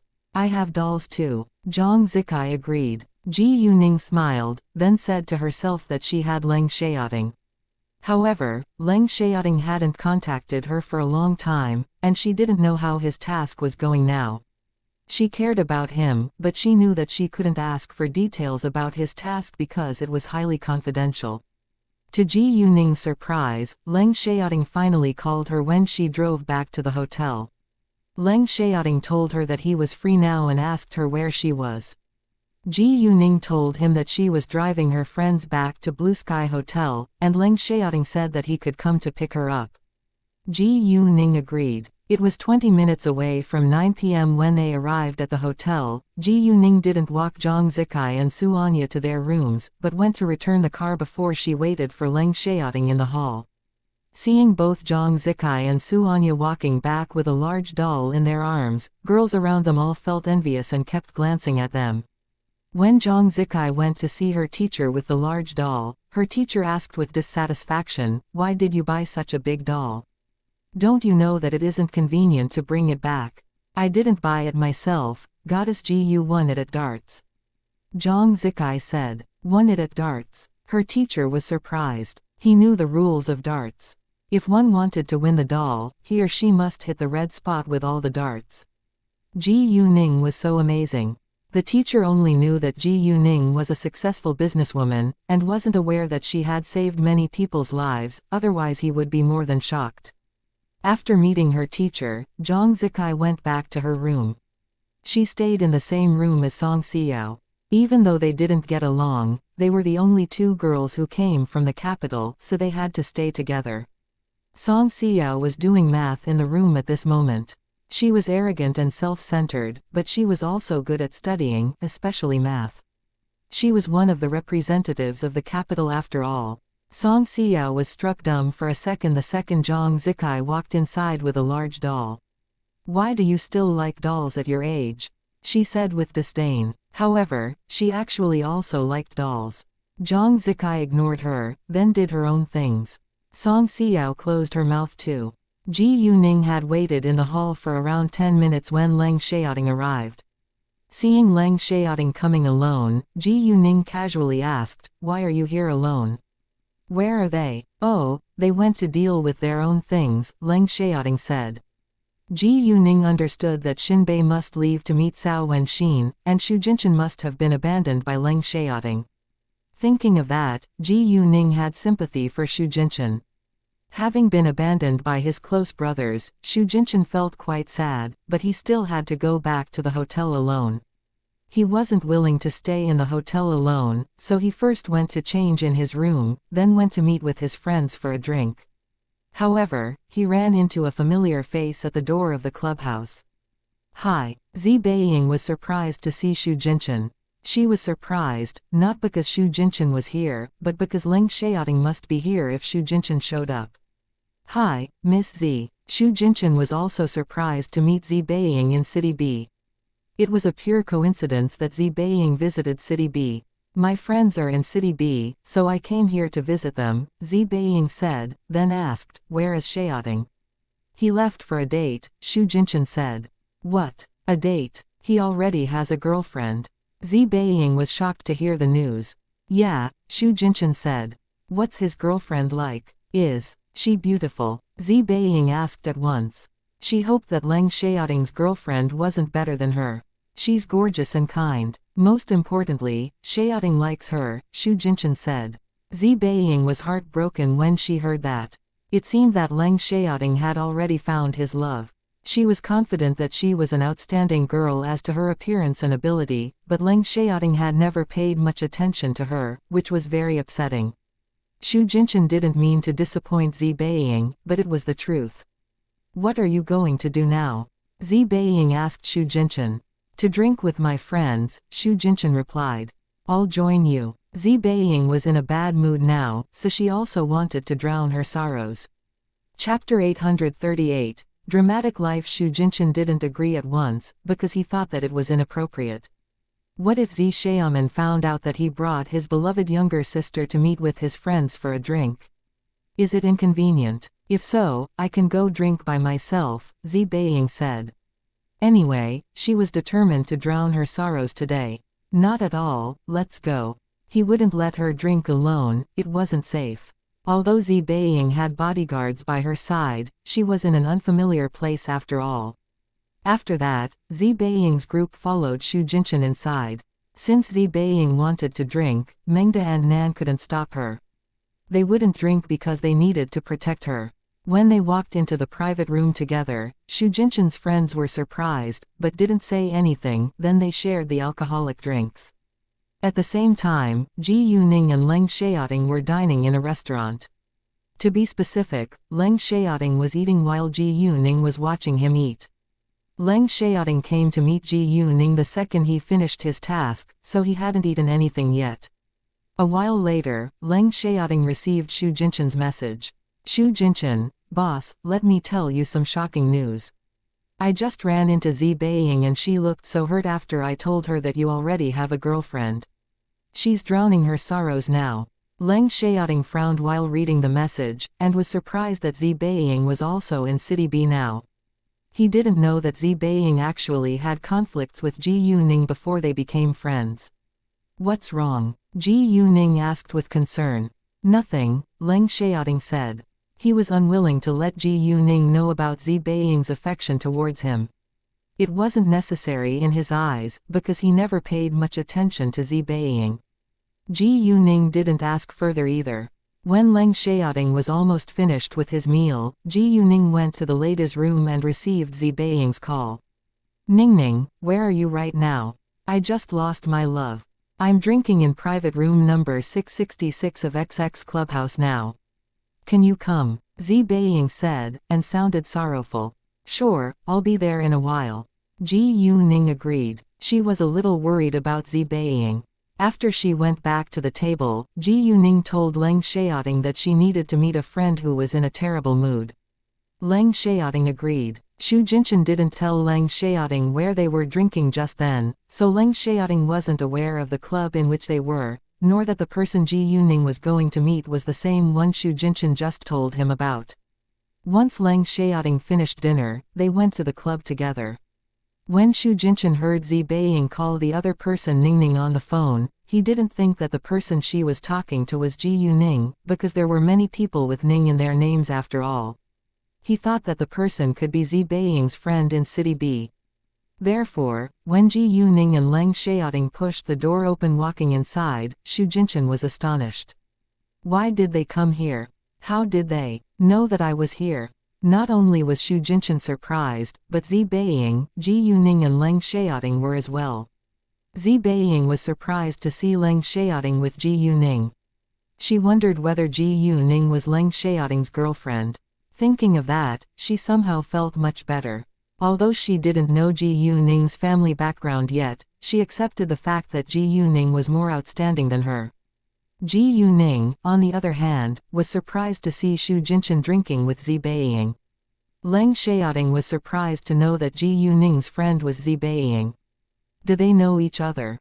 It was so dramatic. After the shock, Xu Jinchen was a little worried.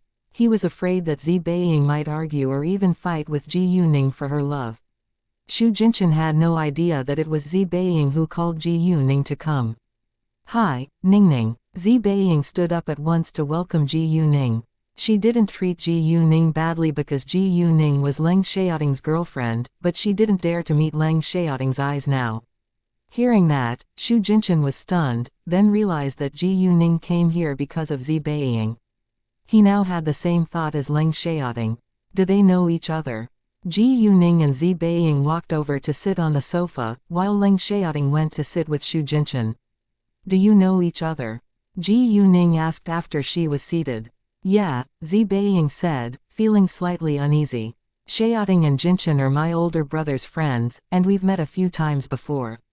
Ji Yuning sensed that Zi Beiying was a little nervous, but she didn't know why. After that, Xu Jinchen introduced his other two friends to Ji Yuning and Leng Xiaoting before they continued to drink. Let's have a toast. Ji Yuning lifted her glass towards Zi Beiying. Yay! Zi Beiying clinked her glass against Ji Yuning's, but the drink tasted different now that she was cheered up. Seeing that Zi Beiying was not as sad as she sounded on the phone, Ji Yuning asked with curiosity, "Didn't you tell me that you just lost your love? Why you look so happy now?" Yeah, I did lose my love, but I feel much better now after drinking. Zi Beiying didn't want Ji Yuning to know that her love was actually Leng Xiaoting. Zi Beiying did like Leng Xiaoting, but she wanted to conquer him more, so she didn't love him deeply. Now that she found out that Ji Yuning was Leng Xiaoting's girlfriend, she didn't feel sad at all, but felt happy for them. Ji Yuning, how did you get to know Miss Zi? Xu Jinchen asked. Both he and Leng Xiaoting were curious about it. We had some conflicts in the beginning, but then became friends, Ji Yuning replied. Chapter 839, Selfish Zheng Wenhao. Hearing that Ji Yuning had conflicts with Zi Beiying before, Leng Xiaoting stopped for a second but didn't say anything. Xu Jinchen also glanced at Leng Xiaoting when he heard that, and relaxed after seeing that Leng Xiaoting was calm. Maybe because both of them were more familiar with Ji Yuning than Zi Beiying, they believed it must have been Zi Beiying who had annoyed Ji Yuning in the first place. Anyway, they were friends now, so obviously the conflicts weren't serious. Since they were fine now, Leng Xiaoting wouldn't ask further. However, if Ji Yuning had been treated unfairly, Leng Xiaoting wouldn't let it go. Oh, I understand, Xu Jinchen said with a smile. He also noticed that Zi Beiying seldom looked at Leng Xiaoting since she found out that Ji Yuning was Leng Xiaoting's girlfriend. In fact, Zi Beiying was avoiding meeting Leng Xiaoting's eyes. It seemed that Zi Beiying cared more about Ji Yuning. In the following hours, they enjoyed the drinks and games. At the same time, in the hospital, Zheng Wenmei lay on the patient bed gazing at the ceiling. She only blinked her eyes, and did nothing else. After Zheng Wenhao had left today, Zheng Wenmei took a large amount of sleeping pills and tried to kill herself. However, Mrs. Zheng called her that afternoon, but couldn't get through to her. Mrs. Zheng was very worried, so she called Zheng Wenhao afterwards. Zheng Wenhao was concerned that Zheng Wenmei might commit suicide after what had happened today, so he went back to the apartment after a while. Zheng Wenmei did try to kill herself and had fallen unconscious when Zheng Wenhao entered the room again. Zheng Wenhao sent her to the hospital at once. In the beginning, Zheng Wenhao didn't dare tell their parents the truth. He thought that Zheng Wenmei would come back to normal after being in the hospital, so he made up a story and told Mrs. Zheng that he was hanging out with Zheng Wenmei. Therefore, Zheng Lilin and Mrs. Zheng didn't think further. Zheng Wenmei didn't wake up until 10 p.m., but she looked stupid and wouldn't react to others' calls. When you waved your hand before her eyes, she would give you a glance, but there was no light in her eyes anymore. Zheng Wenhao was scared, and turned to the doctor for help. The doctor then told him that her cranial nerve was damaged, so it was highly possible that she had amnesia. It depended on herself whether she could recover. Hearing that, Zheng Wenhao was shocked, and felt very guilty, because he was the reason why Zheng Wenmei looked so terrible now. Nevertheless, he still felt a little lucky. If Zheng Wenmei had amnesia now, nobody would know what he had done. Zheng Wenhao loved Zheng Wenmei deeply, but he loved himself more, otherwise he wouldn't have hurt Zheng Wenmei for his own benefits. Given Zheng Wenmei's condition now, Zheng Wenhao had to inform their parents. When Zheng Lilin and Mrs. Zheng heard the shocking news, they came to the hospital without delay. Zheng Wenhao only explained to them that Zheng Wenmei had taken too many sleeping pills, but didn't tell them why Zheng Wenmei did that. He also said that he didn't want them to be too worried, so he had kept it a secret from them for a short while. Zheng Lilin and Mrs. Zheng didn't blame Zheng Wenhao after hearing that. Even though Zheng Wenhao felt guilty about what had happened to Zheng Wenmei, the last thing he wanted to do now was to expose his dirty secret. If his parents found out the truth, he would be criticized and abandoned. He was the heir of the Zheng family after all, so he hoped that Zheng Wenmei would never recover. In his eyes, the heir position in the Zheng Wenmei was much more important than Zheng Wenmei. As for the Mu family, they didn't live a peaceful life these days either. Mu Wenqi's mother had been arguing with Mu Shushan all the time. Mu Shushan was also in a bad mood, trying to find out who was causing them trouble. It was obvious that the Mu family was under attack now. In the past 2 days, the Mu family's company had made a lot of mistakes because of K's involvement, and Mu Shushan was busy dealing with the business too. Actually, K hadn't caused them serious trouble yet, because he planned to ruin Mu Shushan's confidence and energy little by little. It wouldn't be fun if it happened too fast. When it was almost 12 a.m., Ji Yuning and Leng Xiaoting left first. "Shall we stay in a hotel?" Leng Xiaoting asked Ji Yuning. Chao Ya and Gao Yi lived in Wufu Hills, so they couldn't have some private time there. Sure. Ji Yuning understood what Leng Xiaoting was thinking, and she agreed, because it really wasn't convenient for them to stay in Wufu Hills. With Ji Yuning's agreement, Leng Xiaoting smiled happily. "Oh, I'm going to attend the math competition tomorrow, and I have to arrive at the Blue Sky Hotel before 8 a.m. tomorrow," Ji Yuning said. Hearing that, Leng Xiaoting was a little upset, because he thought that he could stay with Ji Yuning in bed. "The whole day tomorrow." "Fine." Leng Xiaoting sounded disappointed. Ji Yuning understood that he wasn't happy about it, but there was nothing she could do. "When will you go back to the capital?" Ji Yuning asked. "No idea yet," Leng Xiaoting said. He didn't want to leave Ji Yuning if there was no task for him to fulfill. Leng Xiaoting and Ji Yuning stayed in the Xianxia hotel that night. Once they walked into the room, Leng Xiaoting pressed Ji Yuning against the wall, staring straight at her with his eyes full of burning desire. It had been a long time since Leng Xiaoting had looked at her at such a close distance. Her slim beautiful neck, her cute adorable ears, and her attractive bright eyes were all seducing him. Before Leng Xiaoting could do anything, Ji Yuning hugged his neck and kissed his lips. Leng Xiaoting got excited and kissed her back with passion. The kiss went deeper and they started to undress each other. Chapter 840, You could be sentenced in jail because Ji Yuning was going to attend the competition tomorrow. Leng Xiaoting let her go after an hour, in case she couldn't get up the next morning. Ji Yuning, however, wasn't worried about it at all. She understood that Leng Xiaoting was limiting his desire, so she aroused him on her own initiative. Leng Xiaoting couldn't resist it, then had sex with her again and again. The next day, both Ji Yuning and Leng Xiaoting woke up at 6 a.m. Leng Xiaoting's eyes were unusually bright, staring at her. "Ningning, you were very active last night." Ji Yuning flushed and moved her eyes away, then got off the bed. Although they were close to each other now, Ji Yuning still felt shy talking about sex with him. Before Ji Yuning could walk away, Leng Xiaoting reached out his big palm and pulled her back into his arms. "It's still early. Lie with me for a while longer." Ji Yuning didn't struggle, and let Leng Xiaoting hug her in his arms. However, when their bodies touched again, Leng Xiaoting was aroused once more. Ji Yuning's face went red after feeling that something stiff was pressed against her lower body. "Ningning, why don't we do some morning exercises?" Leng Xiaoting's hoarse voice sounded by Ji Yuning's ears. He lost control of himself. Ji Yuning didn't say anything, which was a silent agreement. Leng Xiaoting then directly penetrated her from behind. It took almost half an hour this time before Leng Xiaoting had enough. Ji Yuning had to use her magical power to boost her energy. After that, Leng Xiaoting wanted to carry Ji Yuning to the bathroom to have a shower together, but Ji Yuning rejected, in case Leng Xiaoting got another erection. When Ji Yuning walked out of the bathroom a while later, Leng Xiaoting had already prepared breakfast for her. After breakfast, Leng Xiaoting drove Ji Yuning to the Blue Sky Hotel. It was 7:40 a.m. when Ji Yuning arrived. At this moment, there were many students gathered in the hall along with 3 buses stopped outside. Song Xiao had good eyesight, and noticed Ji Yuning getting out of a luxurious car. She instantly believed that Ji Yuning must have a sugar daddy. In her eyes, Ji Yuning was just a common student from City F, and it was impossible for Ji Yuning to know anyone who could afford a luxurious car in City B.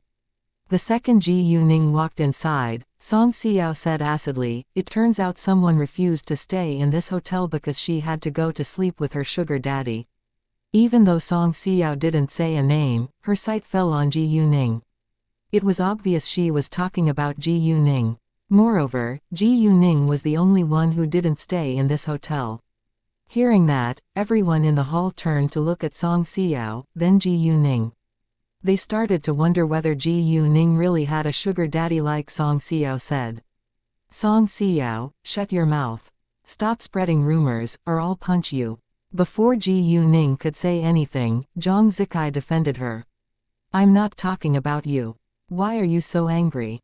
Are you covering the truth for her?" Song Xiao retorted. "Then are you talking about me?" Ji Yuning coldly looked at her. "I didn't say a name. If you think that you're the girl, it's not my fault," Song Xiao said.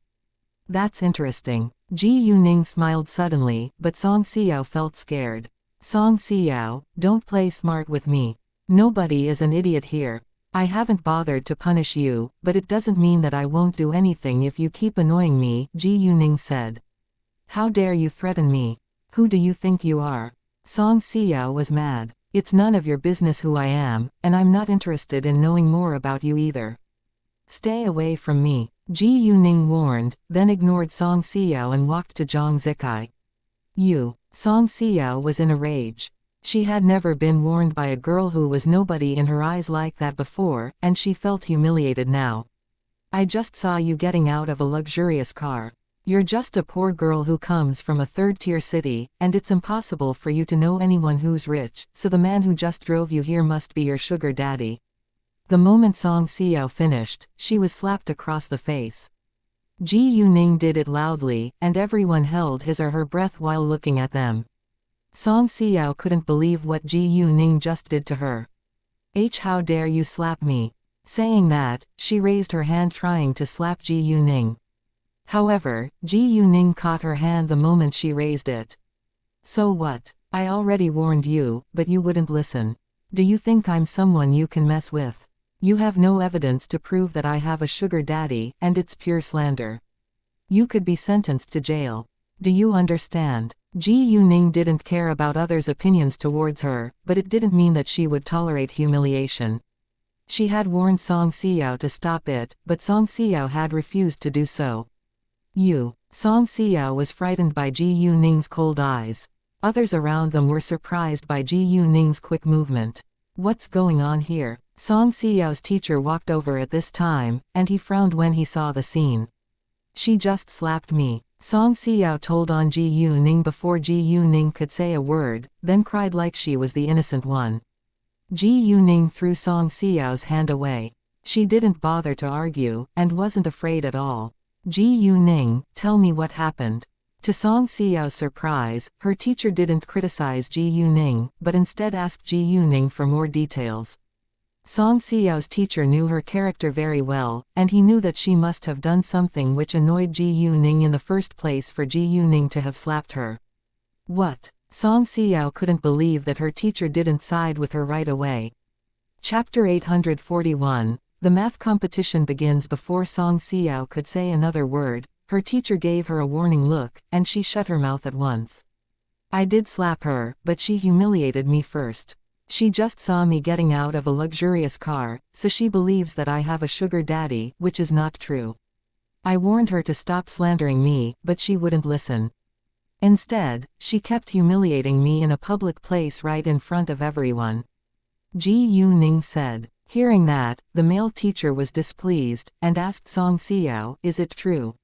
In fact, he already believed Ji Yuning's explanation, but he still asked Song Xiao for her account to be fair. Song Xiao didn't know what to say. She couldn't deny it, because others in the hall had all witnessed it. Song Xiao, I don't care how troublesome you normally are, but you must stay quiet today. You're one of the representatives of our school in the capital. If you don't want to attend the contest, you can go back home right now. Spreading rumors is a cheap trick. Don't ever do that again, the male teacher said with a serious face. All right, if you've finished your breakfast, you can wait in the hall or on the buses, the male teacher said to the other students in the hall. He didn't want to waste more time on it. Song Xiao was unwilling to accept this result, because she was slapped by Ji Yuning just then. Only Zhang Zikai dared to argue with her, but Ji Yuning directly slapped her today.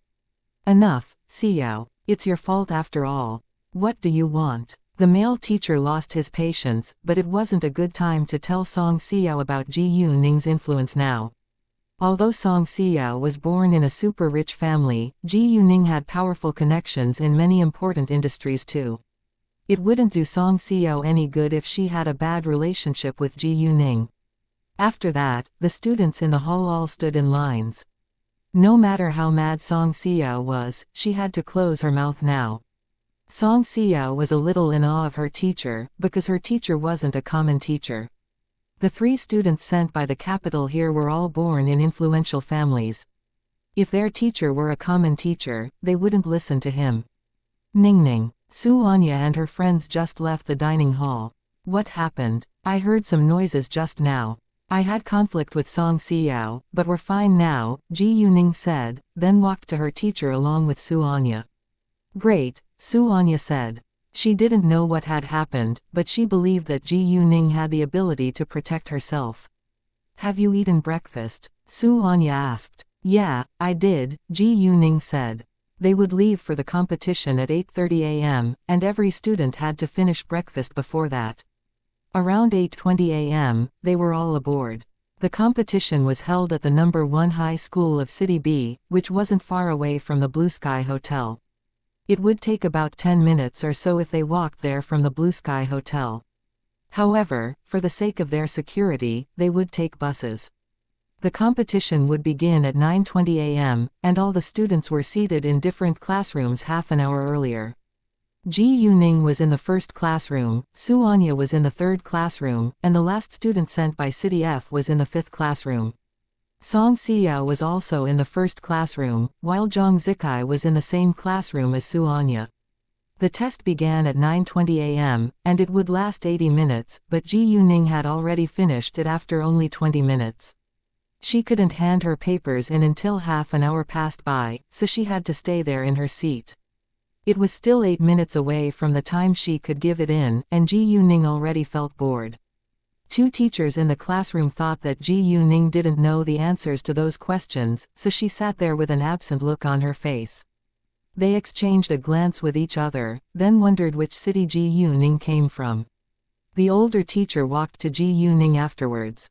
He planned to remind Ji Yuning to focus on the paper, but he was shocked when he found that Ji Yuning's paper was already finished. Jesus, she already finished the paper within 20 minutes. Did she just randomly fill in the blanks?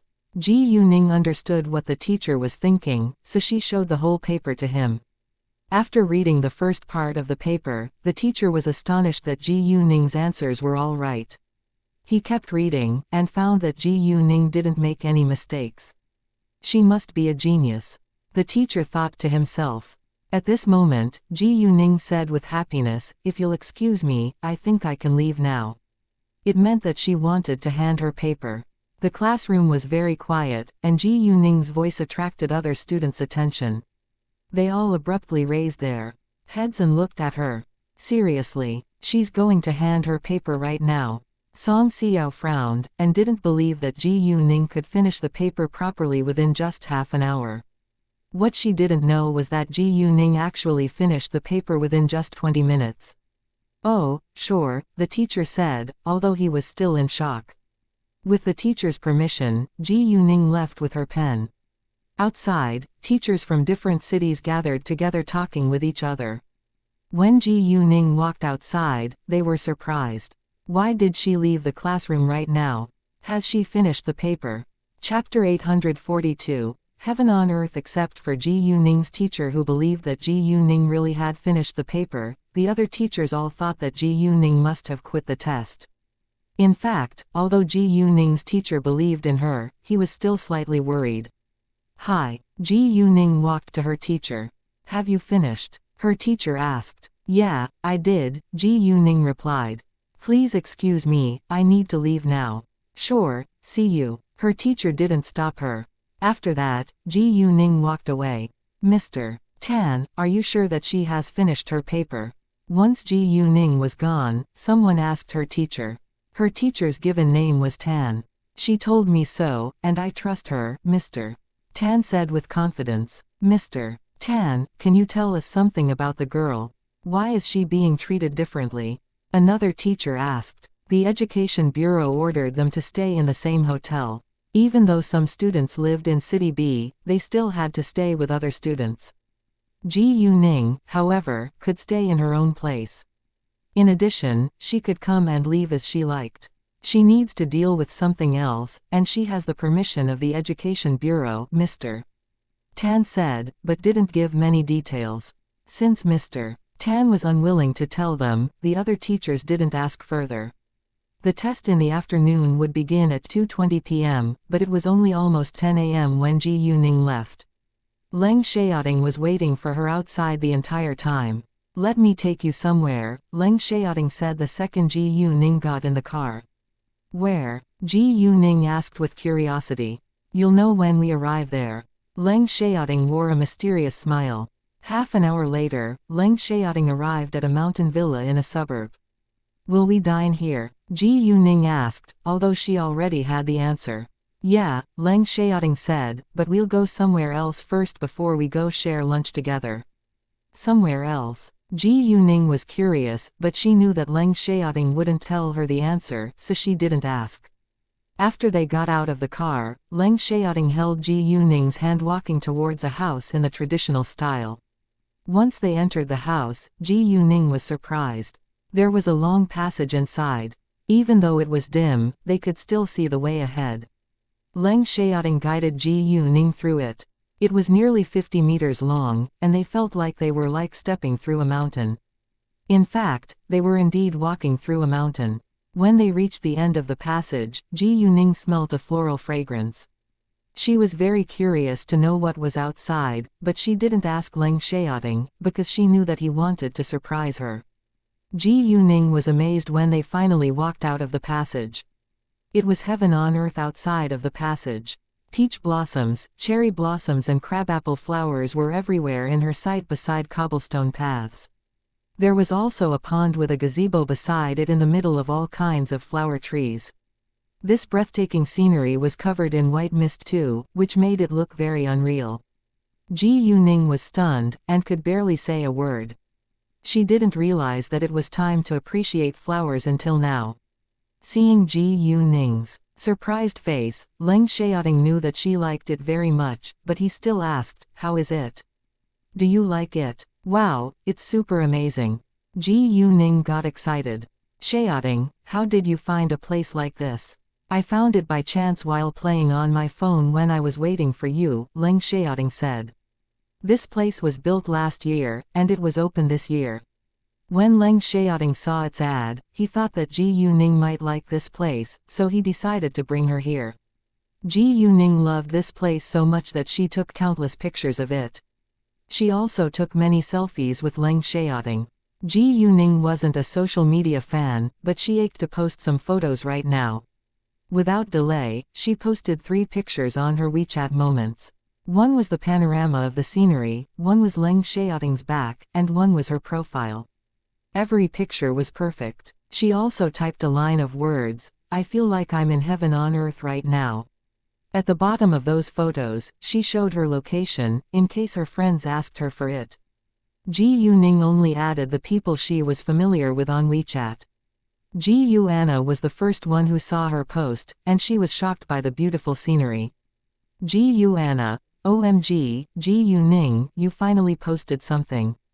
This place is so unbelievable. I'm going there. Su Tongnuo, wow, it's so beautiful. Many people liked and left comments under her post, and they were all complimenting the scenery. None of them asked who the man in the second photo was, because they were all familiar with Ji Yuning and they knew that the man must be Leng Xiaoting. Cao Wenxin also went there with Xin Bei after she saw Ji Yuning's post. The garden wasn't very large, and there was a bamboo forest with several bamboo houses ahead. In addition to that, there were restaurants, tea houses, theaters and so on in the mountain villa. Ji Yuning and Leng Xiaoting relaxed in a tea house before they continued to walk around here. When they were about to have lunch in a restaurant, Cao Wenxin called Ji Yuning. Ji Yuning then invited her and Xin Bei to dine together, and they went to watch an opera in a theater afterwards. It took several hours for them to have fun inside. If Ji Yuning didn't have a test that afternoon, she would have stayed there for a whole day. Cao Wenxin and Xin Bei were free, so they decided to stay there.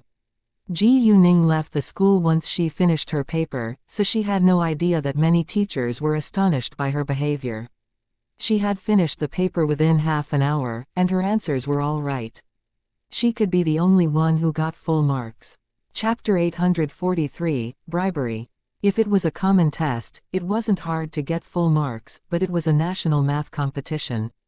The questions were much more difficult than those of common tests, so the best score other than Ji Yuning's was 96. Moreover, only 36 students out of 108 participants scored over 90, and only 67 had a score over 80, while the rest of the students' scores were all lower than 70. Students who came to attend today's competition were all top students from different cities around the country, but there was still a gap between them. It was also possible that some of them had failed to do the test to the best of their ability. Their scores were out at 1 p.m., and everyone was shocked by Ji Yuning's score. They all believed that Ji Yuning had to be a genius. Song Xiao, however, couldn't accept it. Ji Yuning had handed her paper in after just half an hour, and Song Xiao didn't believe that Ji Yuning was able to get full marks. Because of jealousy and hatred, Song Xiao reported her suspicion. I think Ji Yuning must have bribed the Education Bureau and gotten the answers beforehand. I don't believe that she could finish the paper within just half an hour and even get full marks. We're all top students, selected from thousands and thousands of high school students, but we all failed to finish the paper and get full marks within 80 minutes. Why could Ji Yuning? Song Xiao said. Song Xiao was criticizing the Education Bureau now. Although what Song Xiao said was a little offensive, it was indeed what everyone thought. What? She handed her paper in after just half an hour. I don't think it's possible. She also got full marks. I can't believe it either. After knowing that Ji Yuning had handed her paper in after just half an hour, many people became suspicious of Ji Yuning's score. Song Xiao, stop spreading rumors. Ji Yuning is an outstanding student and none of us is comparable to her. Face and accept this truth. Zhang Zikai was still the first one who stood out to defend Ji Yuning. Su Anya followed her up. Right, Ningning always gets full marks back in her own school. Hearing that, everyone was shocked again. I choose to believe Goddess Ji Yu too. Some students who had learned what Ji Yuning had done supported her as well, and they all called Ji Yuning Goddess Ji Yu. Song Xiao, however, still refused to accept it. It's something you believe, not the truth. It was not only Song Xiao, but also many other students who couldn't believe it. They were all top students, but the gap between them and Ji Yuning was too obvious. I support Xiao. I doubt the result too. It's impossible that Ji Yuning could finish the test within just half an hour and even get full marks. Seeing that many students chose to side with her, Song Xiao was more confident. Zhang Zikai, you just met the girl named Ji Yuning a short while ago. I think you better be cautious. I trust her, and you don't have solid proof to prove that Ji Yuning used bribery to win this contest. Zhang Zikai argued. I just don't believe that she could do that. Song Xiao retorted. Song Xiao, enough. Su Anya was mad. Is it? Song Xiao raised her jaw with arrogance. It is enough. At this moment, a serious male voice sounded from outside of the crowd, which surprised everyone. The man was Song Xiao's teacher, followed by all the other teachers, so the students stood aside at once. What else can you do apart from causing trouble? The male teacher was quite displeased, staring at Song Xiao. Song Xiao panicked a little, but was unwilling to retreat.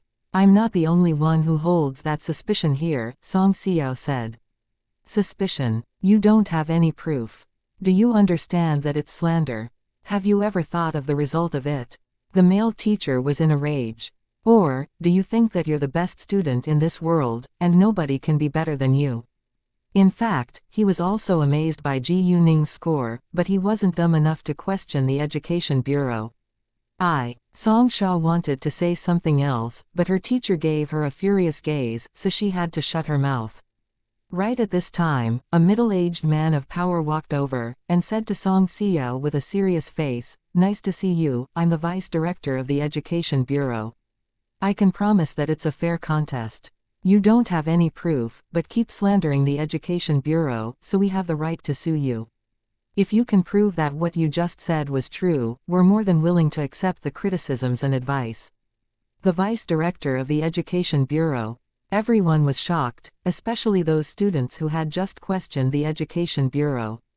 They only dared to vent their anger by criticizing others without any proof, but had no courage to challenge the Education Bureau. Song Xiao stammered. Chapter 844, Rematch. Since the vice director of the Education Bureau showed up, nobody dared to say another word about the result. When Ji Yuning came back, the others were dispersing. Mr. Tan was the first one who noticed her. Ji Yuning, come here. Hearing Ji Yuning's name, everyone turned to look at her. Some felt envious of her, some were jealous of her, while some admired her. Song Xiao's eyes were full of hatred towards Ji Yuning now, but she didn't dare to pick on Ji Yuning because of Director Yu. Ji Yuning walked to her teacher afterwards, and greeted all the teachers present. "It's so nice to meet you. This is the vice director of the Education Bureau, Director Yu, Mr. Tan said to Ji Yuning. "Honored to meet you, Director Yu." Ji Yuning greeted Director Yu with great respect, but still stayed calm, which impressed Director Yu. Director Yu had heard a lot about Ji Yuning. Given Ji Yuning's achievements and powerful connections, even he should show some respect towards her. "Nice to meet you, Ji Yuning. I heard that you just won the first prize at the preliminary test, good for you. Are you confident about the following rematch and the final?" Director Yu asked kindly. He now didn't look as serious as he did earlier. "Yes, I am," Ji Yuning said without hesitation. "Great." Director Yu smiled. He didn't think that Ji Yuning was arrogant, but encouraged her to do her best. After that, Ji Yuning walked away. Zhang Zikai and Su Anya went to her at once. "Ningning, Song Xiao just bad-mouthed you behind your back. She said that you bribed the Education Bureau to get the correct answers." Su Anya was still annoyed about it. "It's complete nonsense," Ji Yuning said. Ji Yuning wouldn't take it to heart. She would only pay Song Xiao back when it was over the top. "Ningning, did you really finish the paper within just half an hour?" "It's so unbelievable," Zhang Zikai asked. "Nope, I finished it within 20 minutes, but I had to wait for another 10 minutes to hand the paper in," Ji Yuning said. Su Anya and Zhang Zikai were her friends, so she could be honest with them. "What? Just 20 minutes?" Zhang Zikai rounded her eyes in shock. Su Anya, on the other hand, stayed calm, because she had heard from Chu Peihan that Ji Yuning always finished her papers within 20 minutes. "Ningning, you must be a genius," Zhang Zikai said. "Well, I have a good memory, and I can store almost everything in my mind after reading it," Ji Yuning said. "Wow, I wish I could have such a good memory." Zhang Zikai admired Ji Yuning more than ever now. "Ningning, can I test your memory?" "Sure." Ji Yuning didn't mind at all. Zhang Zikai thought for a while, then asked, "Do you still remember my phone number?" 1384XXXX, Ji Yuning said without delay. Zhang Zikai then took out her bank card, and gave it to Ji Yuning. "Read the numbers 3 times before you say it aloud without looking at them." Ji Yuning took her bank card, but she didn't bother to read those numbers 3 times. She was able to remember them after reading them once. "Jesus, you're so amazing." Zhang Zikai got excited. Can you remember it forever, or will you soon forget it? I can remember it forever, Ji Yuning said with a smile. The principal of her school has permitted her to be absent from all the classes until the National College Entrance Examination, Xianxia said. Really? Zhang Zikai was greatly surprised again. What's your target university? Me too. Zhang Zikai almost jumped up with excitement. What major will you choose? Economic management, Ji Yuning replied. I'm going to major in economics, Zhang Zikai said. How about you, Anya? I want to study in the capital university as well, but my family will send me to study abroad, Xianxia sighed. Sometimes, it wasn't up to her to make the decision. It's not a bad thing to study abroad. I want to do that myself, but my family won't allow me to, Zhang Zikai said. Well, now I'll give up. Zhang Zikai could be Ji Yuning's schoolmate in the university after all. The rematch soon began. Only 50 students made it to the rematch, and they were divided into 2 groups in 2 classrooms. They were randomly arranged, not according to their scores. Therefore, Song Xiao, Zhang Zikai and Ji Yuning sat in the same classroom, while Song Xiao sat in another. The 3 of them passed the preliminary test with scores above 90, which proved that they were all top students. The questions in the rematch were even more difficult than those in the preliminary test, so many people didn't believe that Ji Yuning would be able to get full marks this time. The teachers in the classroom all fixed their eyes on Ji Yuning once she was seated. Ji Yuning barely thought about the questions, nor calculated, but directly wrote down the answers. It did seem like she already knew the correct answers.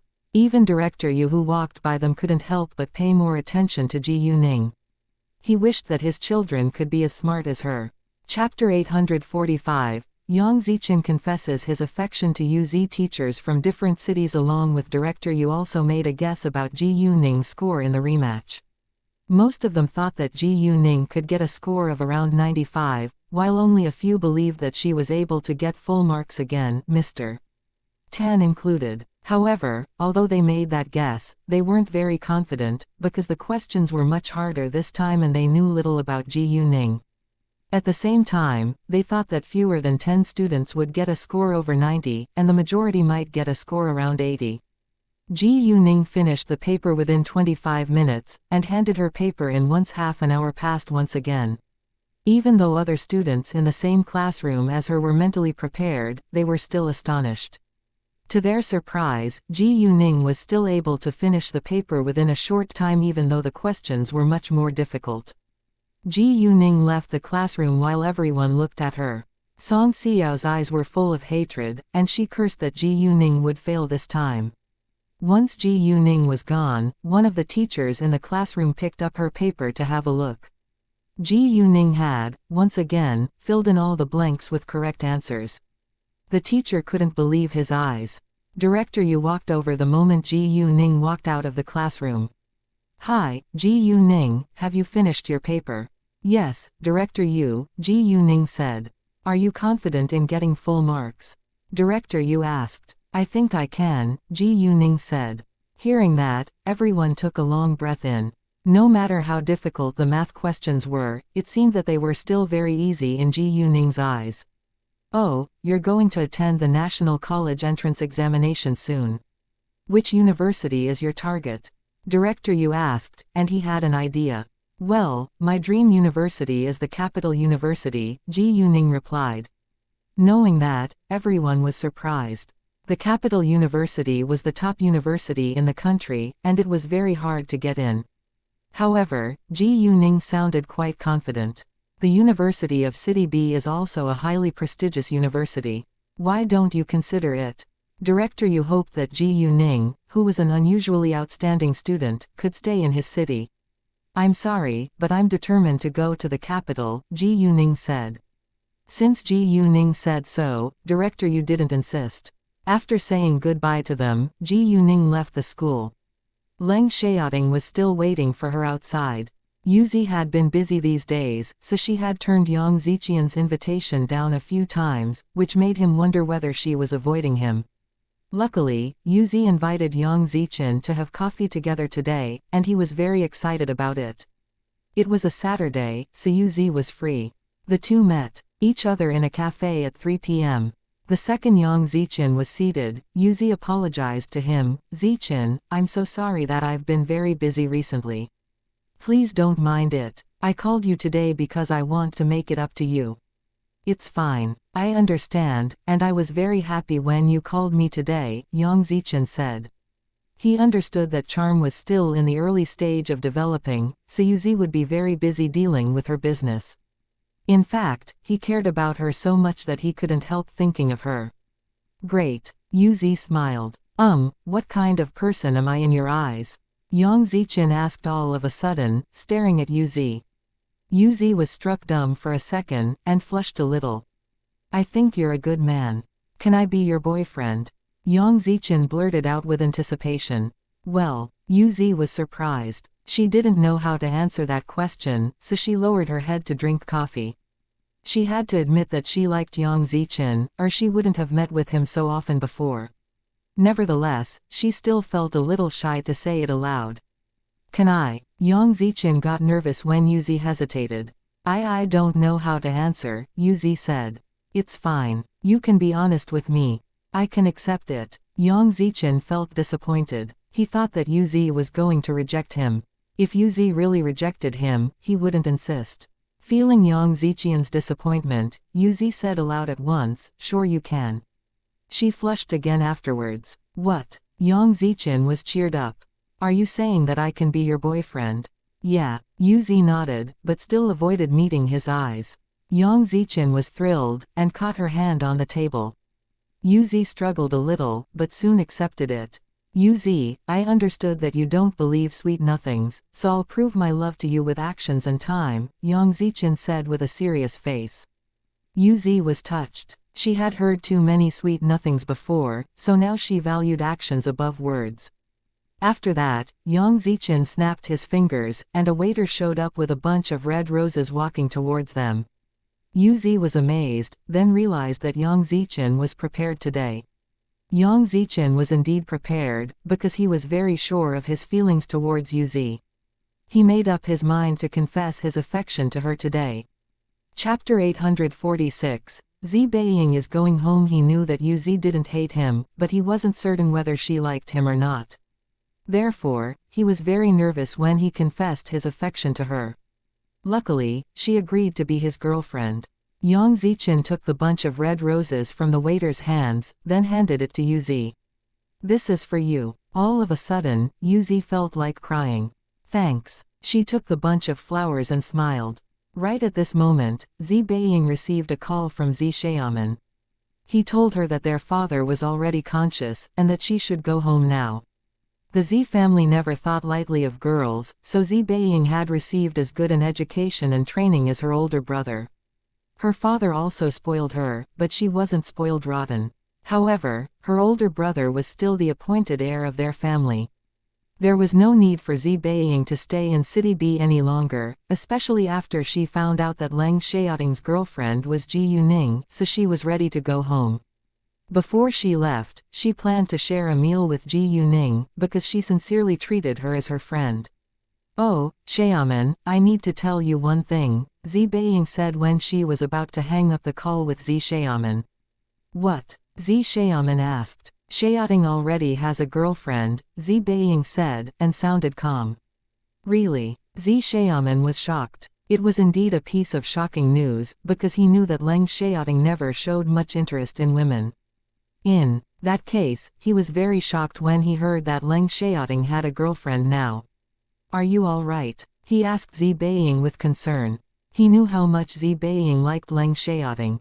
I'm fine. I felt sad at the beginning, but I didn't feel upset at all when I saw his girlfriend, Beiying said. Why? Xiaoman was curious. His girlfriend is exactly the girl who gave me those magical pills. I have a more powerful family than her, but she's better than me on every other level. So I really admire her, Beiying said in a serious tone. What? The owner of those magical pills is Leng Xiaoting's girlfriend? Xiaoman was astonished. Yeah, Beiying said. She admired Ji Yuning, so she wasn't jealous of her.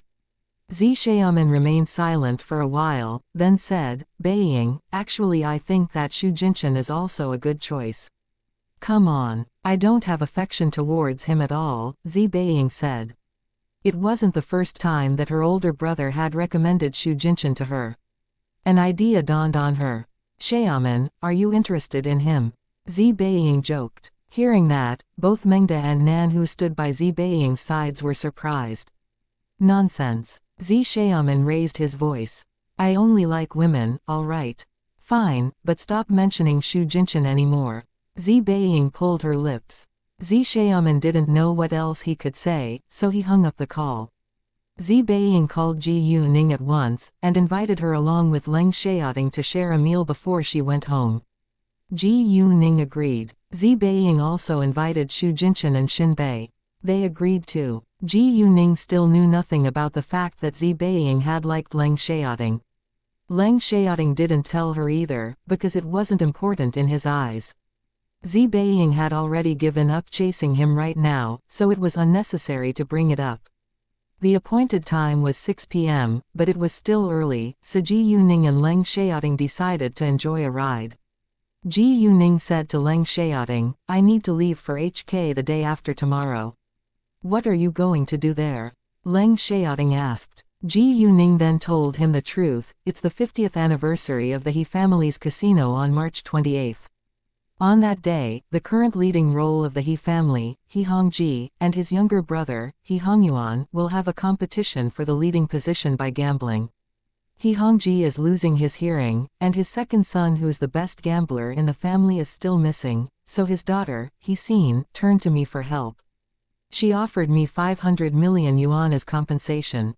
If I win, I can get the money along with the bet in the gambling match with He Hongyuan. If I lose, she won't force me to take responsibility, so I agreed. I'm going back to the capital tomorrow. If I'm free that day, I'll meet you there. Leng Xiaoting was worried about Ji Yuning if she went to HK alone, but he knew that he couldn't stop her once she made up her mind. Accordingly, he would do everything he could to protect her. Great. Ji Yuning nodded. When it was around 4 p.m., Luzon called Ji Yuning and told her that Infinite Horror was already done. Ji Yuning told him to report for duty in her company at the capital, then made a copy of the original film. She would send someone to get it. Luzon agreed, and said that he would leave for the capital tomorrow. Afterwards, Ji Yuning called Kay and told him what Luzon had just told her. She also called Lu Xiao later. Lu Xiao would make arrangement for Luzon's work. Chapter 847, Can I Stay? Around 5 p.m., Ji Yuning received Mr. Tan's call. He told her that she was still the number one on the list of students who made it to the final. She got full marks again. Su Anya was ranked 11th, so she was excluded from the final, while Zhang Zikai was ranked 7th, and Song Xia was ranked 10th, so both of them would join the final. The final would begin at 10 a.m. in Multimedia Classroom 1 tomorrow, and all the students who would attend it had to be gathered at the Blue Sky Hotel before 9:30 a.m. The judges and audience of the final were all math professors and experts from famous high schools and colleges. Those who weren't able to stay calm at that time would perform badly. However, it was still nothing in Ji Yuning's eyes. Around 5 p.m., Zi Beiying arrived at a high-end mountain villa with beautiful views, which was located in a suburb near City B. They were going to dine here. She wandered around in the mountain villa afterwards. There were many pretty flower blossoms in the mountain villa as well, although it wasn't as breathtaking as the garden Ji Yuning had visited today. Xu Jinchen was single, and he had nothing else to do, so he arrived at the mountain villa earlier too. When Zi Beiying saw Xu Jinchen this time, she remembered what her older brother had said to her on the phone. She felt a little uneasy, but didn't show it on her face. Well, I guess we're the only ones who are still single, and they're all enjoying each other's company as couples now, Xu Jinchen said. Yeah, why don't you find yourself a girlfriend since your close friends all have one now? Don't you feel sad seeing them dating? Zi Beiying joked. Hearing that, Xu Jinchen was upset. I even want to set them apart sometimes, ha ha. It's hard to find someone who loves you and you love as well. Right. Zi Beiying nodded. She had liked Leng Xiaoting, but Leng Xiaoting had never paid much attention to her. He and Ji Yuning, however, loved each other, so they ended up being together. How about you? Are you willing to give it up? Xu Jinchen asked. Yeah, I am. If his girlfriend were someone else, I probably wouldn't give up chasing him, but I admire Ji Yuning, Zi Beiying said, being very honest. When they walked ahead, Zi Beiying noticed a swing not far away. She ran to it and began to move it forwards and backwards using her legs. Xu Jinchen followed her, and sat aside watching her playing on it. Seeing the childlike smile on Zi Beiying's face, Xu Jinchen's mouth curved upwards. In the beginning, he thought that Zi Beiying was shrewd and not easy to get along with, but he changed his mind now. In fact, she wasn't as complicated as he thought she would be. He just didn't know much about her. Ji Yuning and Leng Xiaoting arrived at 5:30 p.m. Cao Wenxin along with Xinbei also appeared 10 minutes later. After dinner, they went to drink and have fun in a club because all of them were free tonight. When it was a little late, Ji Yuning and Leng Xiaoting went to stay in the hotel as usual, while Xinbei drove Cao Wenxin back to Wufu Hills. Can I come have some water inside? Xinbei said. It was obviously an excuse. He just wanted to spend more private time with Cao Wenxin. Sure, Cao Wenxin agreed. They were boyfriend and girlfriend right now after all. Xinbei then followed Cao Wenxin inside. However, the second they entered the house, Xinbei hugged Cao Wenxin in his arms and kissed her. Cao Wenxin struggled a little, but soon enjoyed it. In the following minutes, Xinbei kissed her with passion and his hand moved around on Cao Wenxin's body before it covered her boob. Cao Wenxin was surprised, and subconsciously resisted, but her body was already softened in Xinbei's arms. It was impossible for her to push him away. Xinbei didn't do anything further. It wasn't because he didn't want more, but because he was afraid that Cao Wenxin would be mad at him. They had been together for just a short time after all. Xinbei didn't let Cao Wenxin go until she was out of breath. Cao Wenxin's cheeks were as red as an apple now, and she didn't dare to meet his eyes. Seeing Cao Wenxin like that, Xinbei was sexually excited, but he still did his best to control himself. Cao Wenxin ran away once Xinbei let her go, but she stumbled and almost fell. Xinbei pulled her back into his arms at once. Let me carry you upstairs. Cao Wenxin flushed scarlet now, and hid her face in his chest. Come on, don't be so shy. We're boyfriend and girlfriend now, Xinbei joked. Let me go. Cao Wenxin struggled, but failed to get out of Xinbei's arms. Xinbei then carried Cao Wenxin in his arms walking to sit on the sofa. Didn't you say that you want to have some water? Go drink it yourself. I need to sleep now, Cao Wenxin said, and chased him away. Can I stay here with you for a night? I'm leaving tomorrow, Xinbei said, and played pitiful. Cao Wenxin's heart was pounding. She ached to stay with him for a while longer too. I'll tidy up a room for you, Cao Wenxin said, and tried to get back to her feet. Don't bother. I can stay in your room, Xinbei said. No, Cao Wenxin refused at once. Although she agreed to let Xinbei stay, she never thought that they would stay in the same room. It was moving too fast in her eyes. Why not? Xinbei asked again. Well, Cao Wenxin didn't know what to say. We're a couple now. Ji Yuning and Xiaoting always sleep in the same room when they're together. Why can't we? Xinbei said. How do you know that they always sleep together in the same room? Cao Wenxin argued. Chapter 848. Don't move, how do you know they always sleep together in the same room? Cao Wenxin argued. Come on, it's very common. Relax, I promise I won't do anything to you, Xinbei said, in case Cao Wenxin was annoyed. Hearing that, Cao Wenxin relaxed, but somehow felt a little disappointed as well. She was still a virgin, but it didn't mean that she wasn't interested in sex. On the contrary, she was looking forward to it. The condition was that the man must be her love. Xinbei was now her boyfriend, and she was willing to have sex with him, but she thought that it was too early to do that now. Nevertheless, she trusted Xinbei, and she knew that he wouldn't hurt her. Seeing that Xinbei had no intention to leave tonight, Cao Wenxin gave in the end. However, she still felt embarrassed, and didn't want to go back to her room right now. Do you want some water?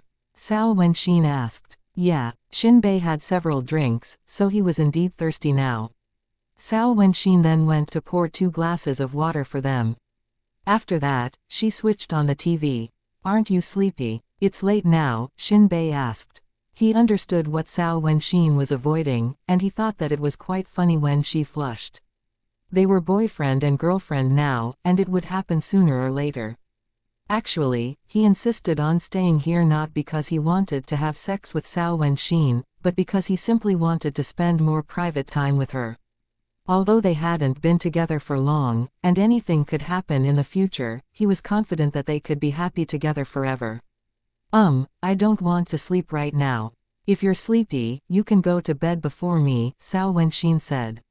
In fact, she was very sleepy now, but didn't know how to get along with Shinbei if they were alone in the same bedroom.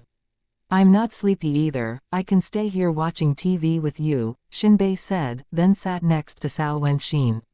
Since she was unwilling to go to bed right now, he would stay here with her. Cao Wenxin could only keep watching TV in the living room, but she soon lost patience. Aren't you sleepy yet? Not yet, because I'm already used to it. We can't sleep for successive days and nights when we're fulfilling a task sometimes, Shinbei said. Really? It must be very tiring. Cao Wenxin had sympathy for him. Yeah, it is, but it's our duty, Shinbei said. It wasn't an easy job, but he never complained, because he chose this road himself. He was an ace soldier in the special forces before he joined the Red Flame, and only the top soldiers were able to be members of it. He stood out from over 1,000 ace soldiers. After chatting with Shinbei for a while, Cao Wenxin gave into sleepiness, and went back to her bedroom. Because Shinbei was in the same bedroom as her, Cao Wenxin didn't change her clothing and directly lay on the bed after brushing her teeth and washing her face. She even lay with her back facing Shinbei, in case she felt embarrassed. Don't you need to put on your sleeping gown? Shinbei asked. He understood why Cao Wenxin did that, and was amused. It's fine, Cao Wenxin said. She felt too shy to wear her sleeping gown in front of Shinbei now. Shinbei didn't say anything further, and got in the bed with his clothes as well. Once he covered himself with the quilt, he reached out his hand and pulled Cao Wenxin into his arms. Cao Wenxin struggled. What are you doing? Stop it. Come on, let me hug you for a while, Shinbei said to comfort her. Cao Wenxin stopped struggling. They remained quiet for a while, when Shinbei suddenly kissed her. They had kissed each other before, so Cao Wenxin didn't push him away. Shinbei soon stopped, because he would have an erection if he kept kissing her. It was the first time that Cao Wenxin had slept in a man's arms, so she wasn't used to it and turned her body once in a while. Shinbei got sexually excited when Cao Wenxin turned her body. He took a long breath in, and his voice was hoarse now. Wenxin, if you keep turning your body in my arms, I'm afraid I'll lose control of myself. Cao Wenxin stiffened, and didn't dare to move again. Let me go if you feel uncomfortable. I've never slept like this before. Hearing that, Shinbei was happy, but didn't let her go. You can learn to get used to it. I'm your boyfriend now. Cao Wenxin agreed, then closed her mouth. Wenxin, I love you, and I'll take good care of you. Do you trust me? Shinbei said with sincerity. In Shinbei's eyes, Cao Wenxin was the girl he wanted to spend the rest of his life with. Cao Wenxin gradually relaxed in Shinbei's arms. In the end, they still had sex with each other. The next morning, Cao Wenxin still avoided meeting Shinbei's eyes, but she didn't regret it at all. Instead, it was a magical night. Do you still feel shy? Shinbei joked. Cao Wenxin flushed red, and covered her head in the quilt. Shinbei stopped joking, and said in a serious tone, I'm flying back to the capital at 11 a.m. We can keep in touch by phone, and I'll come to visit you when I'm free. Sure, Cao Wenxin said, and felt a little sad, but she didn't stop him, because it was his job. Since she chose him to be her boyfriend, she should understand and support him. Chapter 849. The final game. It was still early, so they chatted for a while longer on the bed, and had sex again. Ji Yuning got up at 8 a.m., and Leng Xiaoting drove her to the Blue Sky Hotel around 9 p.m. The plane Leng Xiaoting was going to take would take off at 11 a.m., so he contacted Xu Jinchen and Shinbei after Ji Yuning got out at the Blue Sky Hotel. The hall of the Blue Sky Hotel was crowded as usual. Although many students had already failed in the competition, they still needed to be the audience. When they saw Ji Yu-ning walking inside, they looked at her with admiration. She had gotten full marks twice no matter how difficult the math questions were. Once Ji Yu-ning showed up, Suanya and Zhang Zikai ran towards her happily. Even though Suanya didn't get into the final, she wasn't sad at all, because she was mentally prepared beforehand. Since Suanya was still in a good mood, there was no need for Ji Yu-ning to comfort her. Song Xiao hated Ji Yu-ning as always, but she didn't say it aloud in public. Those who knew Ji Yu-ning's real identity also surrounded her and kept complimenting her. How did you manage to get full marks twice? It's so unbelievable. Goddess Ji Yu, I think you'll win the first prize without doubt. Right, nobody is comparable to you. Ha ha, I'm flattered. Ji Yu-ning smiled. After that, they chatted with each other. Goddess Ji Yu, the National College entrance examination is around the corner. Which university is your dream college?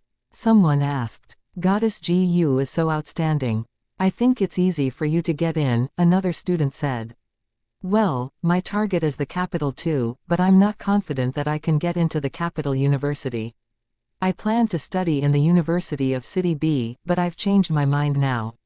Since Goddess Gu's target is the capital, I'm going to study in the capital too. Even if I can't get into the capital university, I can visit it when I'm free. Maybe I can meet Goddess Ji Yu on the campus. Alright, attention. When they were discussing their dream universities, a teacher said, "Let's go now." They got on the buses one by one and left for the school. Mr. Tan sat next to Ji Yu-ning, and he asked her, "Ji Yu-ning, are you confident?" Mr. Tan, don't worry, I can win, Ji Yu-ning said with confidence. Great, I believe in you. Mr. Tan relaxed a little seeing Ji Yu-ning being so confident.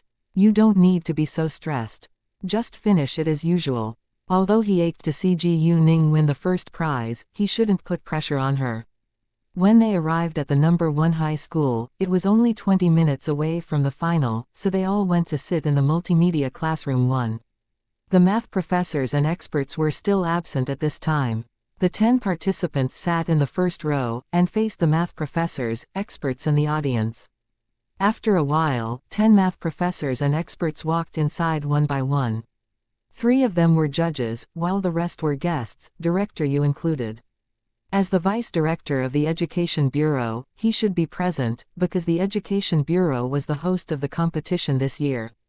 The National Math Competition for high school students was held every year in different cities. This time, it was held in City B, and it would be held in another city the next time. Several students panicked a little when those important figures appeared, because they were teenagers after all. However, most of those judges and guests focused on Ji Yu-ning, because she was the only one who had ever gotten full marks in both the preliminary and rematch. It was very rare to see that happen. Even math teachers couldn't finish the paper so fast as Ji Yu-ning could. When Song Xiao noticed that Ji Yu-ning was the focus of everyone's attention now, she felt super jealous and displeased. The final soon began. There was a piece of white paper placed in front of each student.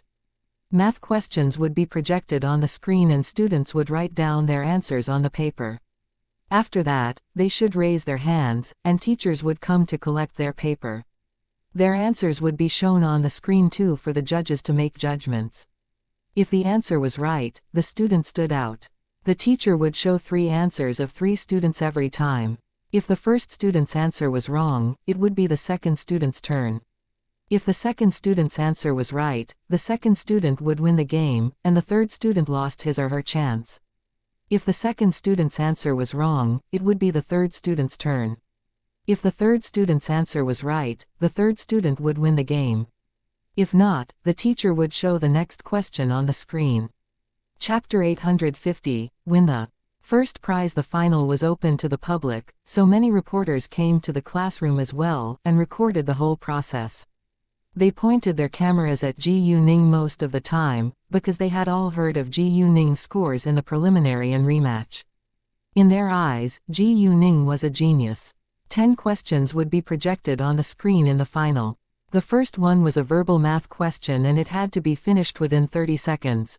4,485,977 plus 2,333,201 minus 566,177 minus 1,287,212 equals. Ji Yuning gave it a glance, and got the answer within 5 seconds, then she wrote her answer down on the paper. She was the first one who handed in the paper. Everyone was shocked by her speed of calculating. 30 seconds later, other than Ji Yuning, there were another 2 students who wrote their answers down. Ji Yuning was the first one, so the teacher revealed her answer first. It was correct. Since Ji Yuning's answer was right, there was no need to show the second and third students' answers whether theirs were right or wrong. The second math question required a written response, and the time was limited to 10 minutes, which was the normal time for a math question. Ji Yuning, however, didn't need that much time. She understood the question with a simple glance, then began to write her answer down on paper. Seeing that, everyone was amazed again. Ji Yuning was really very different from her peers. All the students who could be in the top 10 were excellent enough, but Ji Yuning still stood out from them. In those math experts' eyes, Ji Yuning was also unbelievable. In the following minutes, Ji Yuning was always the first one who wrote down the answer and handed the paper to the teacher, and people started to get used to it. Ji Yuning finished the 10th question at an unusually fast pace as well. She was the winner from the first question till the last. People were too shocked to feel surprised right now. Even those math experts felt that they couldn't do better than Ji Yuning, because Ji Yuning was able to finish the exercises within a quarter of the time. Some math experts got jealous of Ji Yuning, because she was only a high school student, but she could already do better than them. However, only mean people held that idea. Most of the math experts were quite excited to see such an outstanding student like Ji Yuning. The moment the finals was over, the award ceremony began. Ji Yuning was always the first one who wrote down the correct answer, so the judges had to pick another 2 students with the highest marks out of the other participants. The student who won the second prize was a boy from another city, while Zhang Zikai won the third prize. xianxia was mad at the result, seeing that both Ji Yuning and Zhang Zikai won prizes. Besides, she couldn't get a luxurious car as a gift if she failed to win a prize.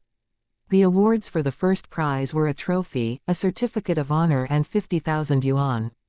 The awards for the second prize were a certificate of honor and 30,000 yuan. And the awards for the third prize were a certificate of honor and 20,000 yuan. Although the money wasn't much, it was just a way of encouragement. After the award ceremony, reporters surrounded the prize winners at once to interview them. The boy and Zhang Zikai were very nervous in front of the cameras, but Ji Yuning stayed calm as always, which impressed everyone. Reporter: Ji Yuning, many people are quite curious about how you managed to write down the correct answers to those questions within such a short time. Can you tell us your skills? Ji Yuning: it is because I have a good memory, and I can store everything in my mind after reading it once. Hearing that, people were all surprised, but none of them dared to suspect her. They couldn't claim that she got the correct answers beforehand, because the vice director of the Education Bureau was also here. In addition, some math experts had asked Ji Yuning several math questions on the site, and Ji Yuning answered them correctly within a short time too. Those reporters were well educated as well, so they understood what they shouldn't say. Ji Yuning's outstanding performance today impressed many math experts, and they all hoped that Ji Yuning could be their apprentice. Although Ji Yuning was very good at math, she was just a high school student after all, and there was a lot she still needed to learn. Those math experts, on the other hand, had a lot of knowledge about math, and they were also good teachers. However, Ji Yuning rejected their offers. The math competition had ended, and the students along with their teachers would fly back to their cities that afternoon. Ji Yuning would stay in City B, because she lived there now, and she would only go back to City F for the National College Entrance Examination. Xianxia and Zhang Zikai were unwilling to leave Ji Yuning, but they finally had to wave goodbye to each other. Ji Yuning went to the Tang family's house afterwards. Although it wasn't a big deal for Ji Yuning to win the first prize, the older generation in the Tang family all felt happy for her. In fact, they already believed that Ji Yuning could win the first prize when Ji Yuning told them that she was going to participate in it. They even prepared a celebration party for her.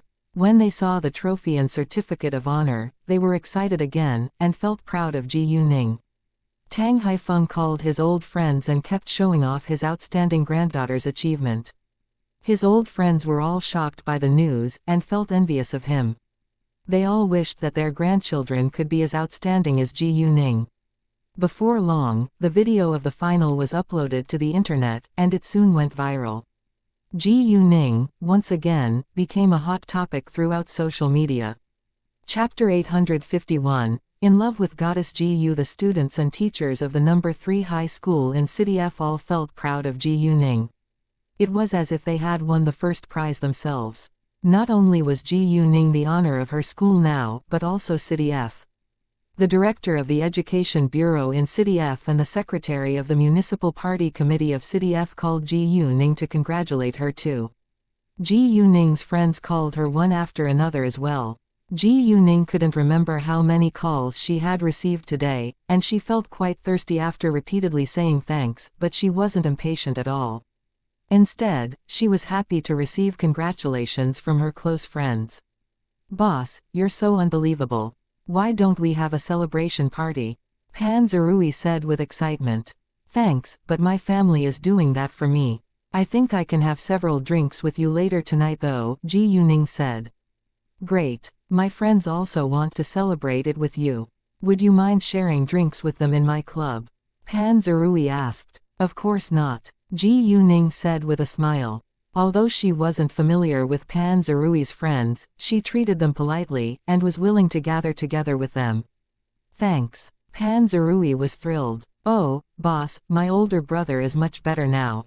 Thank you for what you've done for my family," Pan Zerui said in a serious tone all of a sudden. If it hadn't been for Ji Yuning, he could have lost his close older brother. Most brothers in a rich family would compete against each other for family wealth, but Pan Zerui and his older brother were exceptions. "You're welcome. I'm glad that your older brother is recovering," Ji Yuning said. After hanging up the call with Pan Zerui, Ji Yuning called Tang Qingyang and invited him to share drinks tonight. Since Tang Qingyang was in charge of a business project in City B now, she would introduce her connections to him. Pan Zerui and his friends weren't from the top super-rich families in City B, but it wasn't a bad thing to maintain a good relationship with them. In fact, Tang Qingyang wasn't in a position of absolute power in the company, so he was free most of the time. Moreover, it was Ji Yuning's invitation, and there was no reason for him to reject it. At the same time, Ji Yuning became the hot topic on the internet again. "Wow, Goddess Ji Yu is so amazing. She won the competition with full marks. I think she isn't a normal human being, because she's too outstanding." Well, she is a real goddess, and human beings are barely comparable to her. I think there is no one who can be more talented, outstanding and skillful at everything than Goddess Ji Yu.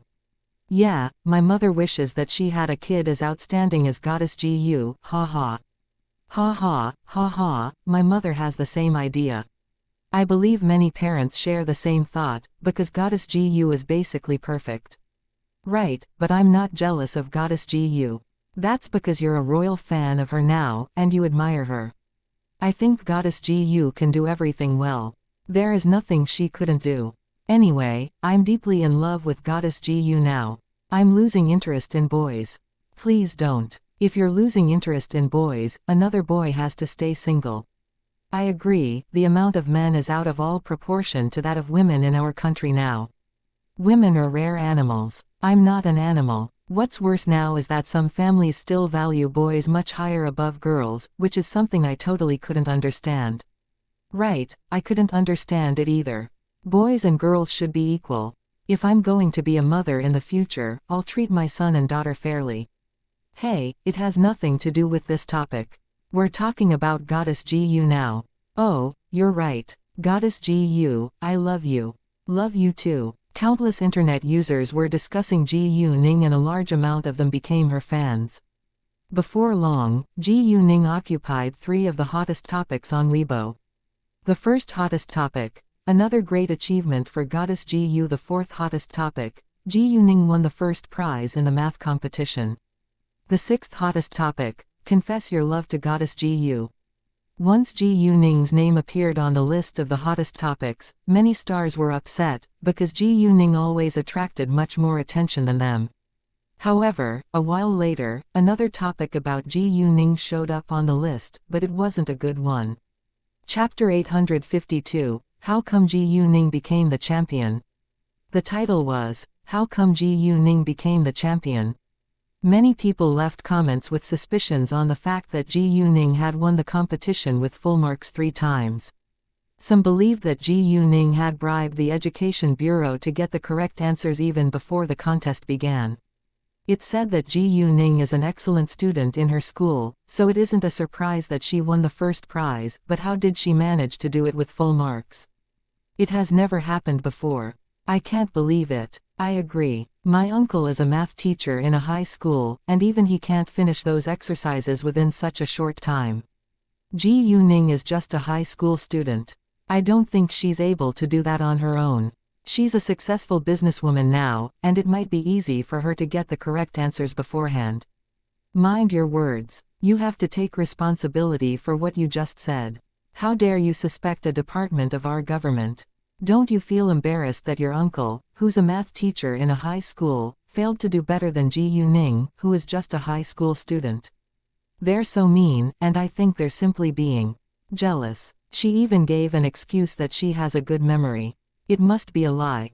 Right, why do you support her and believe every word she said? Do you all think that she could finish those math questions on her own? At least we trust the Education Bureau. We trust the Education Bureau, so we won't make any judgments without any proof. Why don't you have a look and believe the official statement? Stop spreading rumors. Show us any proof you can get, or you'll be punished according to the law. Although many people had suspicions of Ji Yuning, there were more internet users who supported and defended her. In their eyes, Ji Yuning was good at everything. Voice of support soon surpassed those with doubts. Another while later, the Education Bureau of City B released an official statement to prove that the competition was above board. Since the contest was fair and public, rumor makers might be sued if they kept spreading rumors. Once the official statement was out, the haters stopped attacking Ji Yuning. They still held doubts, but didn't dare to leave comments on the internet anymore. Ji Yuning, however, didn't care about it at all. She would focus on her own life, studies and career. She would only take action when the attack became serious. Leng Xiaoting called Ji Yuning at 1:30 p.m., and told her that he was in the capital now. Ji Yuning also told him that she had won the first prize in the math competition. Leng Xiaoting felt happy for her, and it wasn't a surprise in his eyes either. After hanging up the call with Ji Yuning, Leng Xiaoting called Master Leng at once. Hi, you haven't called me for a long time. I thought you already forgot that you still have a grandfather, Master Leng joked. Grandpa, I'm in the capital now, and I'll visit you this afternoon. By the way, your future granddaughter-in-law just won the first prize with full marks in the national math competition, Leng Xiaoting said. What? Really? Master Leng was shocked. Zhang Zongyu and Master Shu were also in the room with Master Leng, and they were both astonished at hearing the news. What? Ji Yuning won the competition with full marks. It's so unbelievable. Ha ha, very good. Master Leng laughed out loud. He felt so proud of his talented future granddaughter-in-law.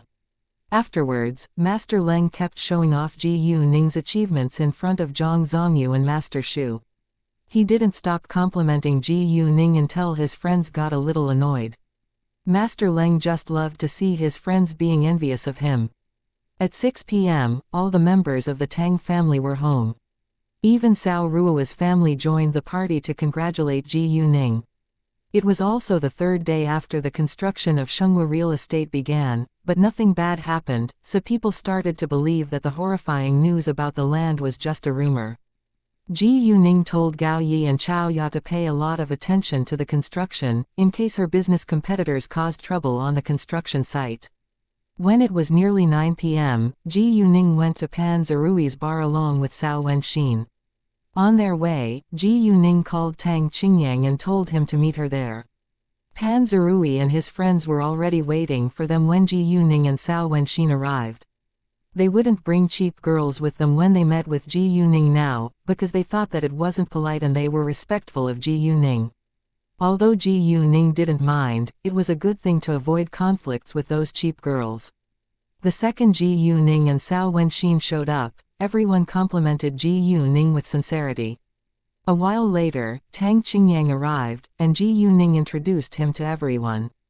Chapter 853, Don't have much hope. Cao Wenxin was Ji Yuning's friend, so the boys all treated her with respect.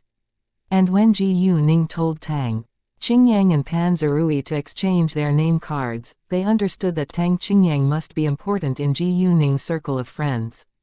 Therefore, they all exchanged name cards with Tang Qingyang and said that they should gather together often. Tang Qingyang then realized that Ji Yuning aimed to help him gain connections. When it was 11 p.m., Ji Yuning and Cao Wenxin left. Ningning, since when are you and Tang Qingyang so close to each other? Cao Wenxin asked with curiosity. She asked it casually, and didn't think that Ji Yuning liked Tang Qingyang. Cao Wenxin knew how much Ji Yuning loved Leng Xiaoting, and Tang Qingyang was barely comparable to Leng Xiaoting. I need to cooperate with him, so it's necessary for me to give him a helping hand, Ji Yuning said, but didn't tell many details. Oh, I understand, Cao Wenxin said, and didn't ask further. Ji Yuning called Leng Xiaoting once she got home, and they talked for an hour on the phone before they went to sleep. Leng Xiaoting had called her when she was in the bar, but it was too noisy for them to talk to each other on the phone, so Ji Yuning called him back the second she was home. The next day, Ji Yuning left for the Tang family's house in the morning. She told Tang Haifeng and Ji Yuman that she was going to HK tomorrow, but didn't tell them what she would do there. Tang Haifeng and Ji Yuman didn't ask for details, because they trusted Ji Yuning. Ji Yuning was a kung fu master, and she also had 2 ace bodyguards by her sides, so she would be safe. Afterwards, Ji Yuning called Hixin and told her that she would meet her in HK tomorrow. Hixin was quite relieved knowing that Ji Yuning was definitely going to come to help her. Ji Yuning called Chao Ya a while later and told her to book 3 plane tickets to HK tomorrow. She decided that she would bring Gao Yi and Chao Ya with her this time. After booking the plane tickets, Ji Yuning told Hixin the exact arrival time so that Hixin could arrange for someone to pick them up.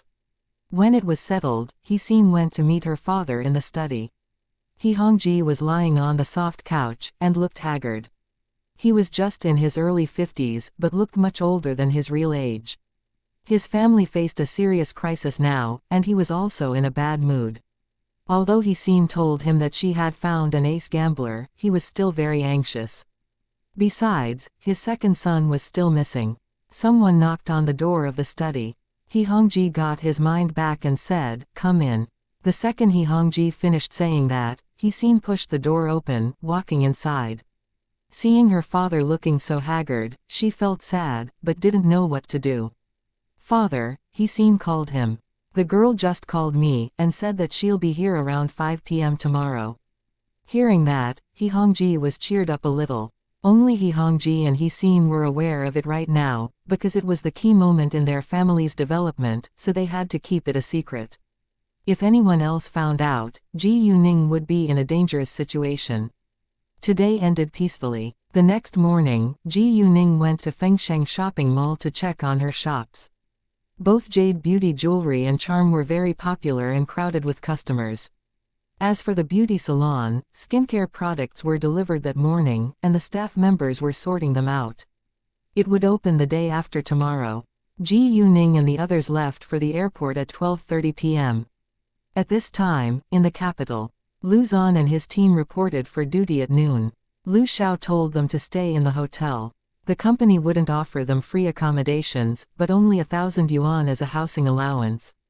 Ji Yuning was a very generous boss, but she also has her standards. Lu Zan's team members were workers in the company, not the managers, so they couldn't have free accommodations. Businessmen cared about benefits after all. Lu Zan and Lu Yichen, however, could have free accommodation, because they weren't common workers. With Ji Yuning's permission, Chen Kanji had already bought all the apartments on one of the floors of a nearby living building, and there were 12 apartments in all. Each of them occupied 30 square meters, including a bedroom, bathroom and kitchen. Therefore, Lu Zan and Lu Yichen would live in the apartments. After Lu Zan arrived, Kei came to get a copy of the film as Ji Yuning told him to do. It took time and a lot of energy to edit a film, and it normally took several weeks. However, Kei came back with the edited film just 2 days later, which surprised Lu Zan. He couldn't believe that Kei was able to finish the work within just 2 days. Even if Kei stayed up all night, it was impossible to edit the film well within just 2 days.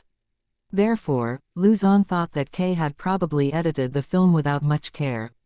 Thinking of that, Lu Zan was a little displeased. Nevertheless, Kei worked for Ji Yuning as well, so Lu Zan didn't show his doubt on his face when Kei gave the edited film to him. After that, he called Lu Yichen and they went to watch the film in the multimedia room together. However, Lu Zan didn't have much hope. Chapter 854, Ji Yuning arrives at HK. To their surprise, they were both amazed after hearing the first sound of the film. When the first scene showed, Lu Zan and Lu Yichen were scared by the ghost in the film, because it looked so real. After watching it for a few seconds, Lu Zan and Lu Yichen felt the high quality of this film. In fact, they hadn't been well prepared when they went to shoot this horror film, so they didn't have much anticipation for it to be popular. No investors would invest a large amount of money into a horror film because it couldn't attract a huge audience. However, after Kei's edit, this film had a high potential to be a blockbuster. Although this film wasn't fully finished yet, because they needed voice actors to do the voices in the film, it was already scary enough with the scenes and sounds. Lu Zan and Lu Yichen enjoyed every second of the film. If Ji Yuning hadn't cured Lu Zan's heart disease, he would have had a heart attack by now. It took Lu Zan and Lu Yichen a long while to calm themselves down after watching the film for the first time, then they began to watch it the second time.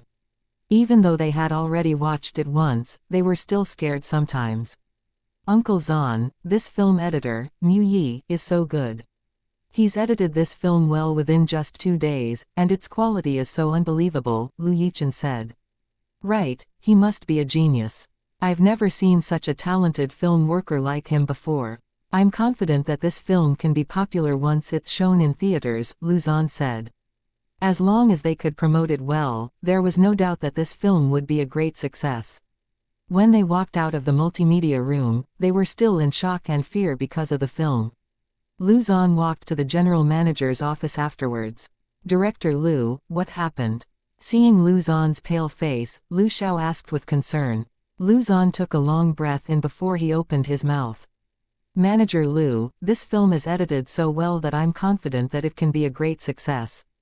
Really? Lu Xiao was surprised. Lu Zan was a well-known director in this industry, and Lu Xiao knew how experienced and skilled he was when it came to films.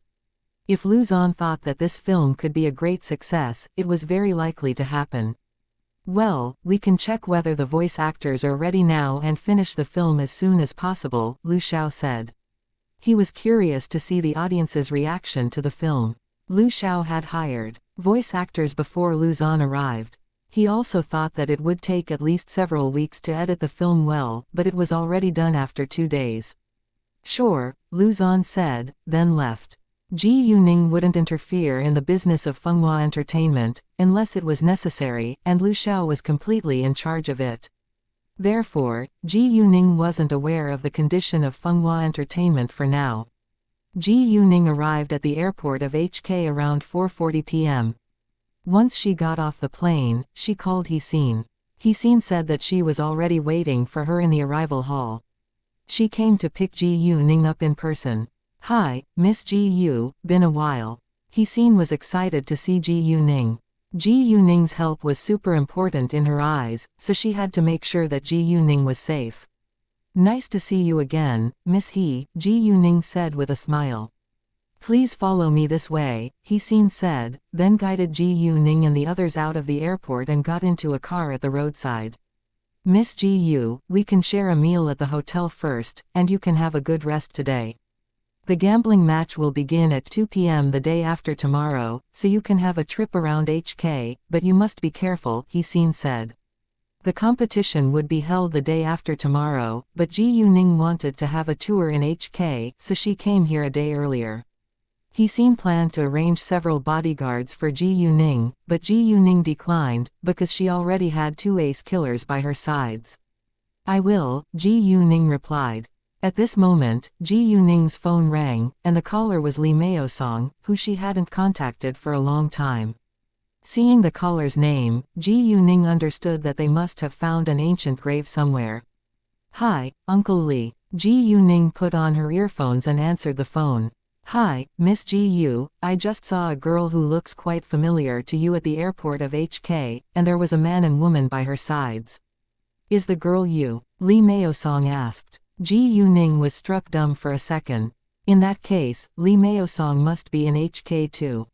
Yeah, it's me. I just left the airport. Are you also in HK now? Ji Yuning asked. Yes, we just arrived here too.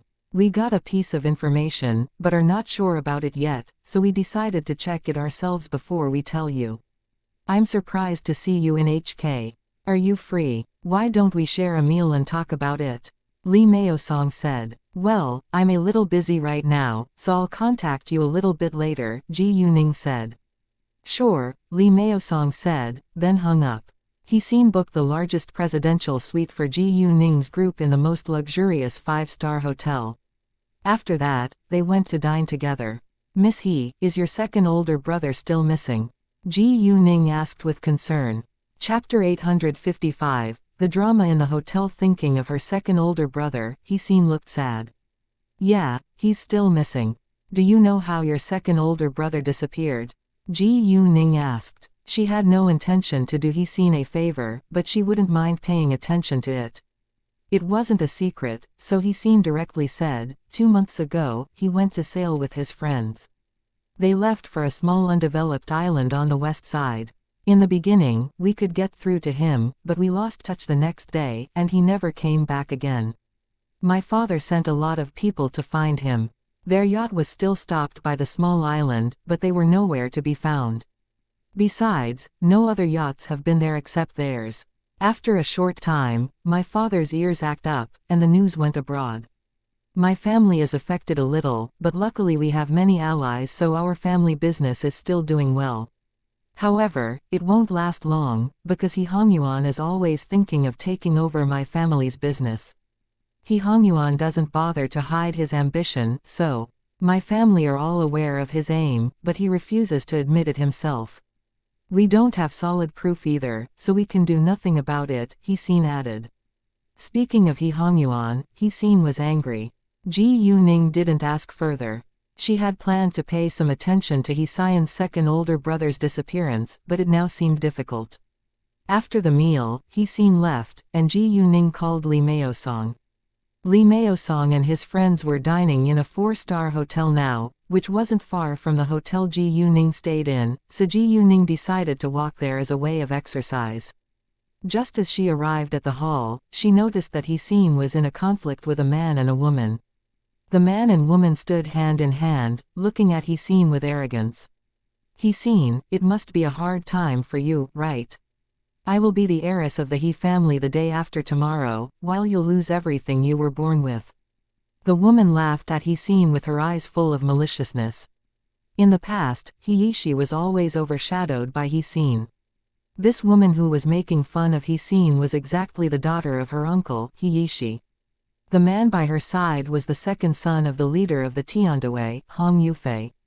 Although Hong Yufei was He-Yishi's boyfriend now, he was still interested in He-Sin. However, he also couldn't wait a second longer to gloat over He-Sin's failure. That was the reason why he agreed with He-Yishi to scheme against the He family. He would wait to take He-Sin as his possession by force after she lost everything so that nobody could or would be willing to help her then. Oh, really? Isn't it too early to say that? Although He-Sin was in a rage now, she remained calm on the surface. However, no matter how calm she seemed, people could still sense her anger, because the two people standing in front of her were the cause of the He family's problem. He-Sin wished she could tear them into pieces right now. I don't think so. Heishi smiled with disdain. Hisin felt disgusted, and planned to walk away, but Heishi raised her foot and placed it in Hisan's way all of a sudden. Hisin stumbled and exclaimed. People around all turned to look at her. If she fell on the ground, it would be really painful. To everyone's surprise, a girl grabbed Hisan's arm at the last second and pulled her up. The girl was Ji Yuning, and she knew what Heishi was going to do the moment Heishi reached out her foot, so she was able to catch Hisan's arm before she fell. Everyone was shocked by the scene in the hall. Without delay, Ji Yuning protected Hisin behind her back. In the meantime, Ji Yuning kicked Heishi's ankle. It looked careless, but Ji Yuning did it on purpose. In fact, except for Gao Yi and Chao Ya, nobody noticed Ji Yuning's foot, because they were all paying attention to Hisin. Ji Yuning secretly used her magical power when she attacked Heishi, and Heishi's ankle was instantly broken with a clear sound. Heishi screamed in pain, and fell the next second. Luckily, she was holding Hong Yufei's arm, so she didn't fall on the ground. Yishi, are you alright? Hong Yufei asked. My ankle is so sore. Heishi's face turned pale. Hearing that, Hong Yufei squatted to check her ankle, but she screamed again once his hand touched her ankle. It's broken. Hong Yufei was astonished, but didn't know how it happened. He didn't see Ji Yuning attack Heishi, so he had no idea that it was Ji Yuning who had done it. She just kicked me. Heishi pointed at Ji Yuning, shouting in anger. Hearing that, Hong Yufei abruptly turned to glare at Ji Yuning. When he was about to swear at her, he was stunned by her beauty. Ji Yuning was more beautiful than any girl he had ever seen before. Heishi was annoyed, and she soon got jealous when she saw Ji Ning's face. Yufei. Heishi was displeased, but didn't dare to lose her temper, because she knew that Hong Yufei was a playboy who always wanted to have sex with pretty girls. Even though she was his girlfriend now, he still maintained a sexual relationship with different women. She was unwilling to accept it, but she needed the title of Mrs. Hong the most, which meant that nobody would dare to act against her in HK. In order to gain the title, she had to stand the fact that Hong Yufei had many mistresses, and she did her best in bed to attract him. In fact, she had already succeeded, so they would be married once the He family's business became theirs. Chapter 856. Gong Xian. Hearing Heishi's voice, Hong Yufei finally got his mind back, but he still ignored her and pretended to be a gentleman before Ji Yuning. Miss, nice to meet you. I'm Hong Yufei, the second son of the leader of the Tiandawei. May I know your name? However, Ji Yuning turned to Hisin. Miss, after you. Ji Yuning didn't address Hisin as Miss He, because she didn't want Hong Yufei and Heishi to find out that they were acquaintances. Hisin also had the same idea. Although she was worried about Ji Yuning, she understood that Ji Yuning could protect herself since Ji Yuning told her to leave now. Therefore, she thanked Ji Yuning, then left. Ji Yuning was the one who had kicked Heishi, so Heishi didn't stop Hisin from walking outside. Heishi also realized that Ji Yuning was going to pay Hong Yufei back. Nevertheless, she was unwilling to let Ji Yuning go. Well, you weren't born here, right? Hong Yufei suddenly asked. Many people in the hall showed disdain after hearing that. Citizens in HK never liked people from other cities, because they thought that others were all poorer than them. HK did have a highly developed commerce and finance, but it was a very small city with absurdly high housing prices. Many people had to live in space the size of a box. Only super rich people could afford a large house or manor.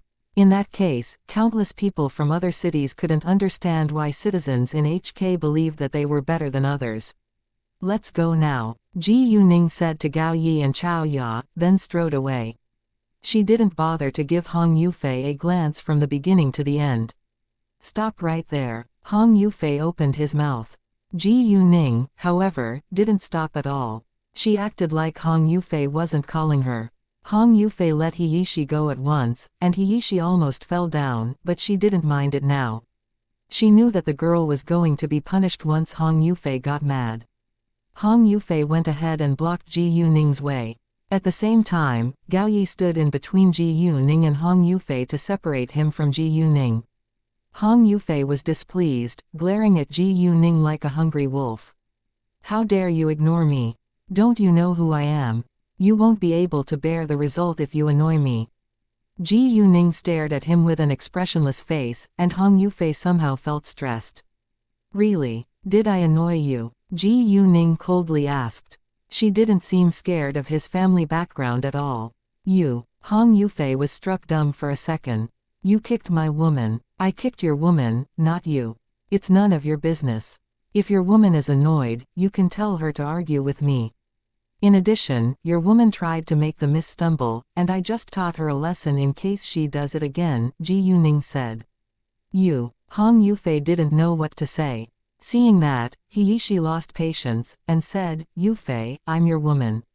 She kicked me on purpose because she doesn't respect you, which is a humiliation to the Tiandaway. Hearing that, Hong Yufei agreed. Well, if you're willing to be my mistress, I can forgive you, otherwise I'll teach you a lesson too. Hong Yufei threatened Ji Yuning, leering at her. Heishi, on the other hand, was mad. It turned out that Hong Yufei was still interested in this girl. Show me what can you do, Ji Yuning said in a cold tone. She was reluctant to have conflict with the Tiandaway, but she wouldn't hesitate to face the challenge. Lord Hong, please don't cause us trouble here. This is Gonghao Hotel. If you affect our business, I'm afraid that I can only talk to Leader Hong. Before Hong Yufei could do anything to hurt Ji Yuning, a male voice interrupted him. A man around 27 years old walked towards them from the entrance of the hotel. It sounded like he was the owner or the manager of this hotel. Oh, what a coincidence, Lord Gong. Seeing the man, Hong Yufei changed his expression. Although he wasn't flattering the man, he was very polite and kind to him. No matter how arrogant Hong Yufei was, he was afraid of his father. If his father learned that he caused trouble at Gonghao Hotel, he would be criticized. Gonghao Hotel was owned by the top super-rich family in HK, the Gong family. Even the Tiandaway had to show some respect towards them. Lord Gong was precisely the second son of the Gong family, Gong Xian, who was also the heir. There were many influential people in the Gong family. Gong Xian's older brother was a leader of an international criminal police team, and his older sister held an important position in the politics. The young generation of the super-rich families in HK had all heard of Gong Xian, the heir of the Gong family, and none of them dared to act against him.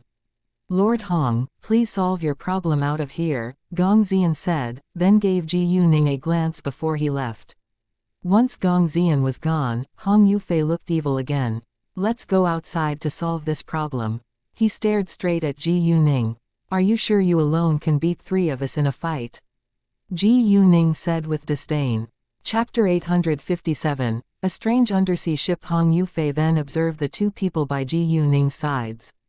He was a gangster, and had been practicing fighting skills ever since he was a kid, so he knew that they must be good at martial arts at a glance. Even though he didn't know if they were better than him, he wasn't confident that he could win the fight. Besides, he didn't bring bodyguards with him today.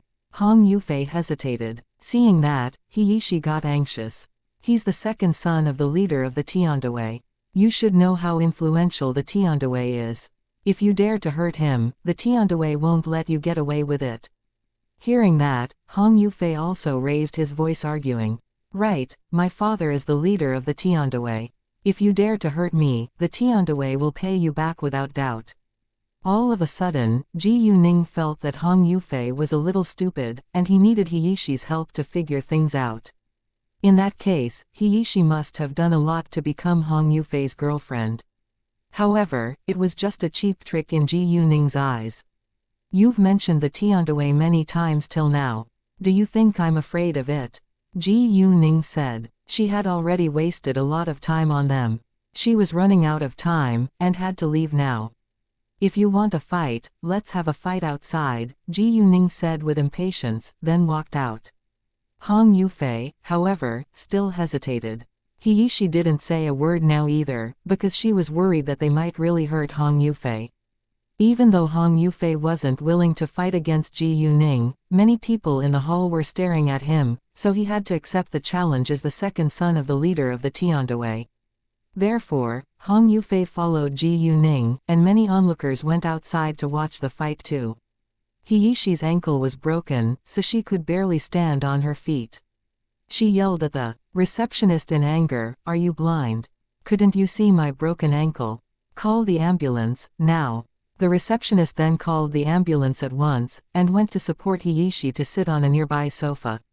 Outside, Ji Yuning asked Hong Yufei, "Are you sure? Don't waste time on talking. Let's begin now," Hong Yufei said, then attacked Ji Yuning without delay. Both Ji Yuning and Xiaoya stood still, while Gao Yi moved ahead to fight against Hong Yufei. He alone was enough to beat Hong Yufei. Within seconds, Hong Yufei was beaten down on the floor, and couldn't get back to his feet on his own. In ordinary people's eyes, Hong Yufei was probably good at fighting, but he was merely nobody in Gao Yi's eyes. Onlookers were all shocked by the scene. Even Hong Yufei himself didn't expect that Gao Yi could beat him down within such a short time. He felt so humiliated and mad. "Let's go." Ji Yuning gave Hong Yufei a glance of disdain, then left with Gao Yi and Xiaoya. Hong Yufei was displeased, but could do nothing about it. He made up his mind to pay them back. Hearing the bad news that Hong Yufei was beaten down on the ground, Hiishi came out with the help of 2 waitresses.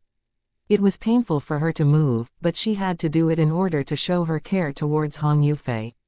In that case, Hiishi went outside unwillingly. When she got outside, Hong Yufei was sitting on the ground. "Yufei, are you all right?" Hiishi asked with worries. "Are you blind? Can't you see I'm injured?" Hong Yufei vented his anger on Hiishi. Hiishi was aggrieved, but couldn't say anything about it. Before long, an ambulance arrived, and Hiishi along with Hong Yufei were sent to the hospital. Ji Yuning and the others arrived at the hotel. Li Meosong and his friends stayed in around 7 minutes later, and they gathered together in a private room. Li Meosong, Sun Chao, Zhao Zhongquan and Guo Yiyong were all in the room, because they worked as a team. "Have a seat, please." The second Ji Yuning showed up, they stood up and welcomed her with enthusiasm. "Hi, you all, nice to see you again." Ji Yuning greeted them with a smile, then sat down with Gao Yi and Xiaoya by her sides. "Miss Ji Yu, they are." Li Meosong looked at Gao Yi and Xiaoya. What they were going to talk about was confidential, so he had to be sure that the 2 strangers here were reliable. Ji Yuning understood and smiled at Li Meosong. "They're my bodyguards. Don't worry." "Great," Li Meosong said. "Miss Ji Yu, the thing is that my friend, who loves undersea adventures, went on an adventure at the bottom of the sea 10 kilometers away from West HK. They found a ship there, and it was made dozens of years ago. I think that there must be many real antiques inside, but nobody can swim near to it," Li Meosong said, frowning. "Once my friend swam near, he would be pushed away by a strong current," Li Meosong added. Ji Yuning thought that there must be some ghosts. Li Meosong and his friends also had the same idea. Ever since they had encountered the zombie, they started to believe in ghosts. "We had the same thought when we heard the information, so we planned to check it out ourselves before we told you," Zhao Zhongquan said. "I think it's highly possible, but we need to see it for ourselves," Ji Yuning said. She was very interested in it, so she planned to go there with them. Chapter 858 Not Someone You Can Mess With. Li Meosong and his friends were concerned about their safety at the beginning, but were now totally relieved since Ji Yuning was going there with them. They completely trusted Ji Yuning.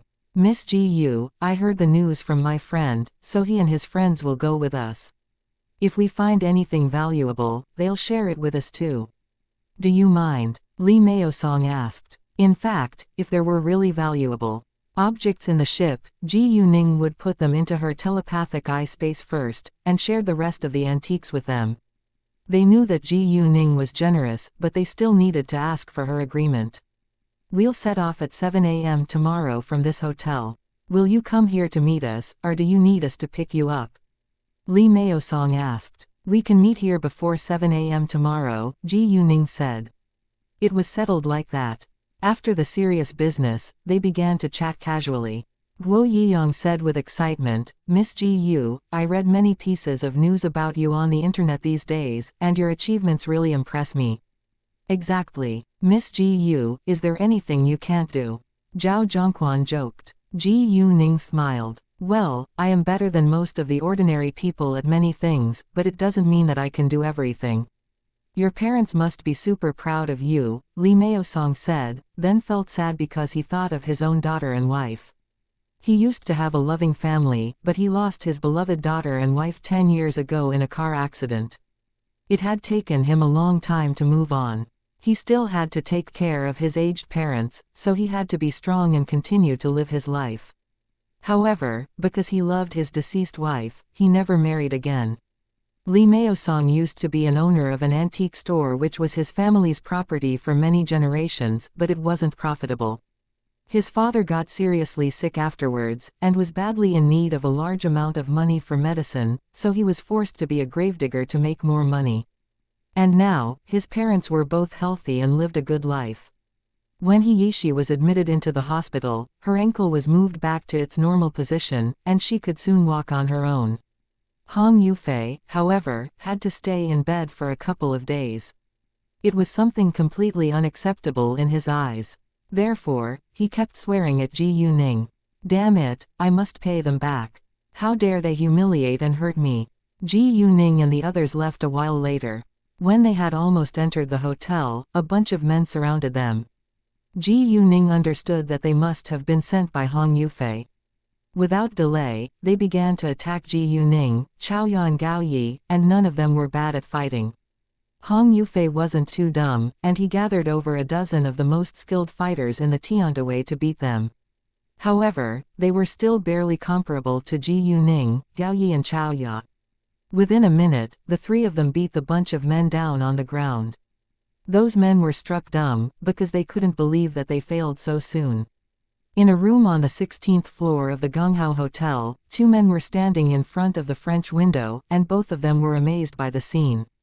One of them was Gong Zian that Ji Yuning had just met in the hall, while the other was around 30 years old with an unusually handsome face. Most importantly, he resembled Xu Jinchen a lot. In fact, he was Xu Jinchen's older brother, Xu Jinlin. Can your younger brother do better than them? Gong Zian asked. They moved too fast, so it's hard to tell, Xu Jinlin replied. It was the truth that Ji Yuning and the others moved too fast to let others see exactly how good they were at fighting. Xu Jinchen was probably a match for Gao Yi and Chaoya, but he couldn't do better than Ji Yuning. Once Ji Yuning and the others beat those men down, they entered the hotel. The leader of those men called Hong Yufei at once, and told him the result. What? Seriously? They beat you all down within just a minute. Are you all trash? Hong Yufei was even angrier. To his astonishment, Ji Yuning and the others were able to beat some of the most skilled fighters in the Tiandawei down within just a minute. Should he send out the top fighters in the Tiandawei? However, the top fighters in the Tiandawei only followed the orders of his father and older brother. Hong Yufei was reluctant to give up, so he called his older brother afterwards. Hong Yufei's older brother, however, refused to help him and criticized him for a long time on the phone. He knew Hong Yufei too well. If Hong Yufei hadn't caused others trouble, Hong Yufei himself wouldn't be in trouble now. Obviously, the girl wasn't someone Hong Yufei could mess with. Although the Tiandawei was an influential gang in HK, times were different now. If they caused too much trouble for the government, they would be punished too. The government would only turn a blind eye when it wasn't serious. Chapter 859 Search for Treasures in the Sea. Most gangs were involved in business now, and seldom committed crimes. However, they were gangs after all, so they were still dealing with drugs and arms, but in a much more careful way. Hong Yufei always believed that he could do whatever he wanted because his father was the leader of an influential gang, and it was true until he ran into Ji Yuning. Hong Yuehuan warned Hong Yufei to stop causing trouble in case their whole family would be implicated in it. Hong Yufei wasn't surprised by his older brother's attitude, but he was still very displeased. He didn't dare to argue against his older brother, and hung up the call after complaining for a while. Hong Yuehuan, as the heir of the Tiandawei, wasn't as mean and aggressive as Hong Yufei. Instead, he was kind and kept a low profile. Although he wouldn't help Hong Yufei take revenge, he would do an investigation on the girl. If he could make friends with her, it wouldn't be a bad thing.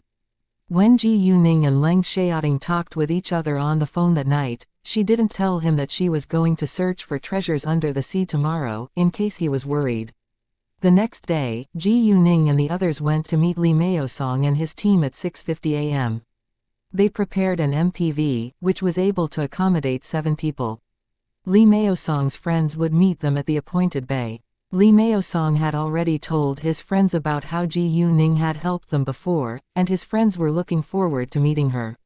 Since Li Meosong told them that Ji Yuning wasn't an ordinary girl, they held great anticipation. After nearly 40 minutes, they arrived at the bay. The bay was located in the countryside. Precisely because of that, the land wasn't developed yet, but there were sparse villas for rich people to take a vacation here. The view was very beautiful with a sky-blue ocean. There were also several yachts stopped by the dock. A friend of Li Meosong's friend owned a villa here, and his yacht was also stopped here. When he was free on weekends, they would come here to relax. Today was Wednesday, so he asked for a leave to meet with Li Meosong. They arrived here earlier than Li Meosong's group, and were now wandering on the beach talking about the sunken ship. They had searched for as much information about it as they could find during the past few days. The incident happened many years ago. A commander named who moved from State F to HK with his whole family, but he encountered a tsunami when he was about to reach HK, and the ship sank. However, the sea area was very large. Many people had come to search for treasure over the years, but they had returned with nothing. Li Meosong's friends found the ship by accident. Seeing the car coming, they knew that it must be Li Meosong, so they walked over. "Hi, Meosong." A man who walked ahead of 2 others greeted Li Meosong politely. "Nice to see you again, Zhaoshuan," Li Meosong said with a smile. "Please let me introduce you. This is Miss Ji Yu that I've told you about. Miss Ji Yu. This is my friend, Shen Zhaoshuan. If you don't mind, you can call him Uncle Shen." Shen Zhaoshuan was a man around 40 years old, but he looked much younger than his age because he was an exercise lover. The 2 men behind him were in their late 30s. "Nice to meet you, Uncle Shen," Ji Yuning said. "Nice to meet you too, Miss Ji Yu," Shen Zhaoshuan replied. He didn't show any disdain for her just because she was very young. Li Meosong had told him how unbelievable this girl was. Even if he didn't believe Ji Yuning, he should trust Li Meosong. Therefore, he would treat Ji Yuning with respect for Li Meosong's sake. Afterwards, they introduced themselves to each other before they went onto the yacht. After they were all seated, Shen Zhaoshuan told them what he had found out. "I've searched for information about the incident which has happened in the area many years ago. A commander named who moved from State F to HK with his whole family, but he encountered a tsunami when he was about to reach HK, and the ship sank. Given his high social status, I believe that there must be many valuable objects in the ship, but the place is too weird to approach." Li Meosong and his team thought that there must be ghosts or monsters, but they didn't tell Shen Zhaoshuan, because it was hard for others to believe in ghosts and monsters without witnessing them in person. Ji Yuning also reminded Li Meosong and his team to keep it a secret. The fewer people who were aware of it, the better it was. Shen Zhaoshuan asked Ji Yuning all of a sudden, "Miss Ji Yu, what do you think about this strange phenomenon?" In Shen Zhaoshuan's eyes, Ji Yuning couldn't just be a teenager girl. Even though she was young, she looked much more mature than her age. "Well, I have no idea, because I didn't experience it myself," Ji Yuning said. Since Ji Yuning said so, Shen Zhaoshuan stopped asking. The yacht moved ahead for 20 minutes and they arrived at their destination. Around this area of the sea, except for a small island not far away, there was only seawater in every direction. Noticing the small island, Ji Yuning suddenly remembered what he seen had told her. "What is that island?" Ji Yuning asked. "It's an undeveloped island without a name. The island isn't large, and it's just as big as 2 or 3 football fields. We heard that some people were lost there a while ago, so we were curious and went to have a look. There are just some ancient buildings on the island, which could belong to a certain ancient family or small tribe," Shen Zhaoshuan. Hearing that, Ji Yuning thought that it was highly possible that those lost people were Xianxia's second older brother and his friends. Chapter 860 A male ghost in military uniform. Why don't we go there after we're done here? I'm very curious, Ji Yuning said. Sure, Shen Zhaoshuan said. The ancient buildings there were indeed interesting. The yacht stopped and Shen Zhaoshuan said, "It's right here, but I'm not sure about its accurate position. We can only dive to search for it." "No problem," Ji Yuning said. After that, Shen Zhaoshuan took out wetsuits and oxygen tanks. Although Ji Yuning could swim casually under the sea without them, she still had to put them on in order to not be disturbed by the seawater. Anyway, they would stay under for a long time. Even if she couldn't get close to the shipwreck, or there was nothing in it, it took no less than an hour for them to swim down and back. If there was something on the boat, they had to take it, and it would take a lot more time. Without oxygen, a man could only stay under the sea for a few minutes. They only prepared 4 sets of wetsuits, because it was enough for 4 people to dive into the sea. The others would stay above on the yacht holding ropes. If anything went wrong, they could pull them back. Every person who was going to dive was equipped with a camera so that the others who stayed on the yacht would know what was going on down there and their conditions. It was decided that Ji Yuning, Shen Zhaoshuan, Zhao Zhongquan and Gao Yi would dive into the sea. Li Meisong and Sun Chao were aged. And although they were still physically strong, it was still difficult for them to dive with weight. One of Shen Zhaoshuan's 2 friends had to take control of the rope tied to his body, while the other was the captain of the yacht, so Shen Zhaoshuan would dive. Chao Ya was in charge of Ji Yuning's rope, and Guo Yiyang was responsible for Gao Yi's. Ji Yuning and the other 3 people dove into the sea and sank downwards at a relatively fast speed, but it still took them around 10 minutes to get to the bottom of the sea. At the bottom of the sea, it was completely dark with various reefs, coral algae, and a variety of fish, so the visibility was only a few meters. However, it wasn't a problem for Ji Yuning. With her pair of jade eyes, she could see dozens of meters ahead clearly. Although Shen Zhaoshuan had seen the ship before, he wasn't certain about its specific location, so they began to search around. Ji Yuning had jade eyes, so it was very easy for her to find the ship, which was 10 meters to their right. The sunken ship was very large, but it had already been severely damaged. The 2-story cabin now had only one left, and it was tattered. In the cabin, there were around a dozen mahogany boxes, some of which had been destroyed with some porcelain scattered all over the place. Ji Yuning then used her jade eyes to scan through the other boxes. There were clothes in 2, cloth in 1, soaked books and scrolls in 1, guns in 1, gold bars in 1, jade objects and various jewelry in 1, all kinds of porcelain in 1, and antiques in the other 2 boxes. Those antiques dated back to many dynasties. It seemed that Commander Hu was also a collector. They couldn't talk to each other under the sea, so Ji Yuning made some hand gestures to tell them to go right. They were searching in darkness, so the others didn't think that Ji Yuning had already found it, but they had to move together in a group. After swimming right for 10 meters, the sunken ship appeared in their sight. They were surprised, but didn't think further. They stopped 5 meters away from it, and looked at Ji Yuning with one accord. Li Meisong and Gao Yi believed that Ji Yuning had to be able to figure a way out, while Shen Zhaoshuan was curious about how Ji Yuning was going to deal with it. Ji Yuning made a gesture towards Gao Yi to tell him to have a try. Gao Yi understood, then swam ahead. However, he only moved forward about 3 meters, and was soon pushed back by a mysterious force. When Gao Yi was pushed back, Ji Yuning was a little scared because she noticed a young man in a military uniform, with a pale, expressionless face on the ship. She knew that he had to be a ghost, instead of a human with a simple glance. Since it was a ghost, Gao Yi and the others couldn't see it. The others weren't surprised at seeing Gao Yi being pushed back, and they didn't have much hope. At this time, Ji Yuning told them to stay away unless she allowed them to come.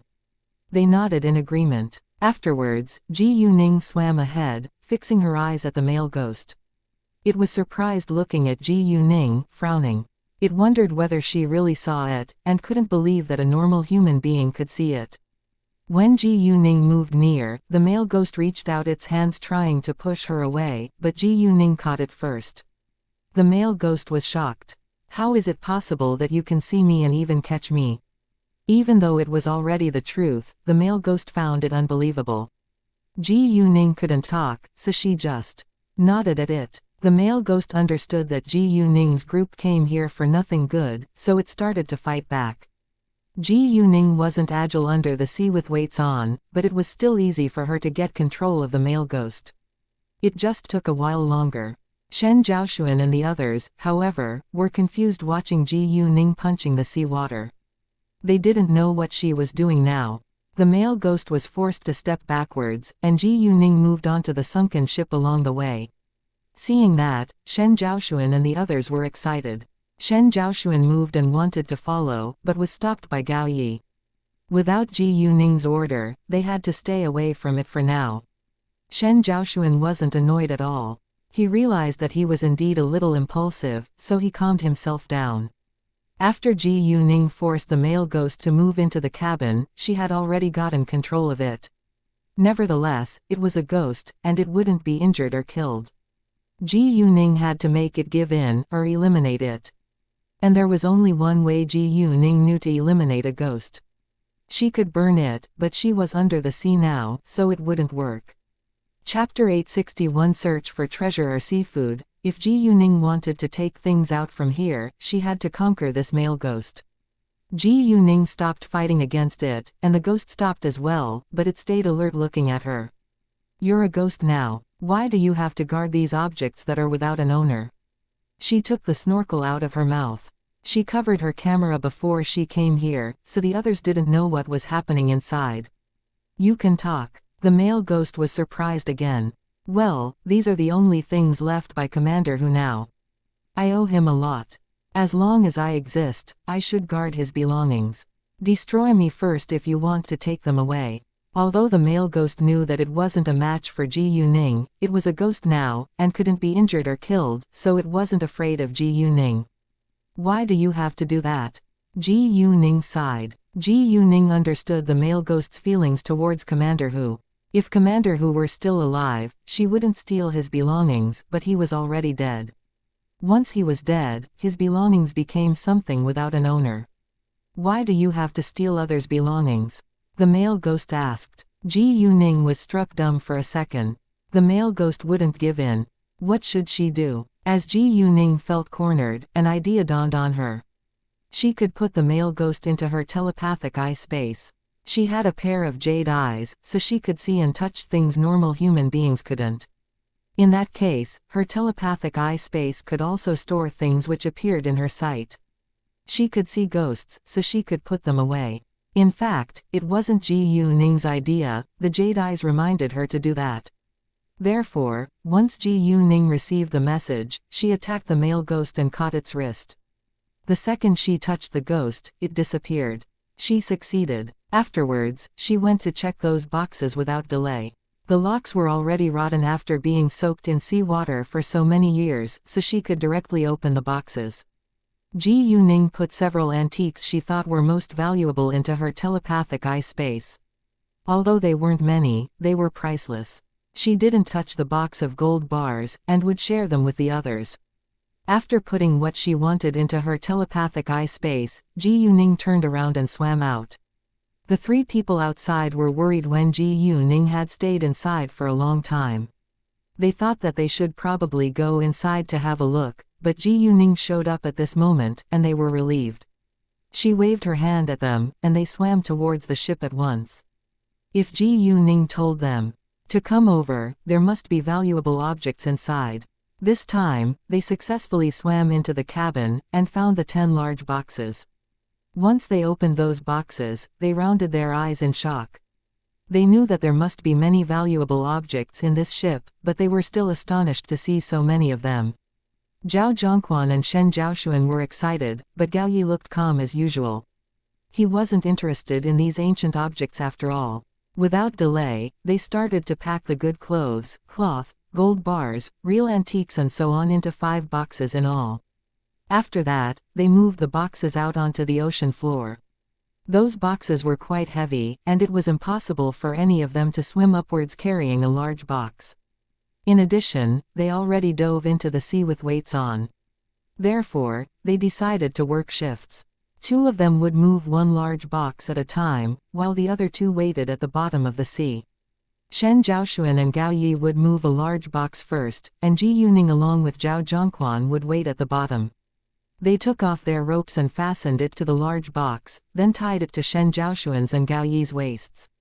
Afterwards, they sent a message through the camera to their partners in the yacht. The people who stayed in the yacht started to draw their ropes back and pull them up. When they were moving upwards, Ji Yuning sized up the surroundings. She loved eating seafood, so she brought a net bag with her when she came here in order to catch some seafood. Ji Yuning told Zhao Zhongquan to guard the rest of the boxes with a hand gesture, then went to swim around. There was a lot of seafood in the ocean, but Ji Yuning couldn't take all of it away, so she chose some big fish and shellfish. Abalone, sea cucumber, prawns, big crabs, and so on were all in her net bag. Zhao Zhongquan was surprised by Ji Yuning's actions. They came here to search for treasure, but Ji Yuning searched for seafood. She was so different from them. Even though Zhao Zhongquan couldn't see the seafood in Ji Yuning's net bag clearly, he thought that it was a good idea. He liked eating seafood too. Before long, Ji Yuning's net bag was filled with seafood. However, Ji Yuning noticed a golden fish swimming in the coral reef. She recognized it with a simple glance. It was the giant yellow croaker. The giant yellow croaker was a critically endangered species of marine and brackish water fish in the family Shannidae. There used to be a giant yellow croaker which weighed 48 kilograms, and someone had paid 600,000 yuan for it. It was even more expensive than gold. Ji Yuning wouldn't allow herself to let it escape. Moreover, this giant yellow croaker was unusually big, and weighed around 70 kilograms. In case the fish fled, Ji Yuning produced some magical power to attract it. The second she did that, not only the giant yellow croaker, but many other fish were also attracted. In an instant, Ji Yuning was surrounded by all kinds of fish. Seeing that, Zhao Zhongquan was shocked. The giant yellow croaker didn't escape because of her magical power, but instead swam towards Ji Yuning. Ji Yuning quickly caught it and put it into her telepathic eye space. Chapter 862 Meet an Evil Zhao. Once the giant yellow croaker was put into her telepathic eye space, it stayed there in the same position as it was in when it was in the ocean. Although it was a living animal, it wasn't included in human beings, so Ji Yuning was able to store it in the telepathic eye space. As for the other fish, Ji Yuning had no interest in them. When she caught enough, she swam back to Zhao Zhongquan's side. Seeing the net bag which was full of colorful seafood, Zhao Zhongquan was amazed. He was curious about the species of the seafood inside, and asked Ji Yuning whether he could have a look. He was astonished when he saw what was inside. They were all big abalone, sea cucumber, prawns, big crabs, and so on. Several fish were also inside, which weren't rare, but not cheap either. It cost at least dozens of thousands of yuan if they ordered so much seafood in a restaurant. Zhao Zhongquan couldn't admire Ji Yuning more now. Ji Yuning smiled and looked proud. A few minutes later, Shen Zhaoxuan and Gao Yi were back. Seeing the net bag hanging on Ji Yuning's waist, both of them were surprised. Their mouths were watering too, because the seafood would be very delicious. Even though Shen Zhaoxuan lived in a city near the sea, and ate seafood often, he still loved it. This time, Ji Yuning and Zhao Zhongquan carried a large box of jewelry together, and were pulled up. When they were back in the yacht, everyone was excited. It was hard for them to stay calm now, because they got so many priceless ancient objects. It all thanks to Ji Yuning actually, so they repeatedly thanked Ji Yuning when she got out of the sea. Miss Ji Yu, you're so amazing. I lack words to compliment you right now. If it weren't for you, we couldn't get so many valuable things. Li Maosong said. Right, Miss Ji Yu, thank you so much. The others all thanked Ji Yuning with sincerity. Ji Yuning kindly smiled at them. It was true that she did a lot to help them get those ancient treasure. All of a sudden, Ji Yuning had an idea. There must be many ancient commercial ships buried under the sea. If they could find them, they would find a lot more treasure. However, the ocean was too large, and it was very difficult to find a sunken ship. If she was free in the future, she would sail around other areas of this sea. She could take it as a tour anyway. She had jade eyes, and could directly see the bottom of the sea from its surface. There was no need for her to search for treasure by swimming in the ocean. The others who stayed in the yacht were all surprised to see the net bag which was filled with seafood hanging on Ji Yuning's waist. "Miss Ji Yu, you're well prepared," Li Maosong joked. Ji Yuning laughed a little. "Yeah, I love eating seafood. I thought that since we're going to dive, why don't we catch something to eat? They're all fresh, but I think you will have to help me cook them." "Ha ha, don't worry. I'm good at cooking seafood, and we can share a seafood feast in my villa," Shen Zhaoshuan's friend said. They thought that the seafood in Ji Yuning's net bag would be very common, but it turned out to be the opposite. They were all uncommon species. "Jesus, I've never seen so much seafood of these species before," Shen Zhaoshuan's friend said with surprise. It depended on one's luck to catch seafood of rare species. Ji Yuning, however, got a lot of expensive seafood within a short time. After moving the large box to the yacht, Ji Yuning and Zhao Zhongquan rested for a few minutes. They needed fresh air. Although Ji Yuning had her magical power to protect herself, she still felt a little tired. Zhao Zhongquan, who was an ordinary human being, was exhausted now. They could directly move those boxes back with ropes, but the objects inside were all highly valuable. In order to make sure that they were all safe, they had to carry it with them. Besides, those boxes were nearly rotten after being soaked in the seawater for so many years. Several minutes later, Ji Yuning and Zhao Zhongquan dove into the sea again. Shen Zhaoshuan and Gao Yi along with Ji Yuning and Zhao Zhongquan decided to carry up the rest of the boxes together. However, a giant strange creature which looked aggressive quickly swam towards them all of a sudden when they were wrapping ropes around those boxes. The others didn't notice it, but Ji Yuning did. She focused on it, then felt scared. It was thicker than a python with two swollen parts on its head. It was a real Jiao. Jiao or Jiaolong was one of the species of water beasts with dragon blood, including fish and snakes during the evolution of the dragon. It could transform into a true dragon as long as it passed through a difficult calamity and had powerful strength. However, it was also called an evil Jiao because of its cruelty. Although Ji Yuning had already met things which only existed in stories, like zombies and ghosts, she was still shocked by the Jiao. The evil Jiao was moving closer to them at a rapid pace. Ji Yuning immediately took the rope off her waist and tied it around Gao Yi's. Luckily, Gao Yi was strong enough to support two large boxes by himself. The others thought that Ji Yuning failed to carry the heavy box, but she urged them to move up at once. She also looked anxious. They couldn't talk, but were able to understand each other by body language. They knew that Ji Yuning wanted them to leave right away, but she would stay here. They pointed at her, asking her in silence, "How about you?" Ji Yuning waved her hand at them to tell them to leave before her. However, seeing Ji Yuning so anxious, they were worried that something bad was going to happen, so they didn't leave at once. Ji Yuning was a little displeased. She knew that they cared about her safety, but they would be a burden on her if they stayed. Although Gao Yi was also concerned about Ji Yuning, he listened to her order, so he pulled Zhao Zhongquan and Shen Zhaoshuan and told them to leave in a hurry with a look. Chapter 863 Put the evil Jiao away. They knew less about Ji Yuning than Gao Yi did, so since Gao Yi told them to leave, they followed him. Seeing that, Ji Yuning was relieved, and swam towards the evil Jiao at once. She was going to stop it, in case it attacked her friends. In addition, she had to figure out a way to put it into her telepathic eye space, otherwise it would cause big trouble. Even if the evil Jiao didn't directly attack humans, it could twist its body under the sea to cause violent waves. No matter how strong the waves would be, they could easily damage or destroy ships on the surface of this sea. In that case, many innocent people could be killed.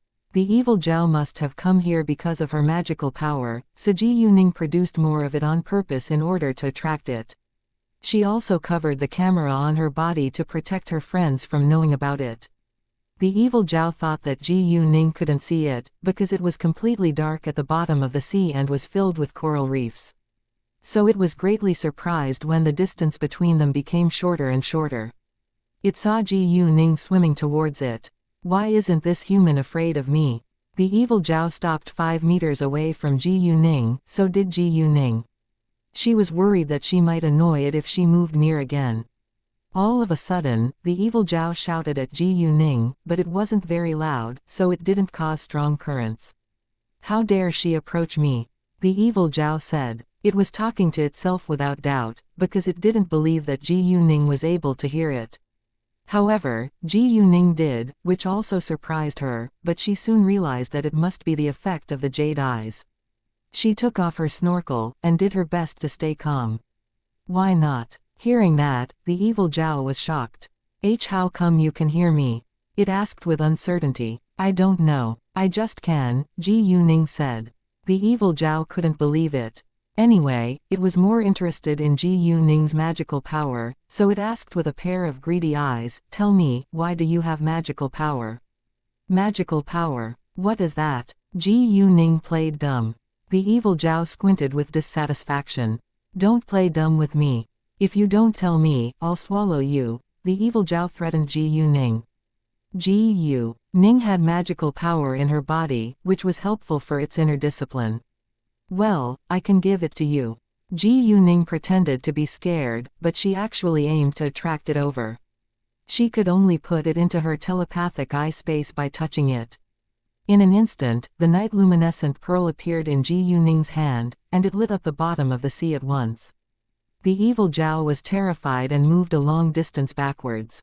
It almost lost control of itself. The next second, the evil Zhao got excited sensing the magical power coming out from the bright pearl. If it could absorb the magical power from it, he could soon transform itself from a Zhao to a real dragon. "What is this?" the evil Zhao asked. "A night luminescent pearl," Ji Yuning replied. "A night luminescent pearl." The evil Zhao didn't know what a night luminescent pearl was, but it didn't care about that either. It swam towards Ji Yuning without delay, trying to swallow the night luminescent pearl. The evil Zhao was too confident and it believed that Ji Yuning didn't dare to resist, so it put its full attention on the night luminescent pearl. It moved closer and closer within seconds. When the evil Zhao opened its big mouth to swallow the night luminescent pearl, Ji Yuning moved her hand and caught its long beard. Within a second, the evil Zhao was put into the telepathic eye space before it could struggle. After that, Ji Yuning swam to the surface of the sea. In the yacht, people were all worried about Ji Yuning, because she had been absent for too long. A lot of dangerous things could happen under the sea. Most importantly, Ji Yuning seemed anxious when she urged Gao Yi and the others to leave. She even covered the camera, so they knew nothing about what was happening. They wanted to dive into the sea again to check whether Ji Yuning was fine, but they weren't sure whether they could help her or be a burden to her. Miss Gu's camera is working again, and she's swimming upwards along the rope. "Pull her up, now," Shen Zhaoshuan's one friend said. He was in charge of the cameras. Hearing that, everyone was cheered up, and went to pull Ji Yuning up. A few minutes later, Ji Yuning was out of the sea, and got on the yacht. "Miss Ji Yu, are you all right?" everyone asked her with concern. "I'm fine," Ji Yuning said with a smile. "Miss Ji Yu, what happened? Why did you urge them to leave just then?" Li Maosong asked. "Why?" the others asked the same question. They were all worried about Ji Yuning's safety. "Well, I just felt an abnormal change in the sea water, so I told them to leave before me." "Don't worry, I already solved the problem," Ji Yuning said. She couldn't tell them any details about the evil Zhao. Hearing that, everyone was relieved. They didn't ask further about the abnormal change in the sea water, because they knew that Ji Yuning could handle it well. Afterwards, Ji Yuning went to change her clothing, and the yacht moved back towards the docks. They didn't open those boxes right away, but would share the valuable objects when they were back in the villa. When Ji Yuning was putting on dry clothes, she thought about how she should deal with the male ghost and the evil Zhao in the telepathic eye space. What she had done today had annoyed them without a doubt. If she set them free into the sea, they would cause trouble to pay her back. She didn't want innocent people to be killed because of her. Before she could figure out a good way to settle this problem, she decided to leave them in the telepathic eye space for now. Chapter 864. A vase covered in yin. They already got those valuable objects now, but the problem was how they were going to move them back to their cities. It was very complicated for people to pass the customs, and it was more difficult to do that with goods. Once those ancient objects were found, they could be caught. After all, it was illegal to move antiques and gold bars without official documents. Therefore, Li Meosong's group decided to smuggle them back. However, Shen Zhaoxuan told them that his younger cousin was involved in shipping, and he could help. Hearing that, Li Meosong's group was excited. Given Li Meosong and Shen Zhaoxuan's close relationship, they believed that Shen Zhaoxuan could handle it well. Miss Ji Yu, do you need me to help you? Shen Zhaoxuan asked out of kindness. Thanks, I can take them back myself. Ji Yu Ning declined. Ji Yu Ning didn't tell them more details, and they stopped asking. When they were back in the villa, it was almost 12 p.m. Shen Zhaoxuan's friend, the owner of the house, went to cook seafood. Miss Ji Yu, do you have any requests for the taste? He asked. Not at all, please cook it the way you normally do, Ji Yuning said. She wasn't picky. Great. Afterwards, everyone started to share what they had got today. Miss Ji Yu, we'll divide these valuable objects into 4 shares. You've done a lot today, so I think you should take 2 shares. What do you think? Li Meosong said. Right, if it hadn't been for Miss Ji Yu, we wouldn't have been able to move them out of the sea, Shen Zhaoxuan said. They were all willing to let Ji Yuning take a larger share. Ji Yuning, however, didn't agree. We can divide them into 3 shares, and each team gets 1. Although I've done a lot today, you have been very kind and shared the information about the ship with me. Well, the others felt a little guilty. It's no big deal. Let's do it that way, Ji Yuning said. Since Ji Yuning said so, they didn't insist, but they were very grateful to her and admired her more than ever now. However, they didn't know that Ji Yuning had already put several priceless antiques into her telepathic eye space. Ji Yuning's actions wasn't right, nor fair, but it wasn't over the top either. Like what they had just said, she had contributed a lot to their success today, so it was understandable that she kept the best antiques for herself. In addition, Ji Yuning was still very generous, because she didn't put everything into the telepathic eye space. She had the ability to do that, and nobody would find out. Nevertheless, Ji Yuning hadn't done it. In the following minutes, they placed all the gold bars, real antiques, jewelry and other objects on the table before they began to choose. Ji Yuning also picked several objects of high value. After that, Shen Zhaoxuan's friend prepared 2 suitcases for Ji Yuning to move her things back to the hotel. The others would move their shares to the ship with the yacht. They planned to load the ship in the night, in case they were exposed. They were leaving for their cities as well, so they would buy ship tickets for this ship tomorrow. A while later, the seafood was done. After lunch, they went back downtown. Shen Zhaoxuan's friend drove Ji Yuning's group back to the hotel, while Li Meosong and his friends would stay in the villa. Ji Yuning didn't move the 2 suitcases to her room, but put them into the car he seen left for them. She told Gao Yi and Chao Ya to have a rest in the hotel, then she walked out. Gao Yi and Chao Ya understood that Ji Yuning didn't want them to follow her, so they went back to their room. Once Ji Yuning got back to the car, she put all the ancient objects into the telepathic eye space. Afterwards, she drove around the center of HK. On the way, she noticed the 3 words for the antique street on a sign by chance. She got interested at once, and turned there. Although she had a large amount of real antiques now, the more she had, the better. There was a big parking lot outside of the antique street. Ji Yuning parked the car, then got out and walked inside. The antique street in HK looked very ancient. HK was the hub of commerce and finance, so there were countless objects along the sides of the antique street here. As usual, Ji Yuning used her jade eyes the second she entered the antique street. This is covered in yin. You can't buy it. You could be killed by this thing. All of a sudden, Ji Yuning heard a loud male voice filled with anxiety. A nearby antique store was surrounded by many people, and an old man around 60 years old was standing in the middle. He was pulling a middle-aged man trying to stop him. Besides, the old man's forehead was a little dark, which meant he was affected by yin. The old man also mentioned an antique which was covered in yin. Ji Yuning looked over and saw a blue and white porcelain vase placed on the counter. It was as big as a mineral water bottle, and it was real, but it was indeed covered in yin.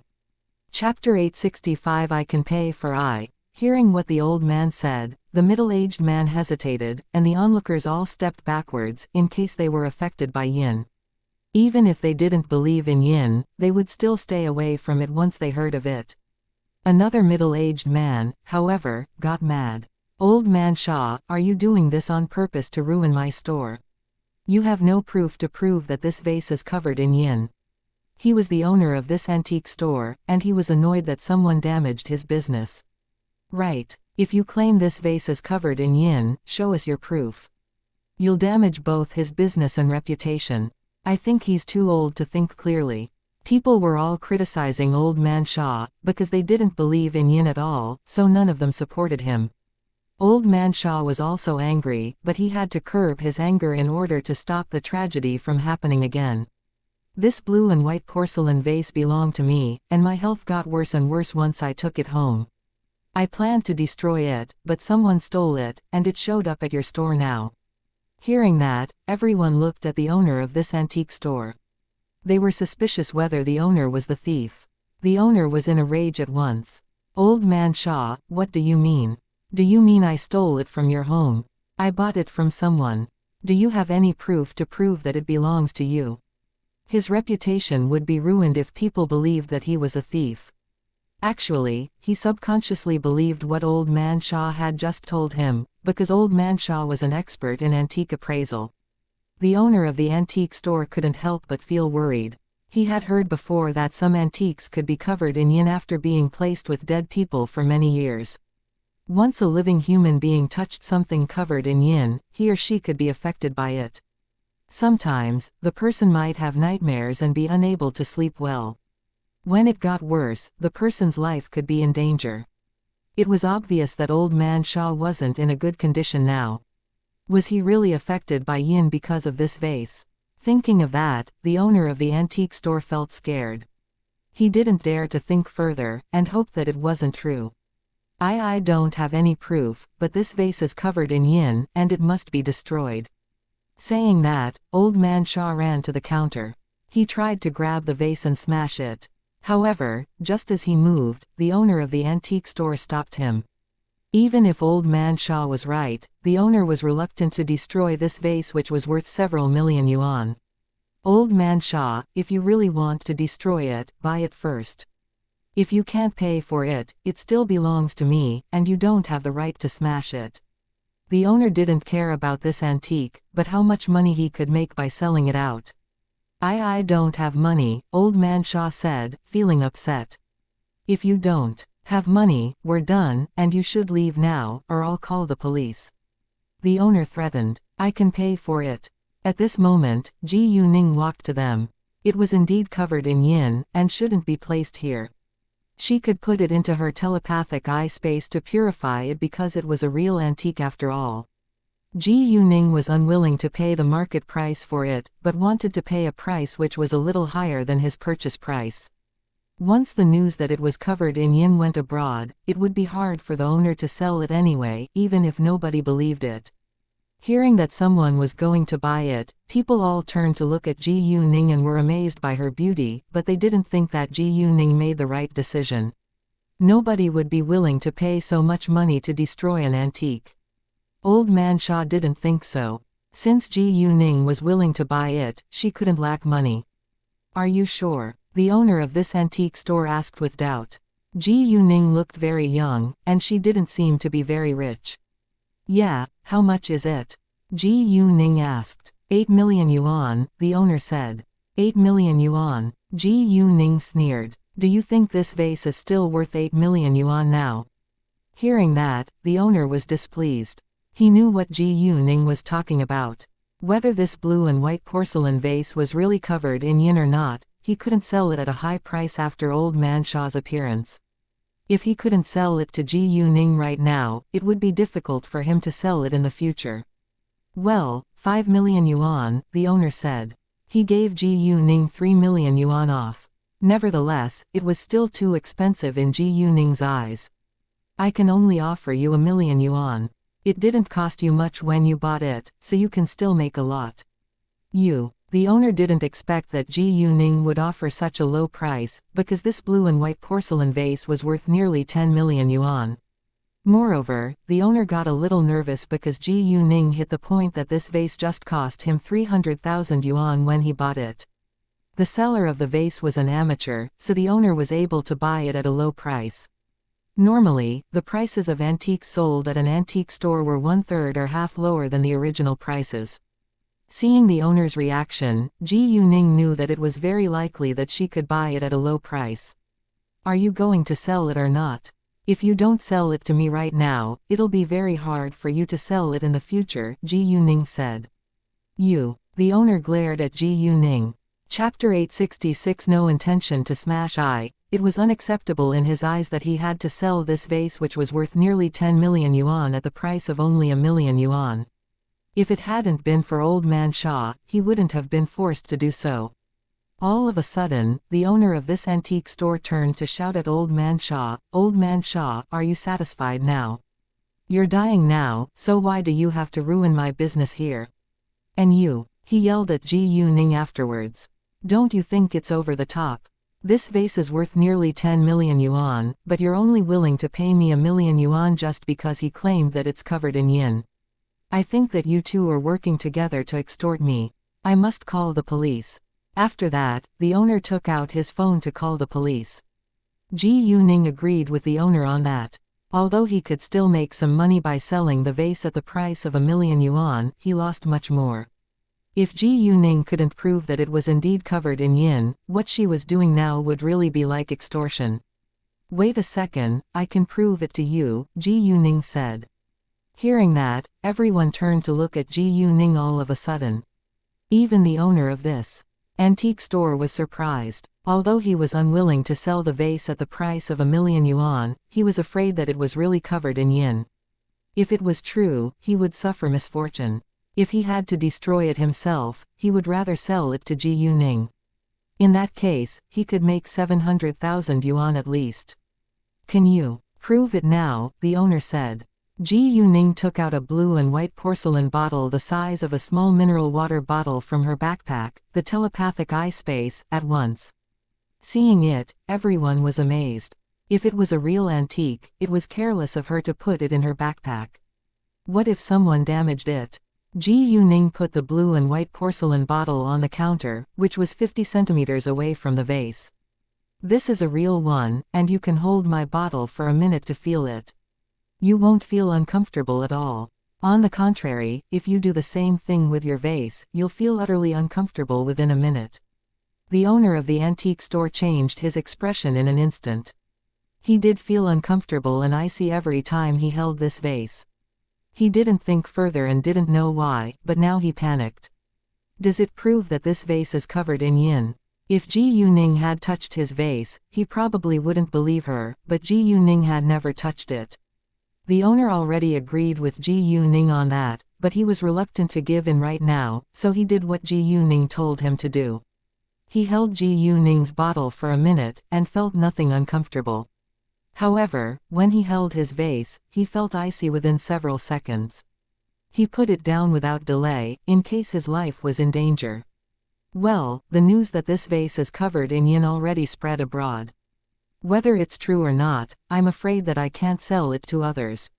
You can take it for 1,000,000 yuan. Even though the owner felt the uncomfortable feeling, he wasn't willing to say it aloud. Nevertheless, others still sensed that this vase wasn't right. When Ji Yuning was about to put her blue and white porcelain bottle back before she paid the money, someone stopped her. "Wait a second." The middle-aged man who planned to buy the vase covered in yin said, "Miss, is this bottle a real antique? Can you sell it to me?" He was going to send someone a gift, and it had to be blue and white porcelain, because the person he was giving it to liked blue and white porcelain very much. It took him a lot of time and effort to find a real blue and white porcelain vase, but it turned out to be covered in yin. He was angry and disappointed, but felt lucky at the same time. It was indeed not a good object anyway. "Sure, we can go to the appraisal center after I'm done here," Ji Yuning said. In fact, she could directly offer him a price, but she proposed to go to the appraisal center in order to prove that the bottle was real. No problem, the man said with excitement. After that, Ji Yuning swiped her card and signed the contract before she took the vase away.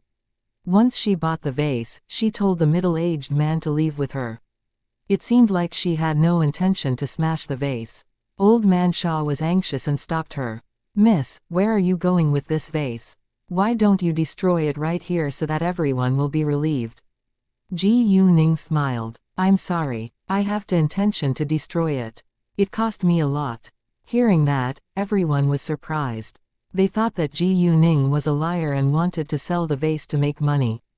If so, Ji Yuning was too amoral. People glared at Ji Yuning and started to discuss again.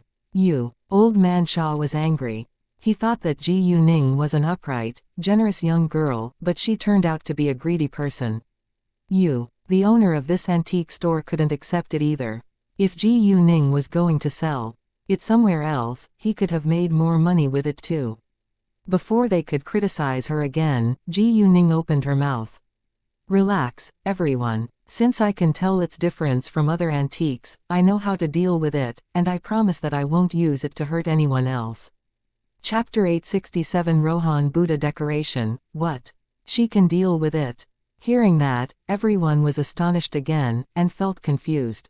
They didn't believe that Ji Yuning was able to deal with an antique covered in yin. Maybe it was totally a lie that this vase was covered in yin, and Ji Yuning was just deceiving them. "What? You can deal with it?" Old man Shaw couldn't believe it either, but he strongly believed that this vase was covered in yin. "Yes, I can, and I also know that your body isn't in a good condition now. It takes a long time for you to recover from the effect of yin. If you trust me, you can take this pill, and you'll be fine soon," Ji Yuning said, and put her hand into her pocket. She then used her mind to take a porcelain bottle with a power crystal inside from the telepathic eye space. After that, she gave Old Man Shaw the porcelain bottle. Old Man Shaw was struck dumb for a second. Somehow, he believed that this young girl in front of him wouldn't hurt him, so he took the porcelain bottle. Others were also curious to see whether the pill was effective, so they all stared at Old Man Shaw. Old Man Shaw opened the porcelain bottle, and poured out a power crystal from it, then directly swallowed it. The pill melted the second he put it into his mouth. A flow of coolness spread across his body like lightning, and he felt much better in a few seconds, which surprised everyone around him. Wow, he looks much better now that he took the pill. Does the girl really know yin and yang? Although I don't believe in yin and yang, it's so hard to explain it now. People began to discuss again. Old Man Shaw felt the unbelievable effect of this medicine himself, and was shocked more than ever now. "Miss, may I know what this medicine is? It's so effective." Ji Yuning wore a mysterious smile and said, "I'm sorry, it's a secret. Please excuse me, I need to leave now." After that, she gave the middle-aged man a glance, then strode away. The middle-aged man followed her at once. Old Man Shaw wanted to ask Ji Yuning more questions, but he knew that she wouldn't tell him, so he gave up. Although the blue and white porcelain vase used to be his, he had no intention to take it back, because it was covered in yin and he had no idea how to deal with it. In fact, he always wanted to smash it, but someone stole it before he could do that. It was very valuable, but he didn't pay much for it, so it wasn't a big deal. Most importantly, no more people were harmed by it, which was the best result. On the way, the middle-aged man said nothing about what had happened just then, but casually chatted with Ji Yuning. Sometimes, the less you knew, the better it was. "Miss, I think you're younger than 20, right?" the middle-aged man asked. "Yeah, I'm 18 now," Ji Yuning said. Hearing that, the middle-aged man was surprised. "You should be a high school student, right?" "Yes, I'm a senior student and the National College entrance examination is 2 months away," Ji Yuning replied.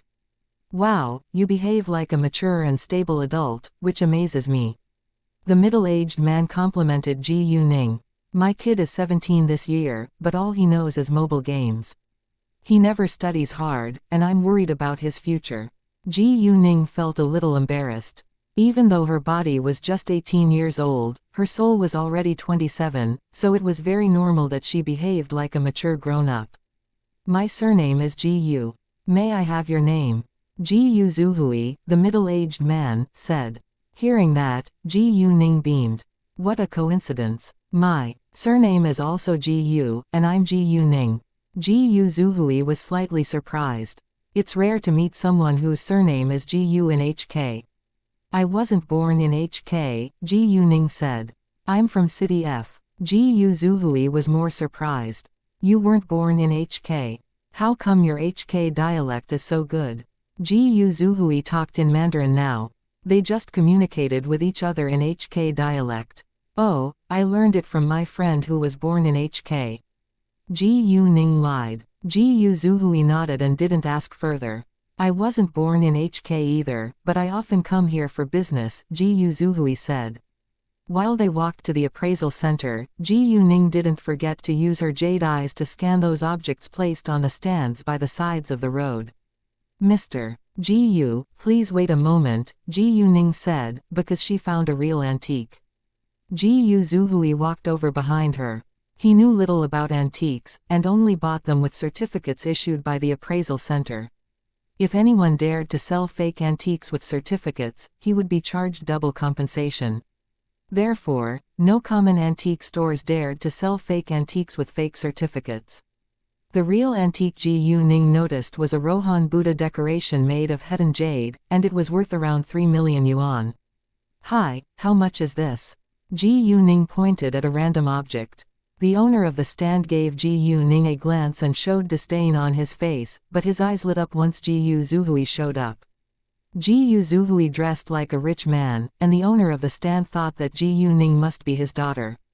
If the daughter liked it, her father would buy it for her. 10,000 yuan, the owner said. This bracelet is made of colored glaze, and it'll be very beautiful on your wrist. 10,000 yuan was an absurdly high price for a fake object, because it was only worth 100 yuan. How about this one? Gu Ning pointed at the Rohan Buddha decoration this time. She didn't show her interest on her face at all. 30,000 yuan, the owner said. Can it be lower? Gu Ning asked. 20,000 yuan, that's it. It seemed that the owner of this stand disliked bargaining. Fine, I'll take this one, Gu Ning said. Chapter 868201, Gu Ning took out her money and paid for the Rohan Buddha. Seeing that, Gu Zuhui realized that Gu Ning aimed to buy the Rohan Buddha from the very beginning. She had asked for the price of another object at first so that the owner of the stand didn't know which one was her target and wouldn't raise the price of the one which she really wanted to buy. She was so smart. After the deal, Gu Ning and Gu Zuhui continued to walk towards the appraisal center. Gu Zuhui didn't ask why Gu Ning bought the Rohan Buddha, because it was Gu Ning's personal choice. Gu Ning also enjoyed the way they got along with each other. After a short while, they arrived at the appraisal center. Gu Ning had put the vase into the telepathic eye space to remove the yin from it, and now she held her blue and white porcelain bottle in her hand. After appraisal, it was proved to be real and was worth 6 million yuan.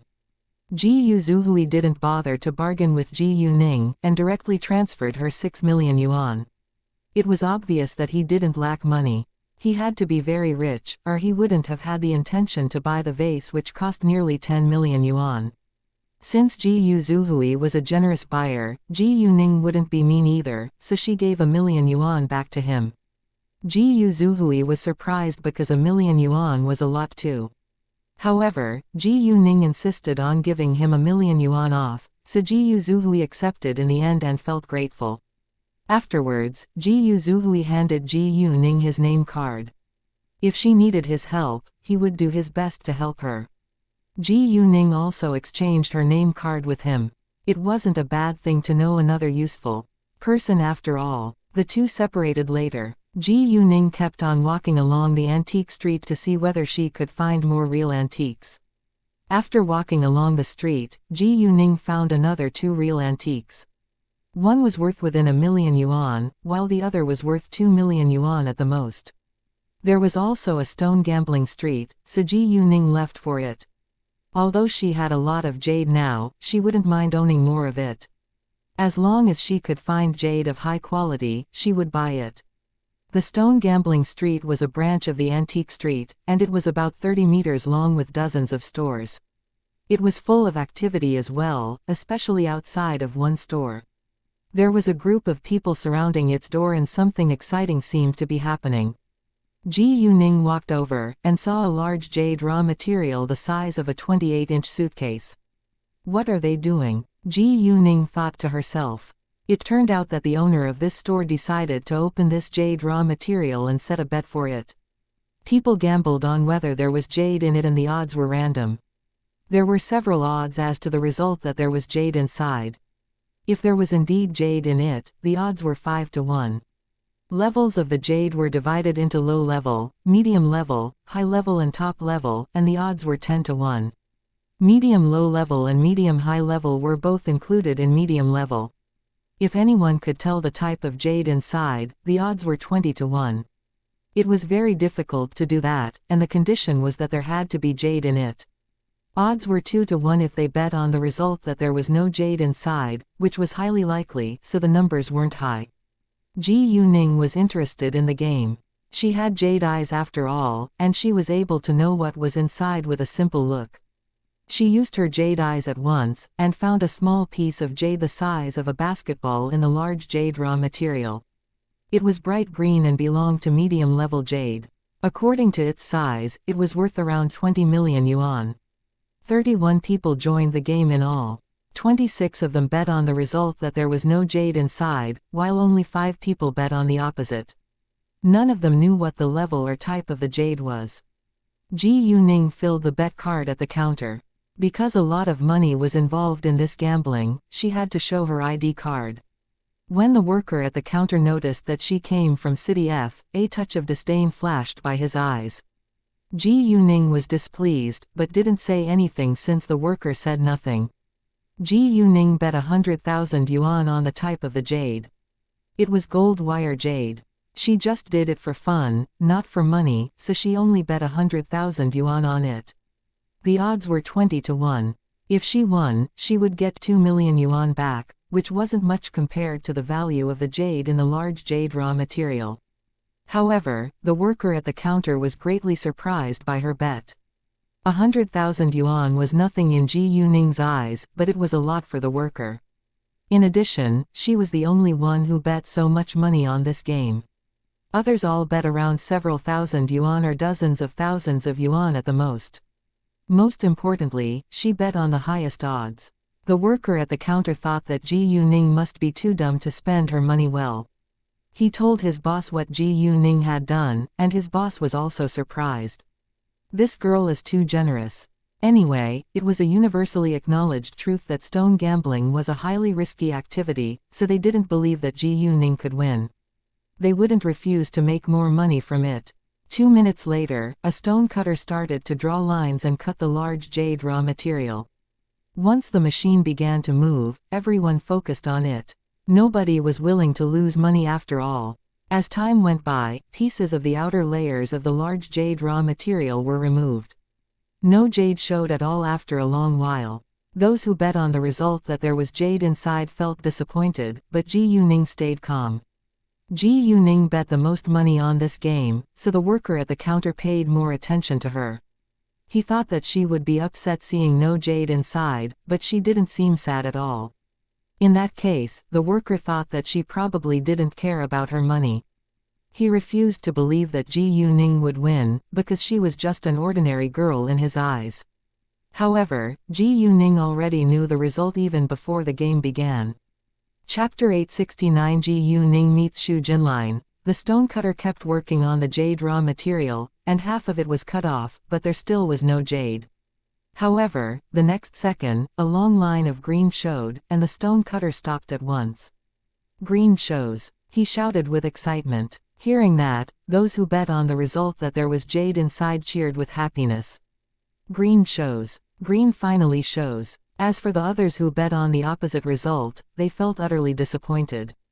How come the green shows right now? It's so annoying. They thought that they were going to win, but they lost in the end. The owner of the store was relieved instead. Without a doubt, he hoped that there could be jade inside, otherwise he would lose a lot of money. It's a piece of medium-level jade of the gold wire type. The stonecutter cleaned the jade, and got more excited the second he recognized its type. It was difficult to cut out a medium-level jade after all. Hearing that, the owner of the store wasn't excited, but turned to look at Ji Yuning with astonishment, so did the worker at the counter. Ji Yuning precisely bet on the gold wire type. How did she get to know that? Is she just unusually lucky? However, Ji Yuning looked so calm when she heard that jade of the gold wire type was cut out. It seemed like she already knew the result. The owner of the store had mixed emotions. He wanted to ask Ji Yuning for the reason, but he knew she wouldn't tell him. As promised, he had to give her 2 million yuan since she won the game. A while later, the jade was placed on the table. The result was out, and people went to get their money. Ji Yuning stood at the end of the line. She wasn't in a hurry. Those who had bet dozens of thousands of yuan on it now got a lot more back. When the worker at the counter saw Ji Yuning coming, he didn't dare to show any disdain towards her at all this time. "Please transfer the money to my account," Ji Yuning said, and showed him her bank account. "No problem," he said. After that, the owner of the store still asked her, "Miss, may I know how you knew that there was a piece of gold wire jade inside?" "I'm just lucky," Ji Yuning said. The owner felt a little disappointed hearing her answer, but didn't ask further. Ji Yuning walked out later. She didn't leave the stone gambling street at once, but went to shop at other stores. She didn't go back to the hotel until she bought over 10 jade raw materials. She stopped the car at the entrance of the hotel, and a valet parker walked over without delay. Ji Yuning gave him the car key, then walked inside. Right after she stepped into an elevator, Xu Jinlin followed her. Ji Yuning was struck dumb for a second when Xu Jinlin showed up in her sight. She knew Xu Jinlin, but not because of Xu Jinchen. She got to know him in her previous incarnation. Xu Jinlin, however, failed to recognize her. He didn't know that she was the girl who had been involved in the violent fight outside the hotel last night. If Chao Ya and Gao Yi were here too, he would probably remember. "Miss, do you know me?" Xu Jinlin asked Ji Yuning, seeing her surprised face. They were in HK now, so Xu Jinlin thought that Ji Yuning was a local citizen as well, and he talked to her in HK dialect. "Why do you think that I know you?" Ji Yuning replied in HK dialect. "I knew it from your reaction when you saw me at first," Xu Jinlin said with confidence. "Oh, I just felt like you resemble my friend," Ji Yuning said. "Really? Is that a pickup line?" Xu Jinlin smiled attractively. Ji Yuning pulled her lips and rolled her eyes. "Come on, you talked to me first. I had no intention to strike up a conversation with you." Xu Jinlin wasn't displeased at all.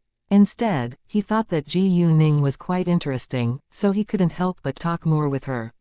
"Fine, it's me who wants to strike up a conversation with you." "You better not, or you'll regret it," Ji Yuning said. She was being kind, not threatening him. She also knew that he just wanted to know more about her after he noticed her unusual reaction. As the heir of the Xu family, he was in a very high position in the society, but there were many people who intended to kill him in the dark as well. Therefore, he wanted to figure out whether Ji Yuning was his enemy or not. Sometimes, a beautiful woman worked better than a vicious scheme. Oh, why? It aroused Xu Jinlin's interest. At this moment, the elevator arrived at the 15th floor where Ji Yuning stayed, while Xu Jinlin stayed on the 16th floor. The door of the elevator opened, and Ji Yuning smiled at Xu Jinlin. "Xu Jinchen is my friend." After that, she walked out, and left Xu Jinlin alone in the elevator. "Xu Jinchen is my friend. Does she know Jinchen?" If she knew Xu Jinchen, it wasn't hard for her to recognize his face because the Xu brothers resembled each other. Thinking of that, Xu Jinlin laughed at himself, but didn't blame Ji Yuning for her behavior. Chapter 870 Xu Jinlin's Apology 870 Xu Jinlin's apology. When he was in his room, Xu Jinlin thought for a while, then called Xu Jinchen. Ji Yuning had told him not to flirt with her or he would be regretful, so he was afraid that his younger brother, Xu Jinchen, liked her. At this time, Xu Jinchen was on the way out of their military base along with Leng Xiaoting and Xin Bei. Leng Xiaoting was going to HK tonight to be with Ji Yuning, so he finished everything he needed to do today. Right after Leng Xiaoting told Xin Bei to drive to the airport, but before he could even ask Leng Xiaoting where was he leaving for, Xu Jinchen received Xu Jinline's call. "Jinchen, I just met a very beautiful girl around 18 years old in the elevator. She looked surprised when she saw me. I asked her whether she knew me, and she said that I resembled one of her friends. I joked a little with her, then she told me that you're her friend. Do you know who she is?" Xu Jinline asked, feeling slightly uneasy. Hearing that, Xu Jinchen thought of Ji Yuning at once, because Ji Yuning was the only girl who was very beautiful and about 18 years old that he knew. Leng Xiaoting also heard their conversation, and Ji Yuning's name dawned on him too. He frowned, but wasn't annoyed. A very beautiful girl around 18.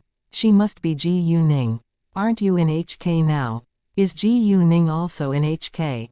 Xu Jinchen asked. Ji Yuning. The name sounds familiar. What's your relationship with her?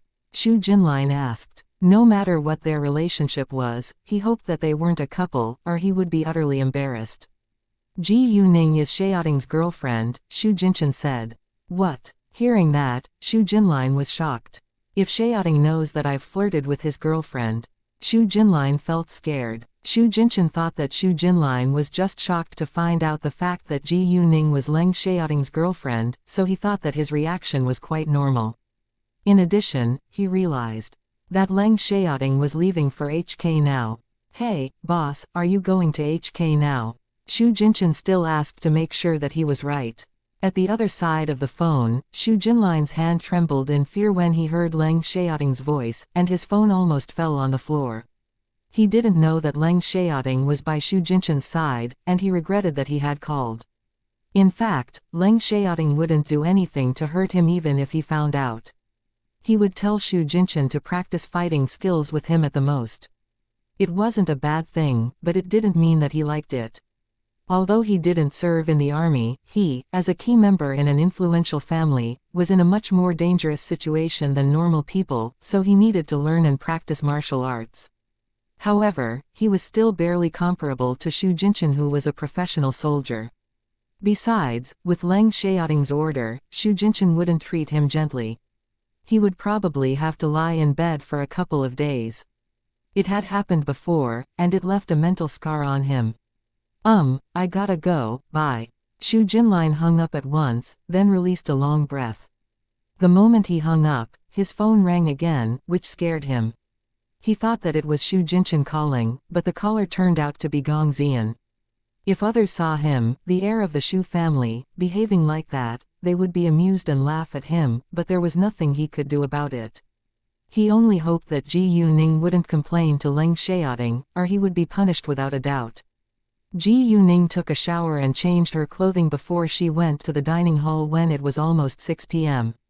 Coincidentally, she ran into Xu Jinline again in the elevator, and Gong Xian was there as well. Xu Jinline was struck dumb for a second after seeing Ji Yuning, then panicked a little. Ji Yuning smiled at him, but said nothing. Gong Xian, on the other hand, was confused by them. Miss Ji Yu, I'm so sorry for what I did. Please don't complain about it to Xiaoting. I swear I had no intention to do anything to you, Xu Jinline said, in case Leng Xiaoting punished him. Although Xu Jinline was the heir of the Xu family, he was totally different from those arrogant young men who were also born in super-rich families. He was very easygoing and kind to his family members and friends.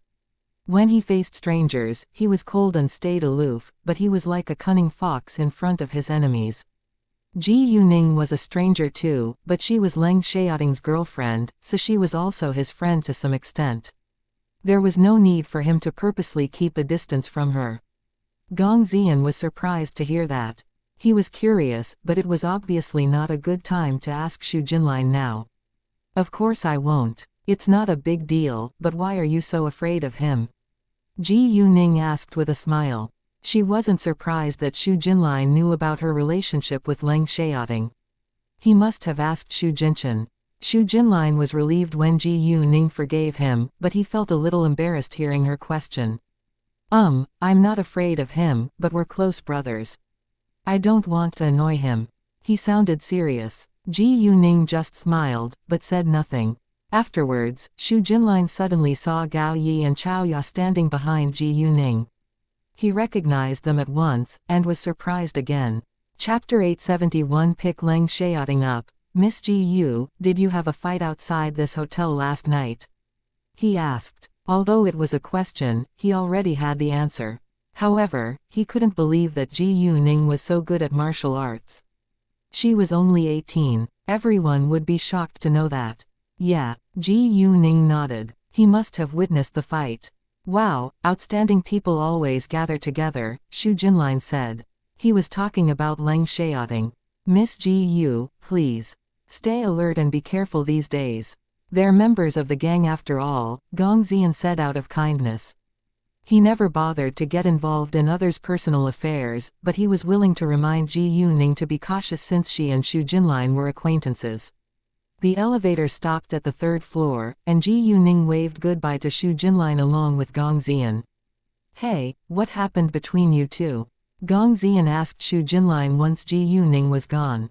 Xu Jinlin sighed, then told him everything. Gong Xian laughed out loud afterwards. Seriously, it's so funny. Who is Leng Xiaoting? It seems that you're very afraid of him, Gong Xian asked again. He's the eldest grandson of the Leng family in the capital and senior to Jinchen. And he always keeps a distance from women. If he finds out that I've struck up a conversation with his girlfriend, he'll tell Jinchen to practice fighting skills with me. I'll be punched to the ground, Xu Jinlin said in fear. The eldest grandson of the Leng family.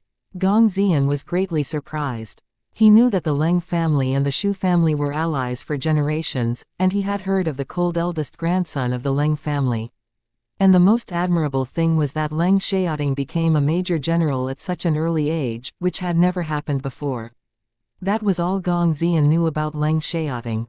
When Ji Yuning and her bodyguards walked into the booked private room, she received Leng Xiaoting's call. He was in the airport of the capital now, and would arrive at HK around 10:30 p.m. Ji Yuning would pick him up later. She didn't remember that she had planned to visit the small island until all the dishes were placed on the table. However, since she forgot, she gave it up. In the He family's house. Zuo Zhongkui dined in the He family's house that afternoon. However, only He Xin and He Hongji were aware that Ji Yuning was going to help them. The moment Zuo Zhongkui was gone after dinner, He Hongji told He Xin to come have a talk in his study. You're right. Zhongkui does maintain a secret relationship with Hong Yufei and he has even met He Hongyuan in private, He Hongji said in a cold tone. Hearing that, He Xin was annoyed, but she wasn't surprised. Father, you treat him so well, but he still wants to steal our family business. He Xin said in anger. Maybe he thinks that I'm doomed this time, so he wants to join another party. Once I find solid proof to prove that he has no loyalty to me, I'll chase him away, He Hongji said, and made up his mind to get rid of anyone who dared to betray him. Hong Yufei stayed in the hospital for a whole day, and He Yishi was by his side to help him get out of bed and walk. Because of the pain all around his body, he couldn't do anything and easily lost his temper.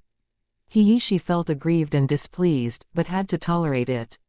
Once Hong Yufei was able to walk, he left the hospital and went back home. It was a torture for him to stay in the hospital.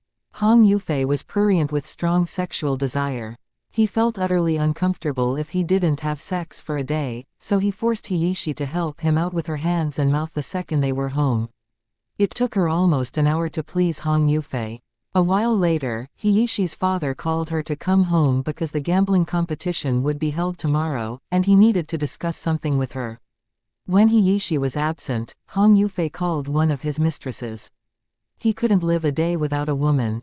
Around 9:50 p.m., Ji Yuning left for the airport, and she drove alone there. Before she left, she told Gao Yi and Chao Ya that she wouldn't come back tonight. 20 minutes later, Ji Yuning arrived. Leng Xiaoting would arrive in dozens of minutes. Ji Yuning found herself a seat in the arrival hall and played on her phone, reading the news. Her name was still on the hottest topics list, but gradually moved down. A lot of gossip about celebrities' behavior and private lives replaced her name. Celebrities needed attention and they often hired an internet water army to help them attract people's attention. Only a few pieces of news were put on the list by real internet users' frequent searches, like the news on Ji Yuning. Ji Yuning read the news for a while, then heard an excited discussion about something she knew. I can't wait for it. I'll finally get my favorite koozie in 10 minutes. I can't either. I thought that it was a brand without much fame and isn't reliable, but it turns out to be so effective. I just used several of its facial masks, and my skin is much better now. Thanks to Faye, we don't need to fly to the capital. Right, if Faye didn't bring some for us, I would fly to the capital myself. I hope koozie can soon be put on the market of HK so that we can buy it here. Ji Yuning was happy to hear that people liked her products, and koozie would be available on the market of HK sooner or later. In fact, she was going to build koozie into an international brand. Chapter 872 Flirtatious Leng Xiaoting. Koozie was already placed on shelves of many skincare product stores and shopping malls. Customers held doubts in the beginning, but they soon fell in love with it.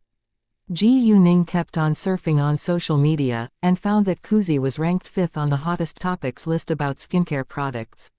She clicked it and began to read the posts and comments about koozie. Although koozie was still a new brand, 99% of its customers approved of it. Moreover, its customers were very loyal to it.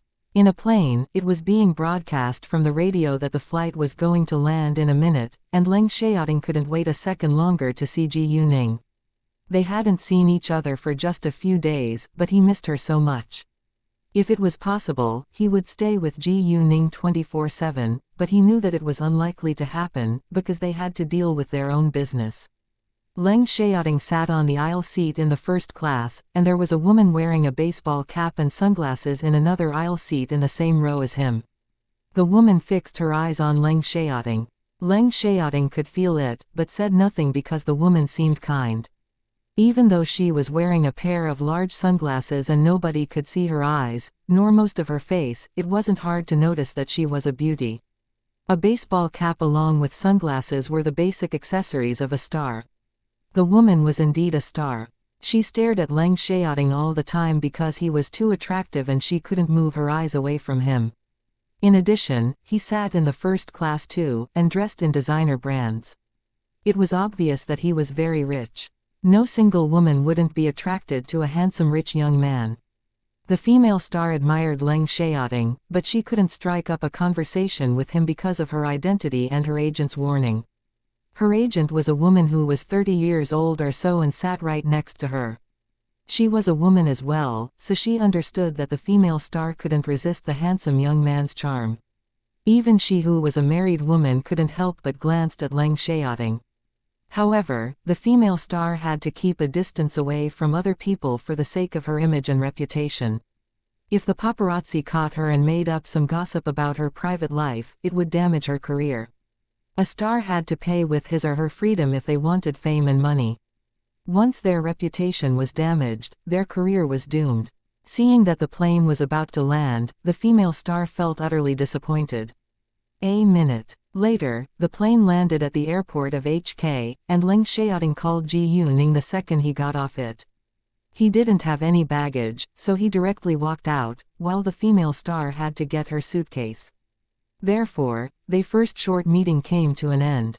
In the arrival hall, a group of fans were waiting for their idol. The moment Leng Xiaoting showed up, they yelled with surprise. "No idea, but I'm his fan now. I don't think he could be a star, but more like a rich heir. No matter who he is, he's my type."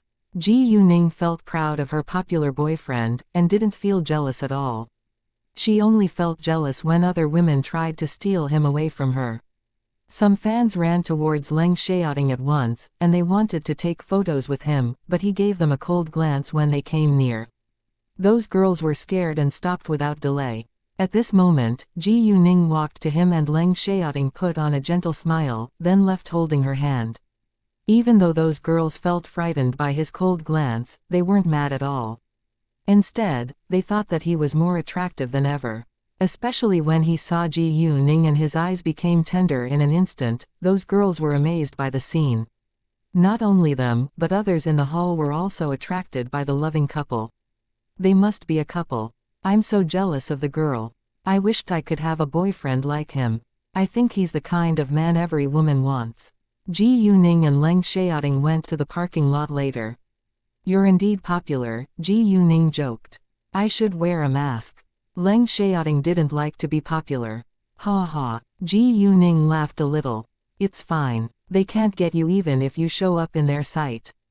If you put on a mask, they will probably think that you're a star and you'll be more noticeable.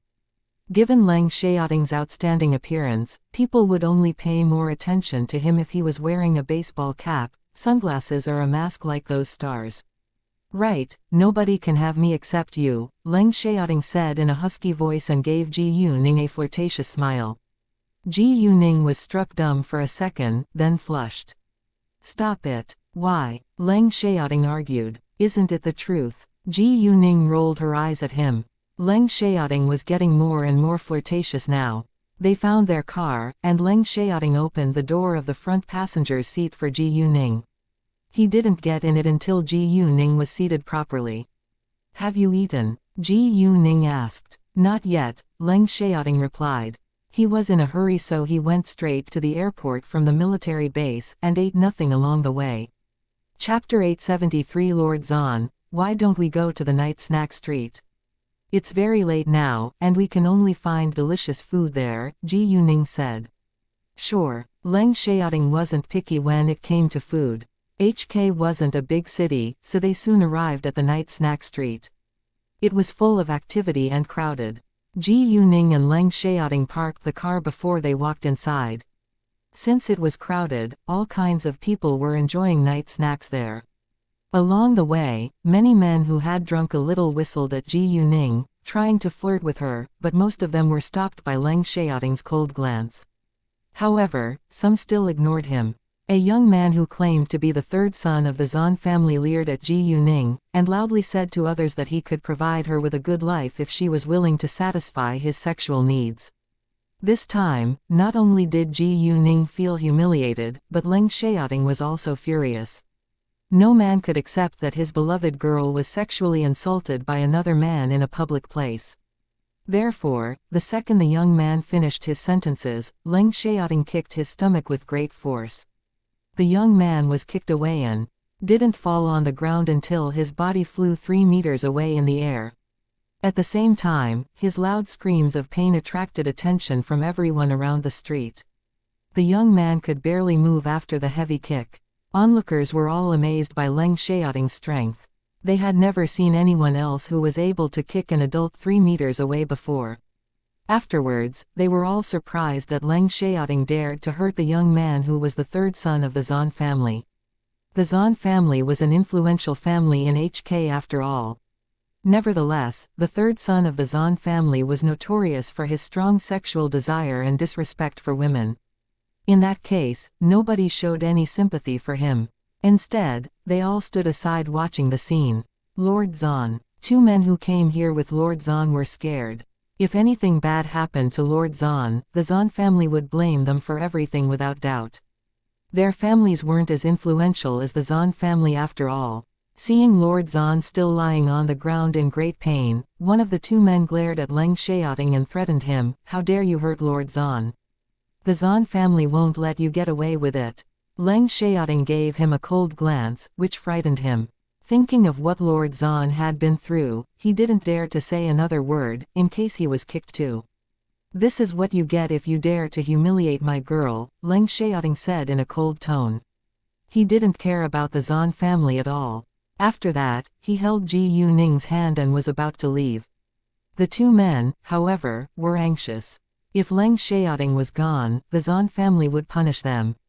Even though they knew that Leng Xiaoting wasn't someone they could mess with, they had to stop him now. "You can't leave." Leng Xiaoting squinted at them. "Do you want to have the same treatment as him?" The 2 men trembled in fear. They obviously didn't want to have the same treatment as Lord Zan, but they were more unwilling to bear the result of what had happened to Lord Zan. "You just kicked Lord Zan, so you can't leave. We must call the police and the police will handle it," a man summoned up his courage and said. His voice was still trembling. "Stand out of my way, or you'll be lying on the ground just like him." Leng Xiaoting ignored them, and walked ahead. The two men were frightened and moved away at once. They didn't dare to stop Leng Xiaoting again, so Leng Xiaoting and Ji Yuning left. Lord Zan wasn't able to move at all, but he could hear their talk. Seeing Leng Xiaoting leaving, he was ablaze with fury and fell unconscious the next second. The two men were in sheer panic now, and sent him to the hospital without delay. In the meantime, they also called Lord Zan's second oldest brother. Lord Zan's second oldest brother was a violent and cruel man. Once he heard the shocking news, he went to check the surveillance cameras at once to find out who had kicked his younger brother. Before long, Lord Zan's second oldest brother focused on Leng Xiaoting and Ji Yuning. He also sent someone to stalk them. After having night snacks, Leng Xiaoting and Ji Yuning left for the hotel. Ji Yuning booked a suite at the Gonghao Hotel before she went to pick Leng Xiaoting up. However, right after they walked out of the night snack street, a group of aggressive, strong men surrounded them. Without a doubt, they must have been sent by the Zan family. Besides, those men all seemed to be good fighters, which meant that the Zan family didn't take them lightly. Leng Xiaoting was able to kick Lord Zan 3 meters away. If the Zan family didn't send many good fighters, they couldn't catch him. Unfortunately, they would still fail. Ji Yuning couldn't help but think that trouble always found her. She wasn't an aggressive girl, but was often involved in trouble. If she weren't so excellent at martial arts, she would have been bullied countless times. Passers-by all stayed away from them, in case they were hurt. Without hesitation, the bunch of strong men moved near to Leng Xiaoting and Ji Yuning. They aimed to catch them. The moment they moved, Leng Xiaoting and Ji Yuning attacked them as well. Someone called the police at once, but the police station refused to deal with it for the sake of Lord Zan. Onlookers were all worried that Ji Yuning and Leng Xiaoting would be injured soon. However, to their surprise, the bunch of men was soon beaten down. It turned out that Leng Xiaoting and Ji Yuning were much better than those men in a fight. Chapter 874 He's my boyfriend 874 He's my boyfriend Within several minutes, Leng Xiaoting and Ji Yuning beat each of those strong men down. The two of them defeated over a dozen men in a violent fight. Once those men were beaten down on the ground, they could barely get back to their feet. Seeing that, everyone was shocked. I have no intention to act against the Zan family, but Lord Zan disrespected me first. We just taught him a lesson. If he wants to cause us trouble again, we won't be polite to him either, Ji Yuning said in a cold tone. Although she didn't have many connections in HK, it didn't mean that she couldn't do anything about it. In fact, there was no need for her to deal with it on her own. She could directly set the evil Zhao free, and it could ruin the whole HK, including the Zan family. Ji Yuning already thought of an idea to use the evil Zhao to her advantage, and she was about to do so. The evil Zhao needed magical power for its inner discipline, so she could tempt it to help her with magical power. As for the male ghost, Ji Yuning hadn't thought of a good idea to deal with it yet. If she failed to figure out a way, she would destroy it. Whether it was a good ghost or a bad one, it wasn't right for it to stay in this world. In addition, she had already taken away what it wanted to protect. Even if she set it free, it wouldn't let her get away with it. After that, Ji Yuning held Leng Xiaoting's hand, walking away. When Ji Yuning and Leng Xiaoting were gone, the leader of those men called Lord Zan's second oldest brother at once and told him the result. Lord Zan's second oldest brother was astonished by it, and believed that they couldn't be common visitors. If Leng Xiaoting and Ji Yuning were common visitors, they wouldn't be so good at fighting. Thinking of that, Lord Zan's second oldest brother hesitated. Although he was displeased that Ji Yuning threatened him, he knew that he shouldn't cause trouble for his family. Anyway, he should learn more information about them first. Speaking of information on Ji Yuning, Hong Yuehuan also got it an hour earlier. He was shocked to find out that Ji Yuning was only 18 after reading the news about her on the internet. Given Ji Yuning's outstanding ability and great achievements, no one was willing to mess with her. It wasn't easy to maintain a good relationship with her either. The moment Ji Yuning and Leng Xiaoting were back in their room, Leng Xiaoting pressed her down on the bed, and they began to make love in the following hours. The next morning, both Ji Yuning and Leng Xiaoting stayed in bed late, because they had nothing important to do. And precisely because of that, Leng Xiaoting had sex with Ji Yuning once more. Luckily, Ji Yuning was full of energy, or she wouldn't be able to get out of the bed. Around 10 a.m., Ji Yuning received Xian's call. Xian would come to pick her up at 12:30 p.m. It was still early, but she had to tell Ji Yuning earlier than the appointed time. After hanging up the call with Xian, Ji Yuning and Leng Xiaoting got up. Ji Yuning had told Xian that she was unwilling to show up with her real identity, because she didn't want her family to know about it. Therefore, she decided to disguise herself and use the name Tang Aining. Xian understood, and agreed. In that case, Ji Yuning began to put on makeup and dress herself like Tang Aining after she left the bed. Looking at the attractive, mature Ji Yuning, Leng Xiaoting almost lost control of himself again. They called Gao Yi and Chao Ya to join them for breakfast. When they met Leng Xiaoting, Gao Yi and Chao Ya greeted him with respect. "Nice to see you again, Lord Leng." After breakfast, it was just 12 p.m. Ji Yuning told Chao Ya to buy 3 pairs of sunglasses.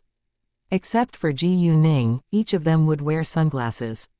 "You can be my bodyguards, and the sunglasses can cover your faces," Ji Yuning said. The 3 of them were all in black today, so it was very suitable for them to be Ji Yuning's bodyguards. Leng Xiaoting had a special identity, but he insisted on going there with Ji Yuning, so he had to disguise himself too. Even though Leng Xiaoting didn't care much about it, Ji Yuning had to take care of him. "No problem," they said. Since it was Ji Yuning's arrangement, Leng Xiaoting wouldn't reject. Xian called Ji Yuning again at 12:30 p.m. She arrived at the hotel 10 minutes earlier, but didn't call Ji Yuning until it was the appointed time. When she saw Ji Yuning, Xian was greatly surprised, and almost didn't recognize her. Ji Yuning had changed a lot.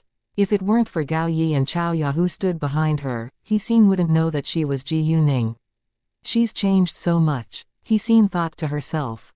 When Xian's sight fell on another man by Ji Yuning's side, she was stunned by his handsome appearance. "Miss Ji Yu, who is he?" Xian asked Ji Yuning. Xian asked that question only to make sure that the new face was reliable because they were going to a very special meeting. Ji Yuning also understood. "He's my boyfriend. Please don't worry about it," Ji Yuning said with a smile. Xian relaxed, and left with them. She had driven alone to pick Ji Yuning up as usual, and the car was a MPV. 20 minutes later, they arrived at the casino which was under control of the He family. It was also the largest casino in HK, but it was still not as good as the one in City M.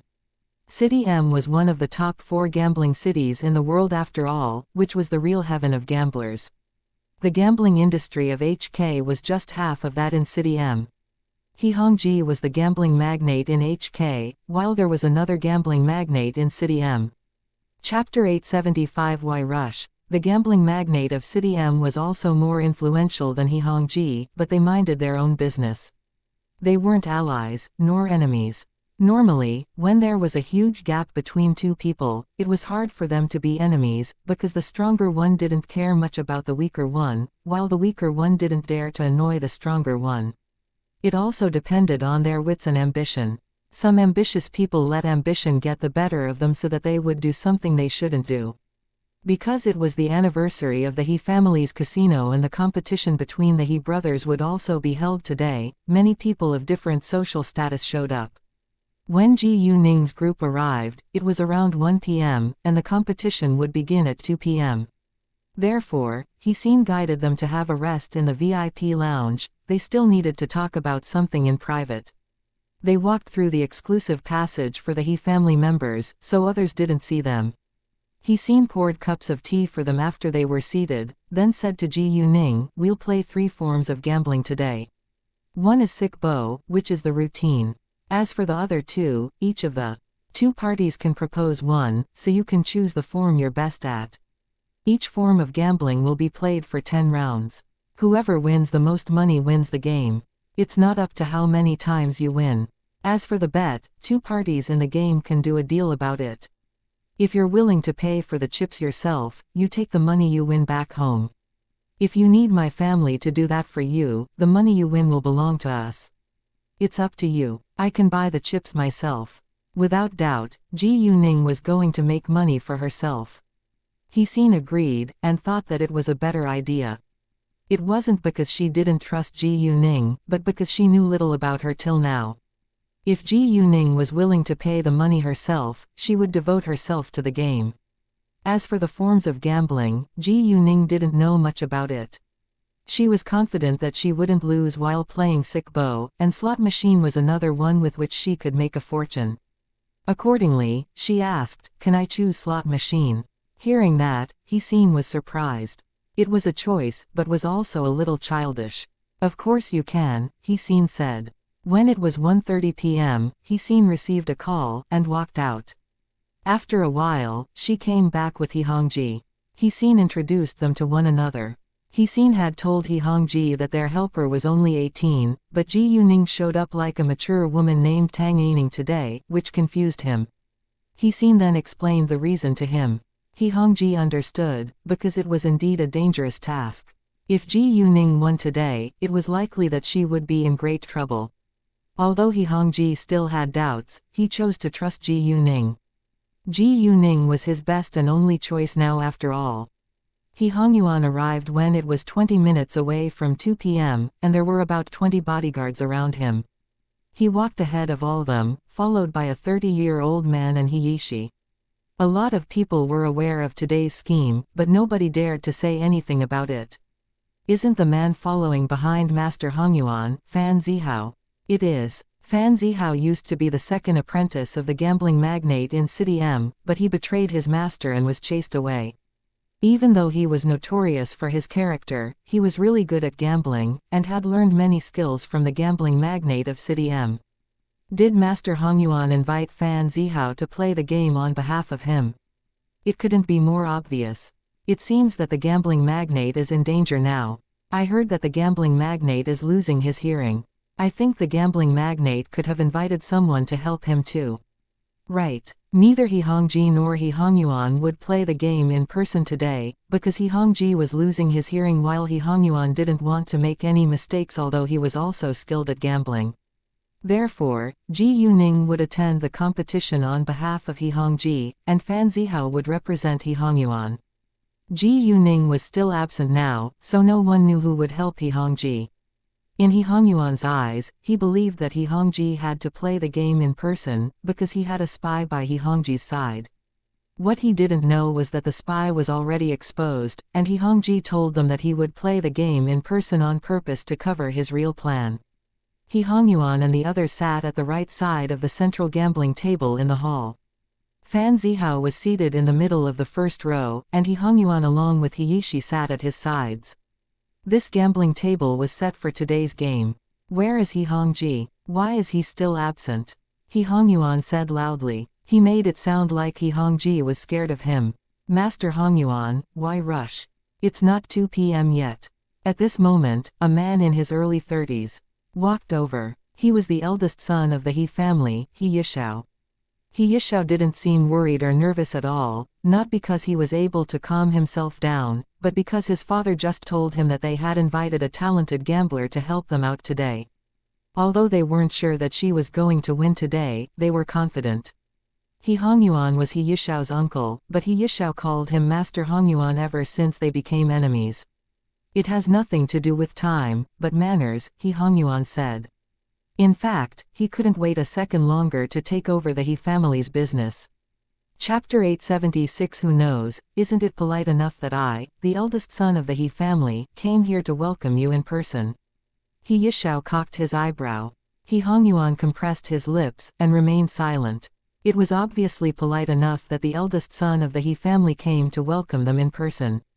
"Lord He, may I know whether Master Hongji will attend today's competition in person?" Someone asked. The game was about to begin, so it wasn't an inappropriate question. "I heard Master Hongji is losing his hearing.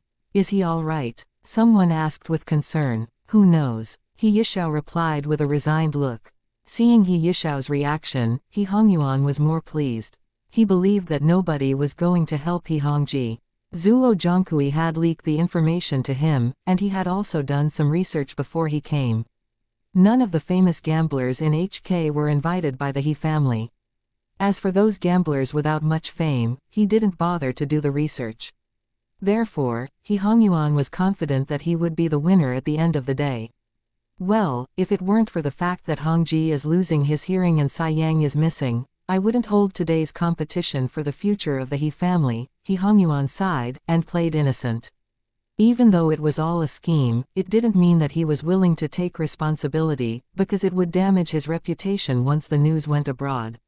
He also clearly knew that He Hongji along with He Hongji's family were suspicious of him, but they lacked proof, so he could get away with it. Moreover, he also had the support of the Tiandawei. A touch of coldness flashed by He Yishao's eyes. He knew that He Hongyuan was the mastermind behind today's scheme, but he couldn't do anything about it without evidence. It wasn't difficult to kill He Hongyuan, but his second younger brother was still in the hands of the Tiandawei which supported He Hongyuan. Most people knew nothing about it, so they jumped to conclusions from insignificant evidence and believed that He Hongyuan was a good, kind person. Only a few people had heard of the shocking secret, but none of them dared to say a word. Only several old friends of the He family were willing to give them a helping hand, but He Hongji declined them, because he didn't want them to be involved in this mess. The Tiandawei was a well-known, cruel gang after all. Master Hongyuan is really kind and considerate. You're a member of the He family as well, and there is nothing wrong with it if you lead the family business, someone said.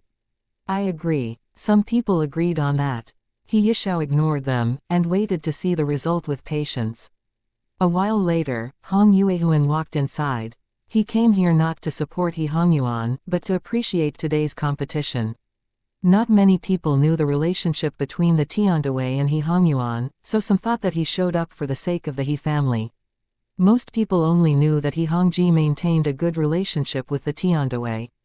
Although He Hongji had a good relationship with the Tiandawei had to stand away from the He family's family issues. Nice to see you, Lord Hong. Please have a seat. He Yishao welcomed Hong Yuehuan.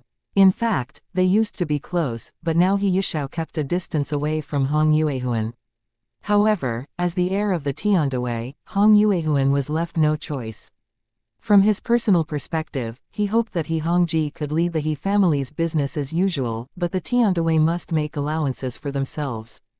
Benefits were always placed ahead of private relationships in business. Nice to see you again, Lord He. Hong Yuehuan said. Around 1:50 p.m., He Hongji finally appeared along with many people, including Ji Yuning. Once he showed up, everyone turned to look at him. Nobody paid attention to people by his sides. Ji Yuning was just a woman, so she obviously wasn't the focus. However, to everyone's surprise, He Hongji didn't sit in the middle seat of the first row, but let the woman occupy it. He and He Xin sat at the woman's sides, while the others were all standing behind them. Everyone was surprised by the scene. It was understandable that the He family invited another gambler to play the game on behalf of them, but the woman looked very young. He Hongyuan casually glanced at Zuo Zhongkui. He was questioning him in silence. Didn't Zuo Zhongkui tell him that He Hongji would play the game in person? How come this woman replaced him? Is he deceiving me? Thinking of that, He Hongyuan disliked Zuo Zhongkui at once, but he hadn't figured out the truth yet, so he wasn't sure if it was Zuo Zhongkui's fault. This young woman wasn't on the list of famous gamblers in HK, so she should be either fresh or a mysterious gambling master. He Hongyuan refused to believe that the woman was a mysterious gambling master, because he thought that there was no one who didn't value wealth and fame in this world. Therefore, he didn't think that the woman was a match. Fan Zihao was the best gambler in his eyes. Zuo Zhongkui was also surprised to see Ji Yuning, because He Hongji had told him that he would play the game in person. All of a sudden, Zuo Zhongkui realized that he had already lost He Hongji's trust.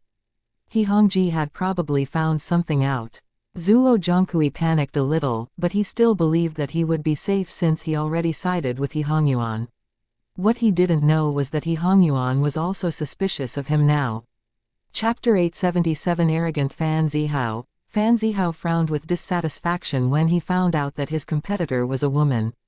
He never respected women, and thought that women weren't qualified to compete against men. However, it wasn't up to him to make the decision now, so he could only show his disdain towards Ji Yuning on his face. He Hongyuan stared at Ji Yuning, trying to frighten her, but Ji Yuning didn't bother to give him a glance, which annoyed him. How dare she ignore me? Leng Xiaoting was displeased seeing their reaction, but he knew his role well, so he had to remain silent. Miss, what's your name? He Hongyuan asked in an arrogant tone. Tang Aining, Ji Yuning said with pride. She wasn't afraid of them at all. He Hongyuan had never heard of the name, Tang Aining, in the gambling industry, so he believed that she was a new face. Miss Tang, where are you from, and how many years have you been involved in this industry? He Hongyuan asked again with obvious dislike. I don't think those questions have anything to do with today's competition, Ji Yuning replied. I just casually asked. Why is Miss Tang so annoyed at me? I'm much older than you after all. Aren't you afraid that people will criticize your rude attitude towards an old man? He Hongyuan said. He blamed Ji Yuning for everything. Oh, Master Hongyuan, if you really care about age and manners, why did you come here today to compete for the leading role in the He family? Aren't you a member of the He family too? Couldn't you assist Master Hongji since he's losing his hearing? Aren't you afraid that people will criticize your ambition? Ji Yuning asked. Hearing that, He Hongyuan was mad. He hit the table with his palm and stood up at once. Don't you dare say that again. He snapped at Ji Yuning. Before Ji Yuning could do anything, Leng Xiaoting, Gao Yi and Chao Yahu was standing behind her fixed their eyes on He Hongyuan without delay to warn him not to shout at Ji Yuning. Facing the three of them, He Hongyuan was a little scared. He was an ordinary man after all, while the three of them had killed countless times. Any one of them was able to make He Hongyuan feel utterly stressed. Not only He Hongyuan, but other people around him also felt the pressure. Ji Yuning gave them a glance at this time, and they went back to normal. He Hongji and the others who sat near Ji Yuning were also surprised by their power. They couldn't believe that they were just bodyguards. After hearing Ji Yuning's questions, everyone turned to look at He Hongyuan and thought about whether it was his scheme. He Hongyuan panicked a little, but still argued. Miss Tang, show us any proof if you're suspicious of me, otherwise it's slander. Hearing that, most people dumped their suspicions of He Hongyuan. It was indeed slander if there was no solid proof. Therefore, many people looked at Ji Yuning with unkindness. Ji Yuning didn't mind. She had no proof, but she knew that it was the truth. It's 2 p.m. now. Let's set the bet first.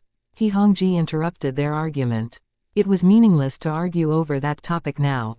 He Hongyuan also dropped that topic. Although he was confident that they couldn't find any proof, he was reluctant to talk about it. Since it's about the future of the He family, I think that we should bet a lot of money on it. It'll be boring if the bet is a little. What do you think, Miss Tang? Fan Zihao wanted to take the initiative. He disrespected women, so he didn't think that Ji Yuning could beat him. Even though Ji Yuning was He Hongji's guest, he still believed that he wouldn't lose to a woman. He was an arrogant man. Why not? How much do you want to bet on it? Tell me a number, Ji Yuning said, and sounded even more arrogant than Fan Zihao. Fan Zihao was annoyed by Ji Yuning's tone, and said, very well. Why don't we bet 10 million around? Fan Zihao said a high number not only because Ji Yuning annoyed him, but also because he was using his own money to play today's game. He believed that he could win, so he planned to make more money. Hearing the number, everyone was surprised. 10 million yuan was just the bet for a round, and it could turn out to be over 100 million yuan under the effect of the odds. Cool, Ji Yuning said airily, like 10 million yuan was merely nothing in her eyes. Fan Zihao, however, was displeased. He somehow had the feeling that Ji Yuning thought 10 million yuan was very little, and he also had a sudden impulse to raise the bet. Nevertheless, 10 million yuan was indeed a lot, and it could become a much bigger number in the following game. Although he didn't think that he would lose, he should be careful. Chapter 878 Either Atai or Ji Yuning wins. Both Ji Yuning and Fan Zihao exchanged 50 chips with 500 million yuan, and the face value of each chip was 10 million yuan. Once the chips were in their pockets, the game began. The dealer lifted the dice cup and let both parties check it first. He didn't start the game until the dice cup was proved to be fine. The second the dice rolled in the dice cup, Fan Zihao focused on the sounds they made, while Ji Yuning sat there at ease. It seemed like she wasn't paying attention to the dice cup at all. Seeing that, except for Leng Xiaoting, Gao Yi, Chao Ya and He Xin, the others all doubted Ji Yuning's behavior. Even He Hongji didn't understand what Ji Yuning was doing now. However, he still chose to trust He Xian's choice. Since He Xin believed that Ji Yuning could help them, Ji Yuning would help them. Zuo Zhongkui didn't know that the woman was Ji Yuning. If he knew that, he would also believe that He Hongyuan was doomed to fail. He Hongyuan had also heard of Ji Yuning from Zuo Zhongkui. Although he was amazed by her gambling skills, he had already sent the invitation letter to Fan Zihao, so it wasn't suitable for him to change the person. In addition, compared with Ji Yuning, He Hongyuan was more willing to choose Fan Zihao, who was a famous gambler in HK. However, even though He Hongyuan didn't choose Ji Yuning, he wouldn't allow He Xin to invite her, so he kept a close eye on He Xin, but found nothing. Why didn't he watch Ji Yuning? He Hongyuan was influential in HK, but not in other cities, and Ji Yuning had a close relationship with the Kirin gang after all, so he limited his behavior. He indeed had the support of the Tiandawei now, but he had to win today's game first to get their real help. Therefore, he didn't know that Ji Yuning was in HK now, nor did he pay much attention to He Hongji once he heard from Zuo Zhongkui that He Hongji would join today's competition in person.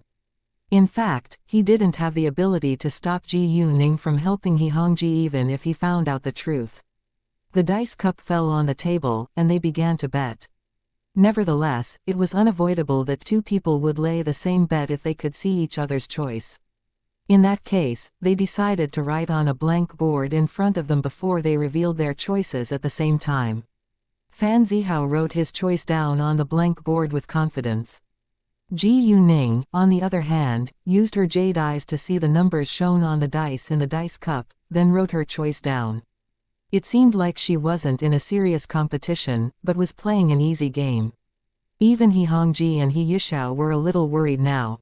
He Hongyuan and Fan Zihao, on the other hand, showed obvious disdain towards Ji Yuning on their faces. They were too arrogant to think that Ji Yuning was at ease because she was going to win. After they wrote their choices down, they turned their boards to face each other. Fan Zihao bet on the total score, which was 13. Ji Yuning bet on the specific numbers, which were 2, 5, and 6. Seeing Ji Yuning's board, Fan Zihao and the others frowned. Both of them bet on 13, but Fan Zihao failed to tell the specific numbers. If the total score was 13, and the specific numbers were 2, 5, and 6, Ji Yuning would win. When the total score was 4 or 17, the odds were 50 to 1. When the total score was 5 or 16, the odds were 18 to 1. When the total score was 6 or 15, the odds were 14 to 1. When the total score was 7 or 14, the odds were 12 to 1. When the total score was 8 or 13, the odds were 8 to 1. When the total score was 9, 10, 11 or 12, the odds were 6 to 1. Both Ji Yuning and Fan Zihao bet on 13, so the odds were 8 to 1. If the total score in the dice cup was really 13, it would be a tie. However, Ji Yuning told the specific numbers, so the odds doubled, and they were 16 to 1. In that case, even if Fan Zihao and Ji Yuning were both right on the total score, Fan Zihao still had to pay Ji Yuning 80 million yuan. On the contrary, if Ji Yuning was wrong with the specific numbers, the odds would be half higher, and she had to pay Fan Zihao 40 million yuan. Many people thought that it was highly possible that the total score was 13 in the dice cup, but nobody knew the specific numbers. The dealer uncovered the dice cup afterwards, and the numbers were 2, 5, 6. Therefore, Ji Yuning won, which shocked everyone. He seemed trusted Ji Yuning, but she was still nervous because today's competition was very important. She didn't relax until Ji Yuning won the first round. He Hongji and the others who doubted Ji Yuning before also relaxed now. He Hongyuan, without doubt, was mad after seeing the result. No matter how surprised they were, Ji Yuning stayed calm as usual. It seemed like she already knew the result. After the first round, He Hongyuan and Fan Zihao had to take Ji Yuning seriously. The second round soon began. Fan Zihao bet on 5, 5, 5, which was alls. Ji Yuning did the same thing. The second round was a tie.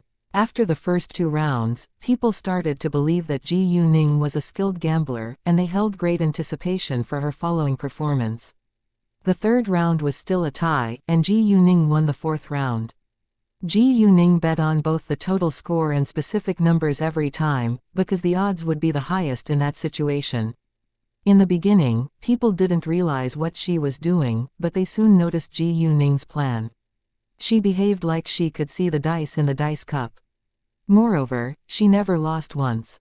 He Hongyuan and Fan Zihao were suspicious that Ji Yuning might have cheated in the game, but they failed to find any evidence. Actually, even the gambling magnate in City M couldn't be so accurate every time. Ji Yuning did what nobody could do before. After a while, He Hongyuan and Fan Zihao began to panic, which affected their judgment. Thank you for listening and supporting the Cultivation audiobook channel.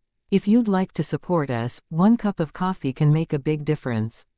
Please check the PayPal link in the YouTube description.